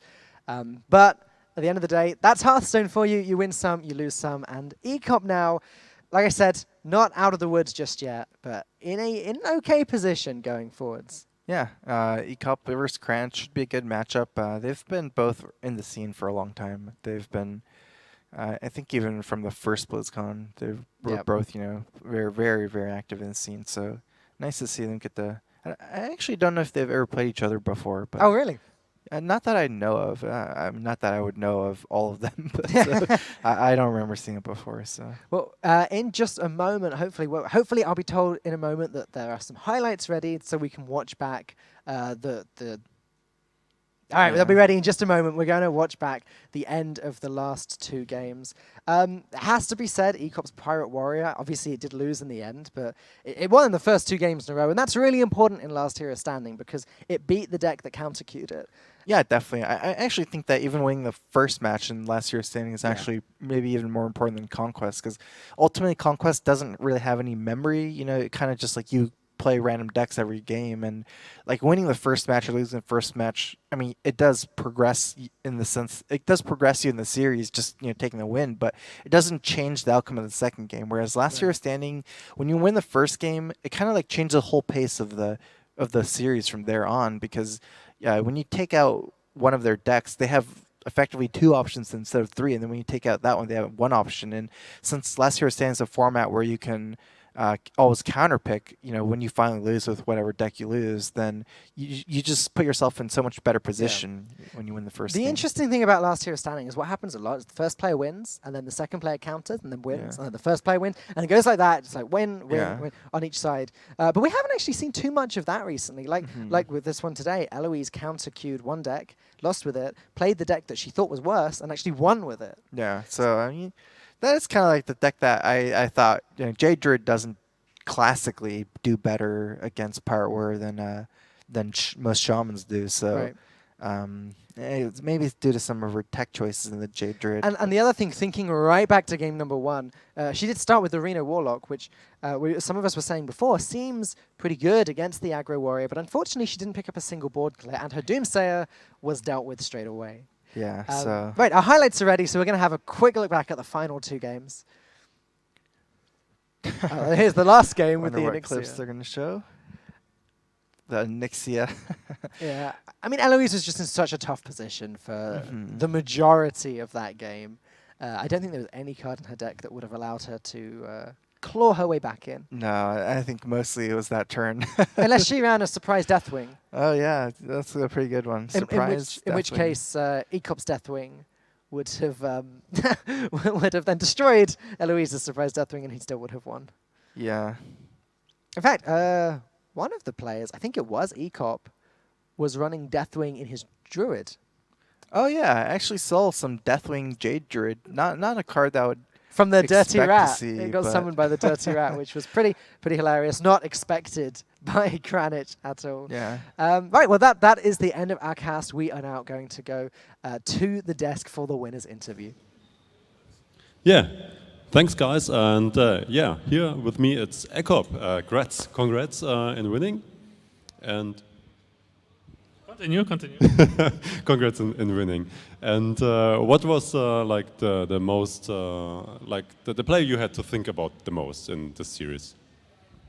Well, the pirate gameplay was pretty much streamlined, except for that one decision where I either could ignore the Faceless or trade it by upgrading my weapon and then like heroic striking it down for 7 damage. Decided to go for Face instead, saving my upgrade for the Reaper, and I was just expecting that there's not going to be much taunt in the way, and that I needed to finish the game as quickly as possible, so not to waste unnecessary damage for minions that don't taunt. Yeah, I kind of feel bad for Eloise because she said just right before the match she couldn't really sleep, and then she attacked with the weapon first and then with the pirate. Any thoughts about that? I mean, stuff like that happens to the best, and Eloise is once again proving why even at high-level tournaments you can still see misplays like that happen. It happens to the best of us. Like I don't think there's any player who didn't have a misplay like that, even like the best of the best. Yeah. So the next matchup for you is against Kranich again. You already faced him before. It was a very close series. Any thoughts about the upcoming match? Yeah, against Kranich, it was a very close series. The first time we faced off against each other. I'm looking forward to see how it goes down. I don't know. I might have to change my strategy against Kranich, but we will see how it goes ultimately. I think I'm going to win. Okay, that's a word. We see in a very short time. So good luck for the next match. Thank you very much. Thank you for joining me. So let's head back to our host. Well, thank you so much, and congratulations once again there to Ecop. Although he is not quite through to the quarterfinals yet, he must now defeat Kranich in order to do so. That game is coming up next for you. It is the final game in Heat C, and we will determine the last player to go through to the quarterfinals on Sunday and secure themselves that €500 prize, although we know they don't want that because they will be going for that first place prize of €12,500. We will be back in just a few moments after this quick break. Join us then.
we're going to Nonlister for the Esport Superstars, and we'll be playing with 16 top-tier players for a huge prize pool of 25,000 euros. I think in this lineup, there are so many people that can win this tournament. Actually, anyone can win because it's such a stacked lineup. We have Firebat, the first world champion. We have Ostkaka, the second world champion. We have Pavel, the third world champion. So that's basically a huge lineup. And then we have from Templestone, we have Gara, who's kind of looking for his redemption for the last 2 years. I mean, all of the guys here are like the best players in the world, that's why they're here.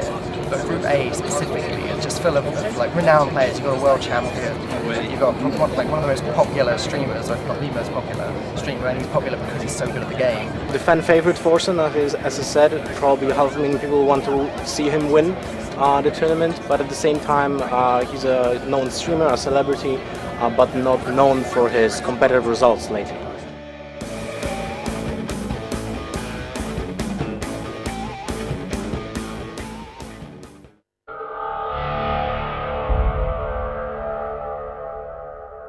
My first opponent is Strife Crew, but I am in a group with Pavel, which is the world champion, and yeah, I am actually 2-1 in the last 3 best of 5 against him, so I don't want to face him, but I might. I think I am a really good analytical player, so once the meta is established, I can track what's going on easily in sheets and analyze what is good and what to play, right? So yeah, that's why I'm not that good at the beginning of the new expansion or set of cards or whatever.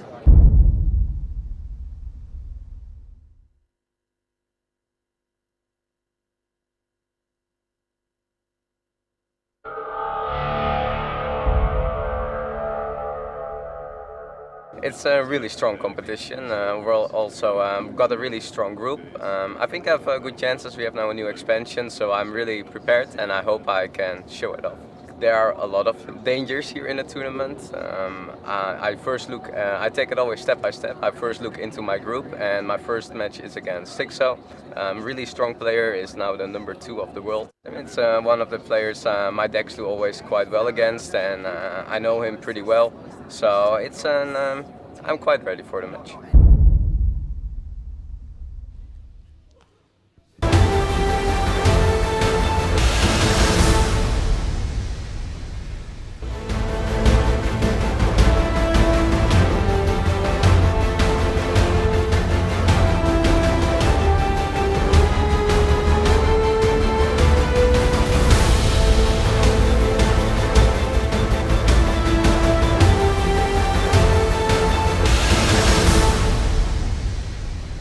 Hello and welcome back to Esports Superstars Day 2.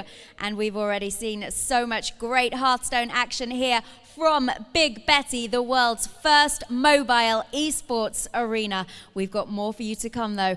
There is one last game in Heat C today. We will see that take place before we proceed into Heat D this evening. But so far in Heat C, we have seen Forsen make it through to the quarterfinals, and now we've seen Eloise, unfortunately, unable to make it through. There is one last game, and there is only one place left in the quarterfinals. Before I announce our players onto the stage, we're going to take a quick look once more at the tournament rules.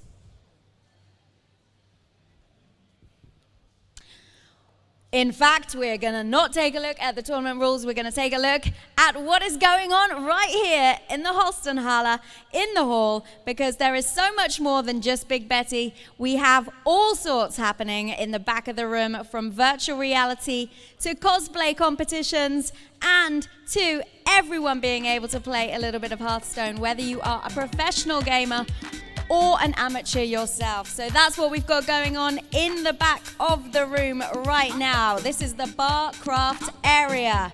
We have fireside gatherings. Here are some of the guys playing Hearthstone themselves, able to play quite a number of different games at the back of the room. There is Jana Proudmore herself, the mage hero. She will be hosting the cosplay competition in a little while. She's going to be there with some other fan favorites. We've got the virtual reality going on there as well. You can see anyone that comes here today. It is free entry. You can come and have a go at any of these games and immerse yourself in all the fun that is going on inside the area.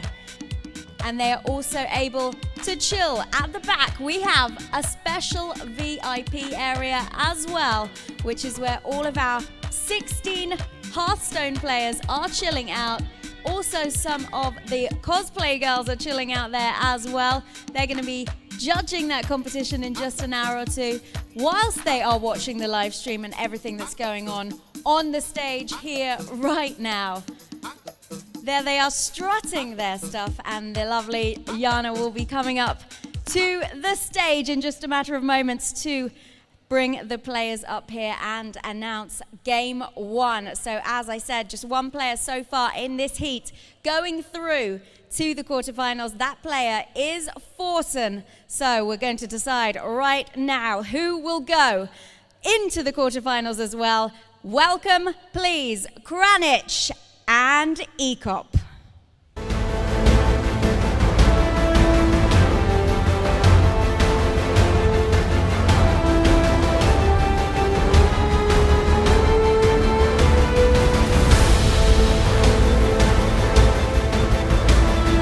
Kranich, you obviously played Ekop already today. Yeah. It went pretty well for you. Does that mean you're going to keep the same sort of strategy? Well, I mean, it was pretty close, so I'm not sure like what the research will be, but I'll do my best. Yeah.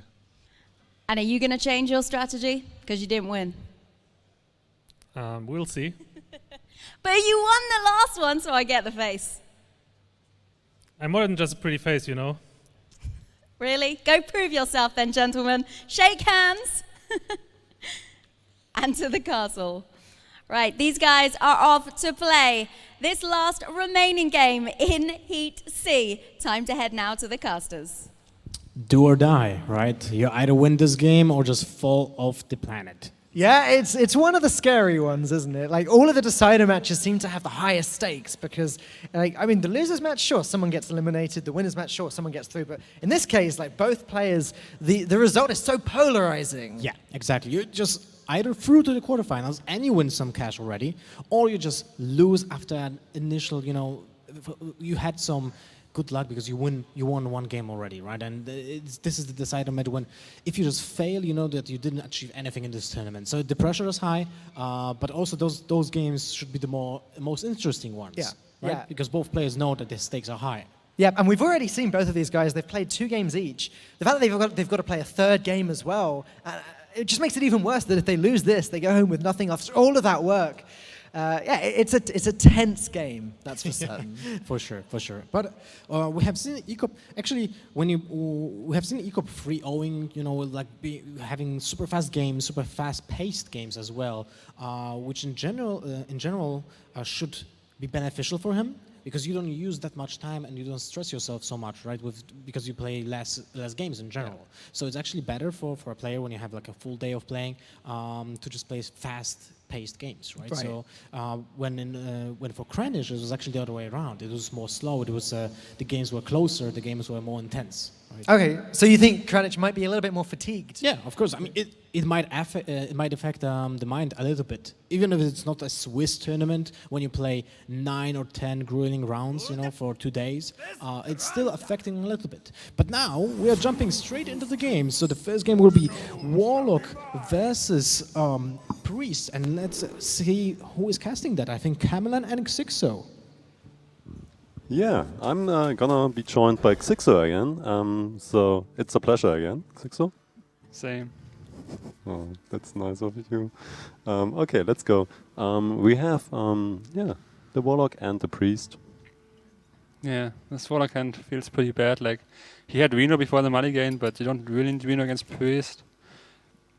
I would probably still keep it, but he decided not to. Now his hand is very awkward. Yes. But he has life tap, so can only get better. Yeah, it actually can. And on the other side, a decent hand here for the Priest, for Ekop. Yeah, I'm still pretty surprised Ekop plays Technician over the new 3-4, you know the name? you could guess. Yeah, I'm not too familiar with the new names yet because I can't like remember names at all, so it's pretty hard for me. Normally, the stats, if you're just a player, the stats are enough. Normally. Yeah, so ECOP doesn't play 3-4, give friendly minions 3 health. Oh, well played, Sixo. You saved us. Yeah, but now, just coin and the 3-drop, it's yellow, it's shiny, and it goes face next turn, most likely. Because, yeah, that's not what he wanted to draw, right? It's like Warlock has 2 plays on turn 3 usually, like Imgang Boss or Shadow Bolt. Played out the Shadow Bolt by not playing Brand the turn before. Yeah, and Brand comes down and that's quite scary. With the Drakes in the hand now. So I guess he just go for 5-mana spell of Kazakus here to hopefully clear the board next turn. Yeah. So let's see what he gets. What was Deal it? 4 damage to everything. Oh yeah, okay. Makes sense. And yeah. Yeah, I guess 5-5 is the best. I was thinking about making a sheep, but you don't really want that. Yep. So this Twilight Drake has quite some HP. Quite some, yes. I mean, it's 9 HP. Yeah, the sheep wouldn't have been too bad here, right? Yeah, but a 5-5 against a 4-5 is also pretty good. Yeah. And you're hoping not to see the Twilight Drake here, of course. Yeah, you hope he doesn't trade 2-4 and 2-3 in, but... yeah, okay, so that's a trade that Greenwich wants to see. Yeah, exactly. Yeah, no. I'm pretty sure we'll see the potion here. Yeah, it's like you always play the highest mana cost card possible. Leroy doesn't seem very good, Faces doesn't seem very good. Only that one left. And of course, it trades pretty good in the Drake, unless it gets healed, of course, which it will, most likely. Yeah, we could see the Death and Hero Power here. Set up for like Cleric Hero Power next turn. Plays a tiny bit into the Siphon Soul, but in the end everything in Venolock is a one-off, so... Yeah. Yeah, that's the problem Not sure about nowadays. this. I mean, it does play on the Siphon Soul, so maybe it's just the right play. No. I think if you do this, you buff your Cleric. Yeah, would make sense, because what are you playing around? Like Just Shadow one? Bolt Mortal Coil, but it's a 2-card combination with only one-offs in the deck. Yeah. Not a big fan. Okay, and it gets Siphon Soul, so would have stayed on the board on the other creature, of course. He only has 1 dragon, so he can't activate the Twilight Guardian. He might still play it as a 2-6, but the issue is if he plays it as a 2-6, he doesn't have a dragon left in case he draws Historian or maybe Bookworm. I think he has to play it like this, yeah. So you can just play that one, yes. I totally know the card name. Dodged it again, huh?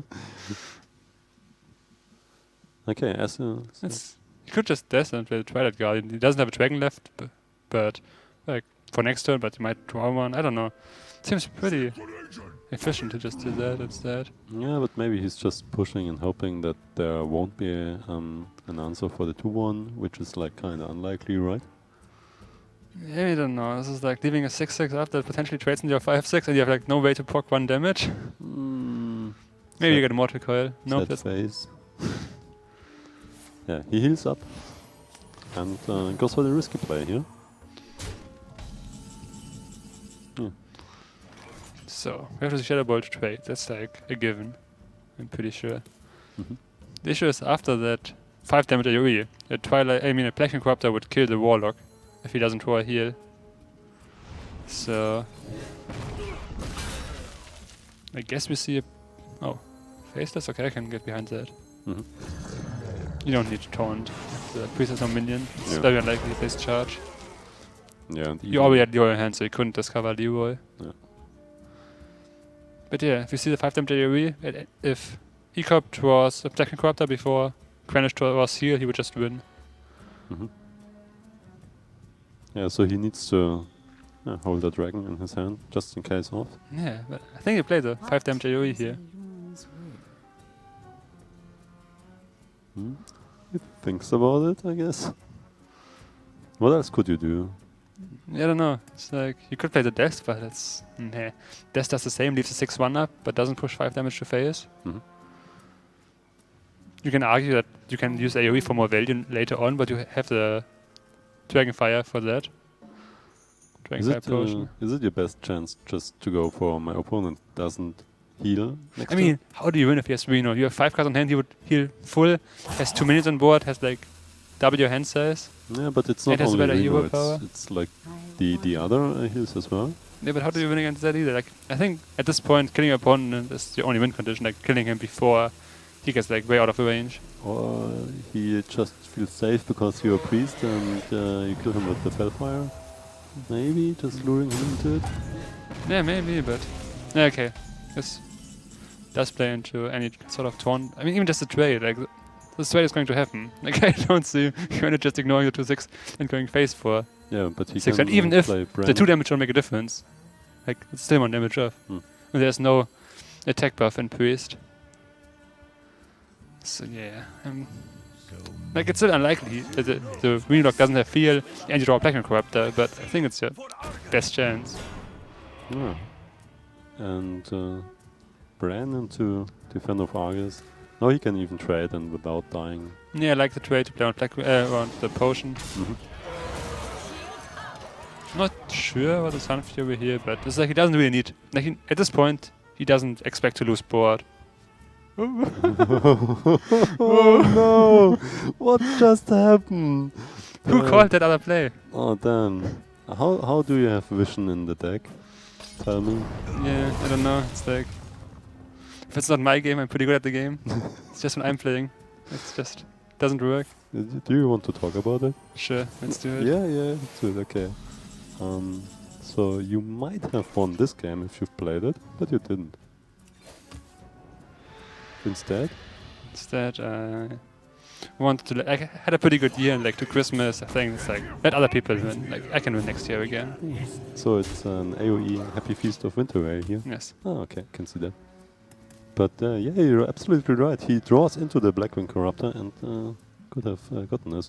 But it's so much easier for us because we see both hands. Yeah, we see there's no heal, but what hand could he have that your play wins against, like Ecop's play? I don't really see it because like... We'll figure out soon, I guess. What is Elun's will? He could clear, but as you mentioned, it's really hard to outvalue the Warlock. I wouldn't say it's really hard. I would say it's impossible. Like, good point. Sure, sometimes the 5-6 that discovers a card from your opponent's deck. Do you know the name again? What? Nether Spy, whatever. Your new dragon has a lot of value, and sometimes you get close to outvaluing the Reno Lock, but in the end they just tap once more and still outvalue you. Yeah, but still no heal here. You can Leroy Mortal Coil. Clearing the minion, right? Nah, I'm not sure that's the best play, but it's like Leroy Mortal Coil trade Doomsayer. It's looking fine. Not saying it's looking good. Yeah, it's kind of odd here. You already saw Brand. There's like no way that he plays like Brand double Blackwing Corruptor. He could, I mean, double Pocket Corruptor. His hand could be Blackwing, Dragon, right? He doesn't know that. Like, he didn't see a Blackwing Corruptor yet, and he doesn't know about the pain in the hand, so there is a way he dies from his perspective, but it's very unlikely. Yeah, exactly. Just needs to be like the exact 3 cards. Yeah, I mean, the dragon doesn't have to be exact, it could be any dragon, but... Yeah, the any dragon card, you know.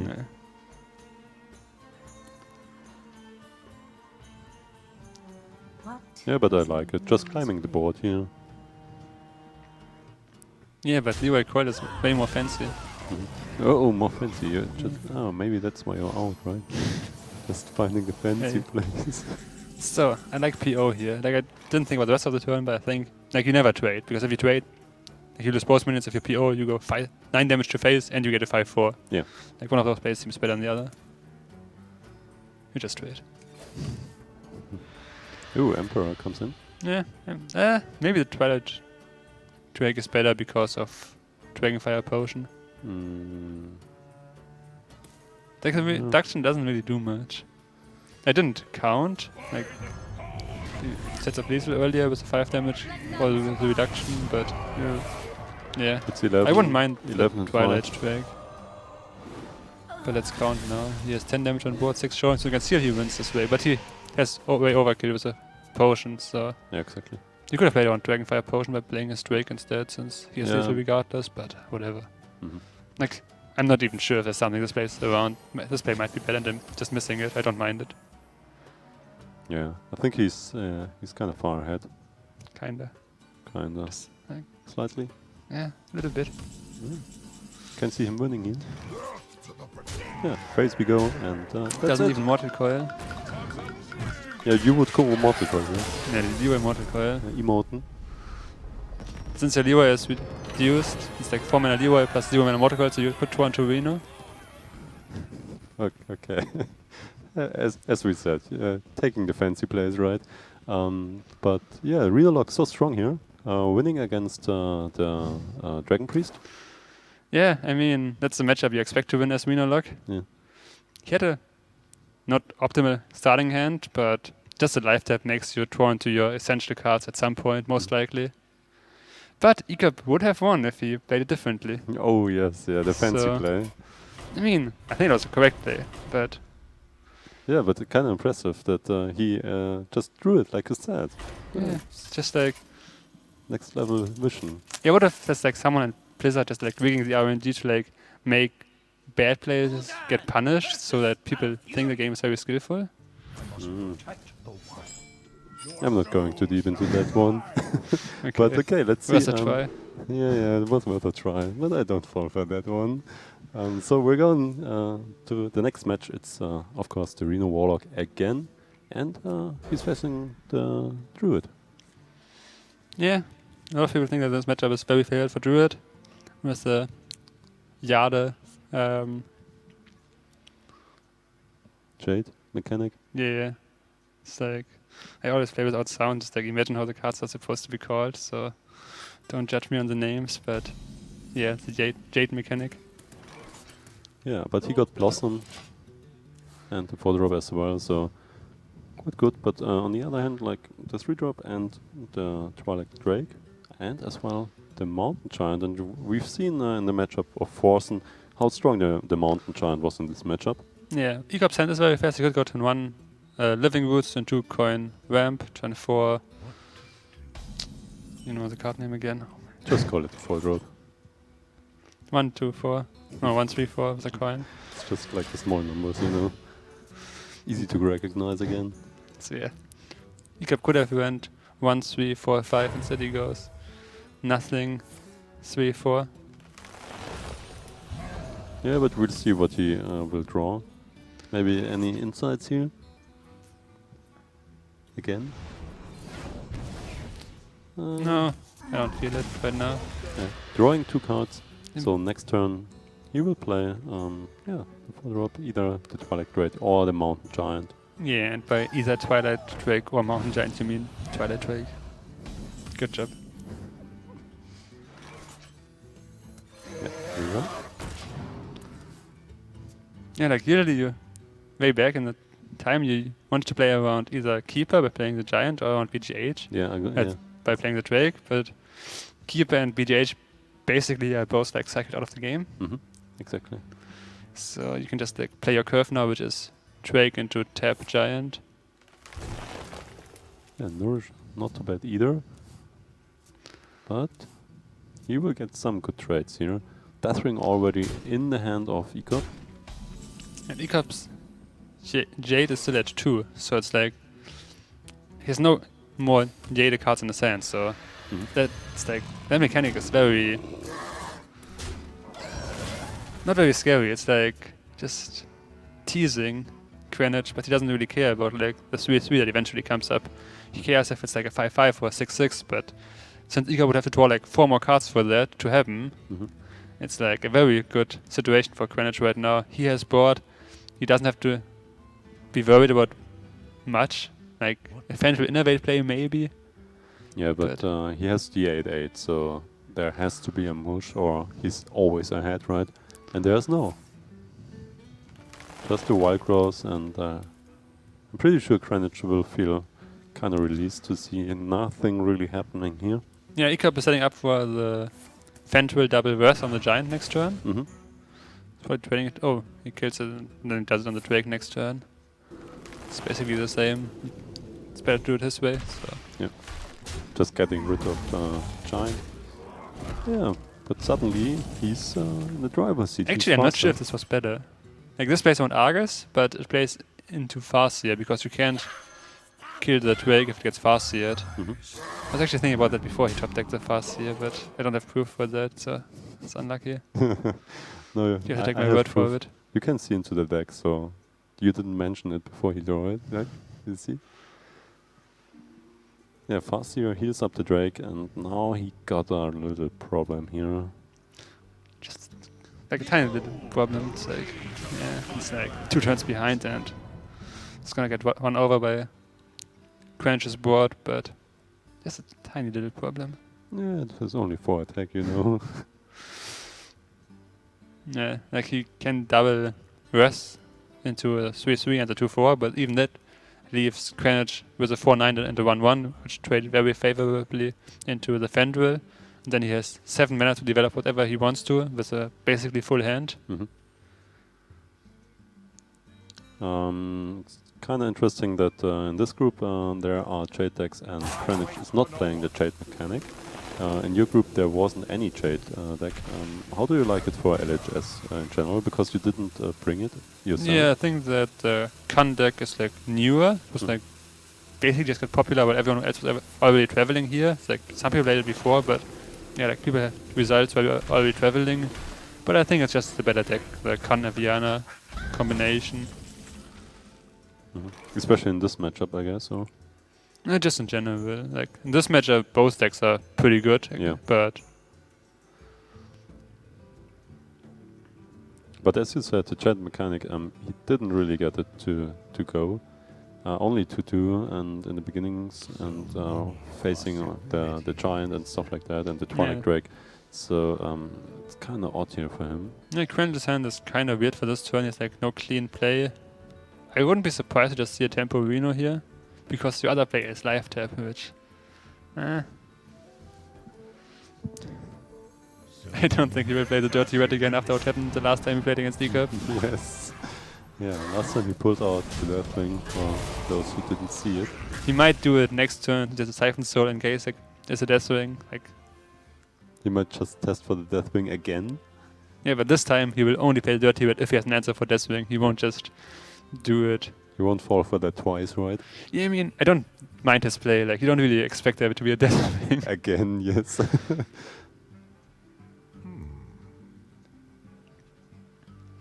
So you can shuffle 3 Jades to your deck, then innovate Deathwing. Haha.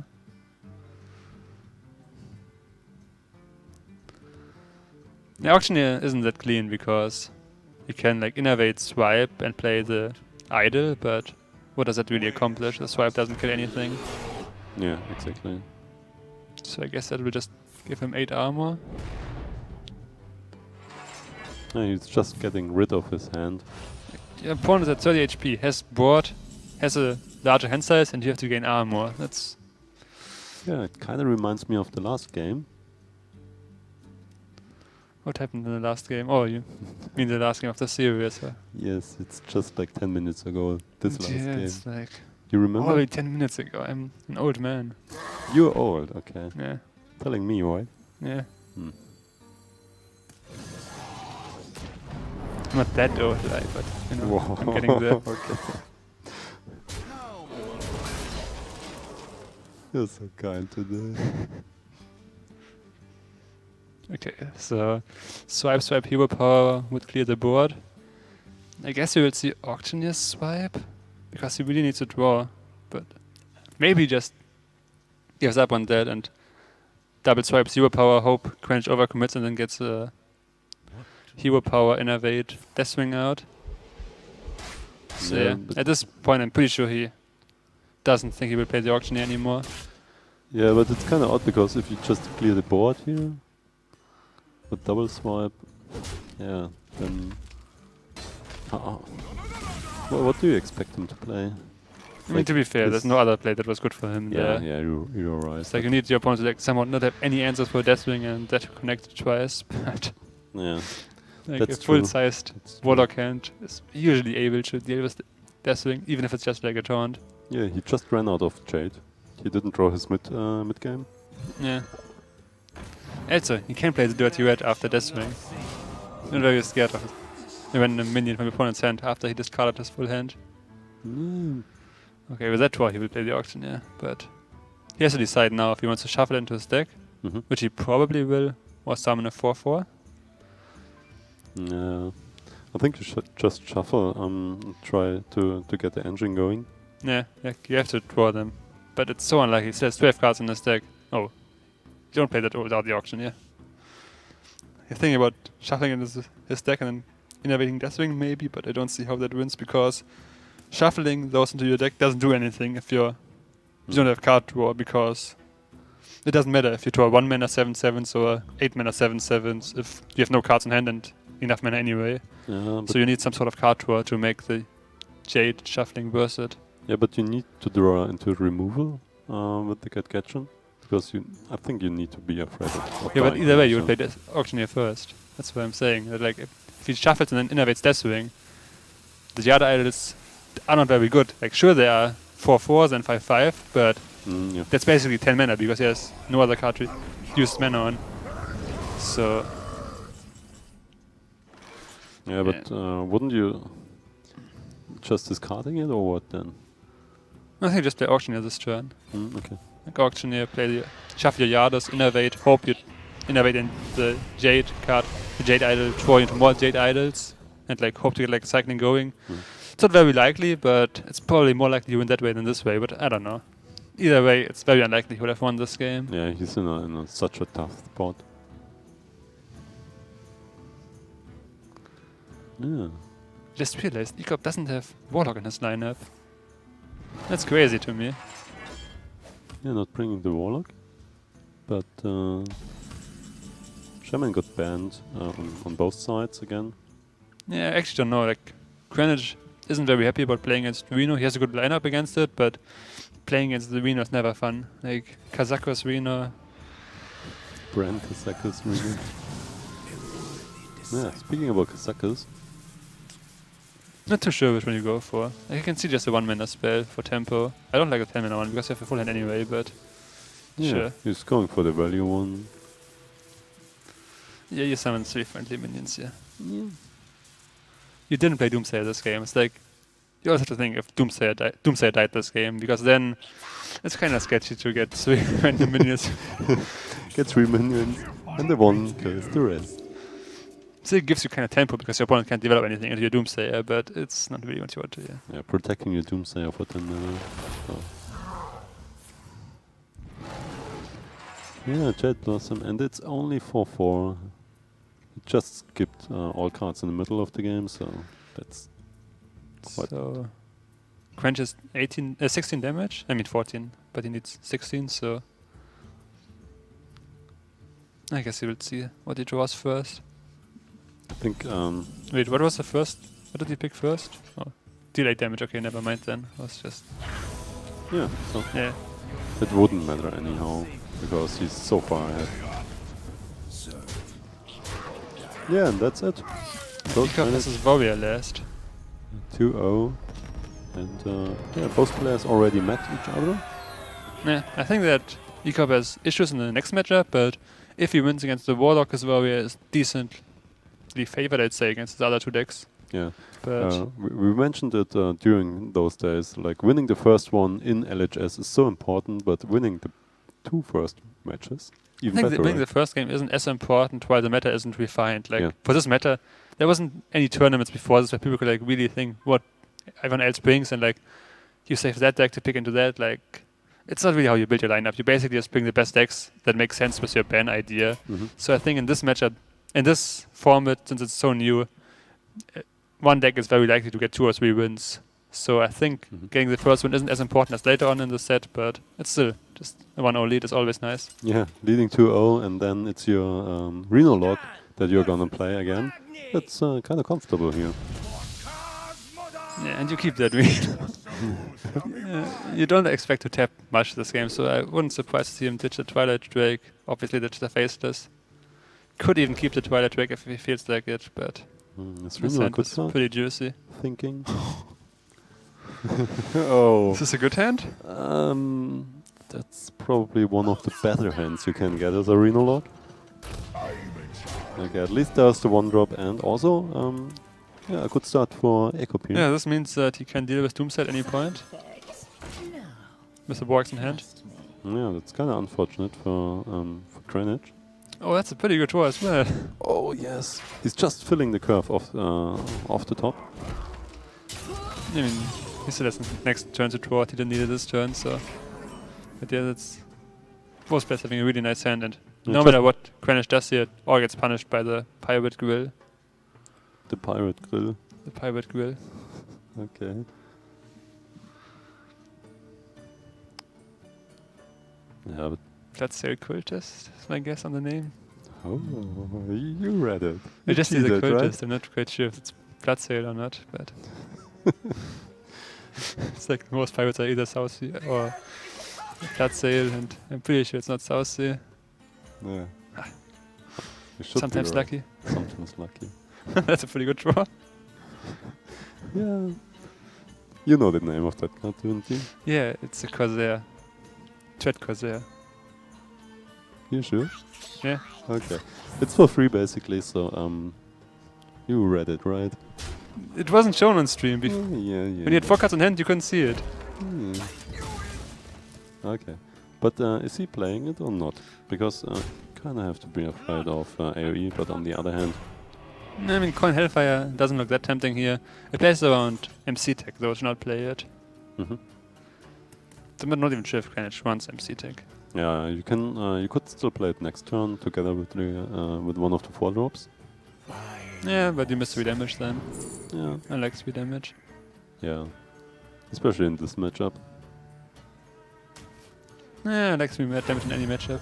Okay, fair enough. Okay, this gives up on the Reno on turn 5, but it removes 5 damage and it also removes the buff. Yeah. On the small time Buccaneer. You're getting better. Yeah, any trades here?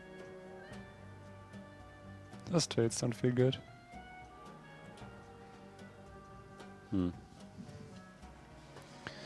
Yeah, playing around the areas a little bit, protecting the 3/3.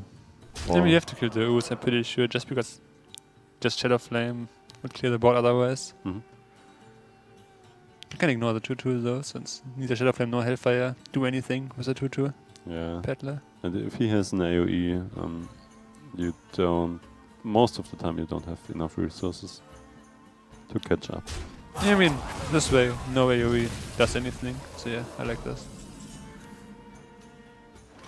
Yeah, Brian? So you can brand Soulfire, hope to discard your Imp boss. If you do that, you'd probably Soulfire first, because if Brand gets discarded, you still have Imp boss instead. You don't really care which one survives. Reno already has fear of Soulfire, right? Yeah, but I'm pretty sure you can just wait 2 turns. Yes. Oh, lucky Reno. Sometimes lucky, but yeah. I'm not very convinced on Soulfiring the Dread Corsair. Like, sure, there's Taunt and that's a 2/2 attack, like a Dark Peddler, but it seemed more reasonable to Soulfire one of the other minions. Yeah. Probably the Corkon Elites and just kill your Burn or deals 4 damage to face instead of 3. Yeah, exactly. So yeah. I would like that way better, especially because you have the Defender of Argus in your hand, so you kind of want to protect Bran. So you can play a Defender with double Battlecry effect on it. Yeah, this trade couldn't have happened. I mean, he could Could have used his weapon instead, but yeah, I'm not sure. I don't like how Greenwich played that. That's a decent draw, but he still needs something else. He's still dead right now. And that's game. Tap Dirty Red, pull the Quark one, maybe? But yeah, he's not gonna tap because he doesn't know that Ecop has more damage in his hand. Yeah, he's going for 3 cards in the Pirate Warrior's hand, no damage, but yeah, I mean, ain't gonna happen. it's like tap into Dirty Red as its only out, and then Dirty Red somehow making you not die. That's probably less likely than your opponent not having damage in hand. Exactly, ain't gonna happen here. So, yeah, first match down with the Renologue, but he's still ahead 2-1. Yeah, but we said that like Greenlock was probably his best matchup against the Warrior. Like now it's getting harder and harder to beat the Warrior. Yeah, so do we see another 3-0 with the Pirates? I mean, I hope not. Like, I want some other decks and Pirates to get wins, but actually I don't know.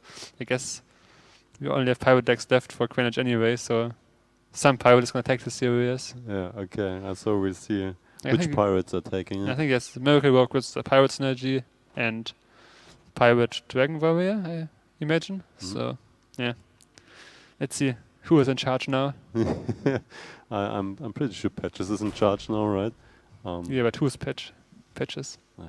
Everyone's Patches. Okay. Like Happy Beast of Winterville into Patches, or the other way around. So if someone gets Patches off the mulligan, he's gonna lose a series, I'm gonna call it. Okay, we'll see it in just a moment. Sweeping up minion dust. Here we go. So it's the Druid first. Yeah, it doesn't matter at this point. There's like no right pick order when there's when you have to like have those matchups anyway. Like, you have 2 matchups left. Work against Warrior and do it against Warrior. You have to win one of them. There's no pick order advantage. Yeah, I like playing the weaker deck in those situations. I mean, if you know your opponent's deck, which he knows they already played, and like there's no information or whatever, then you might as well just save some time and try to get the win first with a better deck. I don't mind it either way. Okay. Yeah, there's the Fiery War Axe. Quite important here. I think we just play the Living Roots here. Pretty convinced on that. Yeah, exactly. So does he. And yeah, I forgot Quench doesn't play Warrior in his lineup. But just like Osaka, he decided to not bring Warrior but to bring Rogue instead. I forgot about that. I thought you meant the Rogue. Because of the Miracle and the Power. Yeah, I thought he had Rogue and Warrior left, since I know Shaman was banned and he played Warlock already. I forgot that he doesn't even play Warrior. Maybe... Yeah, he's playing the Kun version. Yeah, we haven't seen the crazy combo that Osaka was playing with Alex Trezor and Coated Oracles. I think he plays a more port-centric version, but that's a pretty good draw on turn 2, I think. Yeah, we all love those druids. Turn 2 top decking Wild Growth, right? Yeah, turn 3 Maya Keeper. Yeah, and it's pretty important that he is fast with his mana here, so... Yeah, Ecop's hand could go very right or very wrong, depending on how the next turns go. If he gets to like buff the Warx a couple of times, or the Forthing to connect a couple of times, he's going to win, but... Okay, he's just playing it. Maybe he will have to either draw Swipe off the top deck or Raz, or he might need to Mulch. Yeah, I don't like this. I don't think you play the deckhand. You can play deckhand and the Pirate Grill next turn. The Bloodside Cultist. Pirate Grill. You called her again like that. If you play deckhand, you just wanted to swipe hero power. So I'd expect him to armor up. Yeah, you could have played. Maybe not. It feels bad to do armor up in an aggro deck. Yeah, but it feels bad to get swiped and have no way to proc your Corsair. Yeah, for sure. Cultist.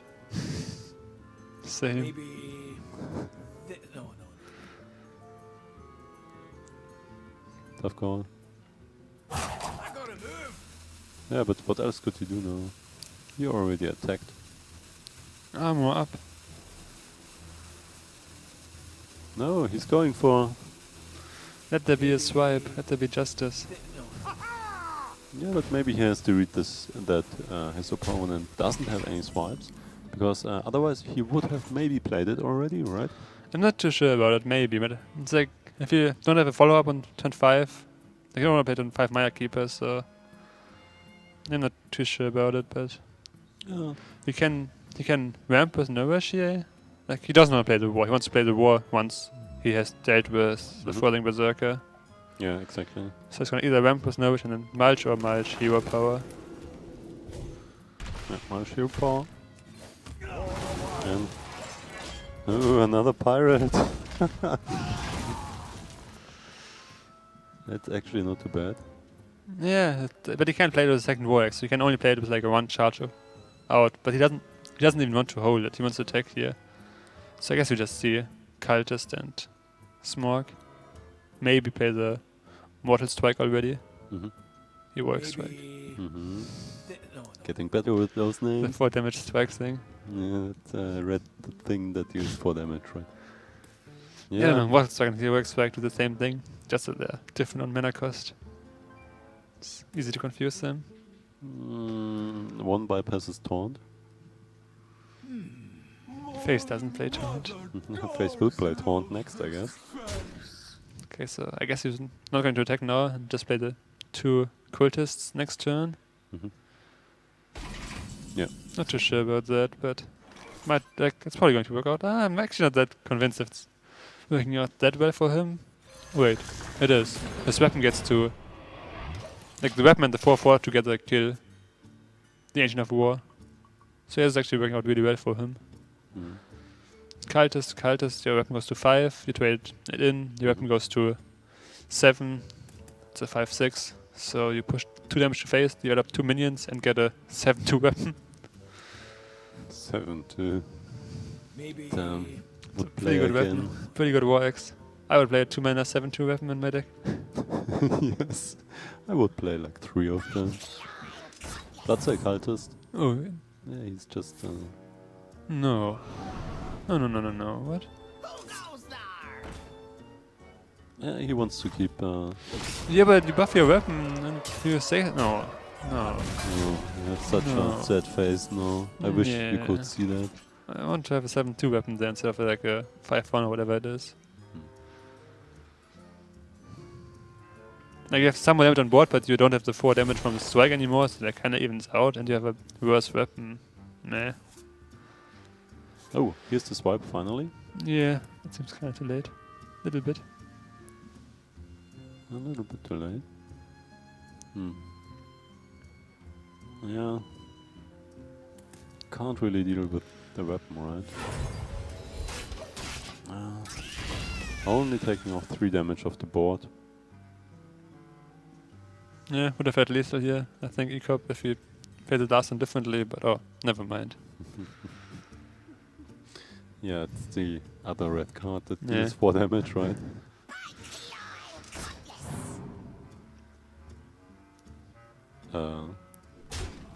Just lethal, I think. Yeah. Finally. You didn't really need to play. Yeah, though. Okay. So, basically, he's catching up. Yeah, it's 2-2. He has a favorable matchup left, I'd say. Like a very aggressive Pirate Warrior against a Miracle Rogue. Yeah, not looking good for Greenwich anymore. Yeah, but the Miracle Rogue, I talked to Xyrus about this matchup, and he played the list to Legend #1. And he was, it's not that bad of a matchup if you manage to draw like your own pirates. He's playing some, as well as your removal, so it's still not too bad. Yeah, I mean you can win it, but it's not like a minute ago you were 2-0 ahead with a favorable matchup to start with, and now you have like a unfavored matchup and it's 2-2. Yeah. Like the toughest spot you've been in this matchup, but yeah, you have no choice. Watch your back. So Tomb Pillager in general is a good card, but yeah, it's like the just best too card slow in the here. deck, but it's too slow. Yeah, what a pity. Like Pillager was supposed to challenge the spot of Shredder, piloted Shredder. Yep. So it's like an insane power level, but it's still too slow. That's a better hand. Yeah, that's You really want the pirate on one. Like if the other track was the pirate, that would be like way better. But Yeah, you can still draw your pirate engine. yeah, you just need to draw your other pirates before you draw patches. Yes. Because you want to be in charge. Okay, just the Finlay will deal with pirates itself. So it's a good way to establish board control. Yeah, Ecop can buff his upgrade weapon, like the 1-3 with the cultist, but he doesn't have a real weapon right now. But if it was the War Axe and then gets to buff the War Axe a lot of times, like War Axe into Deckhand coin, cultist into cultist upgrade or whatever, that's... Yeah, top deck War Axe would be insane here. We didn't see the hero powers, but I'm not convinced that Rogue was the best one. Like, sure, Priest is potentially worse, but what else than Priest is worse than Dagger here? Not very sure. Yeah, on the other hand, he doesn't have any weapons yet. Yeah, I mean, upgrade is the 1-3 weapon. You can get the dagger and upgrade maybe, but I can see your point here. Oh, there's a weapon. Yeah, it's kind of slow, but it's definitely good against Rogue. Like, yeah. Reaper face on turn 5 feels pretty good. Yeah, is it just the hero power and coin South Sea deckhand into being in charge? Maybe... no. I don't think you coin this turn. I think you're gonna coin next turn. So you get the cultist stuff. Yeah, just in one turn? Yeah. Yeah, you're missing 3 damage then. But but you make sure that you get use out of the cultists, which is more important here, I feel like. It attacks now because next turn he's gonna upgrade his weapon, so he doesn't have durability before the Arcanite Reaper anyway. Oh. That's unfortunate. Oh, damn. Yeah, that's pretty sad. It's actually sad that, like, that's just game losing. He needed another pirate and get patches off for free to challenge the next turn. With patches on hand, I don't see a way out. Oh, that's actually so bad. Still no spell for the prep. What can you do here? Bottom right, buddy. Beside that. That's always your play, right? Yeah. Backstep is Iron Finlay with no other removal left in your hand. You That could probably also is his attack best with the play. weapon and deal 2 damage face here. Yeah. Getting him down to 28. Trade 1 damage on your end. His HP, a hero, seems good as work. No. Yeah. So I'm pretty sure. Oh, I'm pretty surprised by this. Why would you? I mean, he wants to coin Arcanite Reaper and then buff the Arcanite Reaper. But, like, patches? Sometimes, please? No. I expect him to trade you, honestly. Yeah. Yeah, that's fine. It's like, the game goes long, the warrior has so much damage with the Arcanite Reaper. That is a very good draw though, since he needed to have something going into the coin Arcanite Reaper. Yeah, he looks kind of released after this top deck. We could see a trade here with Arcanite Reaper. Yeah, true. Okay, and he goes forward. Because he needs a game to go slow. If he goes face, the Pillager taking every turn might just be able to erase him. Yeah, and he can't really deal with it next turn either, so he Yeah. has to kill it off this turn. Oh, that's actually a good draw. Hey. No, I feel like the game is turning around. Yeah, he could play it very slow. He might get punished for it, but he can still like buff his weapon twice, get 2 minutes on the board here. Yeah. Not too bad. Yeah, weapon going up to 7 attack. Yeah, so you can get him to 17 HP. With a 7-2 weapon out. Oh no. No. Actually 16 since patches attacks as well. Mm-hmm. Did you forget who was in charge here? Yes. Oh, damn. Okay, Bloodstone Cultist. Here we go. 7-3 weapon. Yeah. I'm not quite sure. You probably go face at this point, but you could also trade into the drag. You just secure your draw. board. You did just draw Mortal Strikes, so... But you don't have lethal next turn. You probably have lethal turns regardless. Yeah, that's true. So Quench somehow clear some of the board while setting up lethal, so auctioneer this.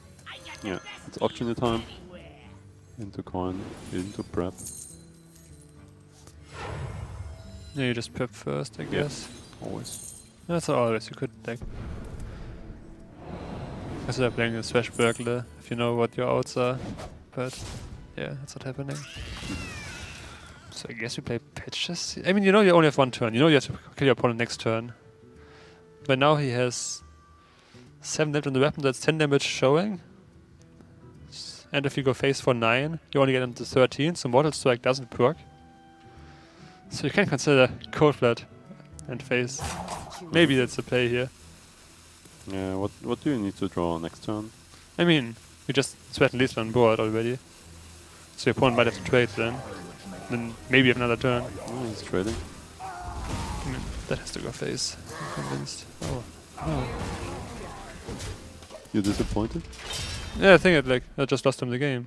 I think I mean, I'm not sure. The Mortal Strike would have cleared a minion if he played Cold Blood face, and then the Volley probably has another turn, so maybe it just wouldn't have mattered, but... Yeah, it's really hard for him. He needs to top deck. But he would have had set up lethal by even going face for 4 damage, I think. He didn't even need to go face for 8, just ignoring the 1-1 and going... And smoking with the other trick was enough to set up lethal on board. Oh, well, not on board, but with his hand. Yeah, it's kind of strange because he took the line that's super safe, and super safe often loses you the game because you can't win then, right? Yeah, I mean, he can win this if he of course, draws next turn, but it's like very less likely. I think it's like instead of forcing your opponent to have it, you force yourself to top deck it. It's rough. Like you might think he survives more than 2 turns because the weapon's only 14 damage, but you expect it probably to have 2 damage. Yeah, but maybe he says like he has so many draws with the auctioneer out there. If it survives, you have to start the combo with something. So I guess you just leeway Cold Blood first and hope you draw a coin or a prep.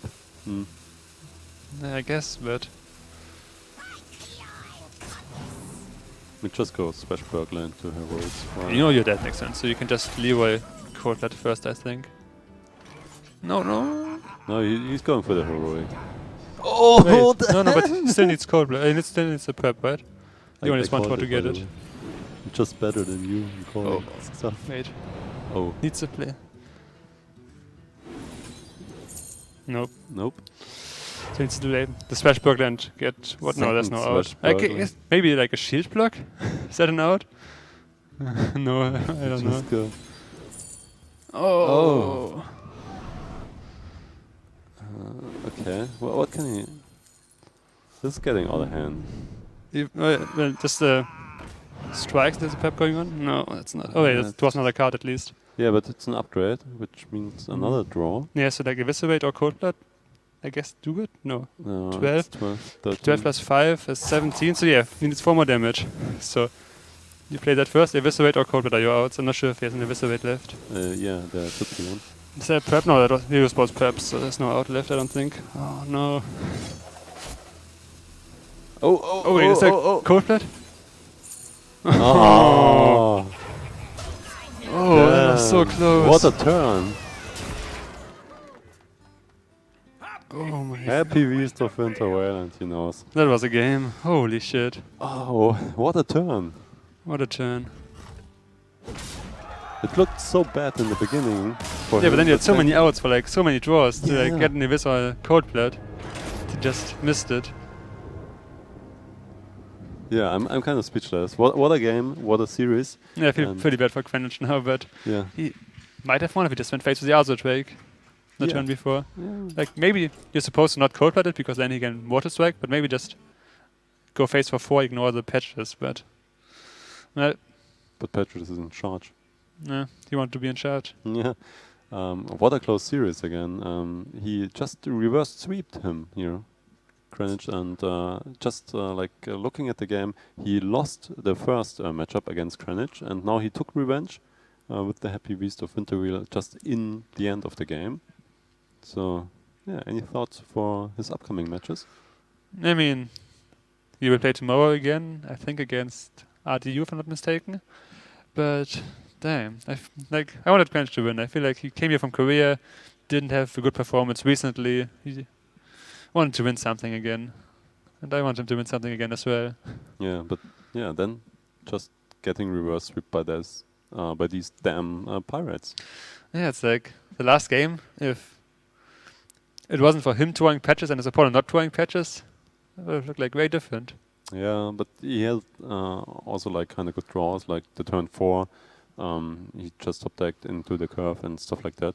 But it was really, really close in the end, getting the heroic strike and the coin afterwards and the prep and all that stuff that happened just in the last turn. Was just amazing, yeah. Okay, I'm not sure if we have any replays here, but we could go into them. Yeah, we'll probably go into them soon.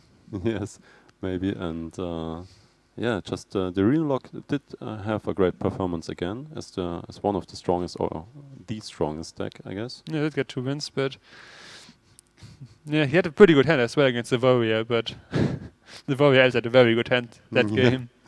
Just rushing down the Renolock here. He didn't even get to turn 6 to play as Reno Jackson. Yeah, I'm kind of surprised about the Druids because they are not doing what they expected to do most of the time. Druid was the only deck that was performing for me. Okay. We just heard we're still on standby about the replays, and yeah, the Druids.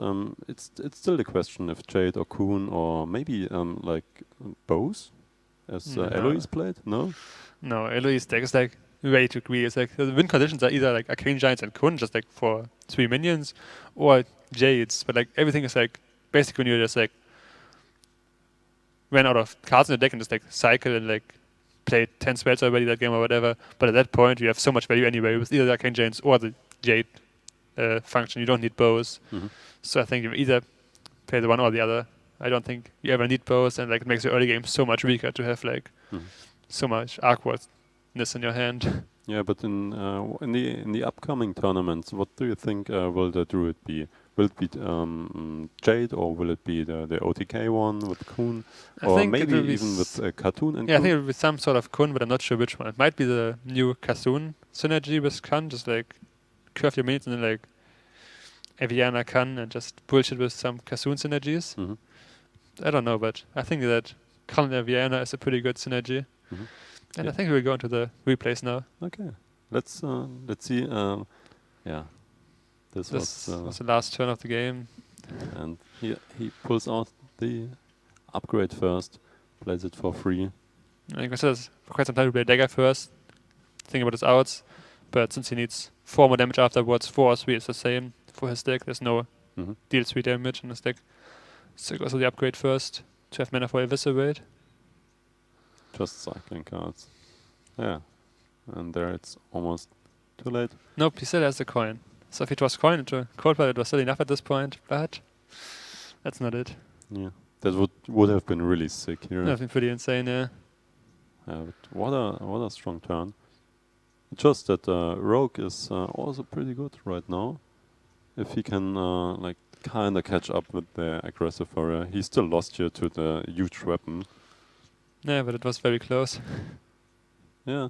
But weapons are like a really big problem for the Rogue. Have always been a really big problem. So maybe it's supposed to play Ooze. Yeah, maybe. But the thing is that Rogue gets good by having synergy between the cards. Like if you auctioneer prep and then have an Ooze on your hand, you're pretty sad about it. Yeah, exactly. So okay, we'll hand over to the stage. Take it away. All right, firstly, congratulations, ECOP. We're going to be seeing you tomorrow in the quarterfinal. First, tell me what was running through your mind as that Gadget Sand auctioneer started cycling cards like crazy. Well, I was pretty much expecting this cycle to happen, right? After all, I left it on the board on purpose to not delay myself the lethal for another turn, since I didn't know what I would draw off the top, right? I had the option of Mortal Striking it, decided to not go for it so I can have guaranteed lethal instead. on the following turn, and then of course, yeah, I took the risk. He needed, in my opinion, like only eviscerate and double. Like he needed eviscerate and double cold blood. That was in my mind, and I already saw one eviscerate go the turn before, so I was like, okay, there's no way he draws all of that with that auctioneer in one turn. Ultimately, I ended up drawing a lot of good stuff, and when I saw that heroic strike, I was about to lose my shit, but it was. Ultimately, it was not to be for Kranich. Yeah, I mean, I guess you learn when you're calculating your the rogue's outs, you need to consider all of your own class cards as well, because you never know what Swashbuckler is going to take. That was a really close series, though. How were you feeling before? Because you were losing 2-1 earlier, right? And you had to make a comeback. Yeah, that's true. My Priest and Druid gameplay I was not satisfied with. It was a little bit shaky there. But ultimately, then the Pirates managed to reverse sweep. It was really good for me. Yeah, well, congratulations. I don't think they're quite ready yet, so I'm going to ask you another question. Pirate Warrior. A lot of the players from earlier have been playing the Dragon version, but you like the straight-up Smork version, that's right? Yeah, I was expecting the metagame to be a little bit slower, to be honest. So therefore, I didn't want to bring... I want to bring Pirate Warrior because it just punishes the slow decks very well, and I'm actually surprised that more people didn't bring Pirate Warrior. I guess they chose Aggro Shaman as their aggro deck of choice instead because they thought a lot of people would be targeting Pirate Warrior. But ultimately, you don't even see any weapon destruction whatsoever, except for like a couple exceptions. But the Pirate Warrior, it seems like it can still win against anything, depending if you draw your like patches and not draw your patches. Draw your patches. If you draw your small time Buccaneer, it's like always really favored for a Paladin then.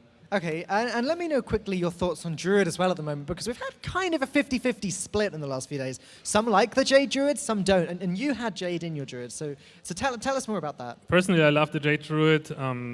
I also decided to gear it towards a little bit, make it a little bit slower. I cut the, I don't play Ancient of War, and I play like you saw Deathwing and Bran instead. Right. And it was very entertaining. It's definitely geared towards the slower matchups as well, and it's supposed to give me the edge in the mirror. It's supposed to give me the edge in like any other slow matchup. And against Reno as well, but unfortunately against Kranich it didn't work out quite well. It did work out in the first match against him. In the second match he beat my Druid with the Warlock, but yeah, it's ultimately a really nice deck. Even when you leave aggro decks open, then Druid can, like if you tech the Druid right, it can also be really good against those aggro decks. Yeah, well, you've definitely given us some of the most entertaining moments of today. That last one being a highlight, and also the Dirty Rat, the Deathwing from the Dirty Rat. I mean, yeah, that caught him off guard for sure. I kind of want to know what you were thinking at the moment, but I also kind of want to know what Kranich was thinking, because we as casters definitely weren't expecting it, and Lothar and I were very surprised when you drew the Deathwing in the first place. But Kranich played the Rat after the Twisting Nether, obviously not expecting you to have anything huge and just wanting the Taunt. Is that the reason you won that game? It was a long time ago now. Yeah, I know. It was definitely what gave me the opportunity to win the game faster. If that's what you ask. But right. Ultimately, I think even without the Deathwing pull from the Dirty Red, I would have won that game. Right. Well, congratulations one more time, Ecop. We're going to be seeing you again tomorrow. I'm going to hand back to the stage. Congratulations once again there to Ecop, who makes it through to the quarterfinals tomorrow. Forsen also goes along with him in this heat. He was the only other player to do so. The others will be going home, so we'll see them tomorrow. We're going to head to a small break now just for a few minutes, but when we come back, we have what you've all been waiting for all day, the cosplay competition. And yes, you guys watching on Twitch can vote for your favorite cosplayer. I will tell you how you can do that when we come back in just a few moments. So stay tuned right here, and we'll be back soon.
Our first match of Group A saw Super JJ take on Ostkaka. Ostkaka took it down 3-0, but it wasn't enough to see him into the quarterfinals, as after Super JJ took on the world #1 Zixo and won, he then defeated Ostkaka 3-0, which took him to the quarterfinals instead.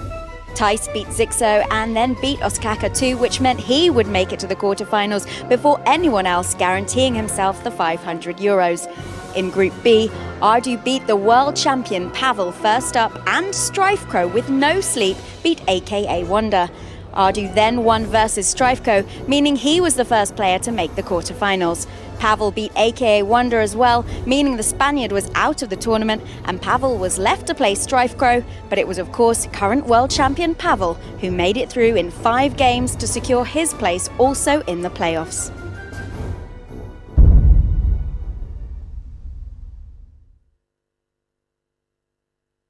All right, Tice, you're the first to qualify in this tournament, so you have a whole day free now tomorrow. What you're going to do with that day?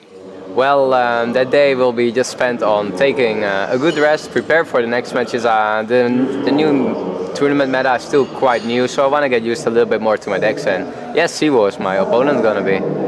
Okay, so you're going to check out your opponents. They're going to play probably one of them right now or in the other groups. You want to watch the games on your own, or you want to hang out with the other guys here?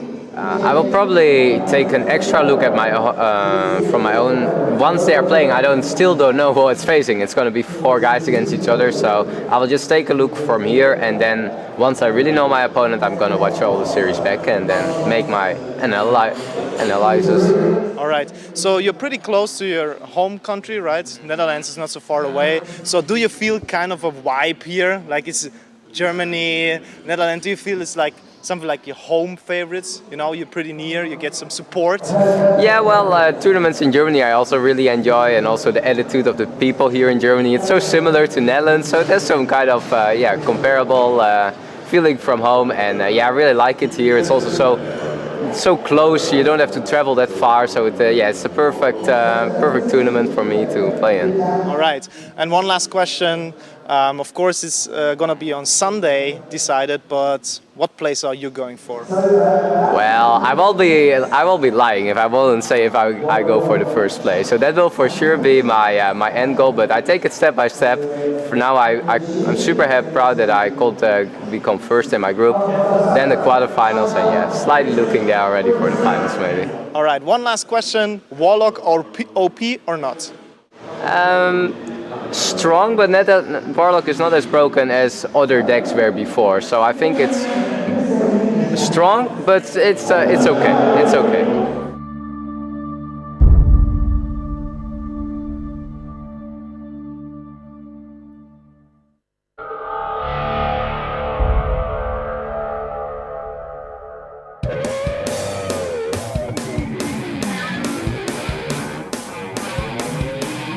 We're going to Novelista for the Esport Superstars, and we'll be playing with 16 top-tier players for a huge prize pool of €25,000. I think in this lineup there are so many people that can win this tournament. Actually, anyone can win because it's such a stacked lineup. We have Firebat, the first world champion. We have Ostkaka, the second world champion. We have Pavel, the third world champion. So that's basically a huge lineup. And then we have from Templestone, we have Gara, who is kind of looking for his redemption for the last 2 years. I mean, all of the guys here are like the best players in the world, that's why they're here. But Group A specifically is just full of like renowned players. You've got a world champion, you've got one of the most popular streamers, if not the most popular streamer, and he's popular because he's so good at the game. The fan favorite Forsen, as I said, probably 500,000 people want to see him win the tournament, but at the same time he's a known streamer, a celebrity, but not known for his competitive results lately.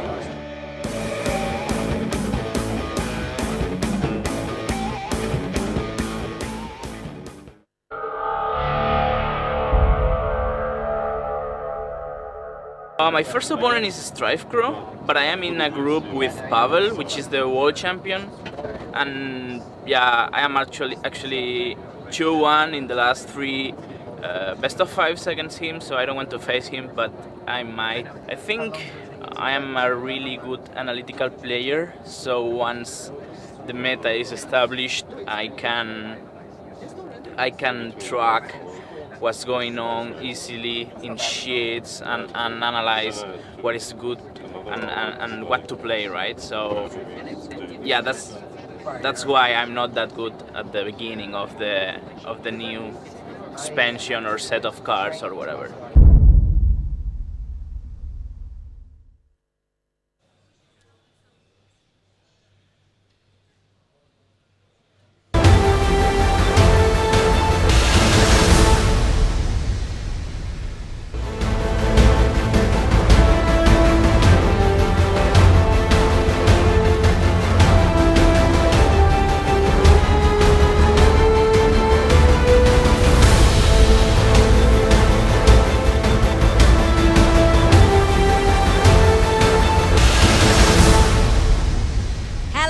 Welcome back to day 2 of Esport Superstars, and now we have finished Heat C. We have a little break before we go into Heat D, and it is time for the cosplay competition. Welcoming our 3 judges here on the panel, we have AKA Wonder, Yana Proudmore, and Barbie. We will be inviting all of our entrants up onto the stage. I'll ask them a few questions, and then you guys also will have the chance on Twitch to vote for your favorite costume.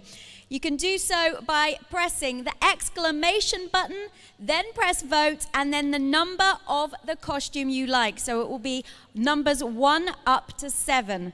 So you have the chance to vote for 7 different costumes here, which will be coming up onto the stage. And the prizes for the competition, well, we have a prize pool of €2,000. Third place will be €350, second €650, and first place gets a whopping €1,000. So let's get on with the show and invite the first contestant up here.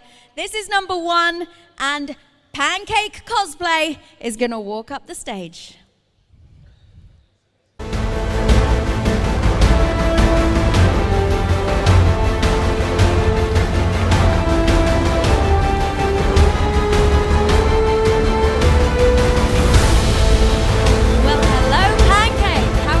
Today.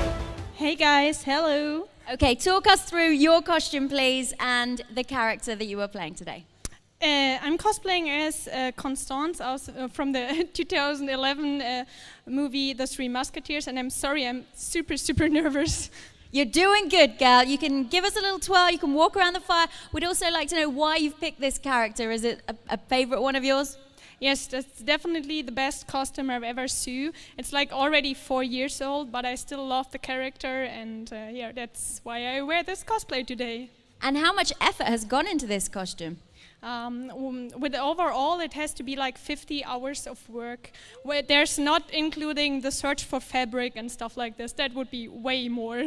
Are you going to tell me you made this yourself? Yes. All participants made their cosplays themselves, so it's all self-made, like everything. Wow. Okay, give us a little twirl. You can walk around the fire.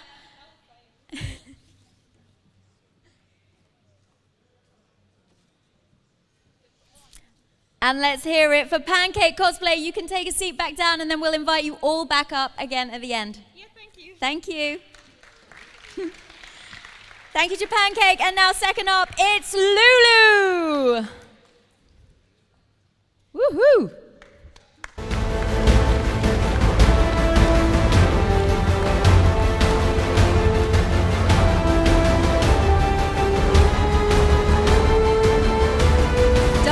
Don't fall!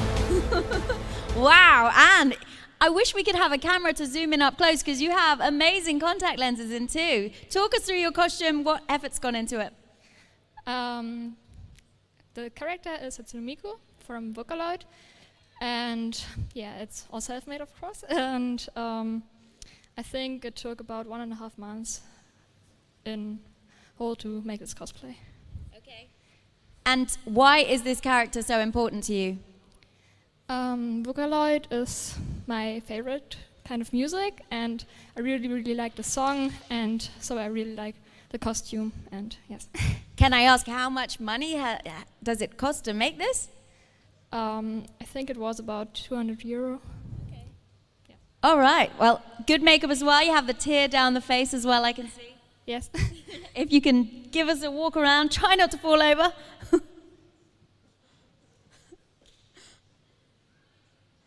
There she goes with a twirl. Okay, number 2, that's Lulu. Thank you very much, Lulu.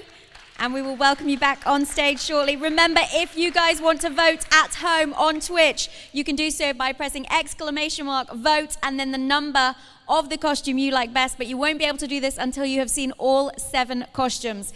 Next up, it's number 3, Dandelion. Woo!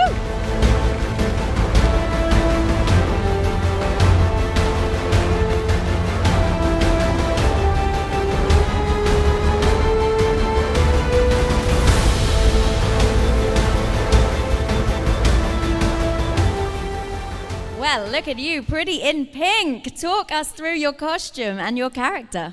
I'm Ariel from Ariel the Mermaid. I wear the dress version which she wears at the castle with her prince. I imagine the tail version is a little bit more difficult to walk in. Yes, that's right.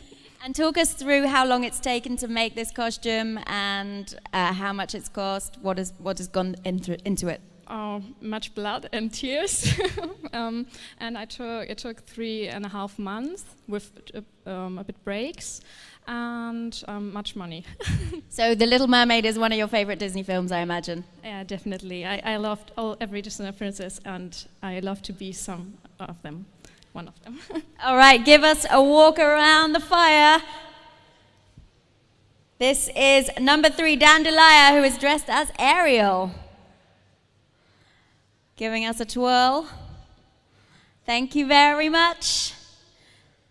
Number 3, if you head down and we'll get you back up in just a sec. Okay, number 4, we are ready for Him AG Cosplay. We will welcome you to the stage. Wow, good luck coming up these stairs. This is quite the dress.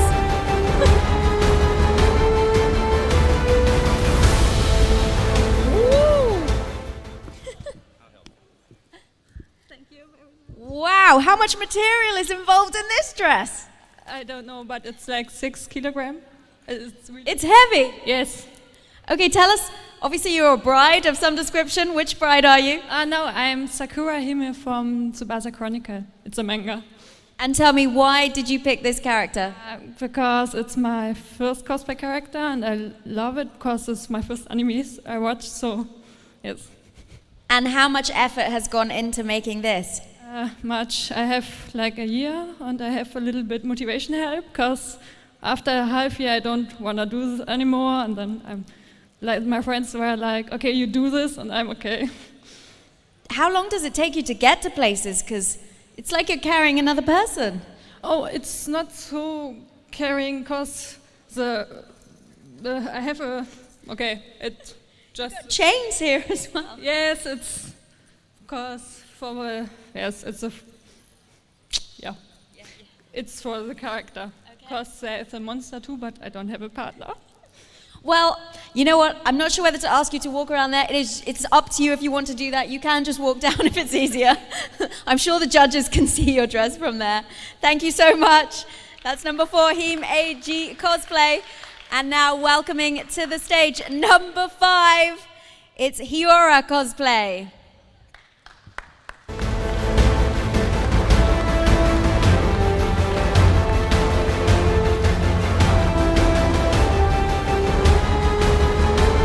This is a very sexy outfit. Talk us through who you are today. I'm Sinon from Sword Art Online 2. It's an anime, yes. And tell me, why did you want to play this character today? Sinon is a very strong and independent woman, and it inspires me. Does that mean you are a very strong and independent woman too? Of course. And talk me through how much effort has gone into making your costume. A lot. Yes, 1 month I worked at it, but just not 1 month, every day, every second, yes. All right, well, give us a twirl around the fire. Oh, she's working it with the judges. Thank you so much. That's number 5, Hiora Cosplay. And now welcoming to the stage number 6, Kapu Cosplay.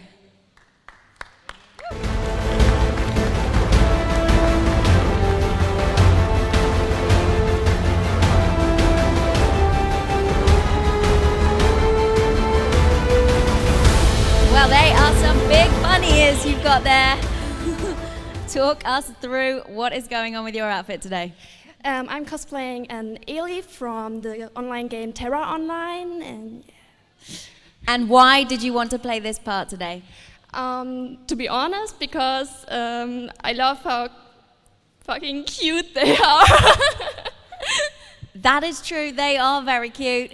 And the shoes match as well. So you've actually made these shoes yourself too to match the outfit?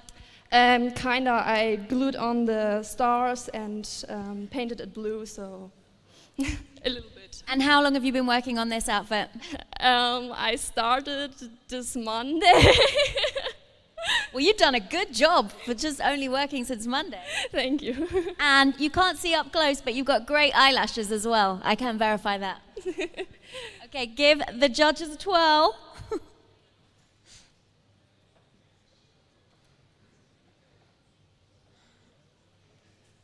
And she's coming back with her bunny ears. Thank you so much. That was Kapu Cosplay, and welcoming our last contestant onto the stage, number 7, is Haru Strawberry.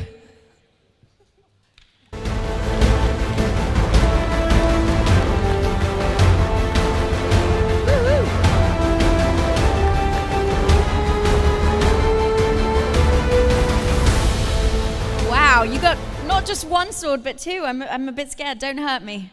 No, I don't want to hurt you. Well, this is amazing hair as well. And look at this. Okay, talk us through who you are and what your costume's all about. Yes, I'm Valera. I'm from Hearthstone, of course. I cosplayed her because I sadly can't play World of Warcraft, so I began to play Hearthstone. And she was the first character I played, and I just fell in love with her.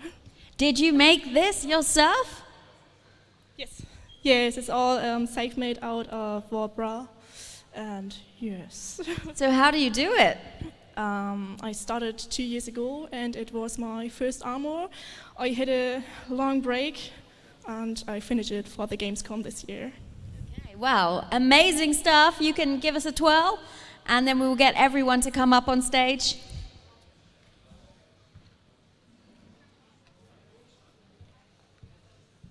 Thank you so much. Well, now it is time to invite everyone back on stage. If you can sit in order of your number, so number 1 start here, and then number 2. Just so the Twitch viewers know what number is what.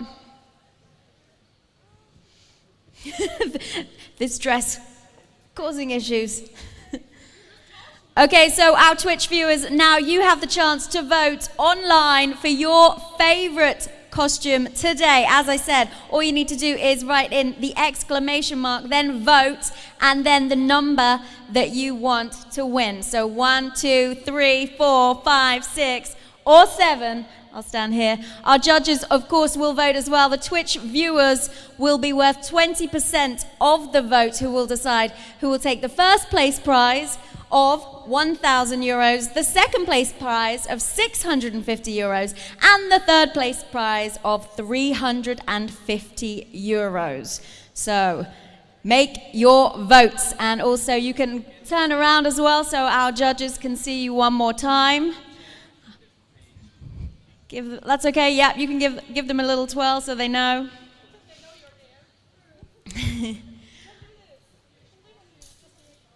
Judges, have you made your decisions?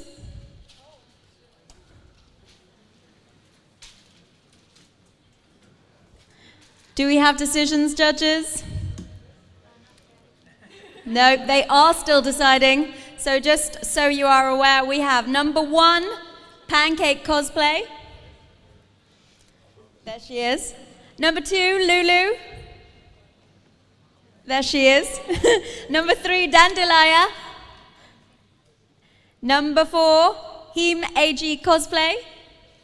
With the big dress. Number 5, Hiora Cosplay.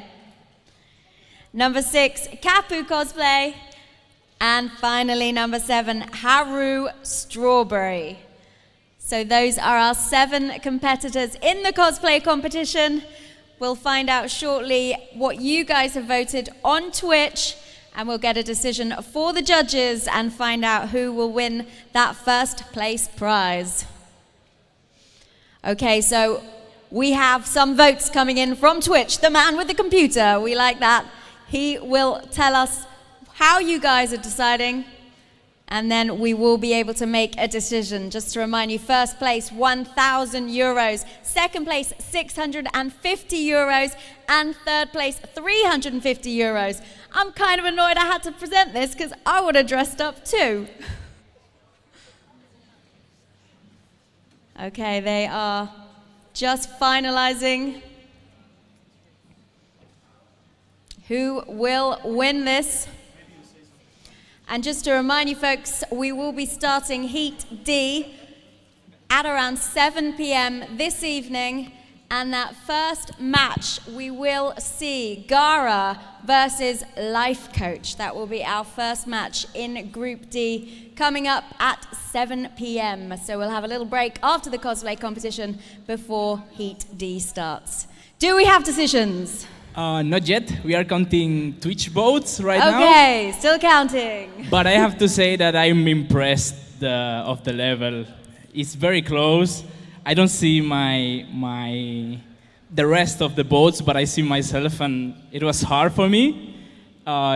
It's impressive, actually. I would say it's the best contest cosplay I have seen in my life. Yeah. Would you dress up, aka Wonder? Yeah, why not? For 1,000 euros? Maybe we should dress him up after this. What do you think? Yeah, why not? Anyway, we just need 1 minute, I guess. Do we have that? Almost? Yeah, maybe 2 minutes. We need 2 minutes. So 2 minutes time and we will have a winner here for the cosplay competition. I'm going to ask some of these guys, in fact, where they've come from. Where have you come from today? Mönchengladbach. It's Nordrhein-Westfalen. I'm going to pretend I know where that is. Where have you come from today? From Hamburg. Okay, not too far then. I know where that one is. And where have you come from? Well, I come from Neumünster. Oh, so you have not had very far to come at all? A little bit, yes. And what's it like living here with this on your doorstep? I have noticed this. I was so happy to see you here. It's amazing. Good. And where have you brought this big gown from all the way today? From Hamburg. From Hamburg as well? From Rostock. Whereabouts is that? It's like at the Baltic Sea in Mecklenburg-Vorpommern. Okay, so how long have you had to travel? About 2 hours. Okay. Where have you come from today? I'm from Hamburg too. And Hamburg as well? No, I'm from Essen at Nordrhein-Westfalen as well. That's a state in Germany that's not here. Haha. Thank you for explaining it to me, because I do need it explained. Right, so if you have just joined us, just to make you aware, we are running a cosplay competition right now. We have 7 entrants on the stage. The judges are still making their final decisions and getting the final decisions from the Twitch viewers that have been watching as well. Number 1 was Pancake Cosplay. Number 2, Lulu. Number 3, Dandelion. Number 4, Heem AG Cosplay. Number 5, Hiora Cosplay. Number 6, Kapu Cosplay. And number 7, Haru Strawberry. Those are our 7 contestants. One of them today will walk away with the first place prize of 1,000 euros. Second will be 650 euros. And the third place prize will be 350 euros. At 7 p.m. this evening, we have the first game of Heat D coming up. It will be Gara versus Life Coach. So that's our final heat of action today. And then the final players will go through to the quarterfinals, which will be played out tomorrow. And we will see the semis and also the finals, of course, tomorrow as well. Right. Are we ready for a winner yet?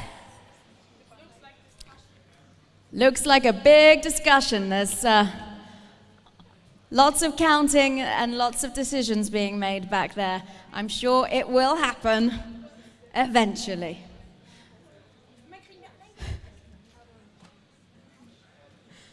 We want our dinner, you know.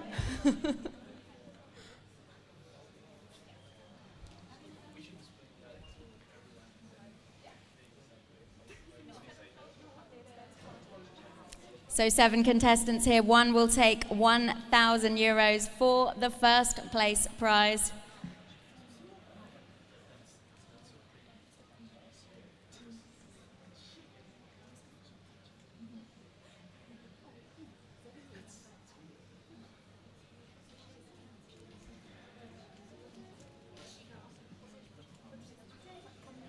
Lots of deep, heated discussion going on at the judges' panel right now.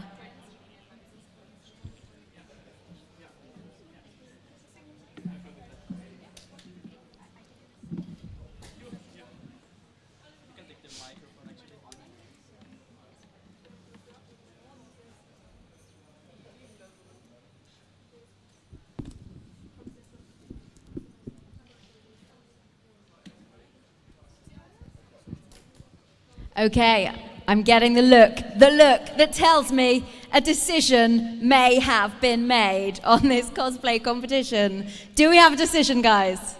We have the decision ready. Woohoo! This was very difficult. It was very, very close, but we have made a decision. And we are also very surprised. Twitch chat was very good at voting. And we got a Wow, lot they're of good at voting something for that. then. And Twitch chat is the ones that made this difficult, but we have reached a decision. So, third place, there is no third place. We could not decide between these two competitors, so there is a split second place. Okay. And for second place, first one is Lulu Cosplay. Woo!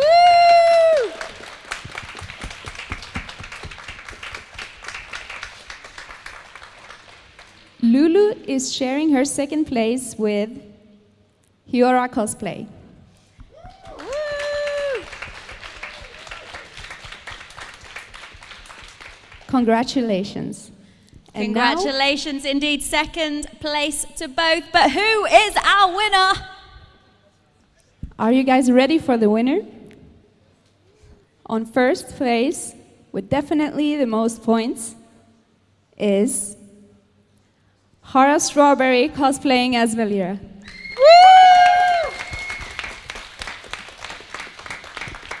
Congratulations to Harrow Strawberry, and thank you so much to everyone for competing in the cosplay competition today. Ladies, you can go back down now. But thank you so much. You've all done incredibly well, and so much effort has gone into these costumes, I can see.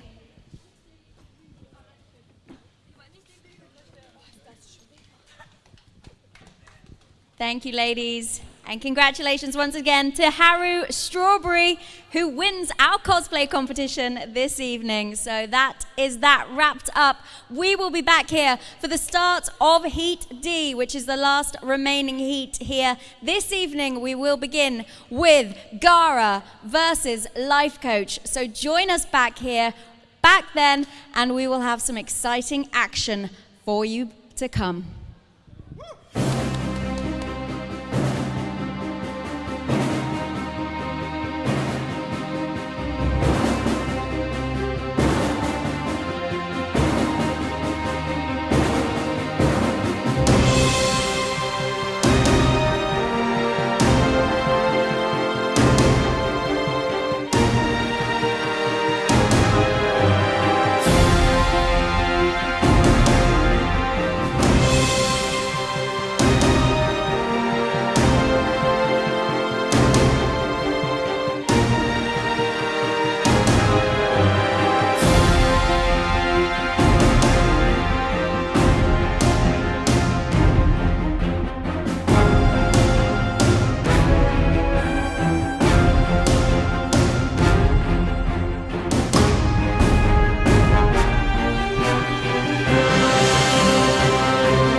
we're going to Netherlands for the Esport Superstars, and we'll be playing with 16 top-tier players for a huge prize pool of 25,000 euros. I think in this lineup, there are so many people that can win this tournament. Actually, anyone can win because it's such a stacked lineup. We have Firebat, the first world champion. We have Ostkaka, the second world champion. We have Pavel, the third world champion. So that's basically a huge lineup. And then we have from Templestone, we have Gara, who is kind of looking for his redemption for the last 2 years. I mean, all of the guys here are like the best players in the world, that's why they're here.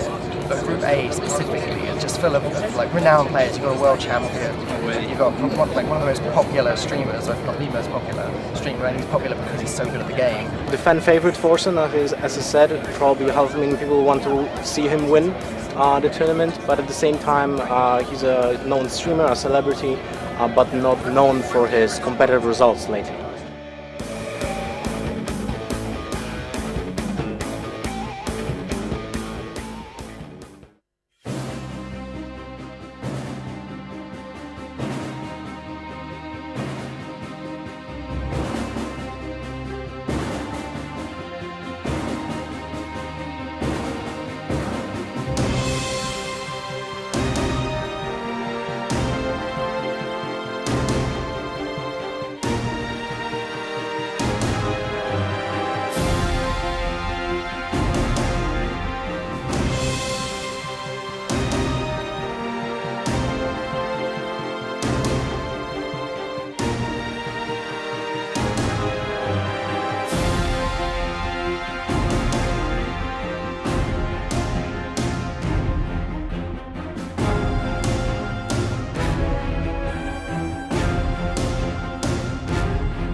Our first match of Group A saw Super JJ take on Ostkaka. Ostkaka took it down 3-0, but it wasn't enough to see him into the quarterfinals, as after Super JJ took on the world number 1 Zixo and won, he then defeated Ostkaka 3-0, which took him to the quarterfinals instead. Tice beat Zixo and then beat Ostkaka too, which meant he would make it to the quarterfinals before anyone else, guaranteeing himself the 500 euros. In Group B, Ardu beat the world champion Pavel first up, and Strifecrow with no sleep beat AKA Wonder. Ardu then won versus Strifecrow, meaning he was the first player to make the quarterfinals.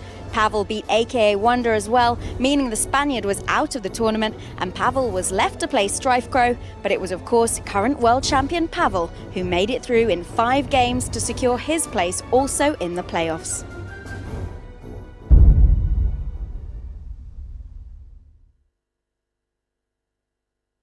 All right, Tice, you're the first to qualify in this tournament, so you have a whole day free now tomorrow. What you're going to do with that day? Well, that day will be just spent on taking a good rest, prepare for the next matches. The new tournament meta is still quite new, so I want to get used a little bit more to my decks, and yes, Siwo is my opponent going to be. Okay, so you're going to check out your opponents. They're going to play probably one of them right now or in the other groups. You want to watch the games on your own, or you want to hang out with the other guys here? I will probably take an extra look at my from my own. Once they are playing, still don't know who it's facing. It's going to be 4 guys against each other, so I will just take a look from here, and then once I really know my opponent, I'm going to watch all the series back and then make my analysis. All right, so you're pretty close to your home country, right? Netherlands is not so far away. So do you feel kind of a vibe here? Like it's Germany, Netherlands, do you feel it's like something like your home favorites? You know, you're pretty near, you get some support. Yeah, well, tournaments in Germany I also really enjoy, and also the attitude of the people here in Germany. It's so similar to Netherlands, so there's some kind of comparable feeling from home, and I really like it here. It's also so close, you don't have to travel that far, so it's a perfect tournament for me to play in. All right, and one last question.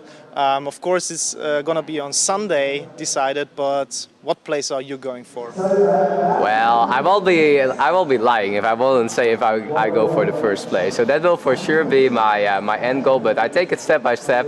For now, I'm super proud that I could become first in my group.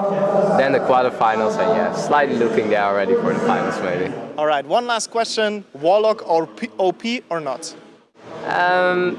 Strong, but Warlock is not as broken as other decks were before. So I think it's strong, but it's okay. It's okay.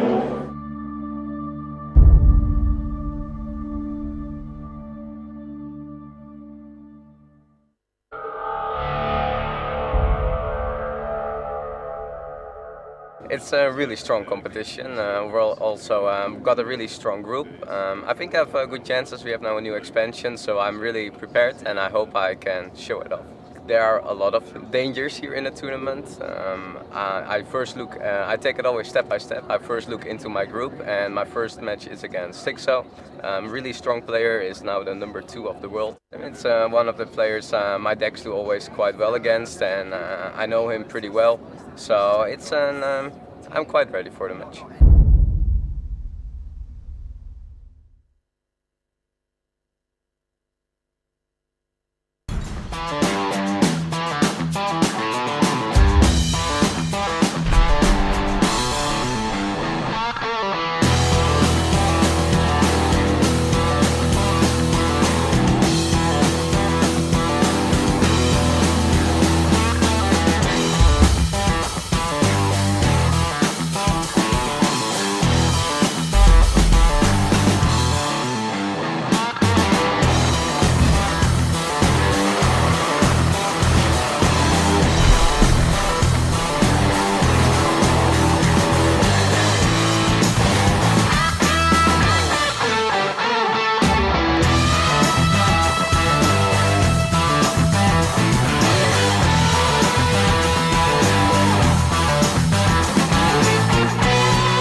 My first opponent is Strife Crow, but I am in a group with Pavel, which is the world champion, and yeah, I am actually 2-1 in the last 3 best of 5s against him, so I don't want to face him, but I might. I think I am a really good analytical player, so once the meta is established, I can track what's going on easily in sheets and analyze what is good and what to play, right? So yeah, that's why I'm not that good at the beginning of the new expansion or set of cards or whatever.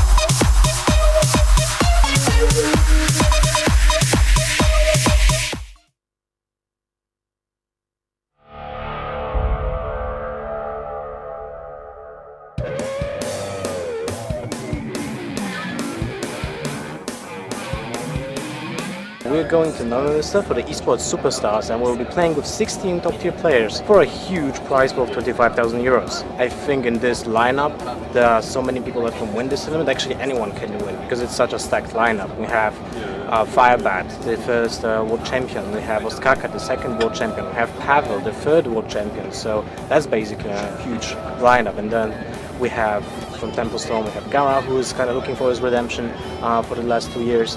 I mean, all of the guys here are like the best players in the world. That's why they're here. But Group A specifically is just full of like renowned players. You've got a world champion. You've got one of the most popular streamers, or if not the most popular streamer, and he's popular because he's so good at the game. The fan favorite Forsen, as I said, probably 500,000 people want to see him win the tournament, but at the same time he's a known streamer, a celebrity, but not known for his competitive results lately.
Our first match of Group A saw Super JJ take on Ostkaka. Ostkaka took it down 3-0, but it wasn't enough to see him into the quarterfinals, as after Super JJ took on the world #1 Zixo and won, he then defeated Ostkaka 3-0, which took him to the quarterfinals instead. Tice beat Zixo and then beat Ostkaka too, which meant he would make it to the quarterfinals before anyone else, guaranteeing himself the €500. In Group B, Ardu beat the world champion Pavel first up, and Strifecrow with no sleep beat AKA Wonder. Ardu then won versus Strifecrow, meaning he was the first player to make the quarterfinals. Pavel beat AKA Wonder as well, meaning the Spaniard was out of the tournament and Pavel was left to play Strifecrow, but it was of course current world champion Pavel who made it through in 5 games to secure his place also in the playoffs.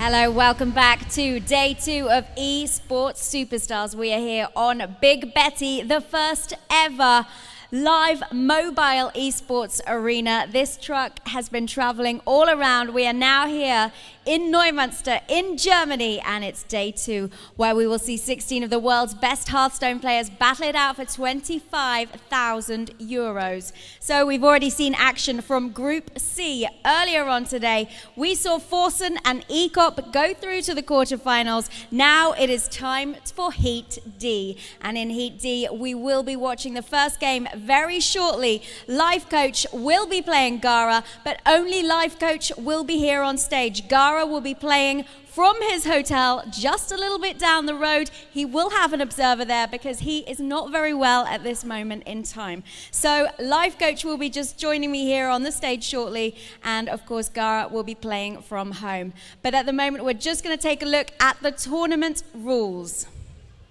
So these are the tournament rules before we welcome Life Coach onto the stage. All matches are played in standard mode. Last hero standing. If a player loses with a deck, that deck is locked for this match. The winning player needs to keep playing the same deck. All matches are played in the best of 5.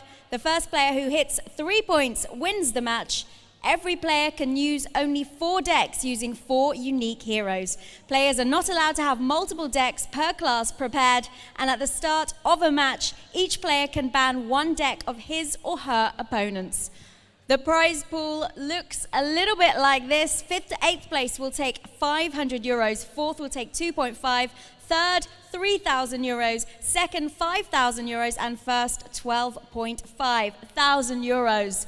If you want to follow us on social media, here is how you do so. Facebook, ELC Gaming, Twitter, ELC Gaming _, Instagram, ELC Gaming, YouTube, ELC Gaming, and Twitch, ELC Gaming TV. And now, without further ado, it is time to welcome to the stage, Life Coach.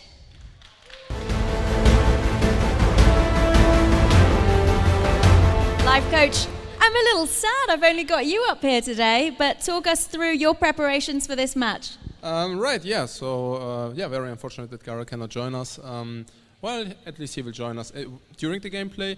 Preparation, of course, a lot, 100 hours per week, and this will be also the pensum or the amount of hours we want to put in the future. I really think that we brought defined or refined decks and also good deck choices, good band choices, and I hope that the practice will pay off and result in very good gameplay. But that is, of course, we always try to give our best. And you're also known by the name of Rope Coach. Are you going to keep us waiting today? Yeah, of course. Of course he is. Well, thank you so much. I'd say shake hands, but there's no one here to shake hands with. So just head to the tower and do. You can shake my hand, indeed. Good luck. You weren't it doesn't matter. It's not. It's good. All right. To the tower and good luck, indeed. So, Life Coach will be playing Gara. Gara will be playing remotely. He is not very well, but let us start the game and to the casters. What a sportsmanship, right? This is going to be a long game. It will be. Gara might be even okay with that because he's lying in bed right now. That's right? true. So it's kind of unlucky. Like so many cancelled flights here. Gara fell in, sick during the tournament. At least he can play from the hotel, so that's something, right? But I heard a very interesting thing. Gara is actually playing Paladin. No, that can't be right. Yes, he's playing a Paladin, and I was thinking for a second, like, what kind of Paladin will make sense? And I have 2 answers for that. Okay. One, it's an aggressive Paladin with whatever minions possible for 1, 2, and maximum 3 mana, and then you have small-time recruits on top of that, and basically that's it, right? The other option is that Gara is playing a anything can happen deck. Right, yeah. With Finja and War Leaders and Blue Guild Warriors instead of the old Murkai, because that's out of standard right now, yeah. Right? But still, it has the package of the Control Paladin. Basically. Yeah, that's interesting. I don't know if you can fit Finja in it, but I agree with you that this is the Paladin that makes the most sense. The Paladin's been, unfortunately, one of the disappointing classes since the expansion. There have been little bits of promise. Doppelgangster, I think, saw a little bit of fun play, but along with Hunter and I guess Mage, Paladin just hasn't received anything. That's true. But at the same time, look at this. We have 16 players here, no Hunter, no Mage whatsoever, so far, right? Right. Because we still have 2 more players to see. But at least 1 Paladin is here. And I have to say, because I have this fear for Gara, because he's always this guy that experiments a lot. Yeah. He always tries to to play something new, something unorthodox. It worked for him for the first DreamHack. When he was winning the DreamHack Bucharest, he was the first guy that played like the ultra greedy ramp deck that had like Sunwalkers, Ancient of Wars, everything that has taunt basically was in the deck. And that made him win the first DreamHack Bucharest because it was an aggressive meta and it fit, and it did fit. But in the next years, all of his experiments kind of put him like in a spot where he kind of struggles for results lately. Right. And I was hoping he will just stick to something very powerful. But let's see how it will go, because now we actually will see the Paladin in the opening. So Shaman against Paladin, and Super JJ with Falcone Punch will cast this game for you guys. Take it away. JJ, are you there? Hey guys, how are you doing? I'm happy to bring the following match to you and hope you will enjoy it. So how we can see, life coach banned Gara's Warlock and Gara banned life coach's Warrior. And the first match is life coach's Dragon Aggro Pirate Warrior Shaman versus the Paladin deck of Gara, which I don't really know what it is. Can you make any prediction for us, JJ? Prediction? Before we see the cards, which Paladin are you expecting? Which Paladin? You're almost too late. I would say it's aggressive. Okay. I would say it's aggressive. But we get probably anything Paladin, like it seems. It's gotta be, right? I know Gara is a guy that likes to, like we were just saying, likes to experiment, likes to take risks, but yes, there is no good control Paladin right now that's not anything. Maybe N'Zoth? Maybe in a soft, but it doesn't really have like the win conditions besides the big bodies. But I think it could be Unsoft. But I didn't see a Murloc yet. But I could maybe with the new Finja, the Rising Star. Right. That's a cool card, though. I mean. Yeah, Lothar was saying that. I've got my reservations about it. I'm not sure because it might mess up the second anything can happen. If you're getting 2 Finjas and suddenly you're not dealing 30 damage at once. So yeah, we see like Life Coach playing like mediocre aggressive shaman. Like there is a hex we can see, but also like the new healer card, the Junju, 4-drop 3/6 overloads you for 1 and heals you also for 6. So basically a better heal bot, which is very interesting. Right. I mean, I practice with Life Coach. Yeah, your input is going to be invaluable. But we are in charge now and patches goes to the battlefield. Yeah, the good old patches coming down turn 1. But we can also see a Doomsayer in Gara's hand, which might very well be a problem for Life Coach because it really stops the aggression. And it also activates the Solemn Vigil. Yeah, I mean, if this was a warrior that Life Coach is playing now, then sure, he could use Fiery War Axe, he'd be able to deal with the Doomsayer. But unfortunately, unless Life Coach wants to coin out that Hex, which feels like a horrible play, he's about to lose his board, and that feels horrible for an aggressive deck at the moment. But we are seeing Thunderbluff Valiant here, so it might not be the end of the world for Life Coach. Yes, maybe he can take the a bit slower approach and just say, let the Doomsayer go off. The only downside of that will be that Gara has even a very clean turn 3 then with the Solemn Vigil, so that's an interesting turn here. You could coin Hex, but do you really want to Hex the 2-drop of like a late game-ish Paladin? That's the question. It feels so horrible. Like, I mean, there are lots of different schools of thoughts when it comes to how you use Hex against a Paladin. Do you try and Hex a Tyrion? Do you actually try and Hex the Bluegill Warriors and prevent all of the charge? But one thing that no one usually considers is, do you want to Hex the Doomsayer? But Life Coach may be in this position where he actually has to. I'm pretty sure he's just running that thought through his mind, but he came to the conclusion it's not worth it, and he can just play the bit more late game strategy. Yeah, unfortunately for Life Coach, as you mentioned, this is now a very nice, cheap Solemn Vigil from Gara, but his curve isn't exactly perfect at the moment. Yes, but the card draw will probably fix that problem, since he has Loot Hoarder also in hand, and he has just the right tools to control the early states of the game, and then probably get his late game strategy going. So I think it's looking very good here for Gara. Like, it's very important to stop the early aggression from the Shaman. And the Doomsayer is so very bad to draw in the late game, so it's really good for him to get rid of them here with a very good value. Yeah, you're absolutely right. Life Coach, it doesn't look like he's going to have a method to deal with the second Doomsayer. It's pretty much as brutal as the first one. After Doomsayer, yeah, Gara doesn't actually have any board clears left, but like you said, he does have Loot Hoarder. He's got the Paladin. I've forgotten what it's called now. The Discover, a Paladin card. Yeah, let's just call it the Horse. Ivory Knight, that's the one. I think. Let's call it the Horse. Let's call it the Horse. All right. Okay.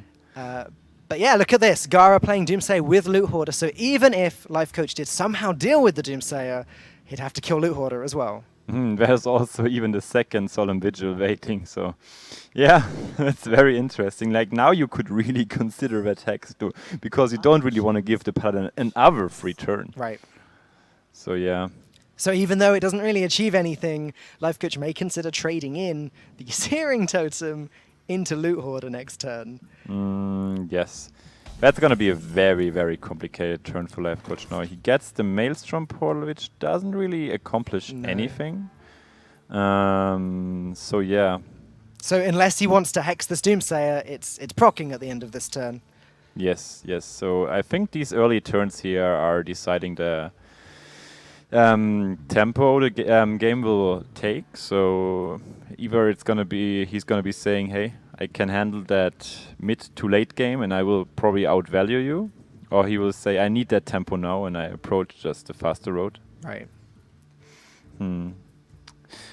Well, that will take a while now, so yes, Life lean Coach back. is living up to his namesake. We also have to say, like, these early turns are super, super important. If you do a slight mistake here, especially with like more aggressive deck, you are ending up losing that game. Well, it's funny, but it's difficult to know whether you even call this Shaman an aggressive deck. Because, yeah, it does run the Pirate package, but then it also runs this heal, it runs the Thunderbluff Valiant, it has a late game win condition.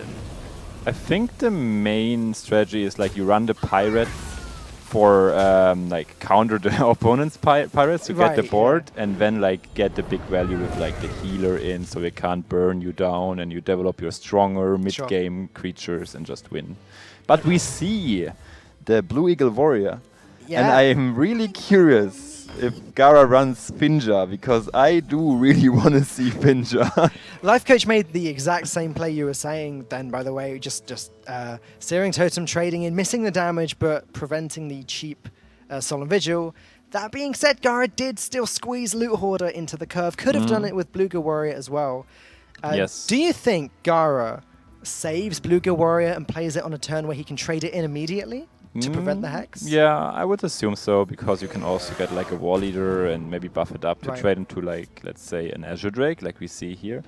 I do really like Life Coach's line, I think, with not hexing, because he has like a Thunder Bluff in the hand, he had a Drake already, so he probably can stall out the game a bit longer and get maybe the aggression he needs against Gara, because he has like a very long-lasting hand. So I like the line he took there. Okay, Gara playing the horse, getting his Discover. Obviously, we can't see what he's choosing. Not a snap decision, though, which either means several good options or several bad options. It's not often a snap decision, especially when you have like Discover choices, I feel like. Right. So we get the... Smuggler's Run. 1 mana, buff everything in your hand by 1/1. Ooh, so we get big Murlocs. It's especially nice with the like Acolyte of Pain in the hand, so you might get like extra draws. That's very cool. Yeah, Smuggler's Run is very nice with Acolyte. Turning it into a 2/4 almost makes it like an Imp Gang Boss. And it's not actually that often that we see Imp Gang Boss killed in one hit. Yes, that's true. Yeah, but Gara can just do these greedy picks with Discoverer, because he didn't take that much damage in the early game, and this happened because of the Doomsayers he had early on, and now he can do the picks he really likes to and doesn't need to get, like, let's say, a Lay on Hands to get the 8 health, for example. So that's very nice for him, and Life Coach, he will have to figure out a way to get back on tempo track. Well, he's looking at that Azure Drake there, playing that, lightning bolting the horse, and trading his current Azure Drake into Loot Hoarder, I assume, which does get him back onto the board. And it does look pretty stable. Just considering his other options, is there any way Jade Lightning seems good this turn? It's also the Jade Lightning is nice to maybe have a little bit of burn at the end. Sure. I think he was trying to get a Spell Power Totem here, so he could just play the Felnos and then Maelstrom everything away. That would have been really nice. But yeah, unfortunately he didn't get it. And then spawning the Jade here is not too bad. You get something on the board. Like, I think what you want to accomplish here as the Shaman is like develop a board which is just good enough to deal enough damage to the Paladin's face, but also doesn't overcommit. Sure. And you know what beats a 4/4 Azure Drake? Had a 5/5. He was smuggling. Look at that filthy little dragon. Unfortunately for Gara, Life Coach has a lot of different answers. He could now play the second Azure Drake and just lightning bolt away Gara's one. I mean, this is the benefits of having a huge hand. It's not only that, it's just like now the Shaman actually finally has the initiative on the board, and we see really how much a class like Shaman profits from that. You can suddenly go for the super effective board trades with the Maelstrom portal, and you get so much value from the spell power, for example. It's very, very crazy. Like, he just cycles his hand very comfortably and also like does very nice trades and just refills it, by the way, and deals face damage. That's Shaman for us, guys. So how does Gara actually get back on the board from here? He's got a quality consecration, but can you ever consider using that combo on 2 Azure Drakes? I think you have to, because at some point... the Pyromancer obviously just got picked up as well. He has everything now. I think you want to always use the Pyromancer together with the equality, because the consecration on its own is very nice against Shaman.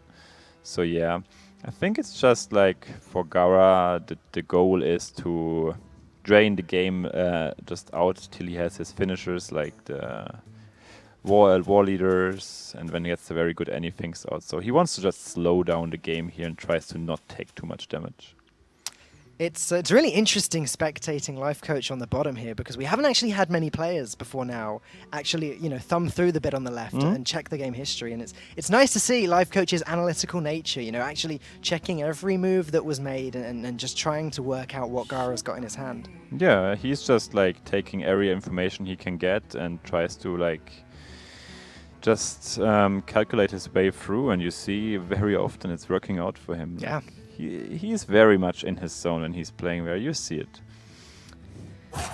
So Gara running out of time now, seeing both plays from both sides. Gonna just play Consecration and I guess Bluegill Warrior to clear one of these Drakes up. Okay.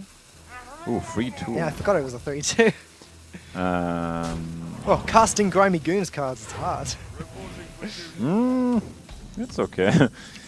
So what do you have here? Flame Tongue is not a bad pickup. Like, as soon he develops the board, the Flame Tongue will be really nice, because the Flame Tongue is a nice thing about the Shaman. You can like just have like some little tokens and put a decent amount of pressure on like control decks like Paladin here, and they don't really want to remove it.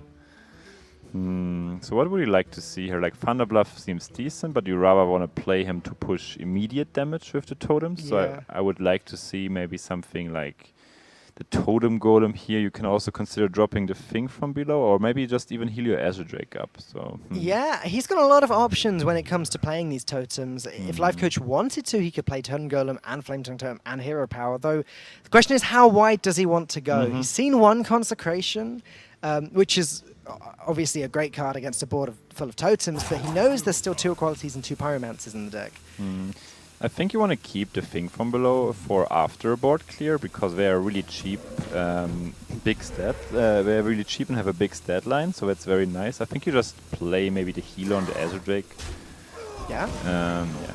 And then because what Life Coach is saying here, the Paladin by now drew so many cards, he probably has heal in the hand, so the face is not the place. That makes a change this tournament. And he just wants to put the board threat there and say, hey, at one turn you will not remove the board because you underestimate the power of the Shaman, and then he just gives him one crackling hit to the face. So Gara gonna conserve. I feel like the Equality and Pyromancer in his hand are probably the 2 most important cards right now, but he needs to conserve them until absolutely necessary. Exactly. Life Coach sat on the other side of things is also going to be conserving his Thunderbuff Valiant, thing from below, until either he can deal as much, like a lot of damage immediately, or until he knows the Equality and Pyromancer's gone. So we might have a bit of a stalemate for a while now, which is going to benefit Gara, I think. It's very, very close, because Life Coach does have the resources to put the pressure just enough on the Paladin, maybe. So if Gara missteps just only 1 turn, he might ending up losing. So what do we have here? There's like a lot of options. You can even consider hexing that Acolyte so he doesn't draw the cards. Okay. It's like Imp Gang boss for control decks here, huh? Yeah, like it's you crazy. get the card draw instead of the tokens. There seem to be so many hex targets that Gara's got, because again, like, Doomsayer was an option earlier, hexing this is an option, and then there's still Murlocs and still, we assume, Tyrion in Gara's deck. Is there Tyrion? That might... maybe normally there's Tyrion in a lot of the Paladin decks, but sometimes they just don't run it to have like... Maybe he has Finja now. Okay. The Rising Star. I want to see that card. I just can't imagine it. I think it messes with the combos. Oh, so cute. That's not the cute one, though. That's not the cute one. The orange one's the cute one. Oh, it's not orange. There have been some arguments about that backstage today. So this is very interesting here. Decides to drop the flame tongue to push a bit more damage. It just gets removed from the truth silver, so Q-Raider to cycle a little bit more. Very interesting. Does it also mean he runs maybe like Kodo in his deck? Well, definitely a Zerdrake, definitely a Murloc, possibly Kodo. It wouldn't be unheard of for Paladin decks to run Stampeding Kodo. We can see there's 2 Outdoor Peacekeepers there, which combo very nicely. Let's not forget those Outdoor Peacekeepers are 4/4s right now. So we see the horse once again. Okay, another board clear. That is very, very nice. It heals you for 6 and gives you another board clear and develops the 4/4 body. So the downside is that so you could say Gara can now play Equality Pyromancer or Pyromancer Equality and then allow Life Coach to go really wide. But the thing is, because of the heal for 6, Life Coach almost definitely knows what spell that is. that is true. That is very true. I mean, there's also like Avenging Wrath, but it's very true that it's. That was quite a fast decision, though. It's hard to make reads like that as a player, but it's possible that you assume that it's the board clear then.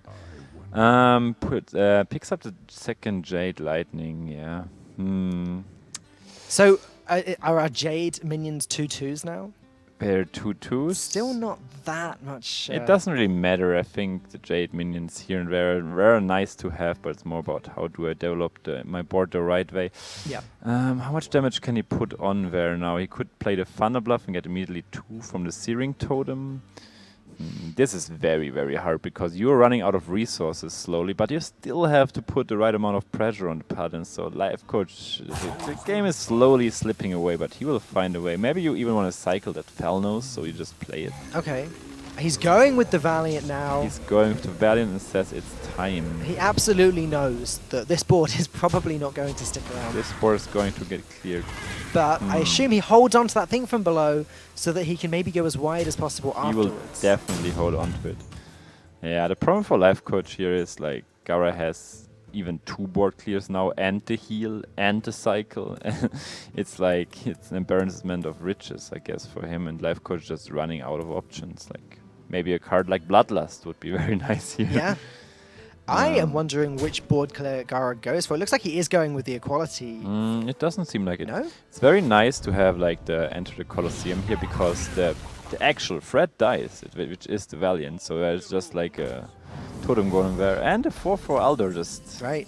Life Coach did just go over it then in the history. Like, what? Where'd that come from? Yeah, he made the Aldor made that Totem Golem a lot cuter.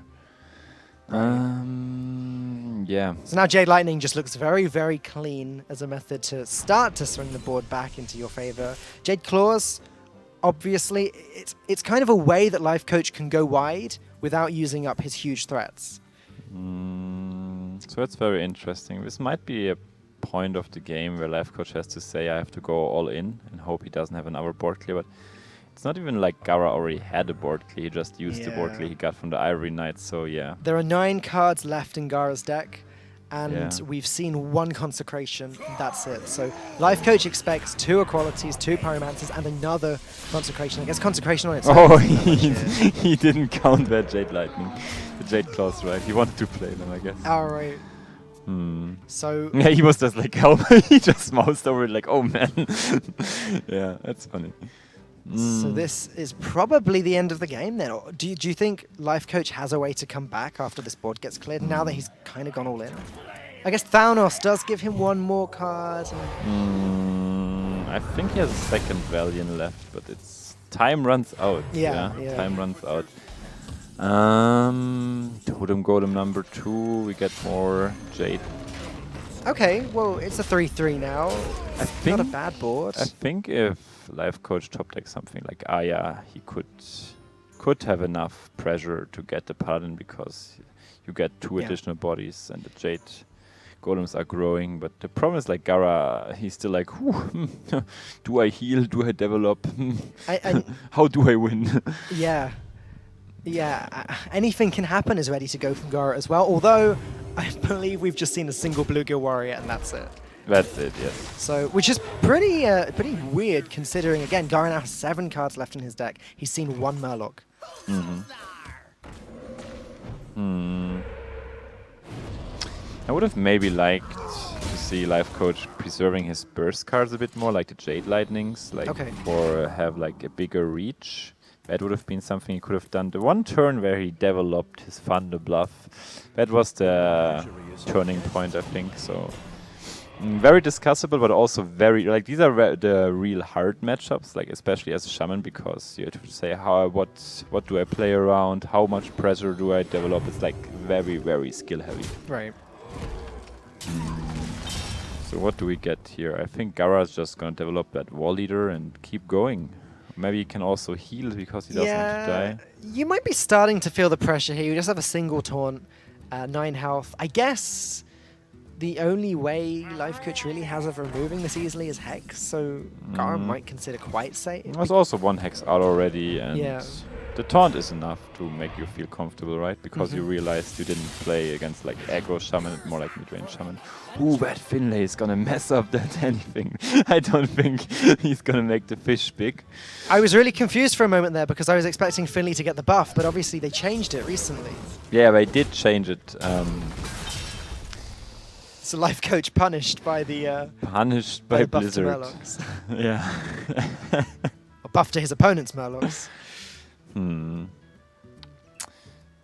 So what do we do with Lightning Bolt? Probably nothing. Like I think Life Coach is basically hoping here. Maybe he has none of his forbidden healings, but yeah, I think it's gonna come down now, and then it will also like close the game out. Like he can just at that point, there's no way to come back. How are you dealing 29 damage? Yeah, that's the point. Or even just 23 damage. So yeah, Harrison Jones would have been a nice draw when there were actually true servers around. So he's gonna find nothing for his museum today. Well, there may or may not still be a Tyrion somewhere in this. There's 3 cards left in Gara's deck. 1 must be an Anything Can Happen. 1 must be a Bluegill Warrior. And 1 must be a Finja. Right, and 1 must be a Finja, yeah. I mean, come on. I still don't believe it. I'm not buying it. Unless you know something that I don't. I don't know it, but it would be definitely considerable, I guess. Life Coach may just not concede just to try and get more information out of Gara's deck. There's the Anything. So we knew these cards were coming. Oh man, we're not gonna see the last card of his deck. That is really gonna bug me. Yeah, it is. It is. So yeah, just like Gara's like trying to sail out with the victory. I don't think Life Coach can do much here. Hex is the wall leader to get like to make the Anything a bit worse, but I don't think he has enough resources to stall. Like there are no taunts. I think the Anythings will close out the game anyways. So we're gonna see what is it?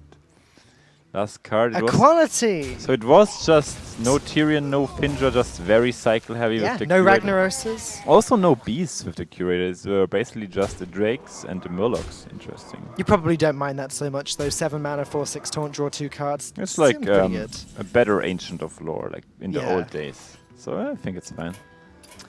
Concede button it is for now. Leaving Life Coach with just his Priest and his Warlock. Yeah, interesting. I feel like he might pick the Warlock because the Priest is very vulnerable to the equality clears. So, but he might also.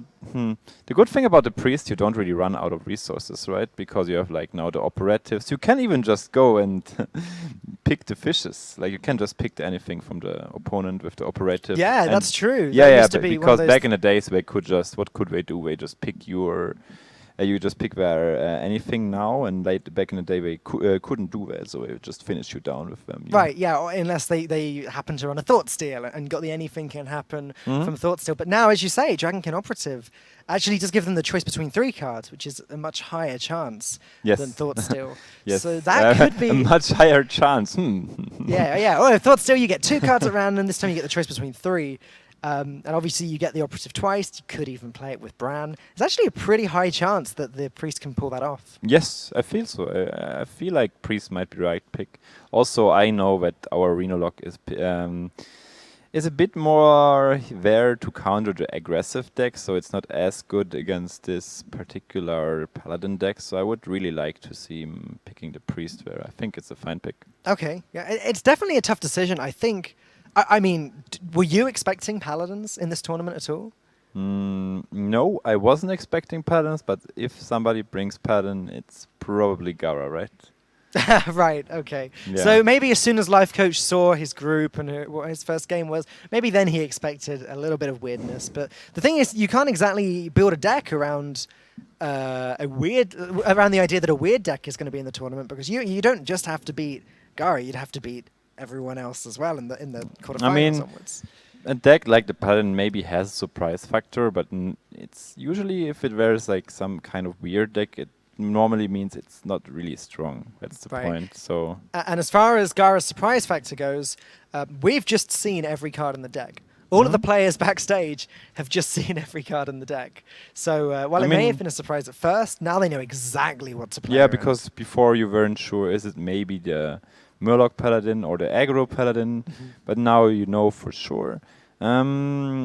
I feel also like the Doomsayers early on, if you get them as the Murloc Paladin player, you're in a very, very good shape suddenly, because suddenly you can cycle with the Vigils, you can just set up your weapons nicely so you get the traits. You don't need to use your equalities or consecrations. It's like so much better to get a Doomsayers. He just completely put a stop to Life Coach developing his board in the early game. And like you said, the Solemn Vigils, the fact that he got Doomsayer into Solemn Vigil once and then Yes. Doomsayer into Solemn Vigil again immediately after that was pretty devastating for Life Coach. So I hear the second game is starting, Right. so let's check that out.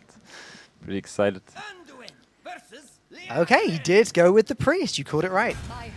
Yeah, I think it would be quite a shame as his practice partner to not That's call true, what that's a he's good going point. to queue, right?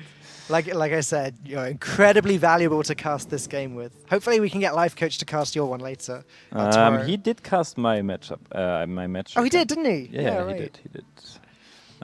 Interesting. You can decide to keep the pain to deal with the Doomsayers, maybe even with the Acolytes. It's not a bad pick. Priest of the Feast is an interesting card. What's the thought behind that? So it's just like we also have like the Potion of Madness. You can just very nicely steal a pirate, trade them into the opponent's pirate, yeah, and I also see. heals you nicely. So if you heal more, you can just also get like greedier picks with your operatives. It's very nice. Priest of the Feast is not a card we've seen, I think, at all today, unless it was a game that I missed. A Potion of Madness we have seen a little bit. That is very interesting if you keep the pain or not. It's a very hard decision. He decides not to because he says, I will need the early pressure. Why is he keeping the Drake?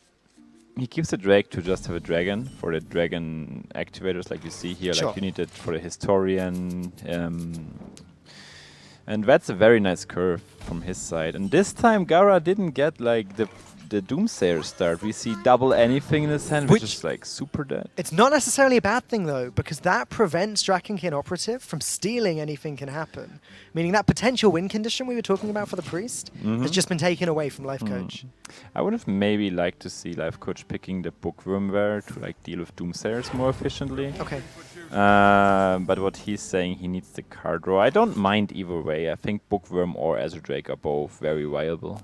This is looking like a very strong curve from Life Coach. If he goes with the Cabal Talon Priest now, it just it deals with the Blue Warrior, it deals with any 1/1s that Gara might That's summon. true. That's very true. But he says he maybe wants to get the second Historian down to play also around the Coin True server. I don't mind this line a lot. And this also deals with the Blue Warrior and the 1/1s. Nefarian, this is an interesting. Deathwing. He's the biggest boy there. Nefarian could get him anything can happen. He can do that, but the Bookworm maybe fits his curve better. Yeah. I mean, also the nice thing about a Dragon Priest against this pattern, you just keep getting big dragons and they start hitting the face of the paladins, and at some point I think the paladin just runs out of removal. Right. Yeah, you really like the idea of Life Coach picking up this Bookworm, don't you? The previous one as well. I think the Bookworm is good because it hurts a lot to eat a Doomsayer for a paladin, because what he has been thinking, he must be thinking is like the paladin is going to clear the board and then drop a Doomsayer, and if he doesn't have like a Bookworm or a Shadow Word Pain available there, he will eat up an entire turn. Right. So yeah, you don't want to see that happening. Pretty unfortunate for Gara, actually, that he hasn't picked up either of the Doomsayers just yet. I mean, like you said, 2 anything can happens are sat there very, very dead in his hand for the time being. And Life Coach just able to continue to develop the board, keeping his Nether Sprite Historians alive. I mean, it's not that unlikely he doesn't get one Doomsayer in the early game. It's like pretty much 50-50. He gets one in the first 5 turns. Last time he even had both, so yeah, lucky him. And now the Corruptor is like very, very good. You gotta develop a 5/4, kill the opponent's Drake. Yeah, I think the Priest is very much in the driver's seat here. It will take a lot longer, the game, though, because we see both Alders in the pad in hand. We see an equality clear already. This match will be really, really close, I think. All right, so Outdoor Peacekeeper is the first choice of Gara's, just to get rid of the damage on the board here. Seems pretty good. You don't want to use. Oh, look at that potion! That potion is crucial for Gara. Like, oh, you're you right. Steal that loot hoarder, and now you're the one who's going to loot. That is incredible. And you even remove, you just remove the free, get an extra card. That's pretty convenient, don't you think so? It's pretty crazy to compare Potion of Madness with Shadow Madness, really. The 3 mana difference. Yes. And only 1 attack difference. Yes, and the Operative is there. And Bran Operative, that's something really, really disgusting. Yeah. Yeah, I think this Dragon Priest now is just gonna stomp him. Though, what does Life Coach actually want to steal that's still remaining in Gara's deck? Because we've seen there aren't actually any more big threats. There's no Tyrion, there's no Ragnaroses, there's no Finja. Just getting True Silvers is nice because developing a weapon while your opponent wants to clear the board, you just get additional damage down. What else could you get? Maybe some card draw. Yeah. Maybe information even about what's actually in Gara's hand. Because if we do see Bran into Draken Operative, then Life Coach actually gets to see 6 cards that's in Gara's deck, or at least 3 cards 2 times. Likely 6 different cards. Oh, you got another anything here. I think Life Coach knows that now. Yeah, that's also a strength of the Operative, right? It doesn't only give you the card, it also gives you the information. But first of all, the deck is still in his card. It makes it more unlikely he has in the hand. Yeah. And second of all, you get the extra card, which is like super insane. And a super big body. Like, the card is just like, yeah, right. I am broken. 5 mana, 5/6 on its own. Used to be a neutral minion that was kind of not good enough, but okay in the arena, the Pit Lord. Yeah, but this does everything. Not Pit Lords. I don't remember what the card is called. So how much damage does Life Coach need actually on the board? He already has 9. He could decide to go for the Cleric to get some card draw in, but he already has a lot of card draw. You could say you just play an Azure Drake because it cycles itself anyways, and you have enough dragons. I think I would like to see the Azure Drake and maybe trade the Talon Priest away and 1/1 Corruptor. I don't mind that. You definitely... Like trading in the 1/1 and the 3/4 is fine. There's no reason to make your board go too wide. We still haven't actually seen a board clear yet, so... Life Coach knows it's coming eventually, but what he needs to do is try and force out the board clear on a board where it's just not really worth it. And it's possible that 2 4/4s with spell damage might actually be a board that demand one of the clears. It's also 9 damage on the board. I mean, you don't really want to play against a 9 damage board. Gara is going to stand his ground for just a little bit longer. I like how Gara is doing that. He's just like very patient with his board clears and tries to like minimize the board pressure. He keeps his equality clear. He plays the horses to get like more health and more resources. That's very nice. Right. So how is it going to be here? You could go Bran Operative when you have exactly 9 cards for next turn, and you get more resources. And you can just trade your Azure Drake away because when you actually don't overexpand. I would like to see that maybe. It does seem strong because Gara then actually has to deal with the Bran as soon as possible. And also looking at Life Coach's hand at the moment, like when else is he going to get value with Bran anytime soon? Like, okay, he could play Bran as Drake. It just doesn't seem quite as good. So I think it's a pretty good chance to play Bran here. What is he doing there? It's interesting. Cleric heal. Okay. Oh no. And so I just guess he's going with the Holy Nova here. Yeah, okay. Just get the extra draws in. Sure, why not? I think guess Life Coach's plan is just like, I will never run out of resources. Either you gonna remove my board at some point or you die. Well, the Paladin is never a deck that goes too wide until anything can happen gets played, and therefore Life Coach probably figured there's no real reason to hold on to Holy Nova any longer. It's a free board clear. It allowed him, a free card draw. It allowed him to clear the board without trading anything in. So yeah, it seems good. It seems very good, yeah. So this is where things get tricky for Gara, right? I mean, you might just start clearing with the equality, or you can just say, I just remove one Azure Drake with my Blue Eagles. So Ooh. He does have Consecration. That's the leftmost card that we can't quite see. yes. Consecration into both Bluegill Warriors is actually a way to deal with the Azure Drakes. Yes. I mean, the funny part is Life Coach will just be like, yeah, I got like 8 other dragons in my hand. Have fun, mate. He's going to go with the regular board clear here. Pyromancer into equality. It's a very green board all of a sudden. You might call it... And he's played Redemption. I can hear the secret. There we go. Okay. Oh. So he wants an extra Bluegill Warrior for when anything can happen happens, Okay. which is very greedy considering he does have 3 anything can happens in his hand. So what's going on here? Which big dragon do I play? You could... I mean, you already saw one Aldor. That's very interesting. There's not much space left in Life Coach's hand, so Yeah. Bookworm actually doesn't seem too horrible here. Bookworm seems fine because you already have the Pain for the Doomsayer. Yeah. You can also say I get rid of my Priest of the Feast and my Operative, which is very mana efficient. And we all know what Life Coach likes the most is mana efficiency. Efficiency in general, that's his thing. Well, now that he has the second Operative in his hand, there's no reason to hold on to them both until Brand comes out. He can play one. I like this Bookworm. You already have the Shadow Pain in hand, and now you can also play the Talon Priest on it. Yeah. He's afraid of War Leader, or was his... I don't think the War Leader is too much of a concern here. So do you think he was considering playing Shadow Pain as well? Nah, I don't think... He was maybe for like a second, but he was like, nah, I need this for the Doomsayer. If Gara picks up Murloc War Leader anytime soon, then we are going to start to see these anything can happens. Yeah, 3 but Bluegill Warriors. Yeah.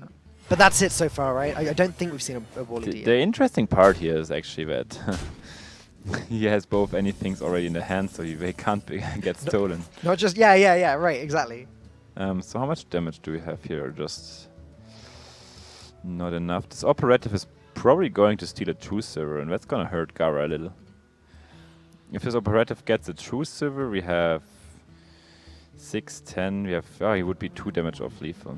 Yeah, Life Coach is getting close, but we do see the Forbidden Healing in Gara's hand. That is 20 extra health if Gara wants to use that. Yeah, the problem here is well for Gara, like if he wants to heal at the turn where there's already a big board for the opponent, the Forbidden Healing is not very efficient because he will just instantly lose that health again. Right. So yeah, I would like to see the Operative here. Life Coach does have a lot of resources, and he needs to have like more pressure on the Paladin.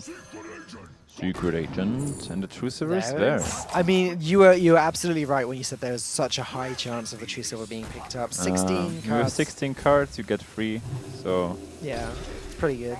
you get about 30% to get at least a pick of one of the True Silvers. It's very nice. Yeah. And now Gara's on 8 health, so he kind of has to start healing unless he picks up an equality here, which he didn't. Doomsayer heal. I mean, this is exactly what I was talking about. Now he does have the heal. That's very nice for him. But there's also like a lot of damage on the board, even with the Alder. So he goes up to 22 here. And now the True Silver is very nice because it gives you an additional 8 damage. Right, so that's actually, what's that, 14 damage. Ready to go for Life Coach right now, meaning that heal didn't really have a lasting effect. Exactly. So he's just going to play a True Silver, trade that down, and then just going to jam the face. I mean, he already has 10 damage on the board. I don't think it demands more pressure on the Paladin. He has to remove that board, and if he doesn't do so, he will die. And 3 anythings. I don't know, we have a war here. Murlocs versus Dragons. And I feel like the fire spying dragons are like having the upper hand here. Yeah, well, the problem is for Gara is, well, firstly, he hasn't had a war leader yet, and secondly, it's the fact that anything can happen costs 10 mana. If he uses it, that's his whole turn. And does he actually have time to use it? He gets 3 Bluegill Warriors. That clears maybe Priest of the Feast, but that's it. Or just Cabal Talon Priest. Yeah, without the war leaders, these Murlocs are not really like Yeah. competent fighters.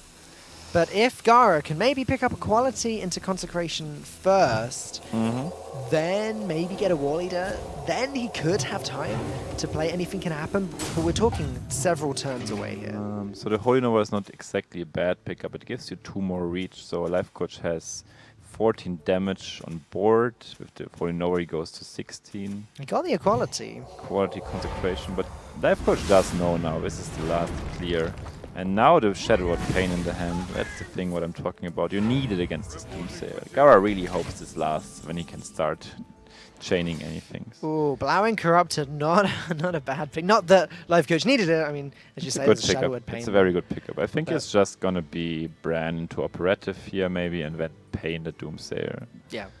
You get a very strong board. You steal more cards. Yeah, I like it. Pain, Loot, Hoarder, or Vigil. I think I would like to see the Loot Hoarder. You cycle through the card, and it puts a little bit of pressure on the board. So Yeah. the Vigil seems a bit too slow for me. I agree, and there's no Wild Pyromancer, there's no way of pinging the Acolyte and I guaranteeing don't extra think you draws. want to take the War Leader, right? I mean, That's really you don't want to. risky You play. don't want to buff. But Wait, this is very nice. This is what we were talking about earlier on. Why is he taking the? Oh, okay. That was interesting.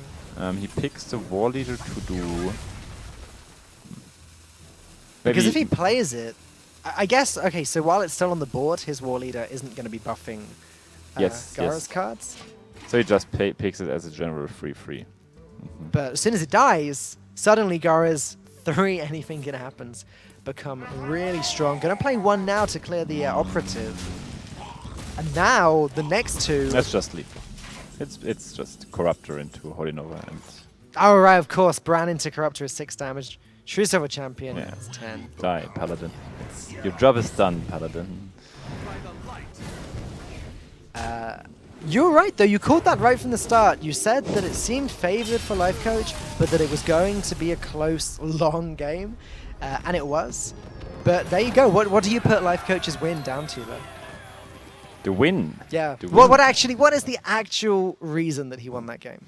I think it's just like the stable pressure of the Dragon Priest. You like the pure amount of pressure you can put on your opponent while cycling through your deck and still having like a lot of big creatures on the board. That's the point. Like the Paladin, he will be able to like maybe shrink some of your creatures, also remove your boards. But at some point, like you saw here, he's just out of removal. Like I think the Paladin maybe wins if you put the Murlocs out early and get nice anythings down. But even then, the Operative might like just pull in anything and you die after you played your first. We both mentioned this at some point during the game, but it was kind of a double-edged sword for Gara, because if he had both anythings in his opening hand, which meant that Operative couldn't steal it, but it also meant his hand was so dead. And taking the third one, after also taking Redemption to get an extra Murloc, it did seem really greedy.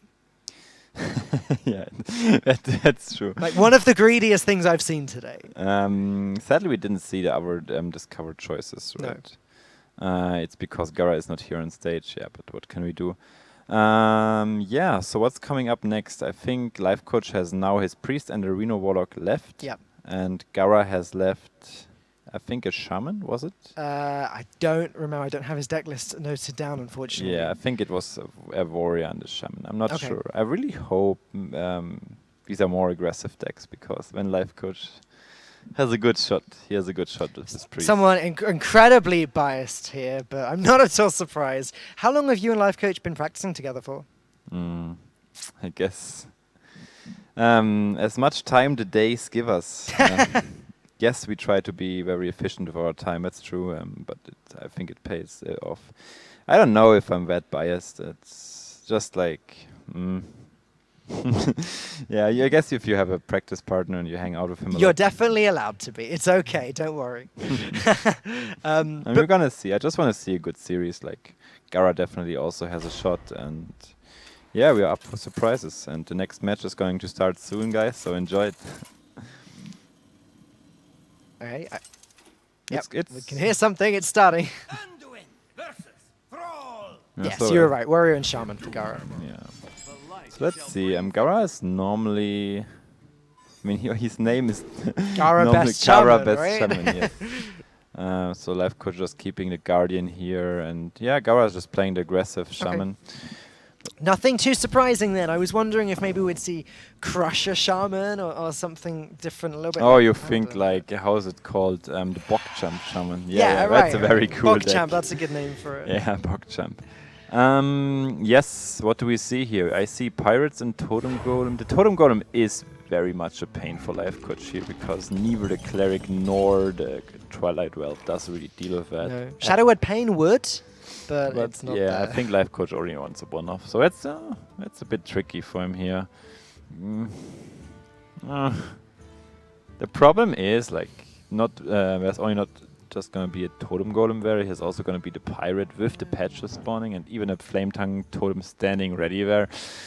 I think this is gonna be one of the more tricky ones for Life Coach. The good news is he runs Potion of Madness, which really helps in this matchup. Right. The combination you mentioned earlier, Priest of the Feast into Potion of Madness, deal with 2 minions, heal for 3 health. You're right, there's some great cards. Are they cards that Life Coach... I guess Potion of Madness is a card that maybe Life Coach would mulligan for. I'm pretty sure he would keep it, yes. Yep. Yes, this Totem Golem. Totem Golem is still just such an incredible strong 2-drop, so you see here he's just gonna farm this dragon, maybe also the Cleric. Yeah, it's kind of crazy how good the Pirate synergizes with the Flame Tongue Totem. And everything else. And the everything weapons, else, yeah. other classes. Pirates are everywhere right now. Yes, you have to play even Pirates in Reno, like I heard. Yeah, right, yeah, I heard that too. Just because Patches is such a crazy card. He's so cool, and when the cannon appears, and poof. And he's in charge. He's in charge. Oh, man. It's very interesting here what you do with this Totem Golem if you trade into a Cleric or the Triad Whelp, but I think you want to trade into the Whelp since it's just more about board. Yeah, if you're playing Small Time Buccaneer, you definitely trade into the Whelp because Cleric can't then kill it for free. But it's a little bit awkward just because there's no weapon in hand or on the board. And at the same time, it's awkward to not play Small Time Buccaneer because every turn that you don't play a pirate, you're more likely to actually draw patches. That is true, but it's not very likely, but yeah, it's more likely, it's true. So 1 in 24, I've seen worse odds. So he's gonna trade, let's see, Cleric. Yeah, he's afraid of the card draw, but then he's not gonna play the Buccaneer, right? Yeah. That's a very interesting line, I feel like. Very, very, very interesting. Is that interesting, like you disagree with it interesting? I will just leave the interesting here. But maybe it pays off because he has the Flame Tongue here, but it immediately gets a little bit punished because he drew the Horse Rider. Yeah. Okay. I don't know. Horse Rider, if the Flame Tongue Totem does survive, then Horse Rider could be very strong next turn. Patches getting buffed by the Flame Tongue Totem, gonna clear up Twilight Whelp in 1 hit. That was a pretty good use of the cards from Gara there. It's a very good use of the cards. Take note of the positioning, everyone back home. He's not called Gara Best Shaman without a reason. Right. So the Twilight Guardian has to come down here. Unfortunately, the Flame Tongue Totem gets so much value here, but the Corruptor is probably going to deal with that problem. Yeah, I mean, take your pick, Gara. He can trade the Totem Golem and play Maelstrom Portal if he wants to, and then just hit face with Small Time Buccaneer. Is Horse Rider? I do like the Maelstrom here. Like you have 2 anyways, and you just get a nice value and another token on the board. And the Runic Egg is such a crucial pickup. Goodness. It's just like an extra card. You remove the look at Life Coach mousing over the egg. He's like, no, I am just trying to deal with the pressure. On the plus side, at the moment, Runic Egg can't do anything because Life Coach is going to get rid of the Flame Tongue Totem. It's going to draw Gara a card at some point, whether that's when Holy Nova comes down or whether Gara picks up another Flame Tongue Totem first. But at the end of the day, at the moment, Runic Egg, Life Coach can just ignore it for now. That is true. That is very true. But he will also try to clear the board. And as you said, like if the Holy Nova comes down, the extra card, it's always relevant. Yep. So what is Gara's turn here? Just Lava Burst and try to keep the board. Okay. I don't mind it. I think it's actually looking decent now for Life Coach because he was able to remove the Flame Tongue and he can just cycle with the Azure Drakes now. Yeah, Gara kind of has a lot of nothing on his board. There's still no weapon buffing up the small town. Exactly, the weapon is the big deal, and also like as the thing from below will just get Shadow or Deft. He can cast Pain on like the Horse Rider, and Doomhammer is not playable this turn, which would be really good here, by the way. Yeah, just to clean up the Drake. So what we see here from Gara is... Even the double Horse Rider would have been great here, just as a way to get rid of the Drake. That is really painful for Gara. Like this turn is not good at all, and the thing from below just gets Deft here. Yeah. So this might be like a comeback from Life Coach here. It's very interesting. I mean, I assume he still would like to pick up a Holy Nova sometime That is a soon. very, very good pickup. I'm not sure if he's running Dragonfire Potion or not. I don't think we've seen it I yet. don't think he runs it. I know he doesn't. Right, okay. I will not. So I like... That's very interesting. I like maybe starting off with the Power Word Shield here. Just see what you get. If you get a Holy Nova, so be it. The board is cleared. If not, you just def the thing from below probably and play the Bran. Yeah, I mean, you almost definitely can squeeze That in is this Power Shield. insane. There you go, Cabal Talon Priest. This is the perfect curve. Invincible Dragon. No, this is a very, very good pickup. Well, that being said, Flame Tongue Totem would still be very, very strong for Gara right now. But there's already one Flame Tongue Totem dead, right? The only problem I might be seeing here for Life Coach is maybe the Doomhammer because there's no weapon removal in this Priest. Right. And the board is not that important for Gara anymore. I think he just wants to jam the face there. And he also has 2 Chargers in the hand to support that line. Very nicely played from Life Coach there to clear up the Buccaneer, as long as it's not big. Yeah, Gara picks up a Lightning Bolt, which is actually going to help. That Maelstrom Bolt sets up perfectly the kill on Italian, and then he can start hitting face. Good news for Life Coach though, there's no Rockbiter in Gara's hand, so that definitely helps out because the Okay, well now Life Coach once again going to get some information from inside Gara's it's deck. very, very scary also. Like you see the Shaman has 3 cards in the hand, he has a Doomhammer equipped. Yeah. I mean, you'd never feel comfortable to play against that. Do you know if it's possible to get 2 of the same card with Operatives Discover? You mean you can only get... you mean in the first pick or what? Yeah, in the first pick. No, like, I don't think it's possible. Okay, so there's no way Life Coach could get both Rockbiter weapons and think, oh, I'm safe. No. You can not get that. But you might get a 1 in the first Discover and a second one in the second Discover. Could be and the then same you can one though, right? It could be the same one, but it can also be the other one. So yeah. Either way, goes with Twilight Drake instead this turn. Fishing through his deck, probably searching for a Holy Nova at some point I soon. think he's searching for more Taunters. Okay. As soon as he gets a Taunter, I think he can feel very, very safe. So, how much burst do we have from Gara? He has 4, 7, 10, 14 bursts, but he can't play everything, so the maximum damage he can deal here is 8. Yeah, 12. I kind of feel like you want to save the Horse Riders, or try to, if you can, save the Horse Riders for a Flame Tongue Totem. Although there are still 17 cards in Gara's deck, I don't know exactly how long you can hope to save these for. You might as well just play the horse riders here and try to hit the face, because they are not exactly easy to remove, so maybe you That's get true. additional damage in. Okay. Yes, so I think... Maybe you also want to try rolling Spell Power Totem here. You have a 50-50 and get additional damage with this Lightning Bolts in. Very, very interesting here for Gara. It's like very much on the edge here. Like the game is just about to slip away from him. So he maybe just has 1 or 2 more turns left. No Spell Power Totem, so does he ever consider playing 1 Lightning Bolt to clear up Bran or that Azure Drake there with Flame Tongue? I don't think that's quite the winning line, trying to clear the board now. Like, you really have to get the priest down now. I think he just roped out and he didn't get the Doomhammer hits in. Ooh, Priest of the Feast. You said Life Coach was looking for taunters, but this seems This almost is as not good. a taunter, this is like someone who brings you nice and tasty food and Nice and tasty funnel cakes. it's chickens, he gives you chickens, right? Well, it's supposed to be. No, no, look at the chicken. Blessed be my funnel cake. Hum, hum, hum, hum. I just don't think that characters in this game know what a funnel cake is.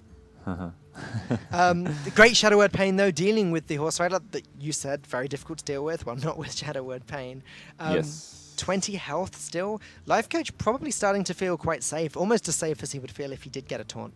Yeah, I mean, you feel even safer now because the Doomhammer hits just didn't came in. And is there ever a world where you consider playing Netherspite Historian here? You do get the Bran bonus, and you could pick up Twilight Guardians from it. I don't know. You just want to have pressure here. You don't. Your opponent showed you already. He doesn't have a flame tongue. You just heal your face. Probably develop the Drake. I don't think you need the historian on the board.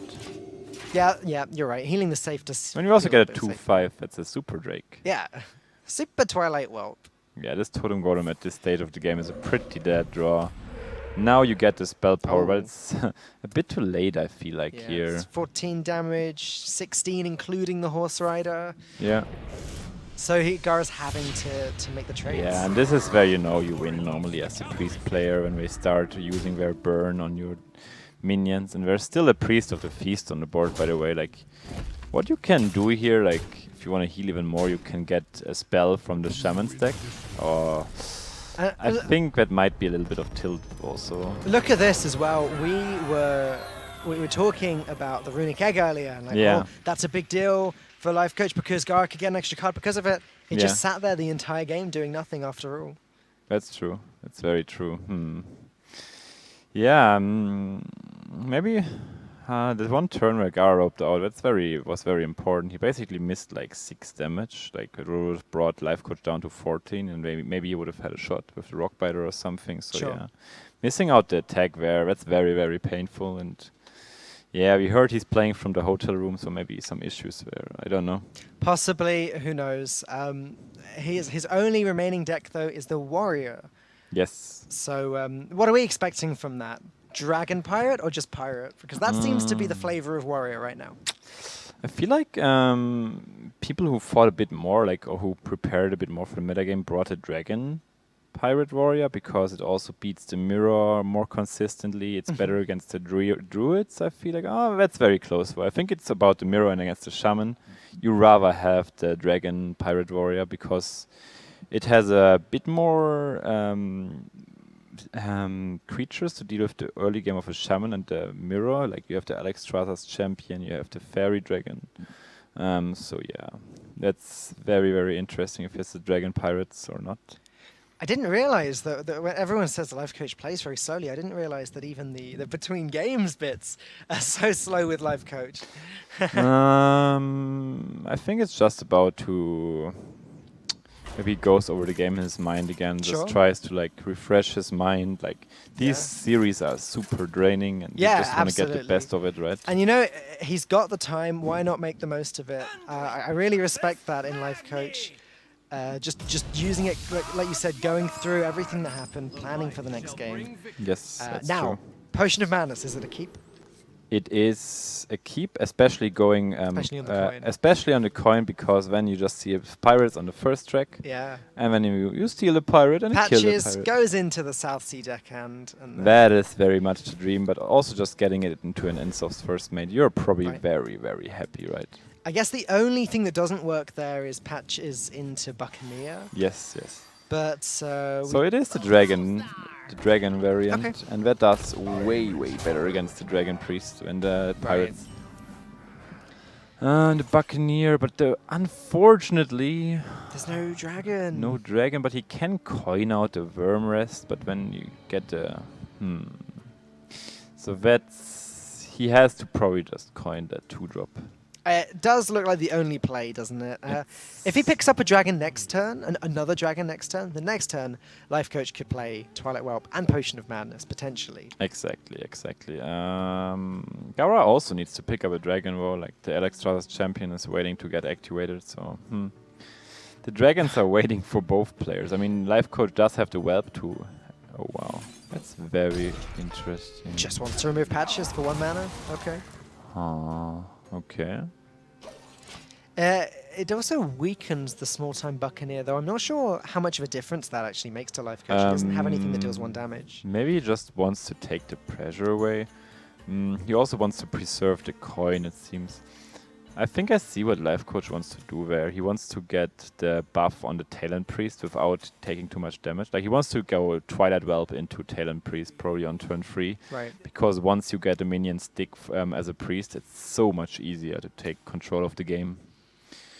Gara picks up the dragon, which is very nice, but you also have an option of Finlay into Ensov's first mate. So okay. What he does there with Gara, I think he confuses him, because Gara thinks he maybe has a second Potion of Madness here. Interesting. Yeah. Warlock against Priest is pretty much very good. Yeah, we don't get to see the choices again, but other good hero powers, Mage one? Mage is fine. You can activate a Grom if you run it, maybe. That's very nice. And make efficient trades, I guess. Yes. If you ever are fighting for the board. Second Talon Priest, it's not really what Life Coach wants to see here, I feel like. Yeah, because this Wormrest Agent is not surviving. So next turn, Life Coach either has to coin out Priest of the Feast or play a 3-drop that's just a 3/4.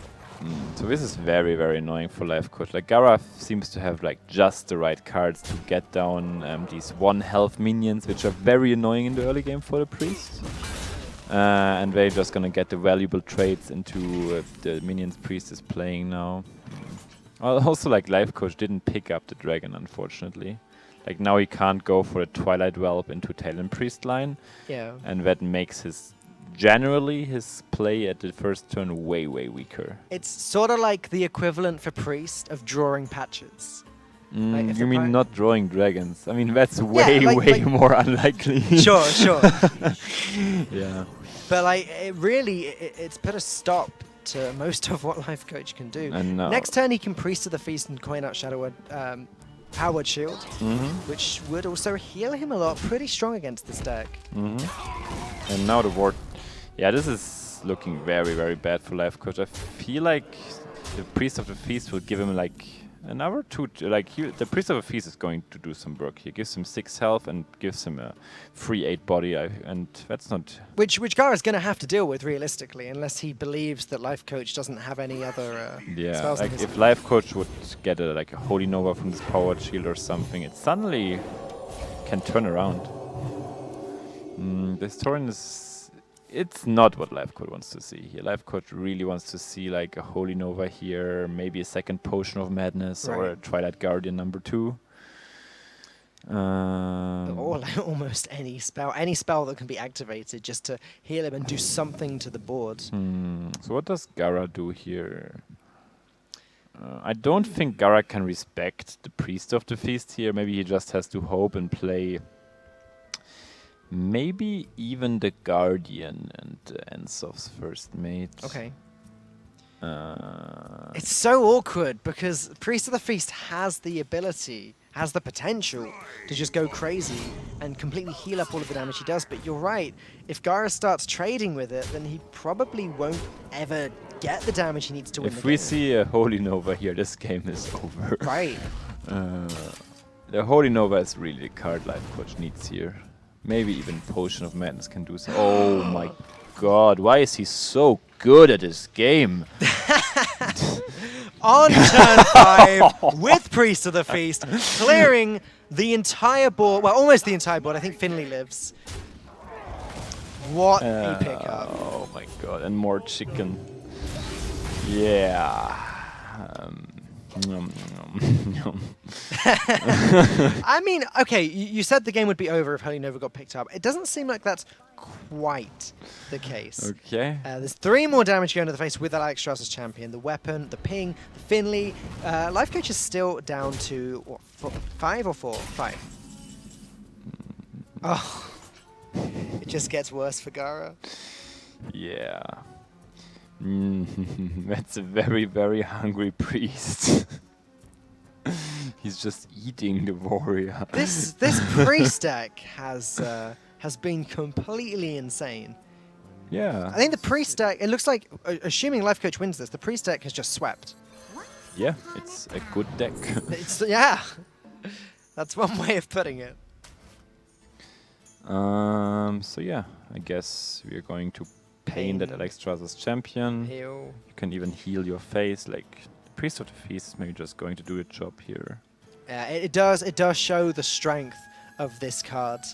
One of the few cards that Priest got from Karazhan, which people were not excited about. But when Priest of the Feast works, it really works, especially against aggro. Yeah. I think the only thing Life Coach doesn't want to see here is a Crusher, because he can't really deal with it. Like, if a Crusher would come down here for Gara, it would be a really good pickup. Yeah, I shouldn't call these cards.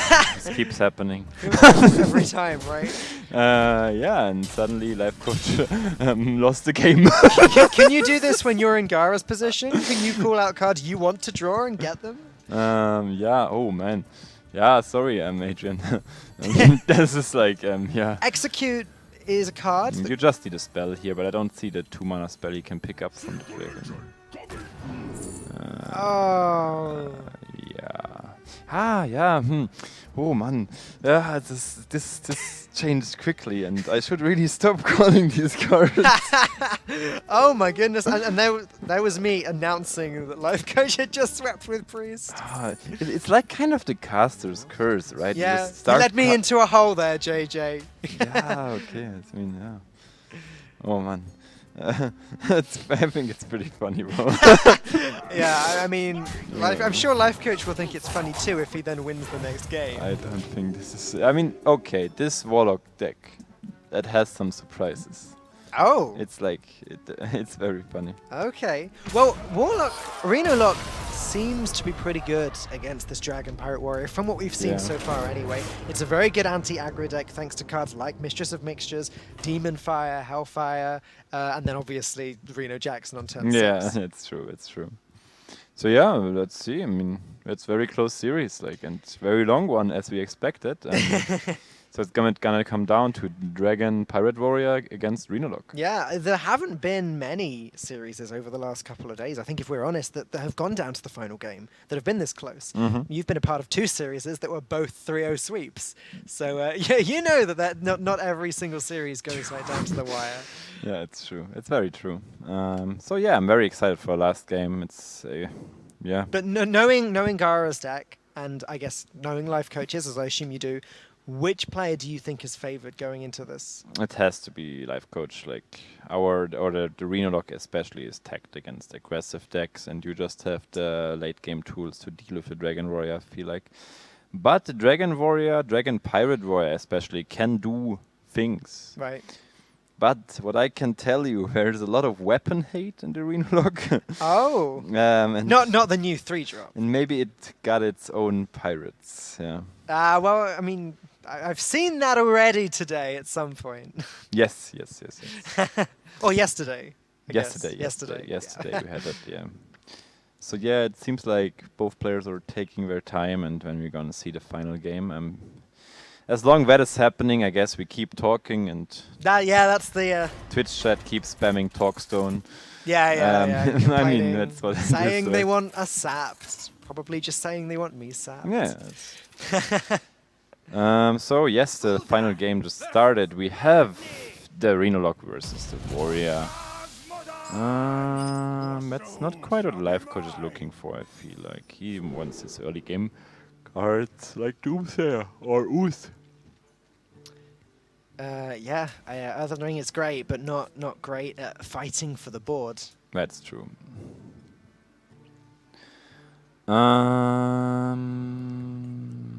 Is he considering holding on to Twilight Drake here? That's what he's considering, I feel so as well. But I feel like the Twilight Drake might be a bit too slow. Yeah, I guess it depends how aggressive Gara's start is. Again, if this was the sheer pirate build, then maybe you'd be a little bit more afraid of the early game. That being said, we did see Arcanite Reaper in the Discover that Life Coach got. So it's actually a little bit more piratey and less dragony, I think, than the other builds that we've seen so far this tournament. It's actually very interesting what we saw before Life Coach was conceding the game. Like I think also playing the Dragon Operative gave him information for the next game. Right. So now he runs the That's Reaper. true. Okay, so Life Coach picking up the Dirty Rat, which is kind of awkward to play on turn 2. Yeah, you don't really want to be playing that. The problem here is like the minions you have here as Life Coach, they don't really help you through the early game, and Gara has a very, very aggressive start. He's gonna tap, He's wow. gonna tap MC Tech. Sure.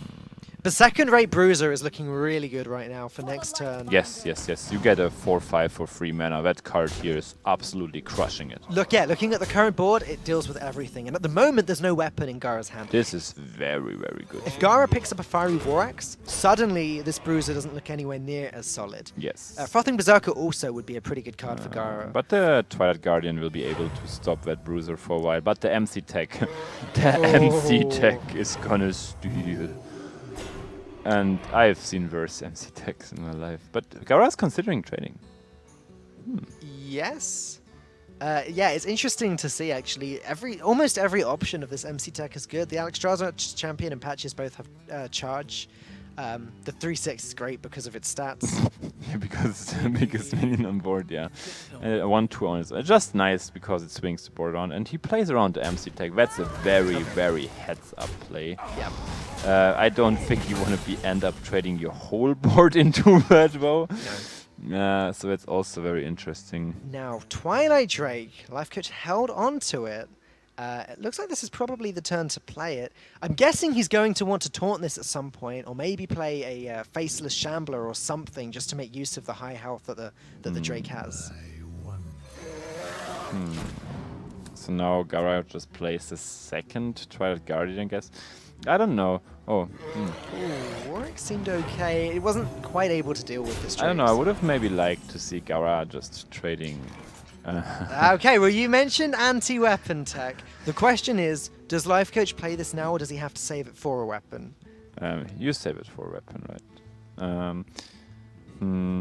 Funnel Cakes is actually very nice. You get the health, your opponent doesn't get any health. It's like very decent. Next turn you can drop the Savannas.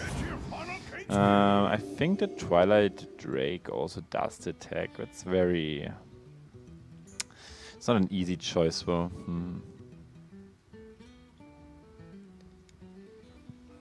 Yeah, I think you do make the attack. You want to get one of these Guardians down. Okay.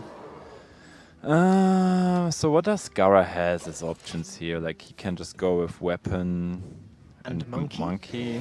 Or just a Zerdrake, sure. Or very just a quick Zerdrake, decision. Yeah. Ragnaros, that's definitely a problem for Life Coach, but also like the Savannas. The Savannas looks nice in theory, but the problem is here that he's eating a lot of damage and there's no Reno Jackson in sight just yet. I'm looking at Dirty Rat Mind Control Tech and thinking it's probably a little bit greedy. How is it greedy? I think it might be just good.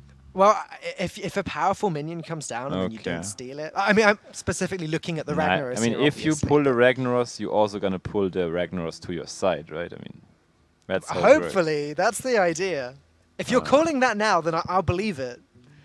Really? I mean, You've been pretty accurate so far with your card predictions. It's like 50-50, right? Either it happens or not. Right. He's gonna do it. He's gonna do it. Look at this. Then again, Siphon Soul does actually allow Life Coach to completely flip the board. By siphoning the 3-6, trading the 3-5 into the 3-2, and then trading the 4-4 minions. He's doing it though! Dirty Rat! Oh, Fairy Dragon. That was disappointing. Best minion. I'm the best. I'm Life Coach. Okay. Yeah, that was pretty good when he stole the healthy taunt. Okay. Yeah, I mean, the Drake was kind of okay as well, but you're right, this was definitely one of the better options. That one of it was like the best. I mean, you steal the healthy taunt. Oh, yeah. I mean, and suddenly everything looks very good, yeah. Right. And Gara has nothing. His two Fiery Warwicks has drawn them both a little bit too late, and now they're clogging up his hand. Life Coach is like looking over the cards like, oh, that went pretty well. Yeah. Alright. Yeah. Time to remove this Warx, I guess. So really, Gara's just relying on Ragnaros here, but Life Coach has so many ways of removing and it. Kazakus, this is not getting better for Gara now. I think the last I'm in charge. And now Patches as well.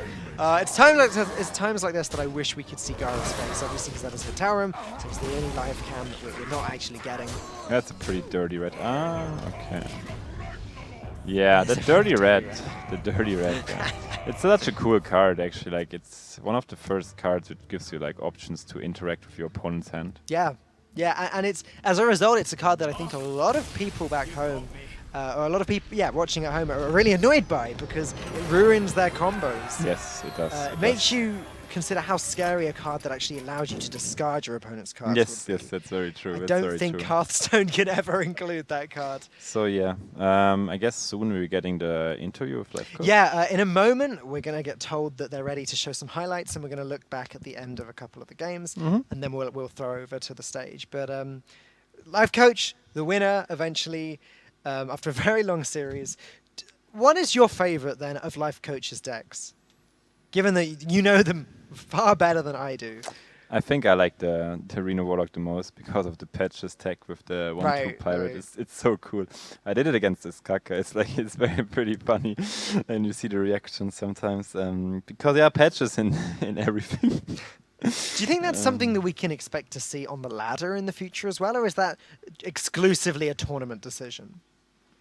I think it's very tournament exclusive because you're able to ban the Reno lock. So. Yeah. It's not very good in the mirror, obviously, so yeah. I mean, especially these cool techs or the cool decks, you see them very often in tournaments because the ban just enables like way more strategy, so I guess that's the reason in the end. Okay, sure. Fair enough. Life Coach's Dragon Priest, very interesting, very strong, as we saw. Yes. And you mentioned that there's no Dragonfire Potion in the deck. What is the reason for that? Because I've had a lot of debate about that card recently. A lot of people are saying you run 1, a lot of people are saying you run 2, and then others are saying you don't run any. So why 0 for Life Coach? I also heard, I think the interview is ready, so maybe we should do that. Highlights. The highlights are coming? Yeah. Okay, Dragonfire Potion. Huh? Yeah. Okay, there's the Holy Nova pickup. That's pretty good. But he also got the counter, the corrupt. What was it? The 9/9. The Crusher. Yeah. Yeah, you're right. It was almost the comeback from Life Coach. It was almost the comeback. This was where you said if he picks up Holy Nova, game's over. This was a very, very good game. Like just back and forth all the way. The Reno Lock was more of a stump when he got the good MC tech. Like if you take the 3/6 where you get a healthy taunt and you steal it from your opponent, the swing is just insane. Yeah, and then is this where Gara? Yeah, Gara just conceded here. Yeah, the highlight. Realized that there's just not much else he can do. Yeah. Oh, I'm chilling here. What do I got to canvas back? It's pretty comfortable back here, isn't it? Yeah, we're just sitting. Howdy, partner. We're just sitting at the backside. Doesn't really work with the headset, unfortunately. Yeah, it doesn't. But I don't know. I'm also not the cowboy guy. No, Lothar tried it earlier. It didn't work for him either because of the headset. Okay, well, thank you so much for casting this with us, JJ. Like I said, it's been invaluable. We're going to pass over to the desk for the winner's interview. All right, we're here with Live Coach. Amazing match. Congrats on the win. Let's talk about maybe a little bit for the latest match, because there's something new in the Reno Warlock that is actually pulling a lot of weight. And I'm talking about Dirty Red. Exactly. It's insane, right? The card is insane when it comes to the swing that it presents you as a player. In this case, it actually won you the game single-handedly, right? Yeah, this Dirty Red was very dirty. Was very dirty, especially for Gara in this case. Yeah. So, I mean, I take this 3-6 taunt. Yeah, it's insane. Like, you could have, even if you get the worst outcome, so the 3-2, right? Yeah, you can still kill one minion. The swing is insane. If you don't die next turn, just take it from there, right? Because the opponent just runs out of steam. He had a chance to actually get the Ragnaros, though. So it was close. It was actually 33% to get the Ragnaros, because he drew it that turn, so there's no chance you could have just even read that he had it in his hand. But at the same time, even if he has the Ragnaros, you have 25% then to steal it, right? So Yeah, that's right, yeah. I would have also taken the Ragnaros. It's not like that. So you had it planned out. Yeah, I mean, it's... I could have also Siphon Sold and clear, but if he then deploys his big minions, I'm really not sure. You have no answer to a Crusher, right? An example. Yeah, number one. Trade minions. It was only a 6-6 Crusher, but I mean, my hand consisted out of the Dirty Red and the Mind Control tech, and if I would have traded down the board, I would have had 2 dead cards in the hand. Exactly. And I think if you have like 9 cards or 8 cards in your hand already, that's kind of acceptable, but my hand size was down to 5 cards or 6 cards respectively with the draw. So I didn't think that I could afford to just have 2 dead cards in my hand. I agree. I think if you want to use it as a mind control tech, I mean, with the Dirty Red, that's the moment when you do it, because otherwise it will never come down to the scenario again. That's basically. right. Yeah. And then the Dirty Red becomes a 2-6 counter when your opponent is down on cards and you know that he has no minions, or you have means of trading first, right? But other tech, because I know you play with JJ a lot, and you both are sporting the Reno Warlock with the Pirate, right? With the patches. Can you tell me what's the reasoning behind this? Patches is overpowered. Okay. So, no, I mean, in all seriousness, if you see him in a non-weapon, non-pirate class deck, that might speak That's for an itself. indicator, right, for the power level of the card. That might be an indicator, and if you also play him with only 1 pirate, that might be another indicator. But in all seriousness, yeah, I mean, he's just a 1-1 charger. So the question is, if you play 1 pirate in your deck, and you have to think about whether you want to play also patches or not. In half of the cases, you will get the pirate, and then you get patches for free, and in the other half of the cases, you just throw patches, right? So the question is, do you want to play 1 mana, 2 times 1-1 charge? Would you do something like this? And I think that 1 mana, 2 times 1-1 charge is pretty good, right? So, I mean, I don't think it's amazing, but it's okay. But when it's for free, then it's amazing, right? No, it's basically you pay 1. So you pay 1 mana in the card, and for that you get 2 times 1-1 charge, 1 time for free, and 1 time from the hand. But even if you get it from the hand, it's a little bit better, because you can also wait until you need this 1 damage, and then you can play him. So I think 1 mana 2 charge is just good enough to be played. Especially in current metagame, right? When there's a lot of 1 HP minions, Mortal Call had risen in its value as well. So definitely a very playable card nowadays. So in general, it seems like an amazing choice, and not many players actually did that choice, right? I think only you and JJ are playing this tech in Reno Warlock, although Reno Warlock seems to be running rampant right now in the tournament. Almost everyone is playing Reno Warlock, apart from Forsen, who brought the Handlock. Handlock, yeah. Yeah, what do you think about that? I think Reno Warlock is better. Okay. So, well, maybe you'll meet with Forsen in the quarterfinals, I mean semifinals, but still a long road ahead of you. You will be facing winner of the next match, which will be Firebat and I'll Kill You. Can't remember actually, did you play against Firebat in any high stakes tournaments? Not particularly so, no. Yeah, I thought so, right? So maybe it will be like the first high stakes match between you two guys, and that'll be a feast for the eyes. That would be awesome. Yeah. So now let's go to the stage. Thank you very much for the interview, and I'll just, give you more time to prepare for the next match. So thank you very much, our live coach. Awesome. Thank you very much, Lothar. Congratulations once again to Life Coach there, winning the first game of Group D versus Gara. He will be back for more action from Group D a little bit later on, but that next match is coming your way. The DJ is coming. And we have some very exciting news for you guys. Of course, that next match coming your way is going to be Firebat versus I Kill You. But we're going for a break now, and we're going to leave you with who you've been waiting for all day long. We may have some highlights, but then it's time for DJ Sports!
Hello and welcome back to day 2 of Esports Superstars. We're here in Neumünster in Germany and we are nearly done for the day. Just a few more games here before we end Heat D. So we have just seen Life Coach win the last game. He is on his way to the quarterfinals, but not just yet. He will still have to play another game, but we have another one right now coming up for you. It will be, of course, I Kill You versus Firebat.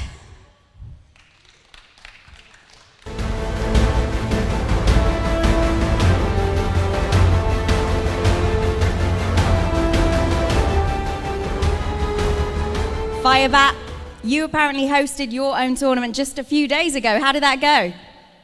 Yeah, it went all right. Life Coach was actually able to win it, so kind of looking to be able to defeat him in this tournament, and because he's been like the champion of the first tournament in this format, so he's got to be one of the best contenders right now. So looking forward to smashing my way through I Kill You and then defeating Life Coach. I was going to say, you got to beat this one first, but he probably wants to kill you. How are you going to kill him? Well, going phase, basically. Obviously, Firebat is probably one of the most accomplished players in Hearthstone overall, and I am the underdog, but I will do my best, and hopefully I will beat him. Well, we wish you all the best of luck. Shake hands and head to the towers. Good luck, guys. It's time to head to the casters and get straight on with the game. Over to you. Well, Cameron, we have got quite a game ahead of us. Running off of that incredibly long 3-2 that we had in the last game, as you'd expect from a Life Coach game, we now have Firebat, the first Hearthstone world champion, a championship caster as well. As well, yes. Versus I Kill You, a Polish player, not quite as well known, but we were just talking, he did make it to regionals. Yeah, so he made it to regionals, and he's a well-known player in the community of pro players. He was playing like Hearthstone tournaments forever. Right. I know him from the very start, and he played all those online tournaments as well. So he's a pretty good player. Yeah, I mean, obviously he's very talented, otherwise he wouldn't be here. But, you know, I think anyone who's got to face off against Firebat, or like Ostkaka or Pavel, or anyone that's won the World Championship, they know they've got a lot to kind of live up to there. Yeah, I think that will be a tough matchup for him here, but it's doable. And Firebat had some problems with traveling as well, so he just arrived today, I assume. And that's maybe a downside. We saw it with Eloise. She misclicked, and maybe, I don't know, maybe he's just in favor because of that. Right, well, at the same time, I believe he has had some rest. Unlike Eloise and StrifeCrow before they got to play, Firebat has had the chance to get some sleep in the hotel, so I don't think he's able to use that as an excuse. But we are jumping straight into the game. We're going to take you to Lothar and RDU, who will be casting this one. Thank you, Falcone. Now we're here with RDU casting this match, Firebat versus I'll Kill You. Quick prediction, RDU, who will take it from your caster vision right now? You know, you see the classes, you see the bands. Shaman and Warlock is banned, and Warlock for I Kill You. Firebat, Shaman is banned. I think this Druid mirror match is pretty important. We can see like Firebat having like Warlock, and I Kill You having Shaman. So whoever wins the Druid mirror match should be like slightly favored, but It can go any way, it's last zero standing, so like a 3-0 sweep can happen at any point in the game. Did you just start talking slower on purpose? No. Okay. So turn 1, Jade Idol for Achilles, which makes every single golem from now more powerful, because 1/1 golem is of course useless. But in this case, actually no player has Wild Growth or Jade Blossoms. That's also impactful in the game. It's actually better to watch Druid Mirrors when either both players have the growth or none of them has, right? Because then it's more even for both of the players. But in this case, there's still an access to Innervate. Do you think it's worth to Innervate the Jade Spirit in this case? No, I think you should like play the Nourish and probably like ramp up. The only problem with that is that you might run out of cards. And pretty fast with that. Yeah, but it's like the only line of play. If you draw, you're way too much behind, and if you do not do this, you will not have another opportunity to do it. So you have to do it and just hope you draw the curve. You already have your next turn secured, but you need to draw something for turn 6, or otherwise your opponent might run you over. Now you see Firebat also has the Innervate. He is... Oh, that's pretty difficult. That changes a lot, right? Because you can either Innervate the Azure Drake or his own Nourish, but in this case when he has the Wild Growth, the Nourish is not an option anymore. So either he just plays Wild Growth and curves into Azure Drake naturally next turn, which seems to be a better option, and you still get to keep the Innervate, if I believe Firebat is playing an Auctioneer as well in this deck. So might have some more merit, right? I actually think that Nourish also was an option. Like you could Nourish for mana and then Wild Growth, but that's already probably even more all-in than your opponent already went. By playing Azure Drake, you secure the board. Ooh, we see I kill you picking up that Aya. That is quite insane for next turn. But I feel like Jade Spirit this turn is better when you have another golem, or actually 2 golems, on turn 6. Because right now, if you just kill the Azure Drake, your opponent doesn't benefit that much from the spell damage. Like there might be a Wrath, right? It kills the 2/2 golem, draws him a card, then trades into the 2/3 Jade Spirit. But after that, there's really not that much happening. And if you trade you with Aya next turn, it doesn't really hurt you that much, because from that point, every single golem will be very powerful. I don't know, like if you do not kill the Azure Drake now, he's going to like contest Aya next turn, and that can be like an issue too. Like by killing the Azure Drake now, Aya is like uncontested, kind of. Yes, your turn 7 is gonna be worse because, as you said, not getting the golem power earlier on might hurt you. But at the same time, you cannot just leave Azure Drake up.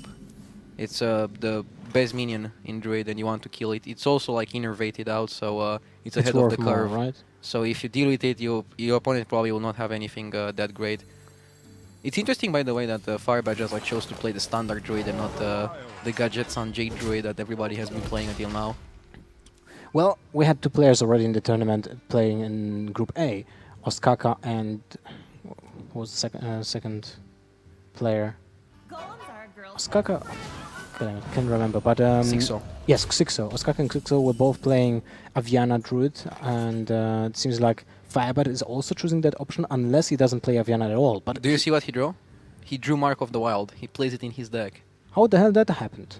I don't know. Okay, so let's... Firebat trying some shenanigans. Mark of the Wild, what would be the reasoning here? It increases the amount of taunts against aggressive decks, because you can just taunt whatever you play. Basically an Archon Giant that can be played for less amount of mana, and then can use the Mark of the Wild on the Archon Giant to stop the aggro decks in place. But at the same time, you need to spend a lot of mana to get that Archon Giant out anyway, because you need to play spells first. So an interesting choice, definitely interesting. We will see how that pans out. I'm not sure if he'll get the opportunity to use it, because like it's not really a great spell for Arcane Giant, because you want to play it on Arcane Giant, so that presumes like playing Arcane Giant beforehand. We see Akili continuing to draw really nicely. Yeah, and that's something that Jade Druid can do. You have very little bad draws. Like most of your deck is Cycle and Jade cards, so like you just try to start the Jade train as soon as you can, and then just pursuit it. The only problem is that it has a slow start, right? Yeah. You just don't have the Kickstarter. Oh, so he's playing Aviana. It's just like a different build. Also with Arcane Giants. We saw Eloise playing something similar, but I think it's a bit too greedy. I guess the Mark of the Wild is there for I taunted up Kun. You play Aviana, Kun, then you taunt up Kun. You still have mana. Yeah, right? I can see that. But yeah, you need the combo pieces. Oh, I would And love to see the Innervate right now for Jade Akili Spirit. doesn't really give him time Yeah, to get there's his no combo way. pieces. There's no way he doesn't play this card. Yeah, you do it for sure. There's no way also for Firebat to actually deal with this board. There's no single spell in the Druid arsenal that can deal with such a wide board. There is one in Wild, like Poison Seeds or something like that. Well, okay, but we're not Yeah, playing I know, Wild. I know. Did you read the rules for the tournament? They're even being, spoken on the scene for like Yeah, 10 times already. Yeah, I'm top 8, so I guess I know I know how this tournament goes. So it looks... Hashtag humble brag. Yeah. Rap God. You need to speak up faster, Do you want to challenge me? No, man. I'm the slowest speaking caster in the scene. We are casting Hearthstone, not football. Or soccer for the Americans watching. But let's get back to the game. Is there any way? No, there's nothing. I mean, he'll try to like taunt up the giant, but like I don't think that will save him for that much time. Basically, Like, that trades with 2 minions. No, it's lethal on board, right? 13 damage and 14 lethal from the on hero board. power. Yeah, it's lethal on board. So I don't know what Firebat is doing. He hopes his Well, opponent will not see it. it's just sportsmanship, and he doesn't want to concede in a tournament, which is admirable. Or he just wants his opponent to misplay. Why is it sportsmanship? Can you explain me? I feel like it's in a good manner to not concede a match and just let your opponent win. I don't know. I think it's just a waste of time. Also, he can disconnect. Yeah. Hoping for a disconnect at the line. I don't think that's what Firebat is trying to do. Of course not, I'm just joking. Maybe he didn't see it, I don't know. Or maybe, as you said, he thinks it's sportsmanship, even though I cannot see like a reason. I mean, your opponent can't misplay, right? Can attack with 6 wrong plus minions. 4. Unless math got patched, I don't think he can misplay. Okay, the first game goes to Firebat. Oh, that's us. Oh, hi. First game, sorry, not to Firebat, to I Kill You. Yeah. With the Jade Druid. So now he sticks with that Jade Druid, and he will have to play against either a Warlock or a Warrior. Or a Warrior. So in this case, I feel like Warrior has better chances if it is a Pirate Dragon Warrior. Yeah. I think Pirate Warrior also like beats Druid. But Firebat goes for Zoo. The first Look Zoo of the at tournament. that. He plays Patches in Zoo. Pirate Patches. What's Patches doing in Zoo? What pirate can you play? Like, first of all, like Warlock cannot have access to weapons. Yeah, He but so plays you Bloodsail play... Corsair, Yeah, okay. exactly. You play the same exact pirate as Warlock, Arena Warlock from JJ and Life Coach. So the Yeah, but this Bloodsail is Zoo. Corsair. I mean, you can understand the importance of weapon hate when you play against another aggressive decks, right? Against a rogue, against a warrior, you can destroy one durability from a Fairy Warax, which means that you have one more minion, right? That matters a lot. There was a reason why some time ago Zoo was running multiple weapon hates as well, right? So I can definitely see it. I'm just surprised that Firebat is the second person in the tournament that actually plays Zoo. But look at that. The opener from I Kill You. There's like feel multiple bad. ways to play Yeah, it. exactly. It's a complicated turn. The one play I think you don't make is like playing the 4-drop. I think you either like coin Wild Growth and you take it slow and go next turn for a... okay, he goes for the 4-drop. I don't know, like, it gets kind of very easily contested. That's what I don't like about it. So coin Wild Growth, then you play Jade Blossom naturally on turn 2. And then you go into Jade Spirit and you still keep the Innervate. So in case you get to draw a Jade Behemoth or an Azure Drake, you have a better way of playing it. Yeah, at the same time, this play like curves out nicely, but you let your opponent get a lot of value out of his 1-2. Oh, there's a Flame Hemp. Always nice. Yeah, I think you take Flaming because Shifted Zeros is too unreliable. Flaming is a card that you already play in your deck twice. You'd play like more than twice if you could.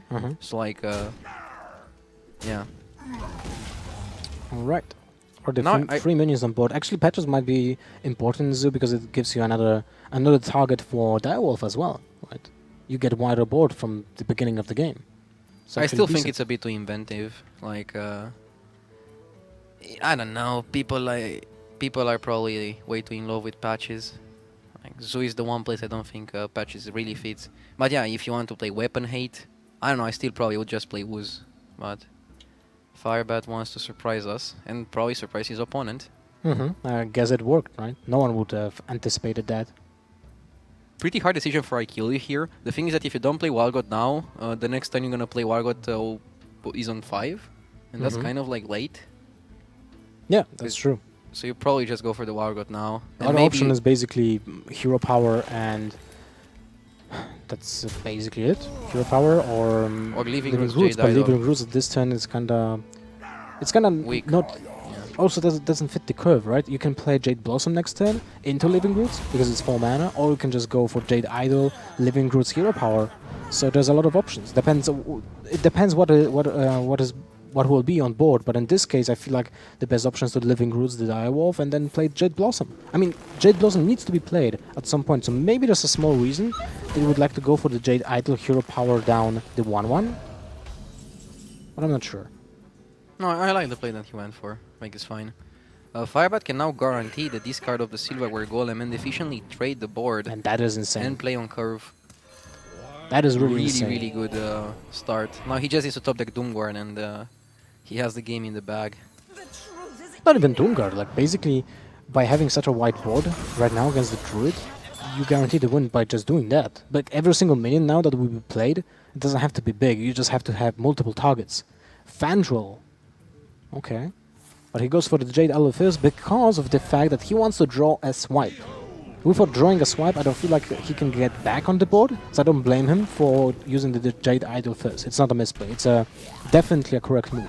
It's not really like he wants to draw the swipe, it's like he doesn't want to draw the Jade Idol yet. It's a matchup where you just want to like play the Jade Idol for minion and you don't want to draw it. At this point, like you want to draw swipe, you want to draw Nourish, you want to get your better cards, even like Wrath to cycle or like Jade Behemoth. You just don't want to like... a simple Jade Idol doesn't cut it. In this case, let's see the tap first, because that will give you more options, right? Unless you want to sacrifice the minion for the 3/3, then you get to draw a card for 0 mana instead of the tap, which can give you access to a Doomguard. Maybe that's what Firebat is thinking here. It's a Defender of Argus.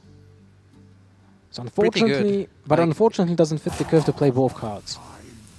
You can play the Defender, trade the 4/4 and the 1/1, and then just go face with the Voidwalker. Yeah, pretty decent. The only problem is that the Golem will die most likely next turn. You know what, it dies anyways, there's no point in trading the 1/1s. Unless you want to play around the swipe. But if the next card is not swipe, it's correct going face. And since there's only like 2 swipes and like 20 cards, or something like that, it's probably like the correct play to go face there. Yeah, I agree. Still, it still leaves Aikili in an uncomfortable spot, unless you'll get to draw now Jade Behemoth, because they can stop the Zoo from dealing damage to him, can also trade up, and you get basically a 5/5 for 0 mana. Ooh, well. Really good card by Firebat. I think the only saving grace for Aikili would be like a Nourish, that would give him like more fuel. Oh, he plays double Bloodsail Corsair. A lot of hate. Yeah. Maybe that makes it worth it to play the patches, but still, I don't know. I think it's still... For a second I thought it's a Nourish, because I saw a 5, but it's still a good card. Like, apart from Jade Behemoth, I think that's one of the best cards that you can draw. Yeah, because it puts 2 golems in play. And you can still trade and get another golem that will be a 5/5, but a second Defender of Argus doesn't make a difference. Not yet. Doomguard. Wow. Okay, Firebat needs to start going face here. Yeah, definitely. This is 7 damage to the face. There is no point in trading. The only consideration was like buffing the Bloodsail Corsair to like leave your opponent with like awkward trades. But I think this is better because you don't want to miss that 1 damage. It might matter in the end. It also depends if Firebat is playing Soulfire or not, PO or not. He might not actually play it because he plays the Pirates now, right? So he had to cut something. I don't know, there are some tech slots in Zoo, but depends how he wants to build it. So now, I feel like this is the time when you need to use Wrath for drawing a card. Well, you can kill the Librarian instantly with the Wrath. Then you can trade the 3/4 with the 4/4 and still kill the second Defender of Argus. I'm really not sure about this. I think it's okay to cycle. And he drew another Jade card. Not the best one, but he's not dead yet with the current information that we possess. 2 damage of lethal for Firebat. Might be 1. Plenty of outs. Well, this might be lethal, right? You just play... It probably will not be lethal, but you probably still play your hand because there's almost no way you can die. Definitely not. 19 health when your opponent has 10, 15, 17, 18 from board. You can always trade your Defender Vargus if everything goes, you know, really bad. 1 damage to the face, so 20% now to win the game instantly. Let's see what happens with the second juggle. Does it go face? No, but it hits the best minion, actually. So pretty good sniper, I would say. That was actually the best outcome apart from winning the game. Yeah, there's nothing that kills you now, so you just... So he will not I-kill you. Yeah. Oh my god, this is the worst definitely draw. a good draw. Could have asked for a better draw than that. I really don't know, like, something that could have saved him. Maybe Swipe. Yeah, Swipe would have saved him, but he was still, like, on the verge of dying whenever, like, Firebat picked up the second Doomguard or Soulfire if he plays them. Ah, he played the patches already. Yeah. But anyway, there's yeah, there's a way that Akiri will now get back into this game. It was pretty damn close anyway. Without the Doomguard, it was actually pretty now dangerous for Firebat because the Jade Golems now started to be really bulky and they always traded up or just smashed his face and he was pretty damn close to dying after just 1 swing turn. Right? Yeah, I think like both players had like really good openers and like Firebat just was more aggressive. I think the flame he picked out of Pedrak was like really impressive and like really powerful. Well, it dealt 6 damage, right? Yeah, if I remember correctly. So that's quite a lot from a single mana point. The weapon hate is real. Weapon hate is there already, and now the question is how many weapons Aikinu does play. And it depends on which version he's playing. If he's playing the Jade Golem Shaman version, that means he will be playing at least 4 weapons. Because there are 2 Spirit Claws and 2 Jade Claws. And maybe there will be a Doomhammer as well. Right? Against the Doomhammer, the Bloodsucker set doesn't really mean that much because it's only removal of 2 damage. But basically against the Jade Golem, Jade Claws, it's very impactful. He opts to go for the Corsair. Very interesting, instead of playing the Voidwalker. He's really afraid of drawing patches, even though there's like only a 4% per turn to do so. Isn't it less than 4%? Like 1 out of 20 is 5%, and he has currently 26 cards in the deck. 1 out of 25 is 4. Okay, never mind that. So it's like 3.90 on the 1 out of 26, and then from 1 out of 25 is 4, and then it's like 4 point something. Patches versus patches, the new theme of the expansion. I guess As I said, I think it's overplayed, patches right now. I don't think it should be played that much, like in Rena Lock or in Zoo Warlock. But yeah, people love him. It's a 3 Stone Toss Boar. And it's a pirate on top of that, man. I mean, it's not gonna help the Zoo that it's a pirate, but yeah. What if you played Chieftain? Too bad the Warlock doesn't have weapons. What would Warlock have? Oh yeah, for the Buccaneer. Never mind. Stupid question. I'm surprised Paladin is not played with pirates yet, because they have weapons, but they have bad ones. Well, you have Argent Lance. I have seen that being used for Buccaneers, but that's actually like really bad. So, yeah. Yeah, maybe, but the thing is that your deck is cheap if you wanna play pirates, and Argent Lance requires you to win the joust. Imagine if Paladin still had Master for Battle. Oh, that would be the nuts. Yeah. Pirate Paladin, that would be like the meta. I guess I don't want to try out Wild for a while. I mean, Wild has GVG, so it's already really annoying to play sometimes. Alright, let's go back into the game. A turn 2 for I Kill You. The natural way of playing will be just Totem Golem and probably trade. Nah, you go face, he's gonna trade for you. But he can trade with the Totem Golem instead, right? But you want him to do that. You want your Trog Yeah, to you're stay actually alive. right. The Trog is actually better in this matchup. Yeah. Trog is better in every matchup, you just go face. He goes for the other options. The so decision Finley- is like if you want to like Finley Bolt into Totem Golem, or if you want Totem Golem into Finley Bolt. Which one do you prefer? The Bolt? I don't know, like I mean, this. both have merit, right? Yeah. In this case, you're like 100% sure that your Trog will live. because there's no way that the opponent, apart from Soulfire, there's no way that the opponent will kill it. But even with a Soulfire, I don't feel like it's a good decision right now, because you need board state first. I mean, he's gonna get board state next turn, but yeah, I agree with you. Probably Totem Golem was like slightly better. But we see Firebat's hand, and probably that influences our decision. Yeah, the pirate that Firebat kept in his hand was not really effective. 1 mana, 1/2, not that great.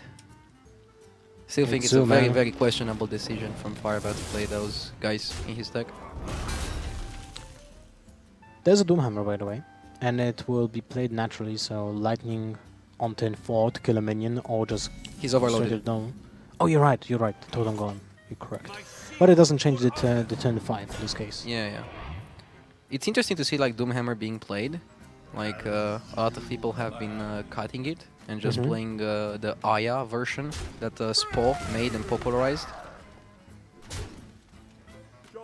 It seems to be quite powerful, right? Yeah. I think Jade Shaman is pretty good, but you don't rely on the Jade combos. You just like just play Shaman and have the Jades as an extra. Yeah.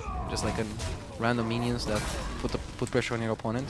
I mean, you have it on top of sources of damage. Basically, Jade Claws is 4 damage and a minion, right? Yeah. Jade Lightning is like an eviscerate with a minion, basically. You also get like more powerful openers for the pirates. You don't only rely on Trog, Totem Golem. Now you have some other pirates. Yeah. So it's like a massive chance you like open very aggressively. Correct. I would stand 4, and this time it will not be the time for the hammer time, so it's just Jade Lightning creating a 1/1, which is not very powerful, but still is actually puts an impact on the board against Zoo. Maybe not against in-game boss, but or 2, but it's still a good minion in general against Zoo. Yeah. I'm not sure about last turn. Like, yes, Maelstrom is like one of the best cards against Zoo, but on the other hand, overkilling the Knife Juggler, I don't really know. Oh wow, he just went for the Abusive Sergeant here? That is really interesting.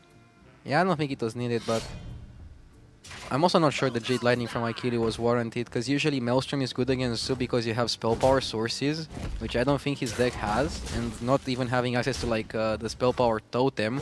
I don't think that Maelstrom is gonna be like that great in this matchup. Like, to make it great, he has to like face tank the Yin Yang boss twice, and that's something you really don't want to do. True. Oh, that's a good play for the next turn. Yeah, I think Firebat is in a really good spot right now. Oh, would you kill first the Buccaneer? What if you just play Imgrim Boss first? And what if it hits the Buccaneer? Then you try to kill it with another spawn from the Imgrim Boss. No, this way you have like a very good chance to kill the whole board. It's definitely correct. Okay. And I also like the positioning. Like, usually you want the Yin Yang boss on the far left. But you have 2. But you have 2. You still like want them on the far left, one near each other.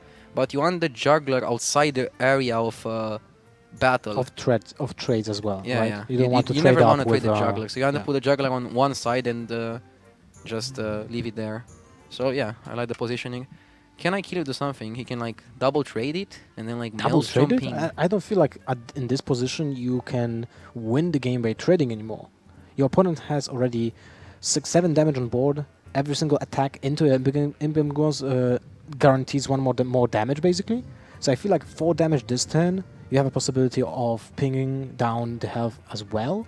That gives you 5 damage per turn, right? And I think you should kill the juggler at least. Well, yeah, the juggler might be a good point. You're correct about that. And you can probably ping the 1/1. Kill the juggler, ping the 1/1 ferals if you want to go for the aggressive approach.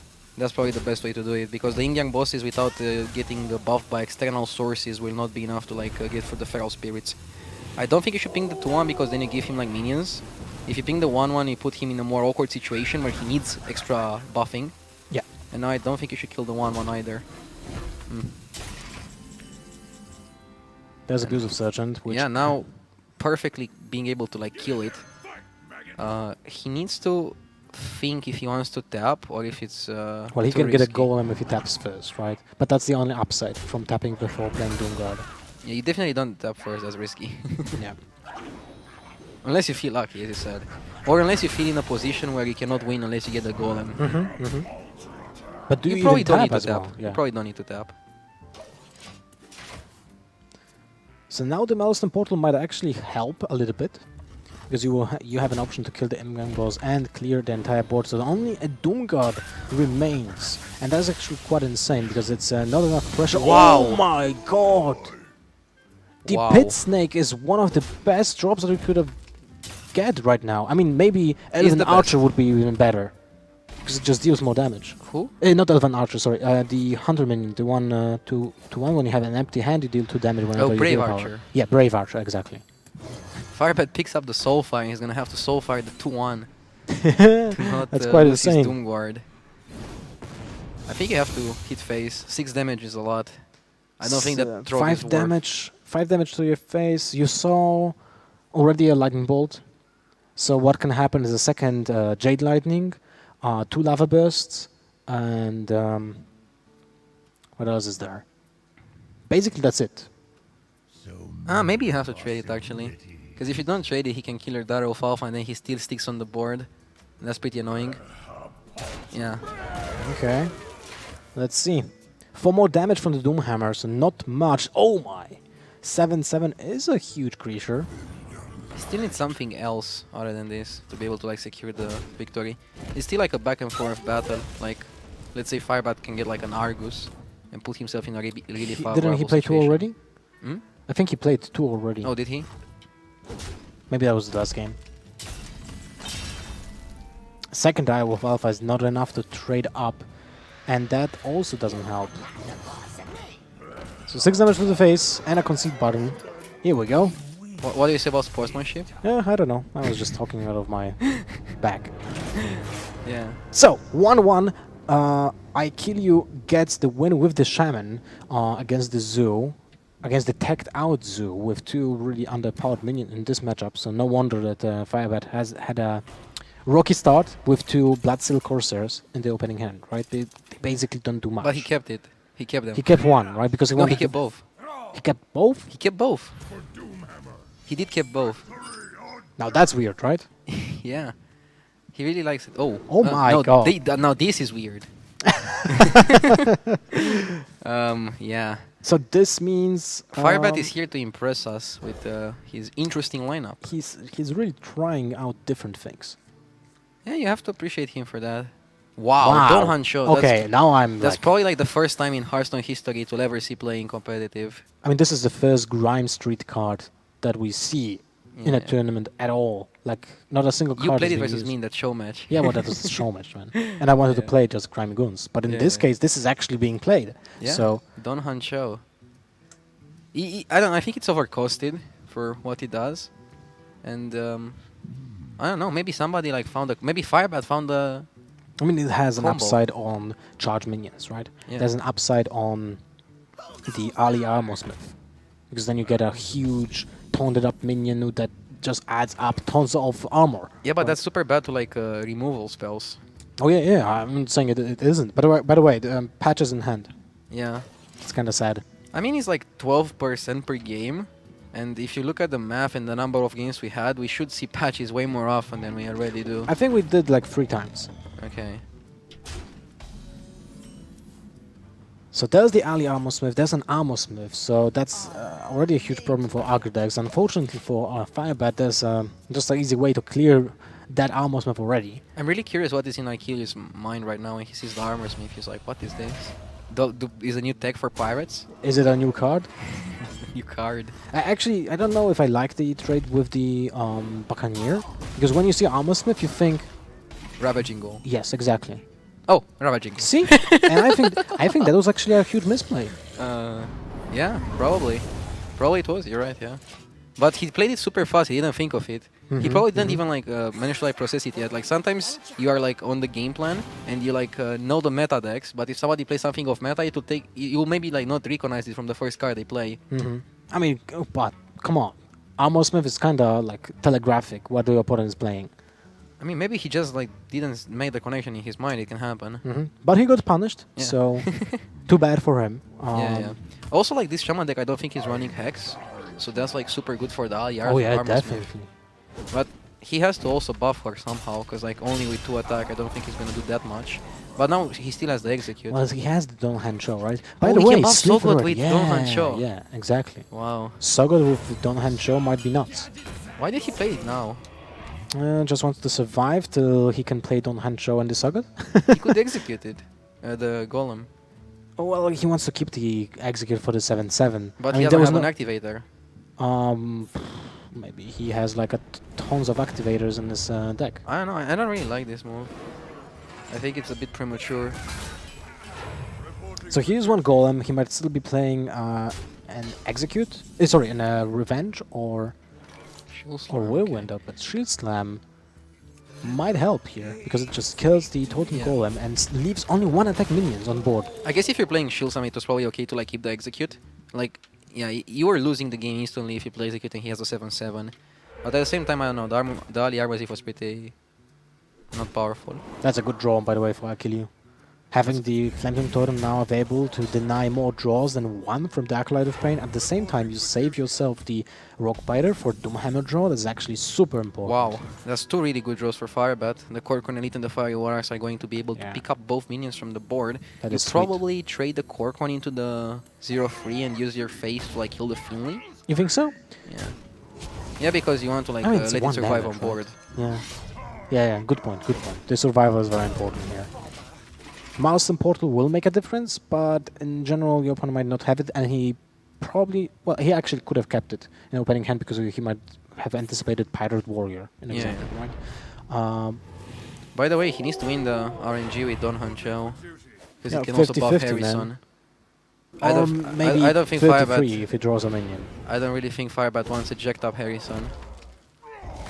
Unless your opponent will play Doomhammer. And like, yeah, I guess that's fine. Oh, well, that's a bad... That's a really bad target. That's a bad target for Don 13-13 rag. That's a horrible target for Don Hancho. Oh!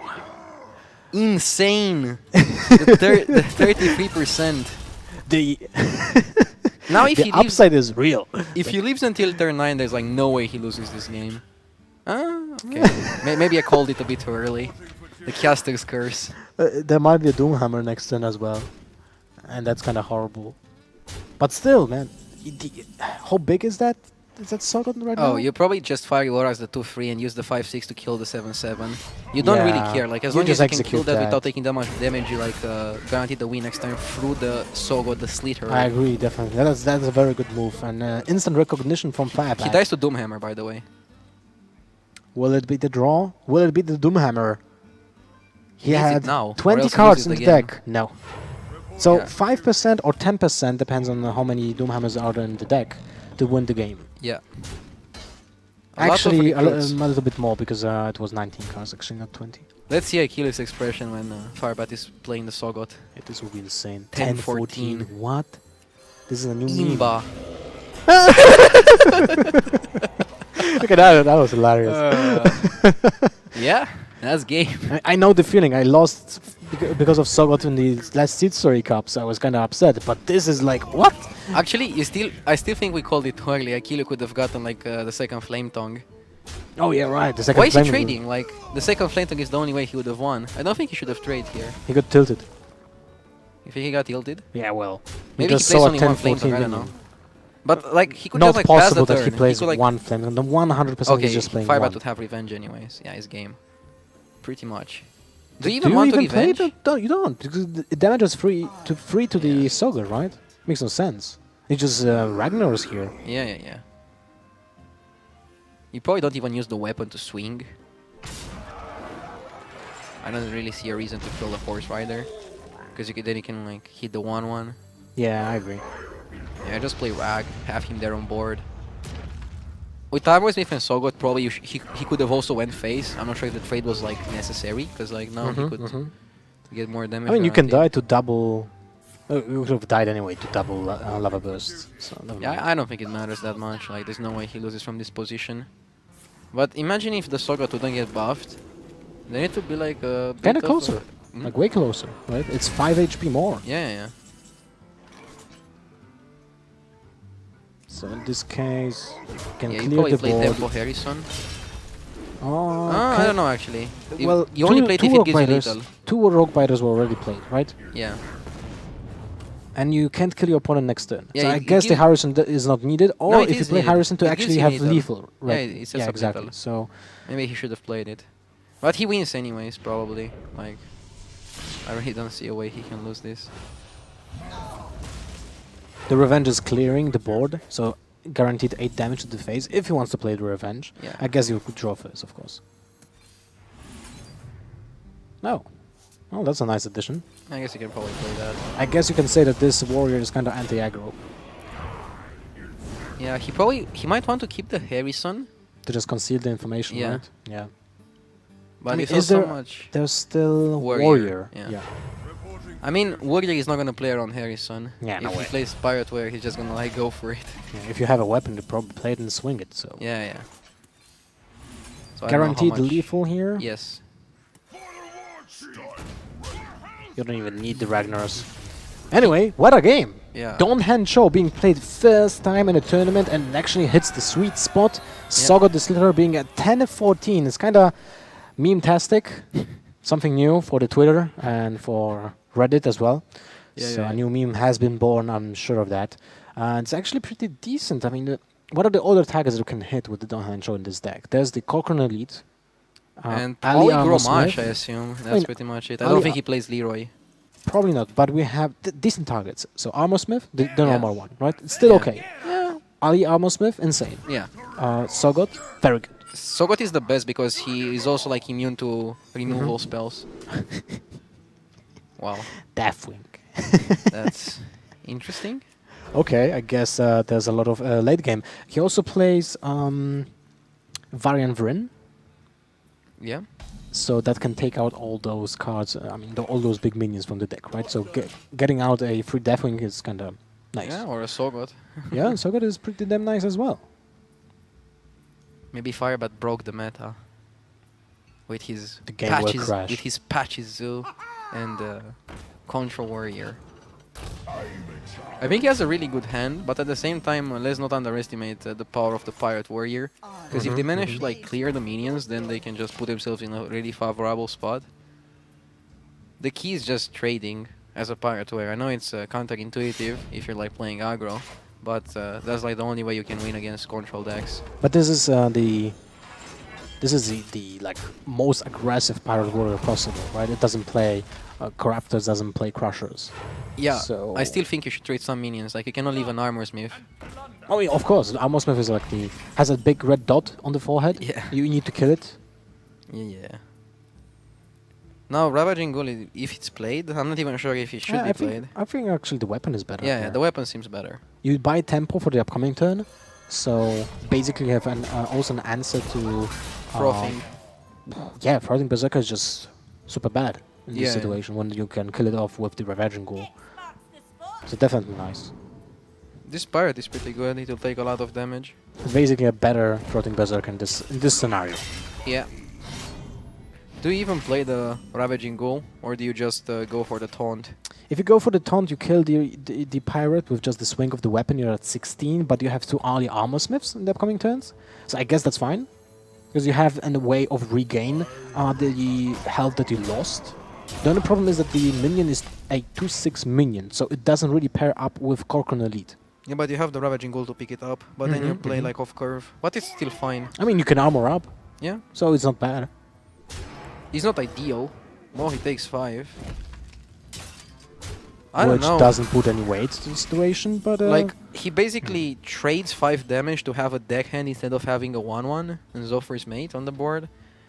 I don't think the health is mega relevant, but yeah, maybe it's okay. Maybe every point of damage matters. I think the points of damage are super important, even 1. Okay, like in okay. this case. I can see that. Also, Nice. he plays Mortal Strike, so he kind of wants to get lower, right? In case that damage will also matter. Yeah. Now, do you think it's the time you go just full face? Yeah, I don't think you have enough time to actually do anything else. And Ali Armor Smiths, He's gonna be really good. he gets the armor even when he attacks face, Yes. right? Yeah. So this will be annoying. Yep. Huh? He wants to... Firebat Basically, is a you bit get too the greedy, I same, think. right? You get the same outcome by hero powering this turn, because one Ali Armor Smith gets the 1 hero power next turn.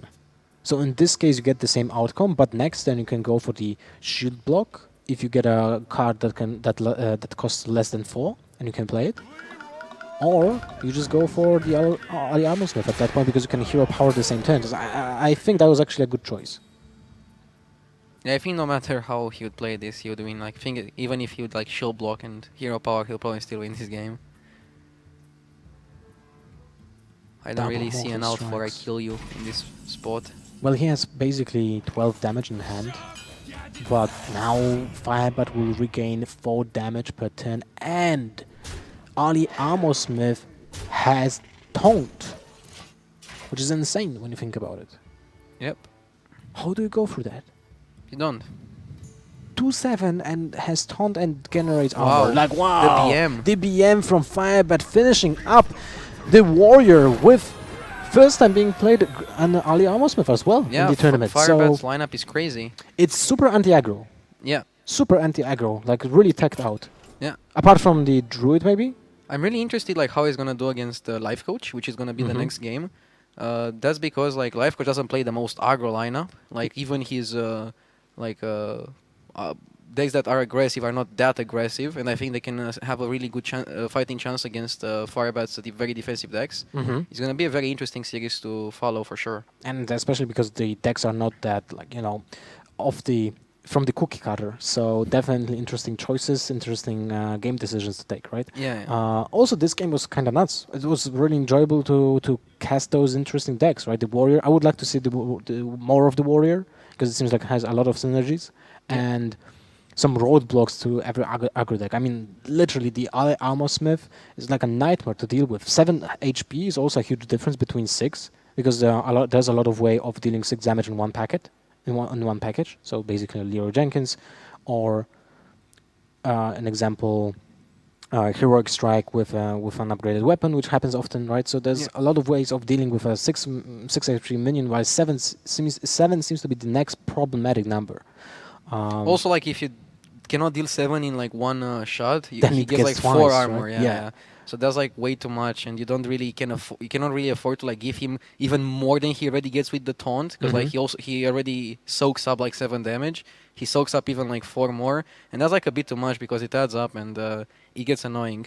Yeah, we'll have some highlights from the match. I'm guessing the first highlight will be Sogot, the Slither, because it's quite insane.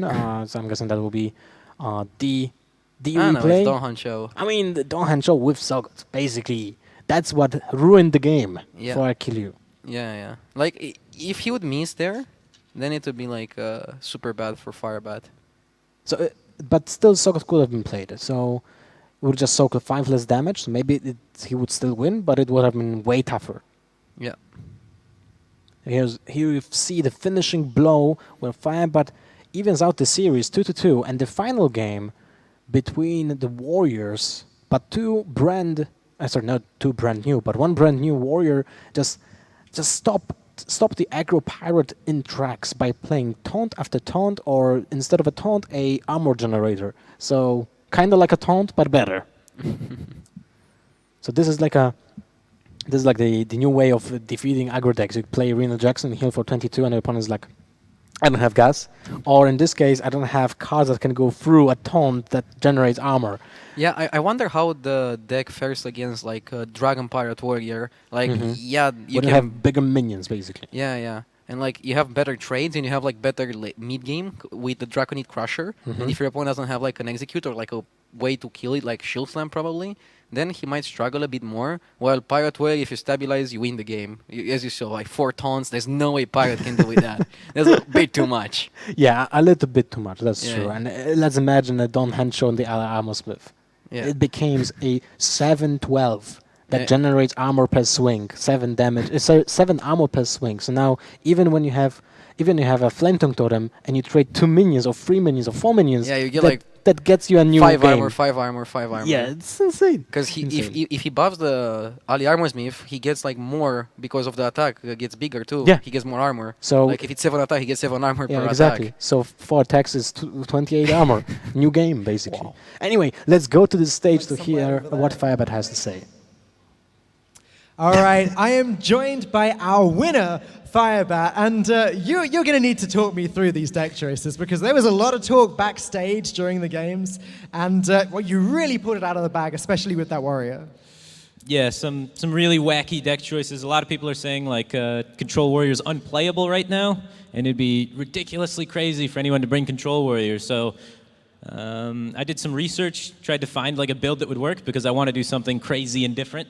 And I found a build by a Hearthstone player named Brad that was pretty sweet, able to take care of the shamans and the aggro pirates as you've seen there. So it just weaseled its way into my lineup, fitting really nicely to help round out able to 3-0 aggro decks. So many cards that we just don't usually see, like Variant, Sogoth.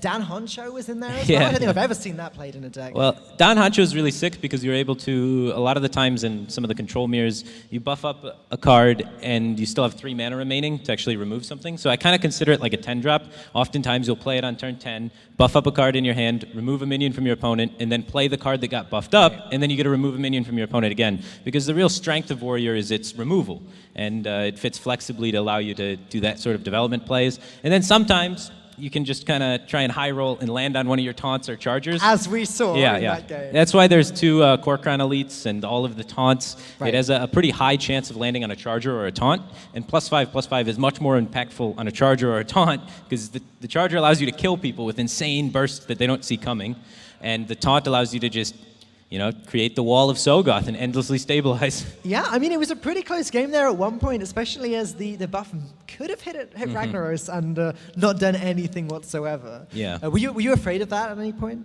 I was a bit nervous about the Shaman game. Yeah, I kind of didn't have the greatest opening hand that game, so I was struggling a little bit. And then I've been saving the Execute the entire game for the 7/7, the Flame Wreath Faceless, and it hadn't been showing up. And I'm like, God, if you just played either Flame Wreath Faceless or Doomhammer, I win, because I had Harrison and the Execute ready. And then I eventually ran out of Execute activators because I had to use them for other things. And I'm like, then he finally plays the Flame Wreath once I've already lost all the Execute activators. So I was like, oh God, if I don't top deck some way to activate this Execute, then saving it this entire time was totally pointless. Right. So it is a bit of a stressful moment there, but at the end the deck did what it was designed to do, even with a weak draw, and able still to get the W in that matchup. So pretty happy with the selection of it. Finally, I think we have to talk about your Warlock because you Okay. are the only player, I believe, that we've seen play Zoo. So why Zoo over Reno Lock?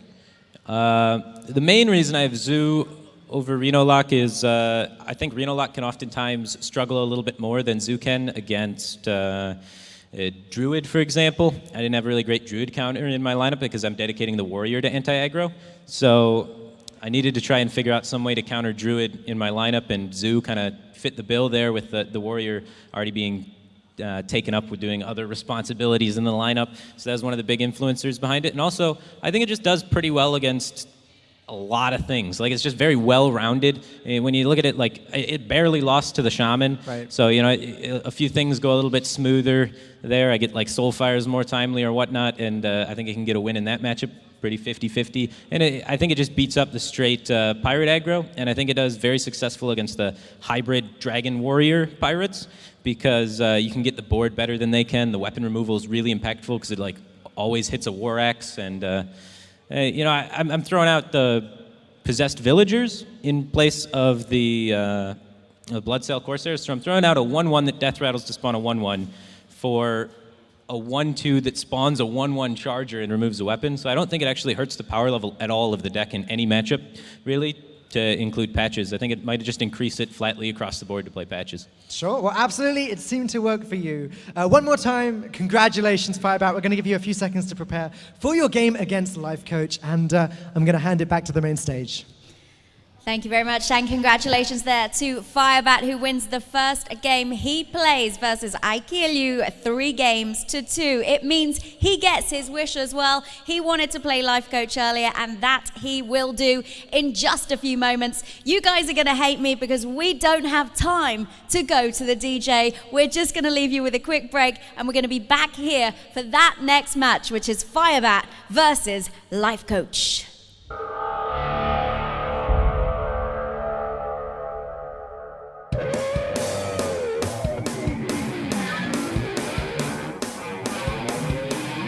We're going to Norway for the Esport Superstars, and we'll be playing with 16 top-tier players for a huge prize pool of 25,000 euros. I think in this lineup, there are so many people that can win this tournament. Actually, anyone can win because it's such a stacked lineup. We have Firebat, the first world champion. We have Ostkaka, the second world champion. We have Pavel, the third world champion. So that's basically a huge lineup. And then we have from Templestone, we have Gara, who is kind of looking for his redemption for the last 2 years. I mean, all of the guys here are like the best players in the world, that's why they're here.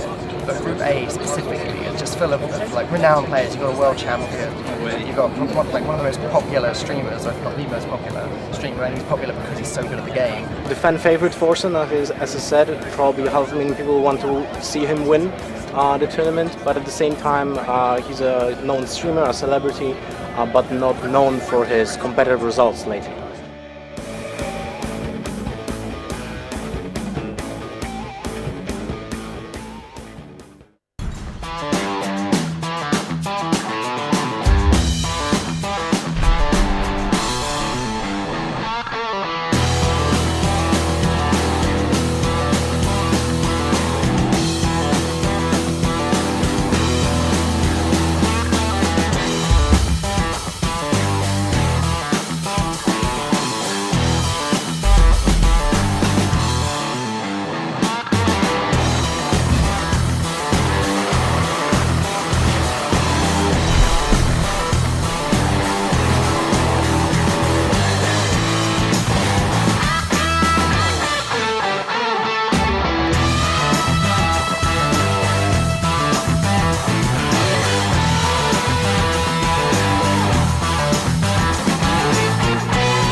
My first opponent is Strife Crow, but I am in a group with Pavel, which is the world champion, and yeah, I am actually 2-1 in the last 3 best of 5s against him, so I don't want to face him, but I might. I think I am a really good analytical player, so once the meta is established, I can track what's going on easily in sheets and analyze what is good and what to play, right? So yeah, that's why I'm not that good at the beginning of the new expansion or set of cards or whatever.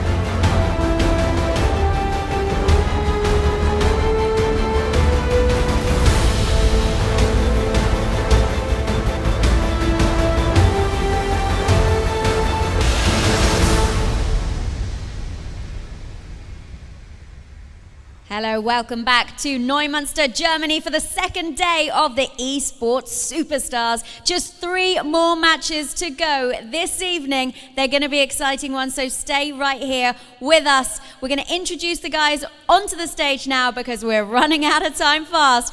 Please welcome Life Coach and Firebat.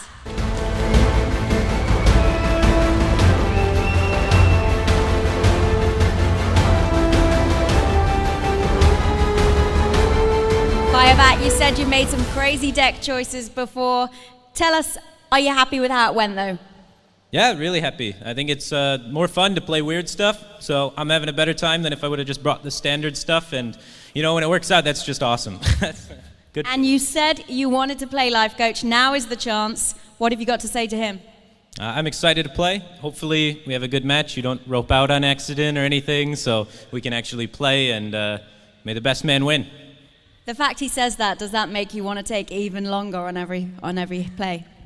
Well, I mean, it's very, very difficult to take longer. So That is true. Were you happy with how you played in the last game? it was okay. Always can improve?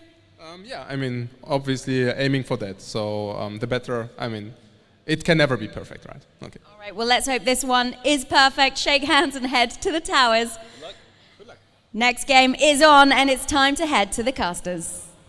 So it's G2 versus Cloud9, Life Coach versus Firebat, and it's actually funny that Life Coach has just won the Batstone, so he just took a prize from Firebat, and now Firebat kind of wants to take the prize away from Life Coach. So this might be actually quite a story. And the other story is that Firebat is playing new decks, something completely off meta right now that we didn't anticipate to be even a part of the tournament, right? The Control Warrior tailored to beat all the aggro decks seems to be, well, something that is like a recurring theme, but this time it's Warrior, it's not Druid, because in the past it was the Druid class. Right, and it's a Control Warrior unlike any that we've ever seen before us, right? Well, like in the past, you'd never imagine Corkron Elites, really, in a Control Warrior. And obviously there's the new cards, Ally Armorsmith, the Bloodhoof Braves in there, Dan Honcho is in there. Yeah, the Dan Honcho is the first Grimy Goon card that we actually have seen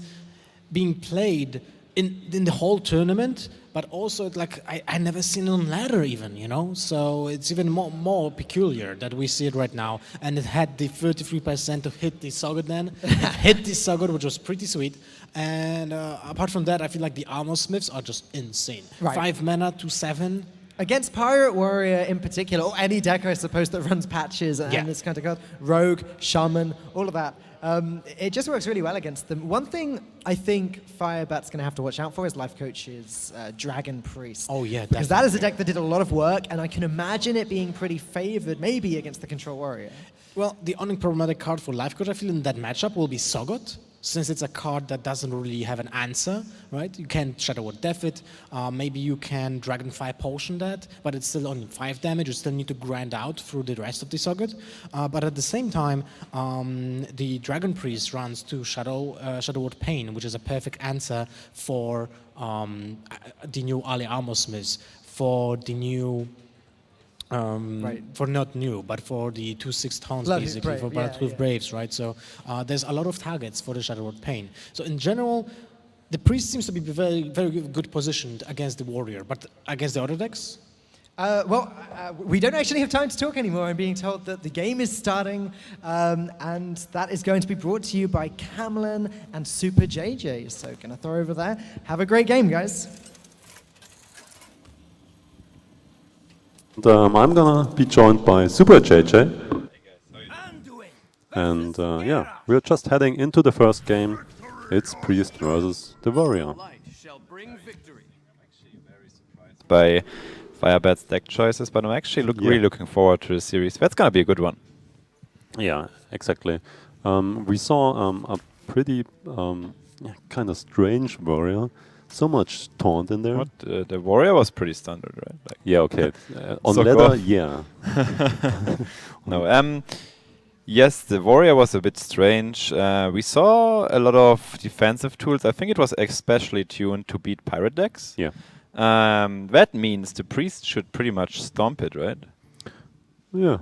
Priest doesn't care too much about all the taunts. Also, you got like the Bloodhoof Braves and the Allied Armorsmiths, like they're just really good Shadow Word Pain targets. Yeah.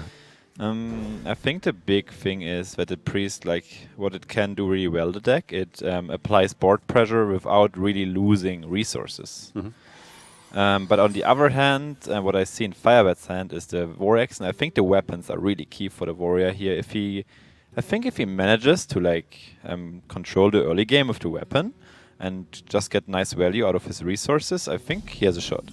Yeah, especially followed up by Kokoro Elite, which is for attack, which is always hard to handle as a priest. Yeah, that's true. It's Kokoro Elite is just very nice against the priest, I guess. As removal, you can trade into like the 2/4 taunt or just into a cleric, and it's still there. Yeah, let's really see how that goes. There's no other dragon yet in the hand of Life Coach. Yes, but I think this problem will soon be solved. As soon he plays the Historian, he gets another dragon, and maybe can even coin out a Twilight Whelp. I really like that he preserves his cleric here, because it's his only card draw source here at the very moment, and yeah, he can use it later, and he doesn't play into a Vorex, which Firebed really has. Yeah, and he equips it. So here we go. No, that's not too bad. That's quite interesting now. He has a lot of lines now. You can just play the Historian and feed the Vorex. You could also play the Historian and coin out the shield, it makes it a bit harder. Or Historian and coin out a Whelp. Although I don't really like the Whelp, because you really just feed the Vorex. That's not very nice. Yeah. Bookworm. I think the Bookworm is a very good choice, because you can, as I said, like you can eat the Bloodhoof Braves, which is like just insane, or the Allied Armorsmith. Like if you eat a 4 or 5 drop with a Bookworm, yes, you're pretty much a reading master. That's very, very good. But Life Coach sees that, he goes forward, picks the Bookworm, and yeah, I think it's a very good pick. Yeah, we will see that later in the game, that's for sure. And he thinks about playing another, maybe the 1-drop or something like that. But just as you said, why would you do that now? I don't know if you want to use your X on this 1/3. It doesn't really apply any pressure, and I think you want to have the X for like bigger creatures like Twilight Guardians or Twilight Drakes. Yeah. So I would like seeing him holding the X here, and maybe you just develop the Ghoul, since it's not very good anyways. Yeah, it's so strong to combine it with the Ghoul, with the Bash, to kill like the 4 or 5 drops, stuff like that. I think the most important thing for Firebed here is like the resource management. If he manages to use his weapon hits right, or the bash or the shield slams right, that's very about it, I think. Yeah. And he goes forward, drops the Ghoul, but I don't really like the weapon hit here. It's a very, very valuable resource. And it's...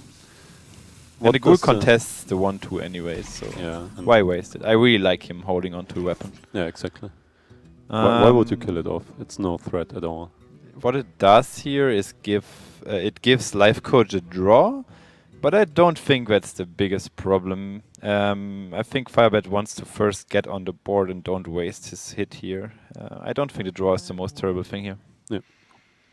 Holding on to the resource, and even if he draws, it's basically turn 3 for nothing, right? I agree. Life Coach can cycle a bit here. The only problem he has, he doesn't have really good developments yet. Like, I really see, like, you could buff your cleric and then coin out the heal, but then it just gets eaten by the Ghoul. So that's very, very tricky for Life Coach here. You don't really want to use your Shadow Ward Pain here, because you got much better targets later on. Yeah, but maybe because you have the Bookworm later on as well. Maybe you could use it if you're in such an awkward spot, but yeah. The creature contests the board. It can get killed, of course, here. And also, like, what's very powerful for Firebed, he can just trade the Ghoul and eat it. Yeah. And now he gets the Corcoran trade, and the Corcoran still lives. And since Life Coach used the coin, there can't be like a Blackwing Corruptor, so this is very a problem. Oh, another one. Yes. But it's still fine, or? It's still fine. Unfortunately, Firebed just has the Bash and the Vorex hit, so the 4/2 yes. will still be on the board. Shield Slam not very useful here, so... It's very annoying for Life Coach though that there is a 4/2, like a Blackwing Corruptor would come in very handy here. Yeah. So let's see. Yeah. Another Historian. But that's not really what you want to see here. At this stage of the game, you really want to get your big minions like the Operative Or an Azure Drake maybe. Although the Azure Drake wouldn't really be nice here because he has the Cork on the board. Like maybe even a Twilight Guardian would be really good. So this is very much looking good for Firebet here. Yeah, and it's interesting because you said Twilight Guardian. He had that as an option to get instead of the Bookworm. Bookworm makes more sense in my understanding. In your book. In my book, yeah, of course. But yeah, in this special case, it would have been better to get the Twilight Guardian, right? Don't you think it's very interesting that a lot of the Dragon Priest minions are just reading books? Is it like that doesn't mean you have like a very intellectual deck? Yeah, it's priest, so maybe yes. Maybe yes. Maybe it fits to the theme. Yeah. The Chromagos, I like it. You just want to get a big boy here, and he looks also pretty cool in golden. So yeah, you just pick him, I guess. I see. You just switched to the roleplay section of the Hearthstone. Yes, and I think it's also the most important one, right? I mean, yeah. Where are we here? The Armorsmith coming down for Firebet. The thing I would be afraid of in Firebet's shoes, like it would really be a Bookworm here because you already played 2 Historians. Or do you really trade the Corcoran into that?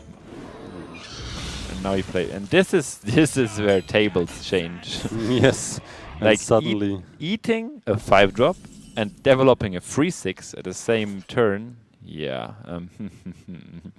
Yeah. Lecker. Yeah. Yeah, and that's basically, yeah, as you can see in Life Coach's face. Yeah, that is, that's a pleasure. He's like, whoa. The funny thing is, like, what Life Coach does at this point, he's like evaluating how good it actually was. And then he's like, oh, it was really good. Look, you can see it at the smile on his face. It's very funny. He's just counting, oh, man. Yeah, it's very nice. Yeah. And suddenly it doesn't look that good anymore for Firebet because he doesn't have a 7-drop. The Execute does nothing here.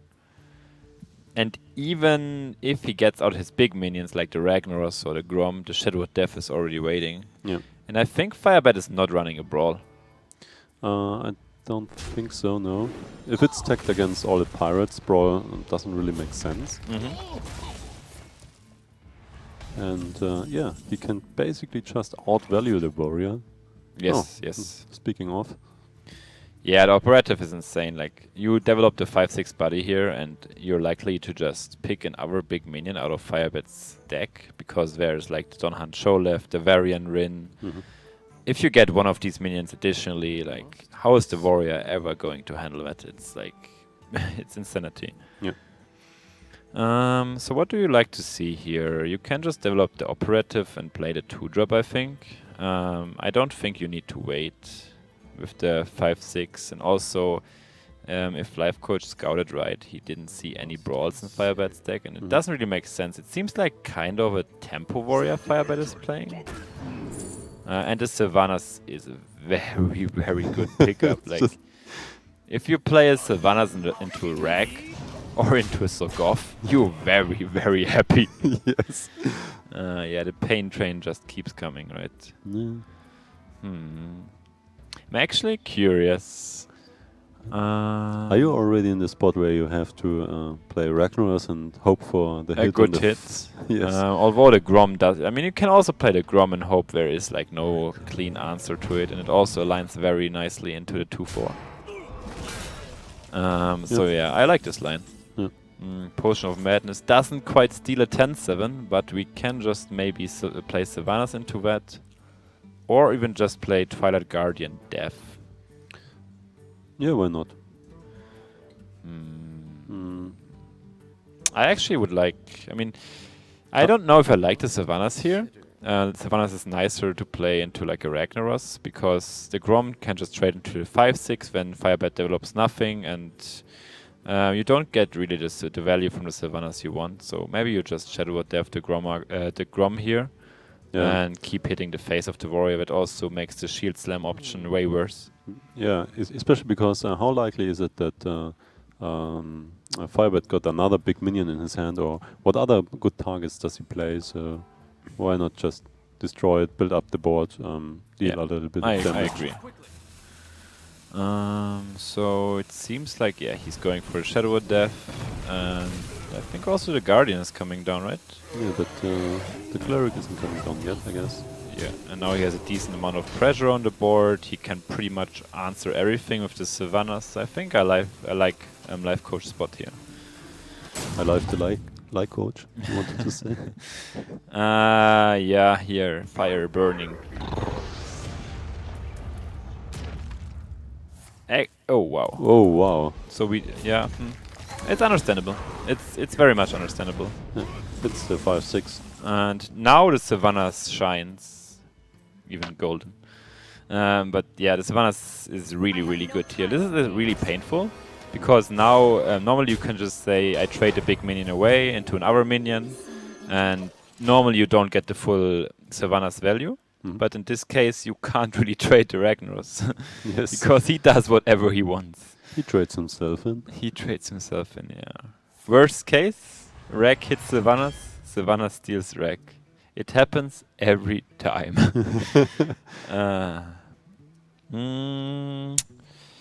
So, you can, I think Harrison Armor Up is reasonable. You can also say you play the Ghoul and the Corcoran, so you make it more unlikely that the Sylvanas steals a good target, like the Ragnaros. Yeah, but most likely will...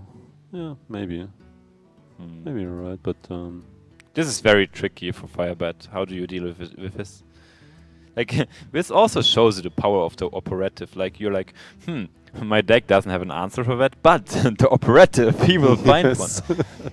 It's like, the card is just so strong, and it just makes Priest a powerhouse again, I think. Yeah, and especially against slow decks like the Warrior here, you just add additional value to your deck. Like a really huge powerhouse like Sylvanas. So why not? Yeah, especially against a minion-heavy deck like Firebats. Very good. Yeah. So, what will the Rag hit? The chosen girl? Is that always Sylvanas? No. Yeah. Killed the girl. The other chosen girl. What can we do here? Is there some fancy play? Can you steal the Ragnaros, that is? Not really, right? What if you draw a card? What can you draw that helps?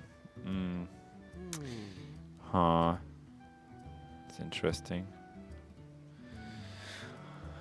You can say you just trade the Twilight Guardian and trade into the Ragnaros with the Sylvanas and heal the Rag up. You get also an additional 8 damage, which is very nice. Yeah. You can also... You also already saw an execute. You could even cast the Talon Priest on the Rag. I do like this. Yeah.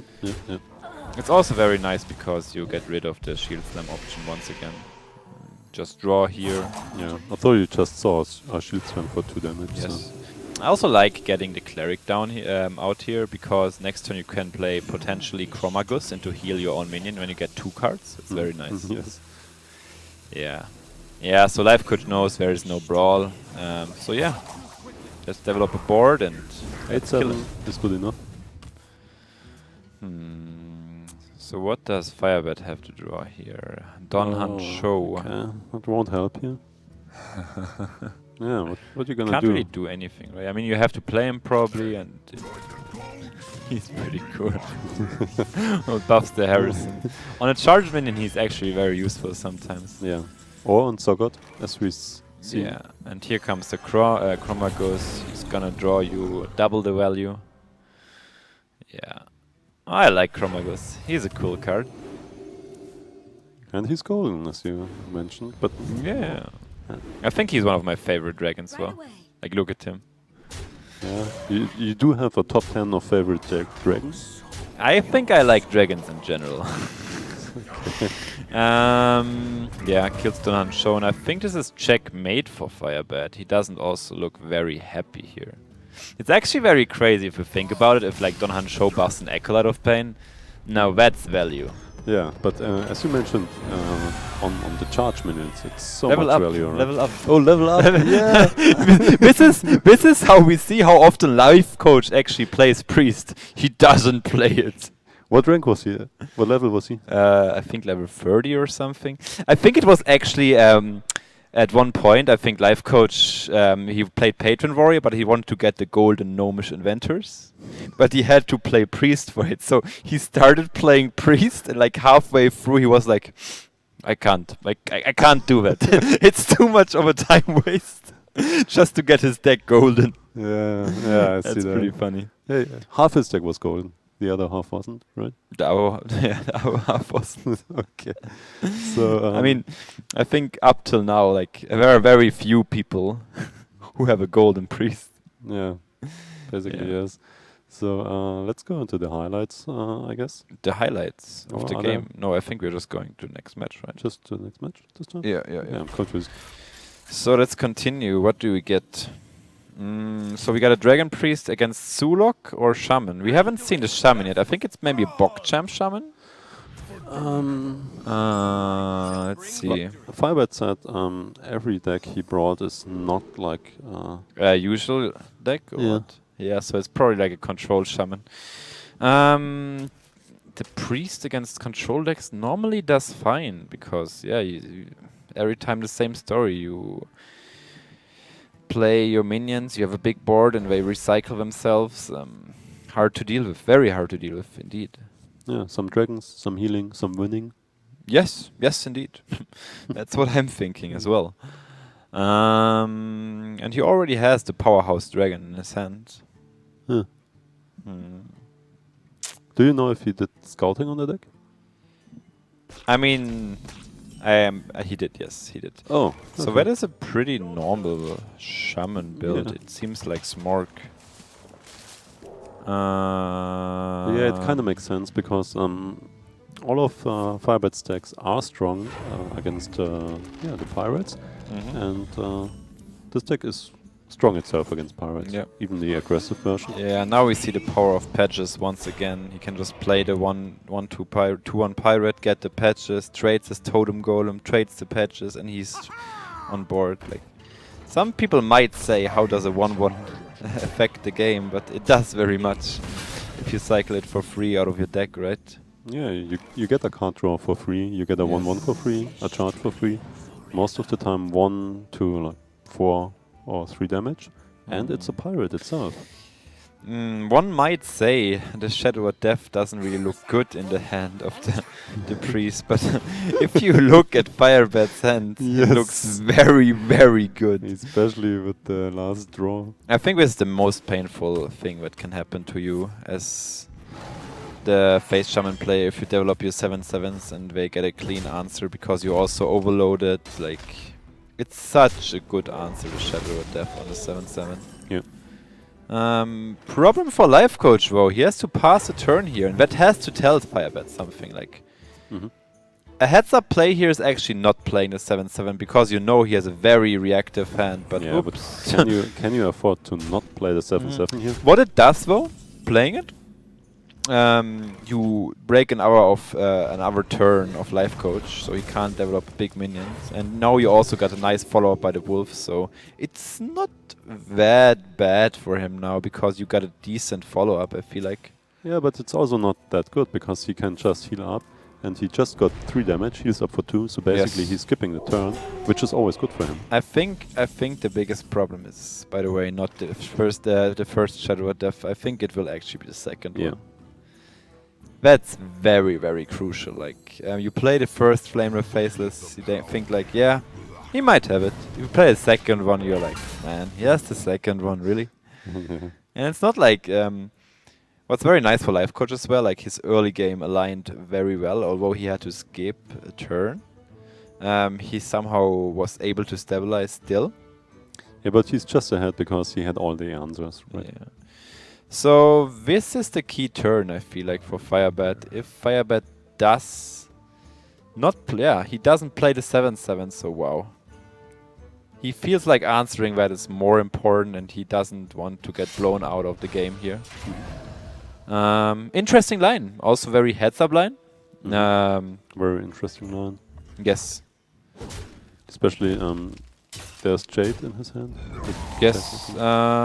So how does it look on the other side? Well, We have 2 dragons which are a bit slow, but the operative might do the job here. You might pull like a Maelstrom portal. Yeah, and Shadow Pain is a good pickup indeed. Yeah, I think we can just play the operative, fish something good out of the opponent's deck like it always does, and just look forward from there on. Yeah, let's go, I guess. Yeah, I feel like the Azure Drake is just not fast enough. Yeah, and talking about a Maelstrom portal, you're a wizard. it is a decent chance you pick it up. If it's yeah, it's a decent chance. So this dies here, and now suddenly we got a 5/6 and a 1/2 on board, and we removed 2 minions from your opponent, and Life Coach is just immediately checking his value meter again. Yes. Did we get a new high score? I mean, it's so funny. He's counting it. He's counting it. Look at he's laughing. This is hilarious.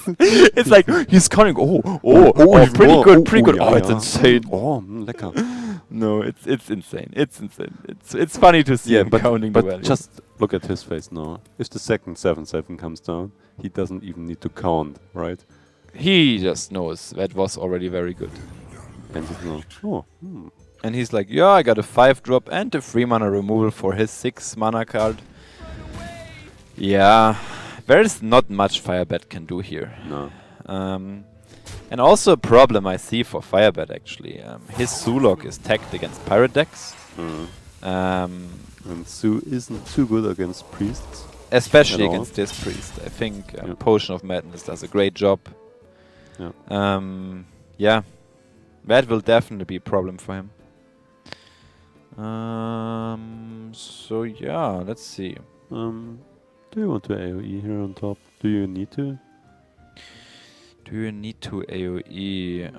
I don't think you need to. Will there be more minions to target than now?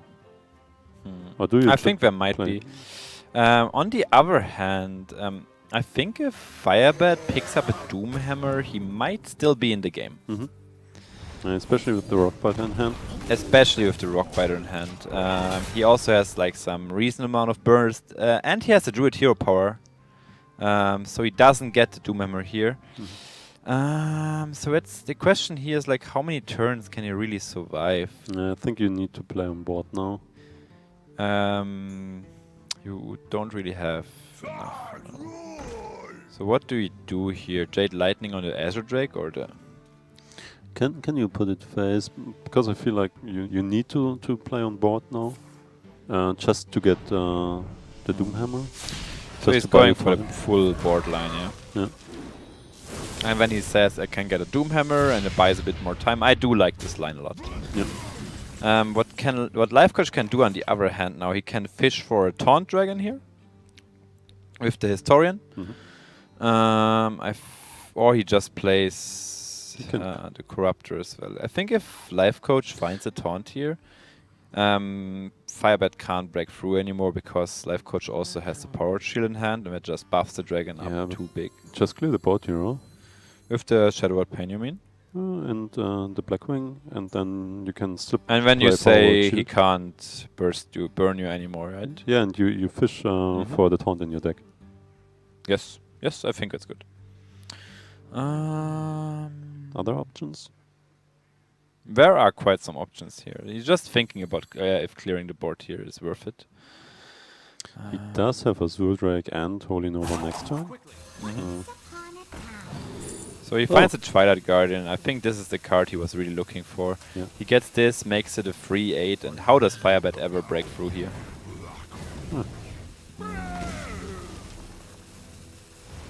Perfectly fine. Yeah. It's 7 HP. And now Firebet does need a Doomhammer at this very moment, and he doesn't get it. I think if Firebet gets a Doomhammer, he can even maybe break through the Twilight Guardian with a Rockbiter, but it's very, very expensive.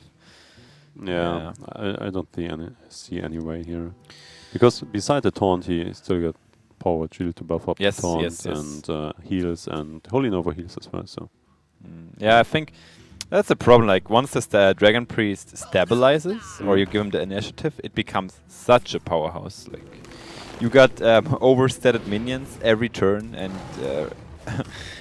pretty much infinite resources. Like you never run out of cards. Like you never saw Life Coach even be close to be struggling with his resources. So that's pretty funny. Yeah. So we do that. We do the Drake. Let's see. And then it's just like as you see. Yes. No face, yes. no face. I think so too. Buccaneer. The second one. There were quite a few blanks here, right? Yeah. I mean, I think Life Coach is going to take a break here, right? Yes, yes. It seems like he's taking a break, right? He was standing up, right? Mm-hmm. So I mean, he just drank some coffee before, so maybe the toilet is calling. Too much coffee. Yeah, yeah. I like your beard. Oh, thanks. Yeah. Cup of pride in chat. Cup of pride. You look a bit like you know that the old Dortmund trainer. It was the Jürgen Klopp. Jürgen Klopp, yeah. You are. Yeah, that's my brother actually. It's your brother. Yeah. I actually chat was asking that, so Twitch chat. Yeah. Here you got your answer. My younger brother. Your younger brother, right? Yeah, Yeah, yeah. My younger brother. So it's just the beard genes. Yeah, it's just a beard and nice, like nice. the glasses and stuff like that. So yeah, why is Life Coach actually always roping us? Like he's roping us while he's playing. He's roping us in the breaks. I think we have just to get over it. Yes, yes. Maybe talking about your top 10 dragon list. My top 10 dragon list. What is the coolest dragon in the game? I think it has to be Malygos. Why? Okay, first of all, he's the coolest combo dragon out there. Second of all, you have an emote showing Malygos. I have a Malygos emote, that's very true. That doesn't count. I'm sorry. That doesn't count, okay. Malygos. Dragons just in general. They are cool, right? Yeah. Sadly, like in 3 months, the new expansion, with the new expansion, the dragons will cycle out. A lot of them, at least. Yeah. Yeah, so that will be sad. Yeah, I wonder because the Dragon Priest seems so strong at the moment, right now, and most of the mid-range dragons will be gone. Like also like the Corruptor will be gone. Corruptor is a power card, right, in the dragon decks. It's So very, the 4 and the very 5 good. drop are gone then. Yeah. So no more dragon decks. Maybe we get new ones. Do I see a tear in your eye? I got you. Oh wait! Look, I'm a caster and I'm an analyst. Yeah. No, I'm the analyst. You're the caster. I'm the caster. Yeah. Oh, okay. No, you're the. Yeah. Don't. It just doesn't matter. Let's go to the next game. That wasn't a rope of Life Coach, was it? No, it wasn't. Yeah. So what do you actually want to have here? You play against the Sulok. I think the Shadowed Pain is very, very good because you can just Shadowed Pain like his Imp Gang boss. Or like even just a high priority target like Knife Juggler. I think the Pain is a reasonable keep against Sulok. Yeah, Pain is always a reasonable keep. Yes. Keep the Pain. Keep the Pain. Keep the Pain up.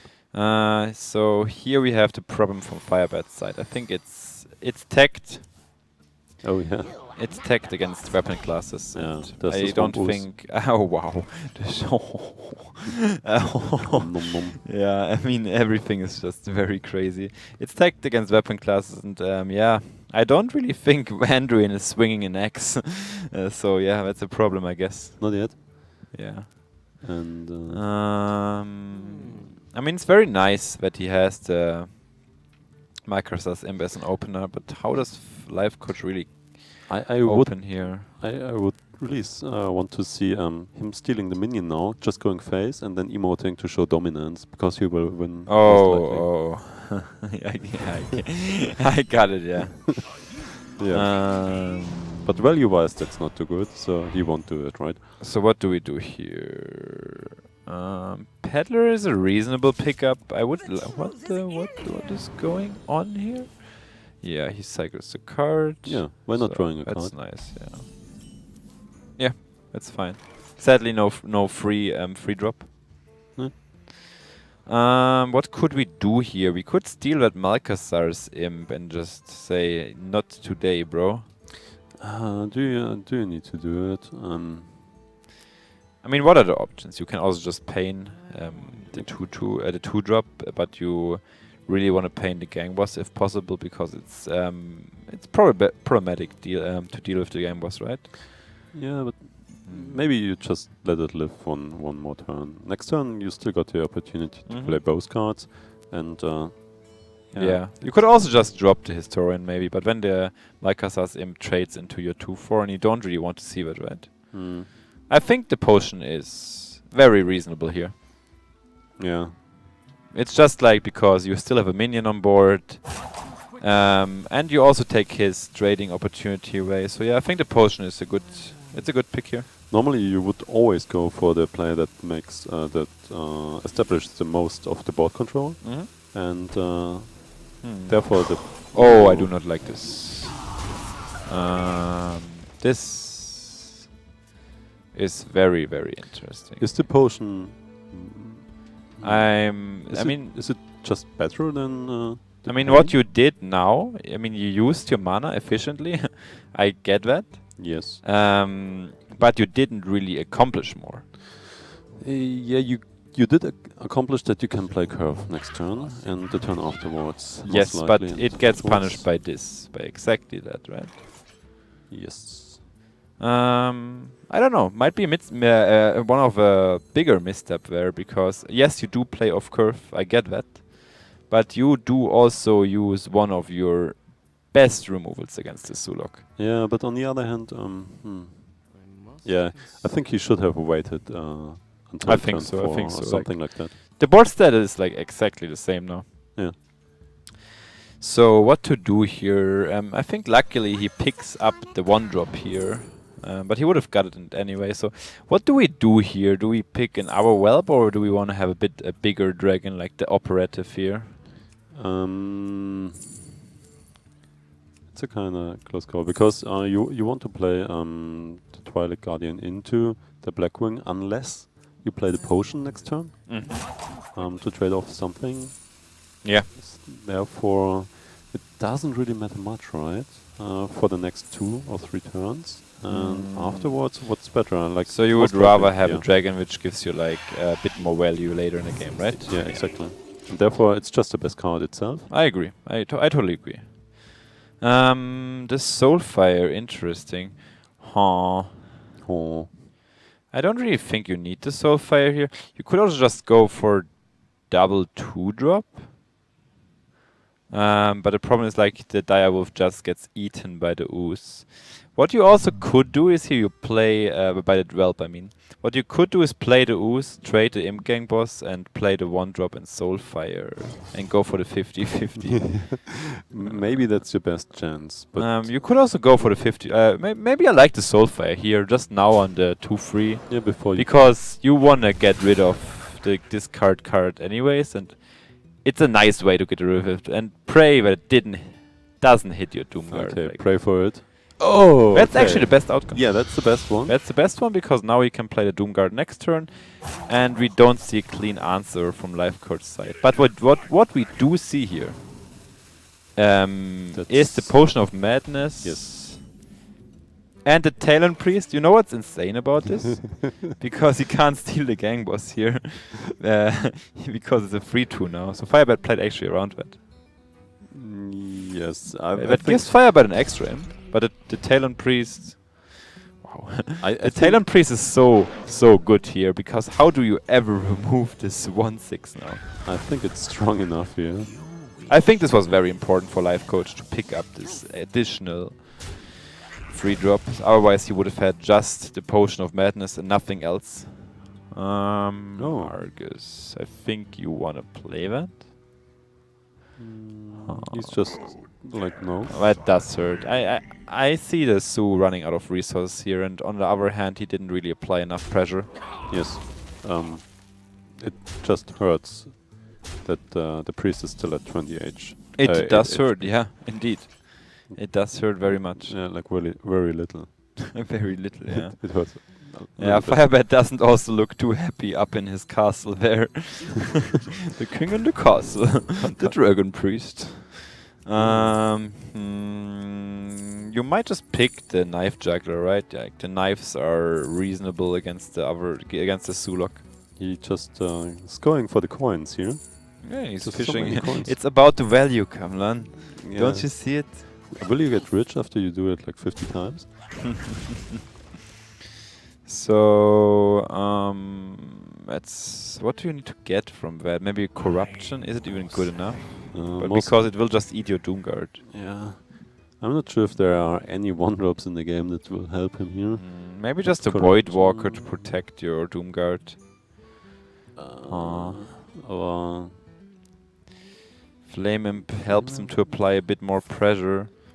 The Void Walker is not a bad pickup here. You could just play the Flame and the Void Walker now. Problem is just like Life Coach just has the strong tools to deal with this board. Like Corruptor is very nice. Like he has even Talon Priest to just make his big drops even bigger. Fireball is very much going for the board game here, and I don't know if that's the way how you beat the Dragon Priest. Oh, damn, that's brutal. I don't know. I don't think he needed that. Maybe not yet, but in the future it will be like the last resource, right? Yes, it's just nice. It's like the safety tool you have if something goes wrong, but yeah.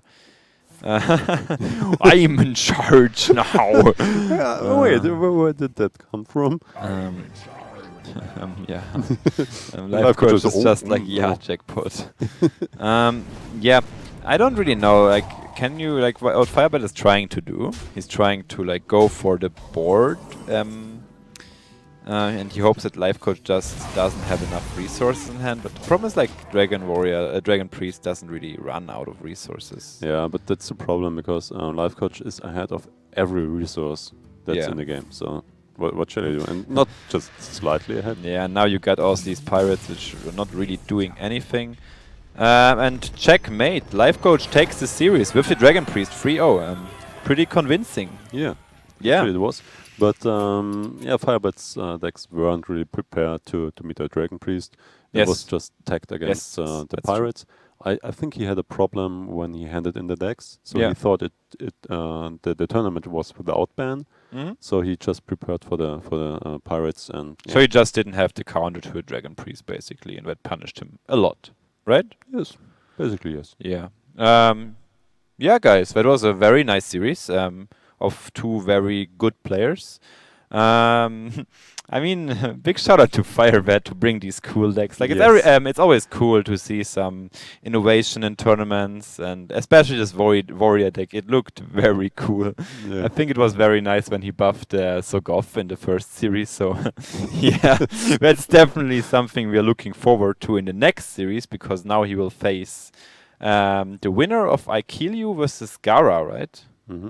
We don't know who won that series. No, it will be next, right? It will be next, right? Yeah. So we will see that, and then Firebat, or ex world champion, will face. Okay, let's go into the replay. We still got one. Yes. Dragons. Yeah, that was basically when the game was already This over. was the Twilight Guardian, which just sealed out the game, and Firebat was just not able to close it out. No. Yeah, but as you can see, the resources, no cards in hand, no board, and yeah, like yes, that's it. Yeah, congrats. And here comes the Sulok, tries to go for the board, but it's just not very nice to see it. See dragon after dragon after dragon. He was even barely able to get on board. Yeah, not really much he could do there. He just got like out-resourced. Yeah, maybe the Dragon Priest is just a better Sulok here. The Dragon Priest is the new Sulok with big minions, guys. That's how it works. And with yellow cards, and that's kind of important. Oh, yes. It's very interesting. Like, the things like the Discover pick from the Operative, I think that makes the deck also more skill-heavy. I was actually kind of surprised when I played it the first time. But it does really... It's not just dropping big minions, but it's easier to play for, like, example, like Rhinolock. Okay. It was a bit nonsense, right? I thought you just add something to it. Okay. So yeah, let's take a look at our winners interview. And yeah, guys, have a nice evening. Hope you enjoyed the casting with Jürgen Klopp and me. So see you next time. Yeah, and let's hand over to the stage. Yeah. Okay, we're back here at the stage with Live Coach, winning again, and very convincingly this time, 3-0 with Priest. We knew that the Priest had a huge advantage over the lineup, but to take it so easily, just take me through the game. What was your impression? Because the first game against the Warrior felt like it was the closest one, right? Well, I don't know. I mean, yeah, probably the first one was the closest one, but in general, it's just that the Draconid operatives are taking. Like, if your opponent plays a lot big value cards, right, then you can just take those with your Draconid operatives, maybe also in combination with Bran. So I don't think that the Priest has disadvantage at all, even in control matchups, despite being definitely. a fast deck. Right? Draconid Operative seems like a huge impact minion that can be also like create an endless cycle, right? Yes. And with the Historian as well, you can just get another Draconid Operative, so the cycle even then grows and grows and grows. And as you said, when you're playing Barnes, basically you can outvalue almost every single control deck, right? Which is insane when you think about it, because Draconid Operative also takes the best weapon from your opponent's deck. The only problem is when your opponent is on fatigue and you don't have anything to take. So basically, that's like the worst case scenario. Yes, that's right. So Dragon Priest actually has the best of both worlds, right? It's very consistent against aggressive decks because it has counter tools to aggression, and at the same time it also can beat control matchups fairly okayish or fairly easily. So it's I really love it. I remember that a few days ago when we talked within the team, you mentioned that Dragon Priest will be one of the top tier decks, if not the top tier. Right? Yes. Is that still your opinion? Well, I mean, I bring it to tournaments because I think it's a good deck, yes. Okay, because that's right. You know, many people are just saying like, nah, that's impossible. How a Dragon Priest can be such a top tier deck that will consistently be placed, you know, among the top star decks like Reno Warlock, right? An example, because most people think Reno Warlock has an edge over the Dragon Priest. Do you think it's an even matchup? Anyone is kind of has like a few percentages over the other one? Well, actually I think Reno Warlock has a slight edge on Dragon Priest, but at the same time Reno Warlock pretty much has a slight edge on every deck. So I guess you can just ban it, and then Dragon Priest becomes much better. The new overlord, basically, of the metagame, right? The overlord. I'm not that sure about it. I think it's only the OP deck if you can play it well. If you cannot play it well, it's weaker, much weaker than Shaman or the Pirate Warrior, of course, like Patches Shaman, Patches Warrior. So I don't think it will have such an impact at low-level play or in the casual area, but in high competitive environment, probably yes, yeah. Okay, so probably we'll have to prepare ourselves for more mirror matches between priests. Maybe not this tournament yet, right? But in the upcoming tournaments, right? Also, another thing, a peculiar one. Every member of G2 went 2-0 in the groups. Thijs was the first one. Then RDU joined him in the 2-0, and now you're the third player from G2 that finished first in the group. So, seems like that's awesome. Seems good. Yeah, very good. And you're casting the tournament, Lothar. Yeah, you're basically also 2-0. We'll do it at SSC. Then everyone at Seed Story Cup. At Seed Story Cup, yeah. We'll try again. Last time we did it as well, right? So we just always try our best, and it seems to work out. So I'm very happy about that too. Yeah, the new metagame seems awesome, to be honest. Yes, I also love it. I love it way more than the old meta. For way more decisions to make, right? The decisions are way more impactful at the same time, so you can actually use skill to a bigger extent than in the previous metagames. That's right, yeah. Okay, that's pretty awesome. But I guess that's it for you today. You can just chill and wait for your quarterfinals tomorrow. And thank you very much for the interview, and congratulations again. Yeah, thank you very much for having me, Lothar, and see you tomorrow. Okay, and now we're going back to the stage.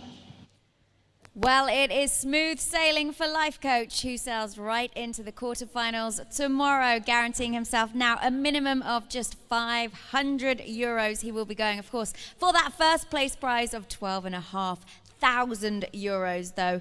We have another match coming your way. 2 more matches left for this evening, in fact. So the next one, which will be coming your way, is Gara versus I Kill You. Unfortunately, Gara's still playing from his hotel. He will be playing remotely, but I Kill You will be here on stage playing live from our castle here on Big Betty, our truck. We're going to be back in just a few moments. Do not go anywhere, because that next game is going to be one you won't want to miss.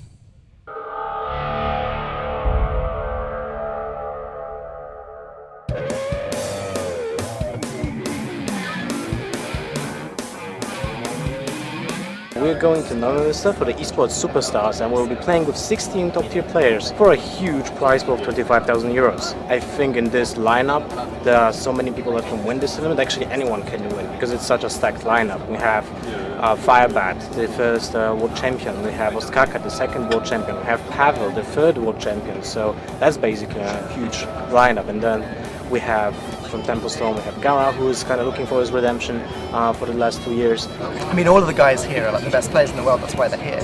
But Group A specifically is just full of like renowned players. You've got a world champion, you've got one of the most popular streamers, or if not the most popular streamer, and he's popular because he's so good at the game. The fan favorite Forsen, as I said, probably 500,000 people want to see him win the tournament, but at the same time he's a known streamer, a celebrity, but not known for his competitive results lately.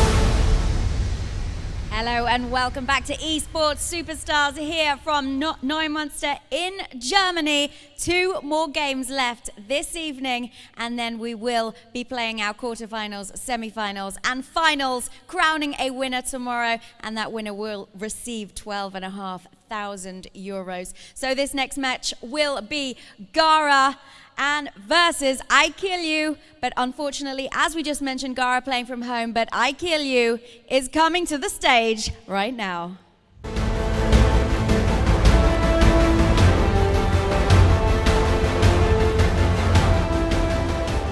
Talk us through your last match. Were you happy with your play? I think I was quite satisfied. Maybe there were like 1 or 2 misplays, but hard to tell when I didn't have any time to analyze it. Well, maybe this time it will work out better. So. And how used to are you playing against Gara? How many times have you guys played in the past? To be honest, I have no idea. Probably a couple, but hard to tell. Well, he will be playing from his hotel room, just you to go to the castle. So we wish you all of the best of luck. I'm sure he'll give you a virtual handshake somehow. Yeah, good luck. Now time to head to the casters and start the penultimate game of the evening. Well, this is an elimination match for both of the guys. Gara and I Kill You had lost their matches against... I Kill You was playing against Firebat, Gara was playing against Life Coach, and also Gara is the only player playing Paladin in this tournament, so it's very interesting to watch his games being played out. Yeah, Murloc Paladin, and he's also the only one player playing from a hotel because he's sick. And yeah, unfortunately he is, but yeah, he made it to the tournament still. Well, we make it happen, right? Yeah. It would be kind of unfair just because he's sick and he can be in the venue, but he's like 2 minutes away in the hotel and he wouldn't be able to play. So understandable that he will just be playing from there. And I hope if he will make it to the next stage, then he will be feeling better for tomorrow's matches. But so far, well, he still needs to defeat, first of all, I Kill You, and then Firebat, because Firebat is waiting for his next opponents for the decider match, which will be the high-stakes match of the group. Yeah, exactly. It's a really tough, yeah, it's really a tough way to go for him. But yeah, maybe he'll make it. I Kill You is a pretty strong player. You know him, perhaps, or? Because yeah. He's actually my homie. Let's say like that. We're both Polish. Akil is actually a very strong player, is the second player that made an impact in the European preliminaries and HCT in general. So that's actually a good showing already. And he's a very good mechanical player, you know. But the game is already starting, so let's just jump in. Who will be casting in this match? It will be Falcon, Punch, of course, and Ecop. All right, so straight away, a Shaman Mirror match. We haven't actually seen too many of these today. Very, very aggressive game. It looks like we've got coming up, Ecop. Yeah, definitely. I mean, it's all about